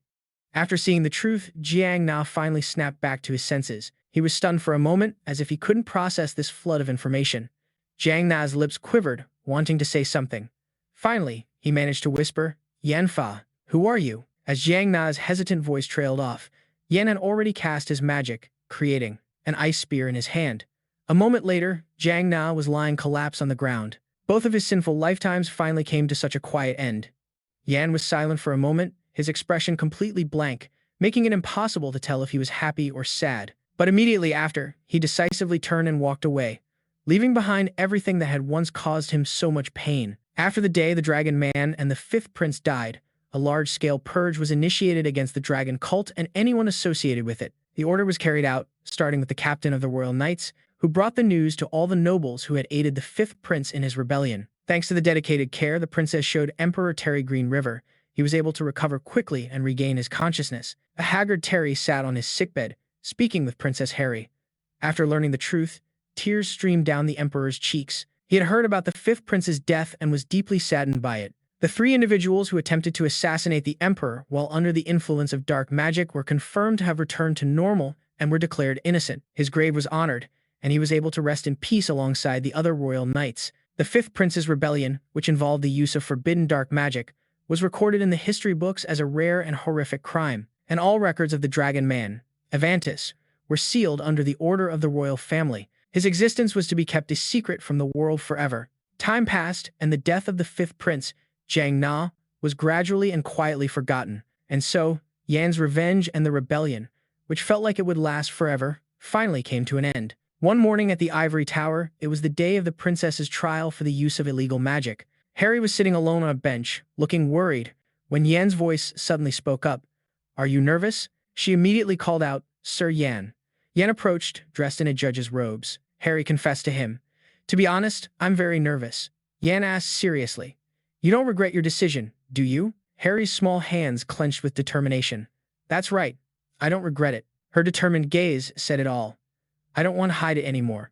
I want to use my power to help people." Hearing the princess's firm answer, a faint smile appeared on Yan's face.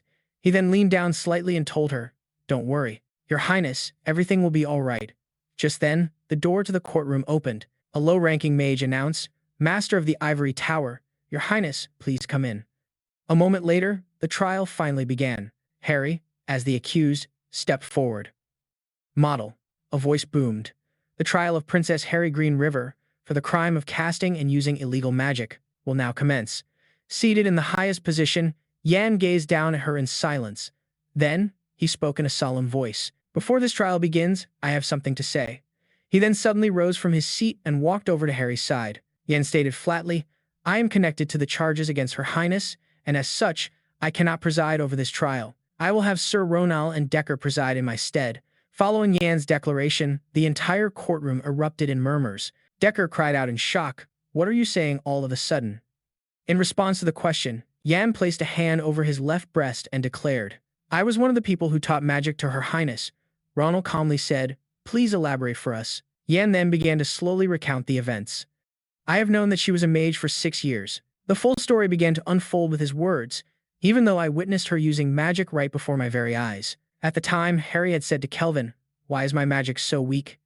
Kelvin replied, "It is because you have only just begun learning." Yan continued, "I overlooked the matter because I was certain she had her own reasons." Yan recounted, "Years later, I had to secretly investigate the Dragon Order. By then, that organization, which is deeply connected to black magic, had managed to infiltrate deep within the royal family, as a good number of nobles in the capital were its embedded agents. The existence of the Dragon Man became an enormous threat." Yan's voice rang out, steady and clear. "Because he is a high-level sorcerer, capable of turning the entire empire into a sea of blood in an instant, should he choose to. Naturally, I had to proceed with extreme caution to ensure the safety of all. But one person's strength is finite. There was a limit to what I could accomplish alone." Everyone attending the trial was stunned by Yan's next words. "I needed the help of someone within the royal palace whom I could trust. This person also needed to have political power and influence." He then turned to look at Harry. "That is the proposal I made to her. In exchange for teaching her magic and secretly developing her abilities, she was to provide me with assistance whenever I required it." Surprise flickered in Harry's eyes as Yan spoke. "Thus, it was thanks to her help that I was able to escape the influence of black magic and subsequently discover a way to defeat the Dragon Man." Yan finally concluded with, "More complete details on this matter can be found in the report concerning the Fifth Prince's rebellion and the investigation into the Dragon Order. That is all I have to say." After hearing this, Ronald immediately addressed the princess. "Your Highness, I would like to ask you one question. Is what the Master of Magic has stated the truth?" She answered hesitantly, "Yes, it is the truth." After his question, Ronald added, "We will now give you an opportunity to speak. Please feel free to say anything you wish." Harry looked a bit worried. She turned her head to look behind her. She saw the people who had hidden and helped her, all standing there in fear. Then, Harry turned back to look at Yan. Yan met her gaze with a gentle smile. A blush rose on Harry's cheeks, and her lips parted as if she had made up her mind to say everything. Harry then addressed the judges with conviction.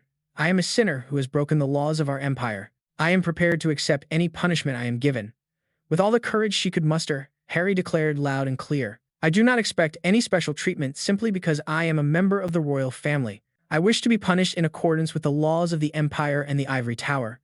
However, Sir Kelvin and the maids present here are completely innocent. They are the ones who knew I was a mage and concealed that truth. Even at this stage, she still wanted to protect those who had helped her. They were simply following my orders, with no other choice, for I am a member of the royal family." Kelvin and the maids were all taken aback by the princess's words. She continued, "Please consider these special circumstances and lay all the blame on me alone. I earnestly implore this of everyone from the Ivory Tower." Just as the tension in the room reached its peak, a low voice rang out, but it carried absolute authority. "No. The princess has done nothing wrong." The statement made both Yan and Harry turn around in shock. Even Ronald and Decker stared in astonishment toward the source of that commanding voice. The people in the hall were instantly thrown into an uproar, because the person who had just appeared before them was none other than His Majesty, the Emperor of the Empire. Yan asked with concern, "Are you all right, Your Majesty?" Terry replied, "I am well. It seems it is not yet my time to die." Then, Terry strode forward proudly and addressed the judges. "I wish to say this to the mages of the Ivory Tower. The princess has done nothing wrong. My child was simply following my command." He then began to explain everything. "When the mage Kelvin informed me that the princess was a mage, I was the one who ordered him to keep it a secret, because I wanted my child to live as royalty, not as a mage." At that moment, Terry also realized. Although she did become more guarded toward the Ivory Tower later, I am certain that I played a significant role in influencing that decision. As Harry stood before the court, he believed it was all because of a wrong decision he had made, driven by his love for the child. The next moment, Terry made another request. "I earnestly implore all of you, please, place all the blame on me and give the princess a chance to become a mage." Decker silently glanced at Ronald, and the two exchanged a look. Ronald nodded, indicating he understood the intention.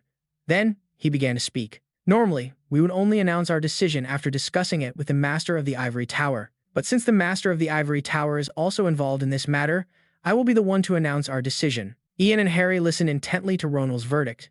This trial was to judge the grave crimes of illegally teaching magic and training a mage. "We acknowledge that this is a special situation. According to Ronald, the first person to make Princess Harry Greenriver wary was the head of the Ivory Tower, Herbeck Leon, who was a slave and the right-hand man of the traitorous criminal Ragna Greenriver. Therefore, her decision to be cautious was correct."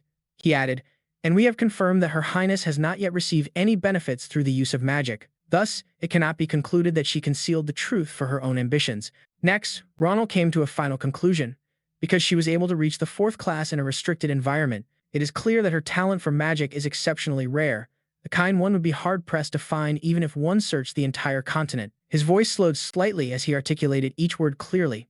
Therefore, instead of punishment, the Ivory Tower wishes to offer Harry Greenriver one final opportunity. Ronald announced the decision. We will postpone the punishment for 5 years. And during these 5 years, we want you to serve under the title of an Ivory Tower Mage. You will be the first to be dispatched on a separate transit mission within the Empire, and you will also be taught everything that you were unable to learn at the Academy through private lectures from the Ivory Tower. Harry was stunned for a moment upon hearing her sentence. The significance of postponing the punishment lay in what would happen during those 5 years, and the results will determine what kind of punishment you will receive in 5 years. Finally, Ronald declared in a loud, clear voice. And so, at this moment, we declare that Harry Greenriver is no longer a princess of the Empire, but a mage of the Ivory Tower. The verdict was over, leaving her overjoyed. On a bright morning at the Ivory Tower, the early sunlight sparkled through the window frame. Ian was standing by the window, lost in thought. Suddenly, he heard a voice call out, "Sir Ian." Ian turned to see Her Highness. Hearing the title, Harry quickly became flustered and explained, "I'm not a princess anymore. You can just call me by my name." Ian smiled back at her. "All right, Harry. Are you enjoying your life at the Ivory Tower?" She answered shyly, "I love it. At first, everyone was a bit distant, but now they're starting to accept me." Understanding that she owed what she had to Ian, Harry offered her sincere thanks. "It's all thanks to you. Without you, I couldn't be a part of this Ivory Tower. Thank you, truly," he replied. "I'm just glad you're all right. Don't mention it." Harry hesitated again for a moment. Seeing this, Ian said, "It seems like there's something else you want to say." Then, she summoned all her courage and spoke. "I heard that you want to step down from your position as Tower Master? Is it because of me? Because I asked you to teach me magic, did you?" Ian immediately denied it. "No, it has nothing to do with you," he explained in a gentle voice. "It's just that I have something I must do. But as long as I'm a member of the Ivory Tower, I can't accomplish it. So I wanted to meet with you to return this." As he spoke, his hand touched and opened the chest beside him. Inside was the very cloak that the Emperor had lent him long ago. Harry was a little surprised to see it. Ian said, "This is Miss Greenriver's cloak, the one the king lent to me." According to Ian, this cloak was originally meant to be passed down to the royal family's mage. "I was only borrowing it for a while. Now, it's my responsibility to return it to its rightful owner." He then took out another item, and this is the staff I've been using. The item in Ian's hand was the Archmage staff. It was made from a material that was extremely rare outside the kingdom. It had the ability to increase the efficiency of mana usage. Ian said, "This staff is very light, so a woman can use it easily." Harry took it, immediately sensing it was a very fine item. Excitement shone clearly in her eyes. Seeing this, Ian asked the princess, "Do you like it?" Harry quickly replied, "I love it." Seeing her so happy made Ian unconsciously happy as well. After a moment's hesitation, Ian said, "And finally, I have one thing to ask of you." Harry replied, "What is it?" Ian said, "I'll be leaving the capital soon.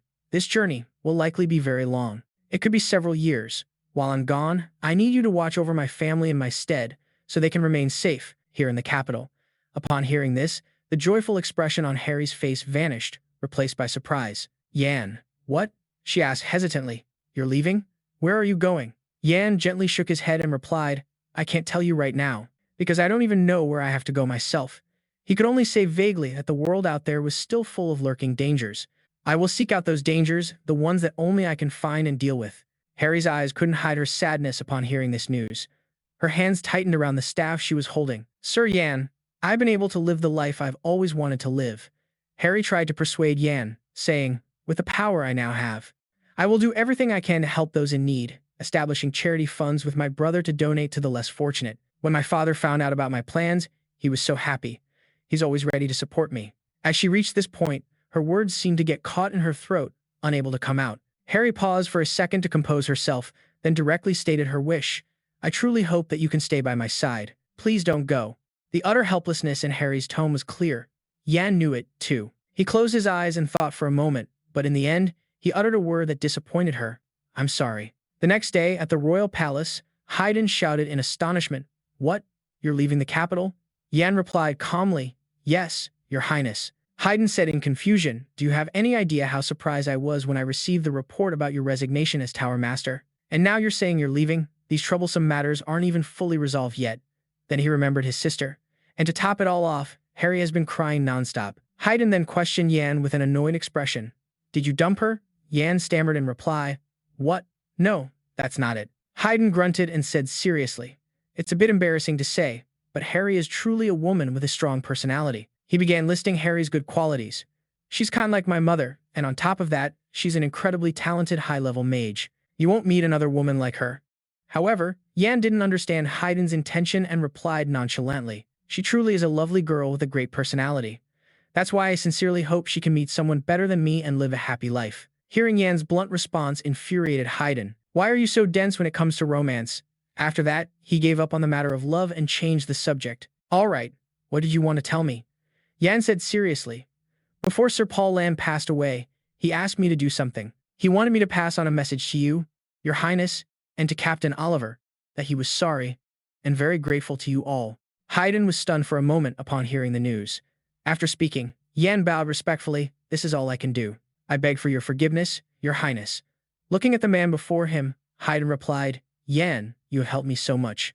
He expressed his thoughts sincerely. "Without you, I would still be a useless puppet crown prince. I was always putting myself down." Haydn added, "From now on, I will definitely try harder. I will become a worthy successor, and I won't let down the people who have placed their faith in me." Haydn's trusting gaze was fixed on Yan. "So, after you've done what you must do, please come back and help me, Yan." Seeing Haydn's support, Yan replied cheerfully, "Of course, Your Highness." Only then did Haydn continue, "All right, now for the main event." Yan asked curiously, "What main event?" Haydn then called for Oliver, "Captain." Oliver immediately brought something over. It turned out to be a sword. Haydn took it and slowly drew it from its sheath. He showed it off to Yan happily. "Don't I look cool swinging a sword? I had to practice a lot to get this good, you know." But Yan still didn't understand his intention and asked, "What do you mean, Your Highness?" In the next moment, Haydn explained his intention clearly. "I bestow upon you this eternal contract, as a gift to a friend, a teacher, and a benefactor."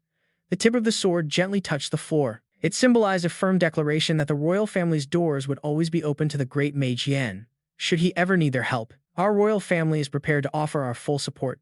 Yan was a little surprised to hear this, not expecting the crown prince to do such a thing. He didn't stop there, loudly declaring, "This contract will remain in effect through all future generations of our two families." Then, Haydn and Oliver placed their hands over their left chests and said solemnly, "Before the sacred Emerald River, we swear to honor this contract." As soon as he finished, Haydn said shyly, "When I was little, I used to see the lords do this, and it looks so cool.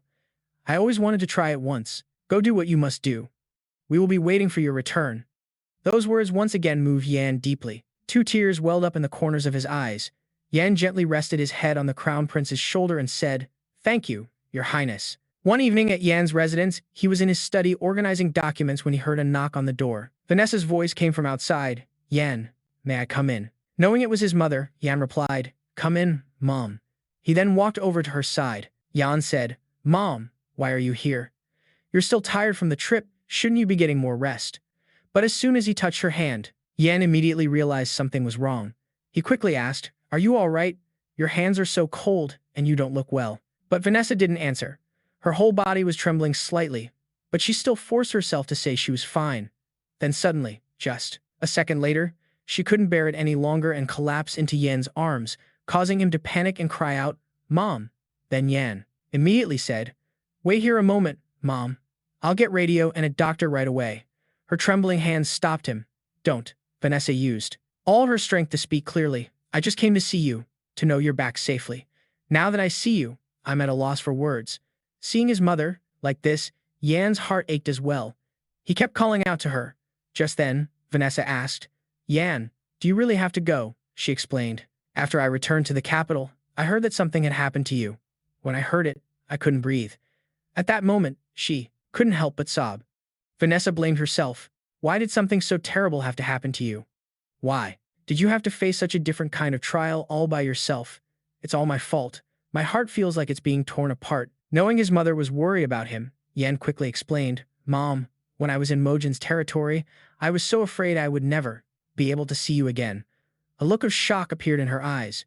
"Yan, if you made a mistake, even if you made a mistake, I wouldn't be able to live on." Because for this mother, besides her missing husband, she only had Yan left. So Vanessa said, "I don't want to lose my family again." Yan was silent for a moment. Then he gently took his mother's hands and began to speak. "Mom, you probably won't believe this, but I met Dad." Yan said it so calmly. She was utterly astonished by his words. What? But Yan quickly continued. It would take a long time to explain everything, but he told me that even though I can't see him, he's always in my heart. That's what Yan's father told him. Yan continued, do you have any idea how much I hated him? But in truth, I've realized that everything I have is the love that my father left behind. With a sincere tone that came from deep within his heart, Yan told his mother, so I will follow the path that he walked. I want to know more about what it means to have a heart that wants to protect you and me. Finally, Yan said, please, Mom, allow me to fulfill the first and last request that Dad ever made of me.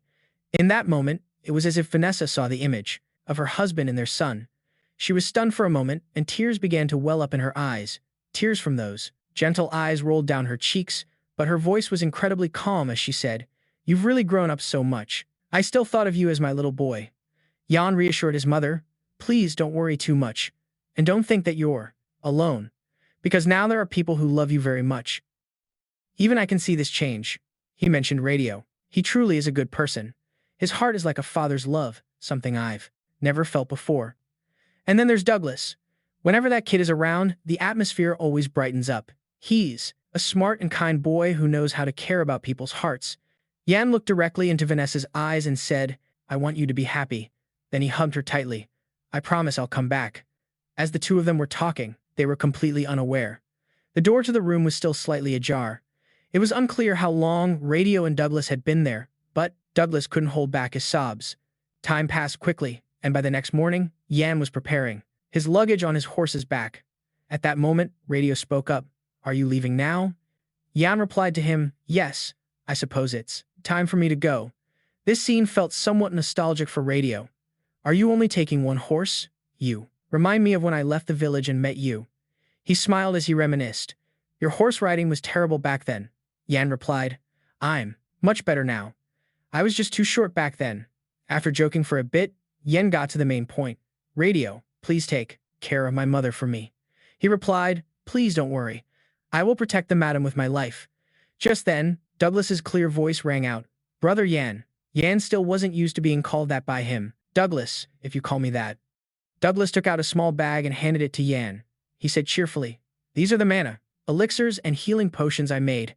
I guarantee they're much better than the ones sold in the market. I know you won't get hurt, but if anything happens, just send a letter to my mansion anytime. I'll prepare even better potions for you. At the same time, Vanessa was also rushing over. Yan hadn't noticed yet, and just replied, ah, thank you. As soon as she arrived, she called out loudly, Yan.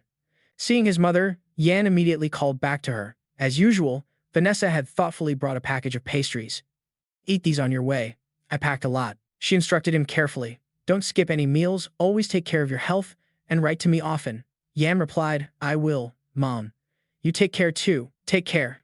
After saying his goodbyes, he walked towards the horse and said to them, well, I'm off now. The horse's hooves stepped slowly, following Yan's lead. Just like that, one man and one horse headed straight ahead. But after just a few steps, he stopped. Yan turned his head to look back at everything he had gained over the past years. Looking at the mansion where he had lived for so long, he thought to himself that he could always return to his home. A smile of boundless happiness appeared on Yan's lips, because he knew that in that house, his family would always be waiting for him to return. After one last look at them, Yan gently turned around and faced forward, heading off. Time passed, and Douglas wrote a letter to Yan. Leader, are you doing well? In the letter, he wrote that it had been 8 years since you left, and that so much had happened. I graduated with honors from the Imperial Alchemy Academy. Douglas's desk was now filled with trophies. He mentioned this in the letter as well.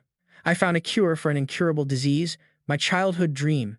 I was recognized for it and became a royal alchemist. Douglas also added, Father, who researched with me, was also invited to be a royal alchemist, but he refused. He said it was because of the pressure, but I think he just didn't want to be away from Mother. According to him, they were a bit awkward at first, but now they're very happy. Then, he moved on to news from the palace, telling Yan, His Majesty has not been able to fully recover from the poisoning incident 8 years ago. The Crown Prince is currently acting as his regent. Douglas added in amazement, the Crown Prince is now so brilliant, he's almost unrecognizable. Recently, he signed peace treaties with Count and Prince Roll. Thanks to that, trade is thriving, and the Empire's economy and technology are developing rapidly. Douglas then mentioned the princess. Princess Harry's 5-year punishment has ended. She is now recognized as a high-ranking mage of the Ivory Tower. She has established an organization to help those in need and is very popular with the public. She is the strongest candidate for the next head of the Ivory Tower. Sitting by the window in his office, Douglas wrote with deep emotion, "We are all doing our best, and we miss you very much. Please come back soon. We're waiting for you. P.S. When we meet next, can I call you brother?" After finishing the letter, Douglas stretched and mumbled to himself, "I miss him so much. I wonder where he is now." Just then, Rito's voice called into Douglas's room. "We're ready. Hurry down." He quickly replied, "Yes, father," and then ran downstairs.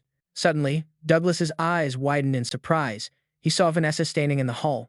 "Mother, you look beautiful today." She replied cheerfully, "Thank you, dear." But Vanessa then asked with a hint of worry, "But is it all right for me to go with you too?" Rito answered confidently, "Of course it is. The new king personally sent us an invitation and a carriage." Douglas chimed in, "That's right. He even arranged VIP seats for us. We definitely all have to go." Persuaded by the father and son, Vanessa agreed. "All right, then." Rito then asked, "Shall we go?" Meanwhile, at the royal cemetery, Oliver was placing flowers on Bong's grave. After a moment, a knight approached to remind him, "Captain, it's time," he replied. "All right." Oliver turned to leave, but couldn't help but look back one more time. Oliver's gaze fell upon the grave. He thought to himself, "It would have been great if you were here. I'll be back soon. Rest in peace." That same morning at the Ivory Tower, Mars opened the door to Harry's room and asked, "Miss Harry, are you ready?" Harry, elegantly dressed, stepped out. "I'm coming."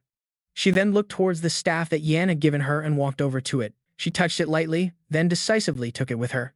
"All right, let's go." Once she was ready, she said, "Let's go to my brother's coronation." At this very moment, at the royal palace, the halls were magnificently decorated.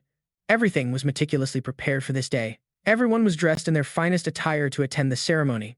The atmosphere was incredibly lively and cheerful. Finally, the important moment had arrived. The current emperor, Terry Green River, slowly stepped down.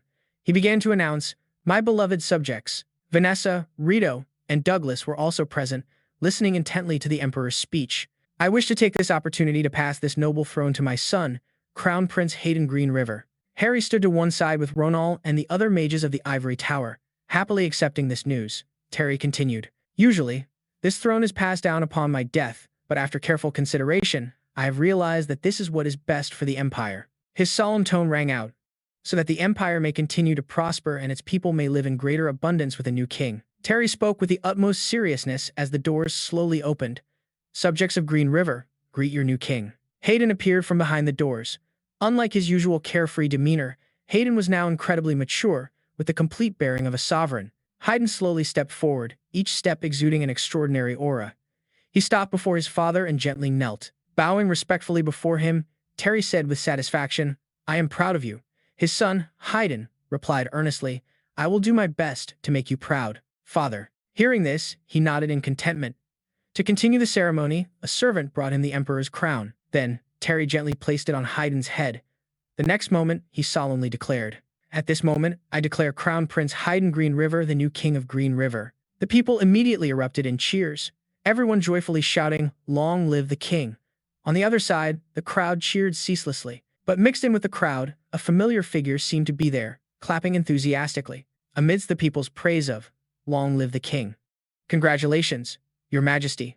Hooray, and may the gods bless you." Suddenly, flower petals began to fall as if by magic. And just then, Hayden seemed to see that person. Even hidden among so many people, he could still recognize him. Everyone around shared the same question. What's happening? Why are there flower petals? Only Harry could sense the magic within them. A thought flashed through her mind. Could it be? Just then, a familiar voice called out, "Congratulations on your coronation, your majesty." Yan looked directly at Hayden and offered his sincere congratulations. For the first time since the coronation ceremony began, a radiant smile appeared on Hayden's solemn face. He immediately replied, "Welcome, Yan." In the ceremony hall, after the coronation was over, Hayden was so overjoyed by Yan's surprise appearance that he was moved to tears. "You came." He couldn't stop shaking Yan, completely disregarding his serious image as an emperor. "I miss you so much, Yan. I miss you so much." Looking at the man before him, Yan said, "You haven't changed a bit, have you?" Then he bowed his head slightly. "Congratulations on your coronation." Just then, Vanessa saw her son and cried out in astonishment, "Yan!"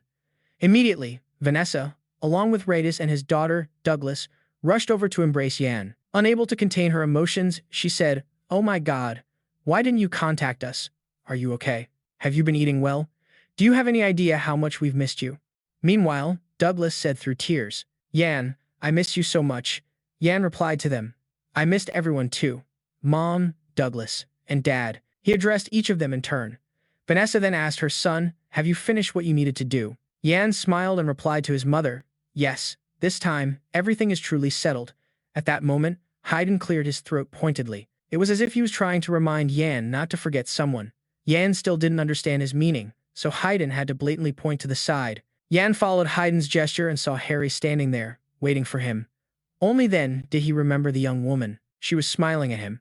Yan called out, "Harry." He quickly walked over to her. "It's been a long time. Have you been well?" Harry's cheeks flushed slightly as she hesitantly replied, "I've been well. And how have you been?" Yan answered Harry with a constant smile. "I've just been living a life of wandering. You, on the other hand, are talked about everywhere. From the capital to the most remote villages and even the distant frontiers, everyone tells the story of an upright person who cared for the common people and orphans in the tower. You've truly done a wonderful job." Hearing those words made Harry flustered. No, it wasn't that amazing. Suddenly, the atmosphere between them became awkward. Feeling herself about to lose her composure, Harry stammered, "Well, I should get going. I hope you enjoy the party, Yan." As she turned to walk away, Yan just stood there, frozen. It seemed like he wanted to say something, but then stopped himself. Seeing this, Haydn approached him and said skeptically, "You look a little disappointed." Yan stammered in reply, "What? No, I'm not." So Haydn just said it plainly, "Yan, Harry isn't married yet. Even though she's received countless marriage proposals, she's refused them all because she says she's waiting for someone. I wonder who she's been waiting for these past 8 years." Hearing this, Yan looked embarrassed. Before Yan could respond, Haydn added, "And besides, she isn't the only one who's been waiting for you. From now on, there's a ton of work to be done." He continued, "You'll help me get it done, right?" Yan replied, "I await your command." It was another peaceful day at the ivory tower. Harry was sitting in the garden, admiring the flowers. She kept thinking about that day. "I should have talked to him a little longer last time." Recalling what Yan had once said to her, she thought to herself, "He's probably forgotten what happened that day." Back then, Yan had heartlessly apologized and then disappeared for 8 whole years. God, the thought made Harry a little disappointed. But then she denied her own feelings. "Don't get your hopes up. He just got back. He must be very busy. He definitely doesn't have time for someone like me." Unbeknownst to her, Yan was standing right behind her. "Harry. So this is where you were." Startled by Yan's voice, Harry cried out, "Sir Yan." Seeing her so frightened, he quickly explained, "I didn't mean to scare you. I'm sorry." Harry quickly stood up and asked, "It's all right. What are you doing here?" Yan replied, "I came here after greeting the mages of the ivory tower. They told me you would likely be here around this time." She was a little confused, thinking to herself, "They?" Yan then looked around and praised her. "The garden of the ivory tower has become so much more beautiful, hasn't it? When I was last here, this place was just a pile of weeds," Harry explained shyly. "After becoming an official mage, I started planting things here. I thought it would be wonderful if this place could become a peaceful retreat for the other mages." Hearing this, Yan replied with a smile, "That's a lovely idea." Then he continued to speak. "If you don't mind, could you show me the garden?" Harry's face immediately lit up as she replied, "Oh, of course." The two of them strolled through the garden grounds together, chatting endlessly as they walked. Yan shared his thoughts with Harry freely. "Although Landier flowers are rare in Green River, I was shocked to see them treated like weeds here. There are people who have suffered because they couldn't get their hands on those flowers." He then went on to talk about his travels. "I heard there was a lake in the west of Z that shimmered like gold, so I paid it a visit. But when I arrived, it looked just like any ordinary lake. But the moment the sun began to rise, it truly reflected a golden light." Yan had witnessed that beautiful sight alone, and recalling the lake's shimmering reflection now filled him with emotion. The view was magnificent. It was a moment I will never forget for the rest of my life. Hearing about the wonderful things Yan had seen, Harry replied, "You've had an amazing journey. A lake reflecting golden light sounds so majestic. I hope I can go there someday, too," she said cheerfully. Yan looked at her, lost in thought for a moment. Suddenly, he said to her, "I can take you there, or anywhere else you want to go." His words took Harry by surprise. Yan extended his hand toward her and said, "All you have to do is take my hand." He listed them one by one, from the golden lake and the shimmering forest to the scorching desert and the vast open sea. Every sincere word he spoke now was for one person alone. "I've traveled to every corner of this world, but the first thing I thought of whenever I arrived somewhere new was you, Harry. Yan slowly confessed his feelings. I would wonder what kind of expression you would have if you were standing right beside me at that moment. Then, one day, thinking of you became an agony for me. He added, and I realized what this feeling was. When I had done everything I needed to do, the first thing I thought of was still you. Harry was still stunned, unable to believe that the day would come when her feelings for Yan would be returned in such a romantic way. Immediately after, Yan knelt on one knee and spoke words of heartfelt affection.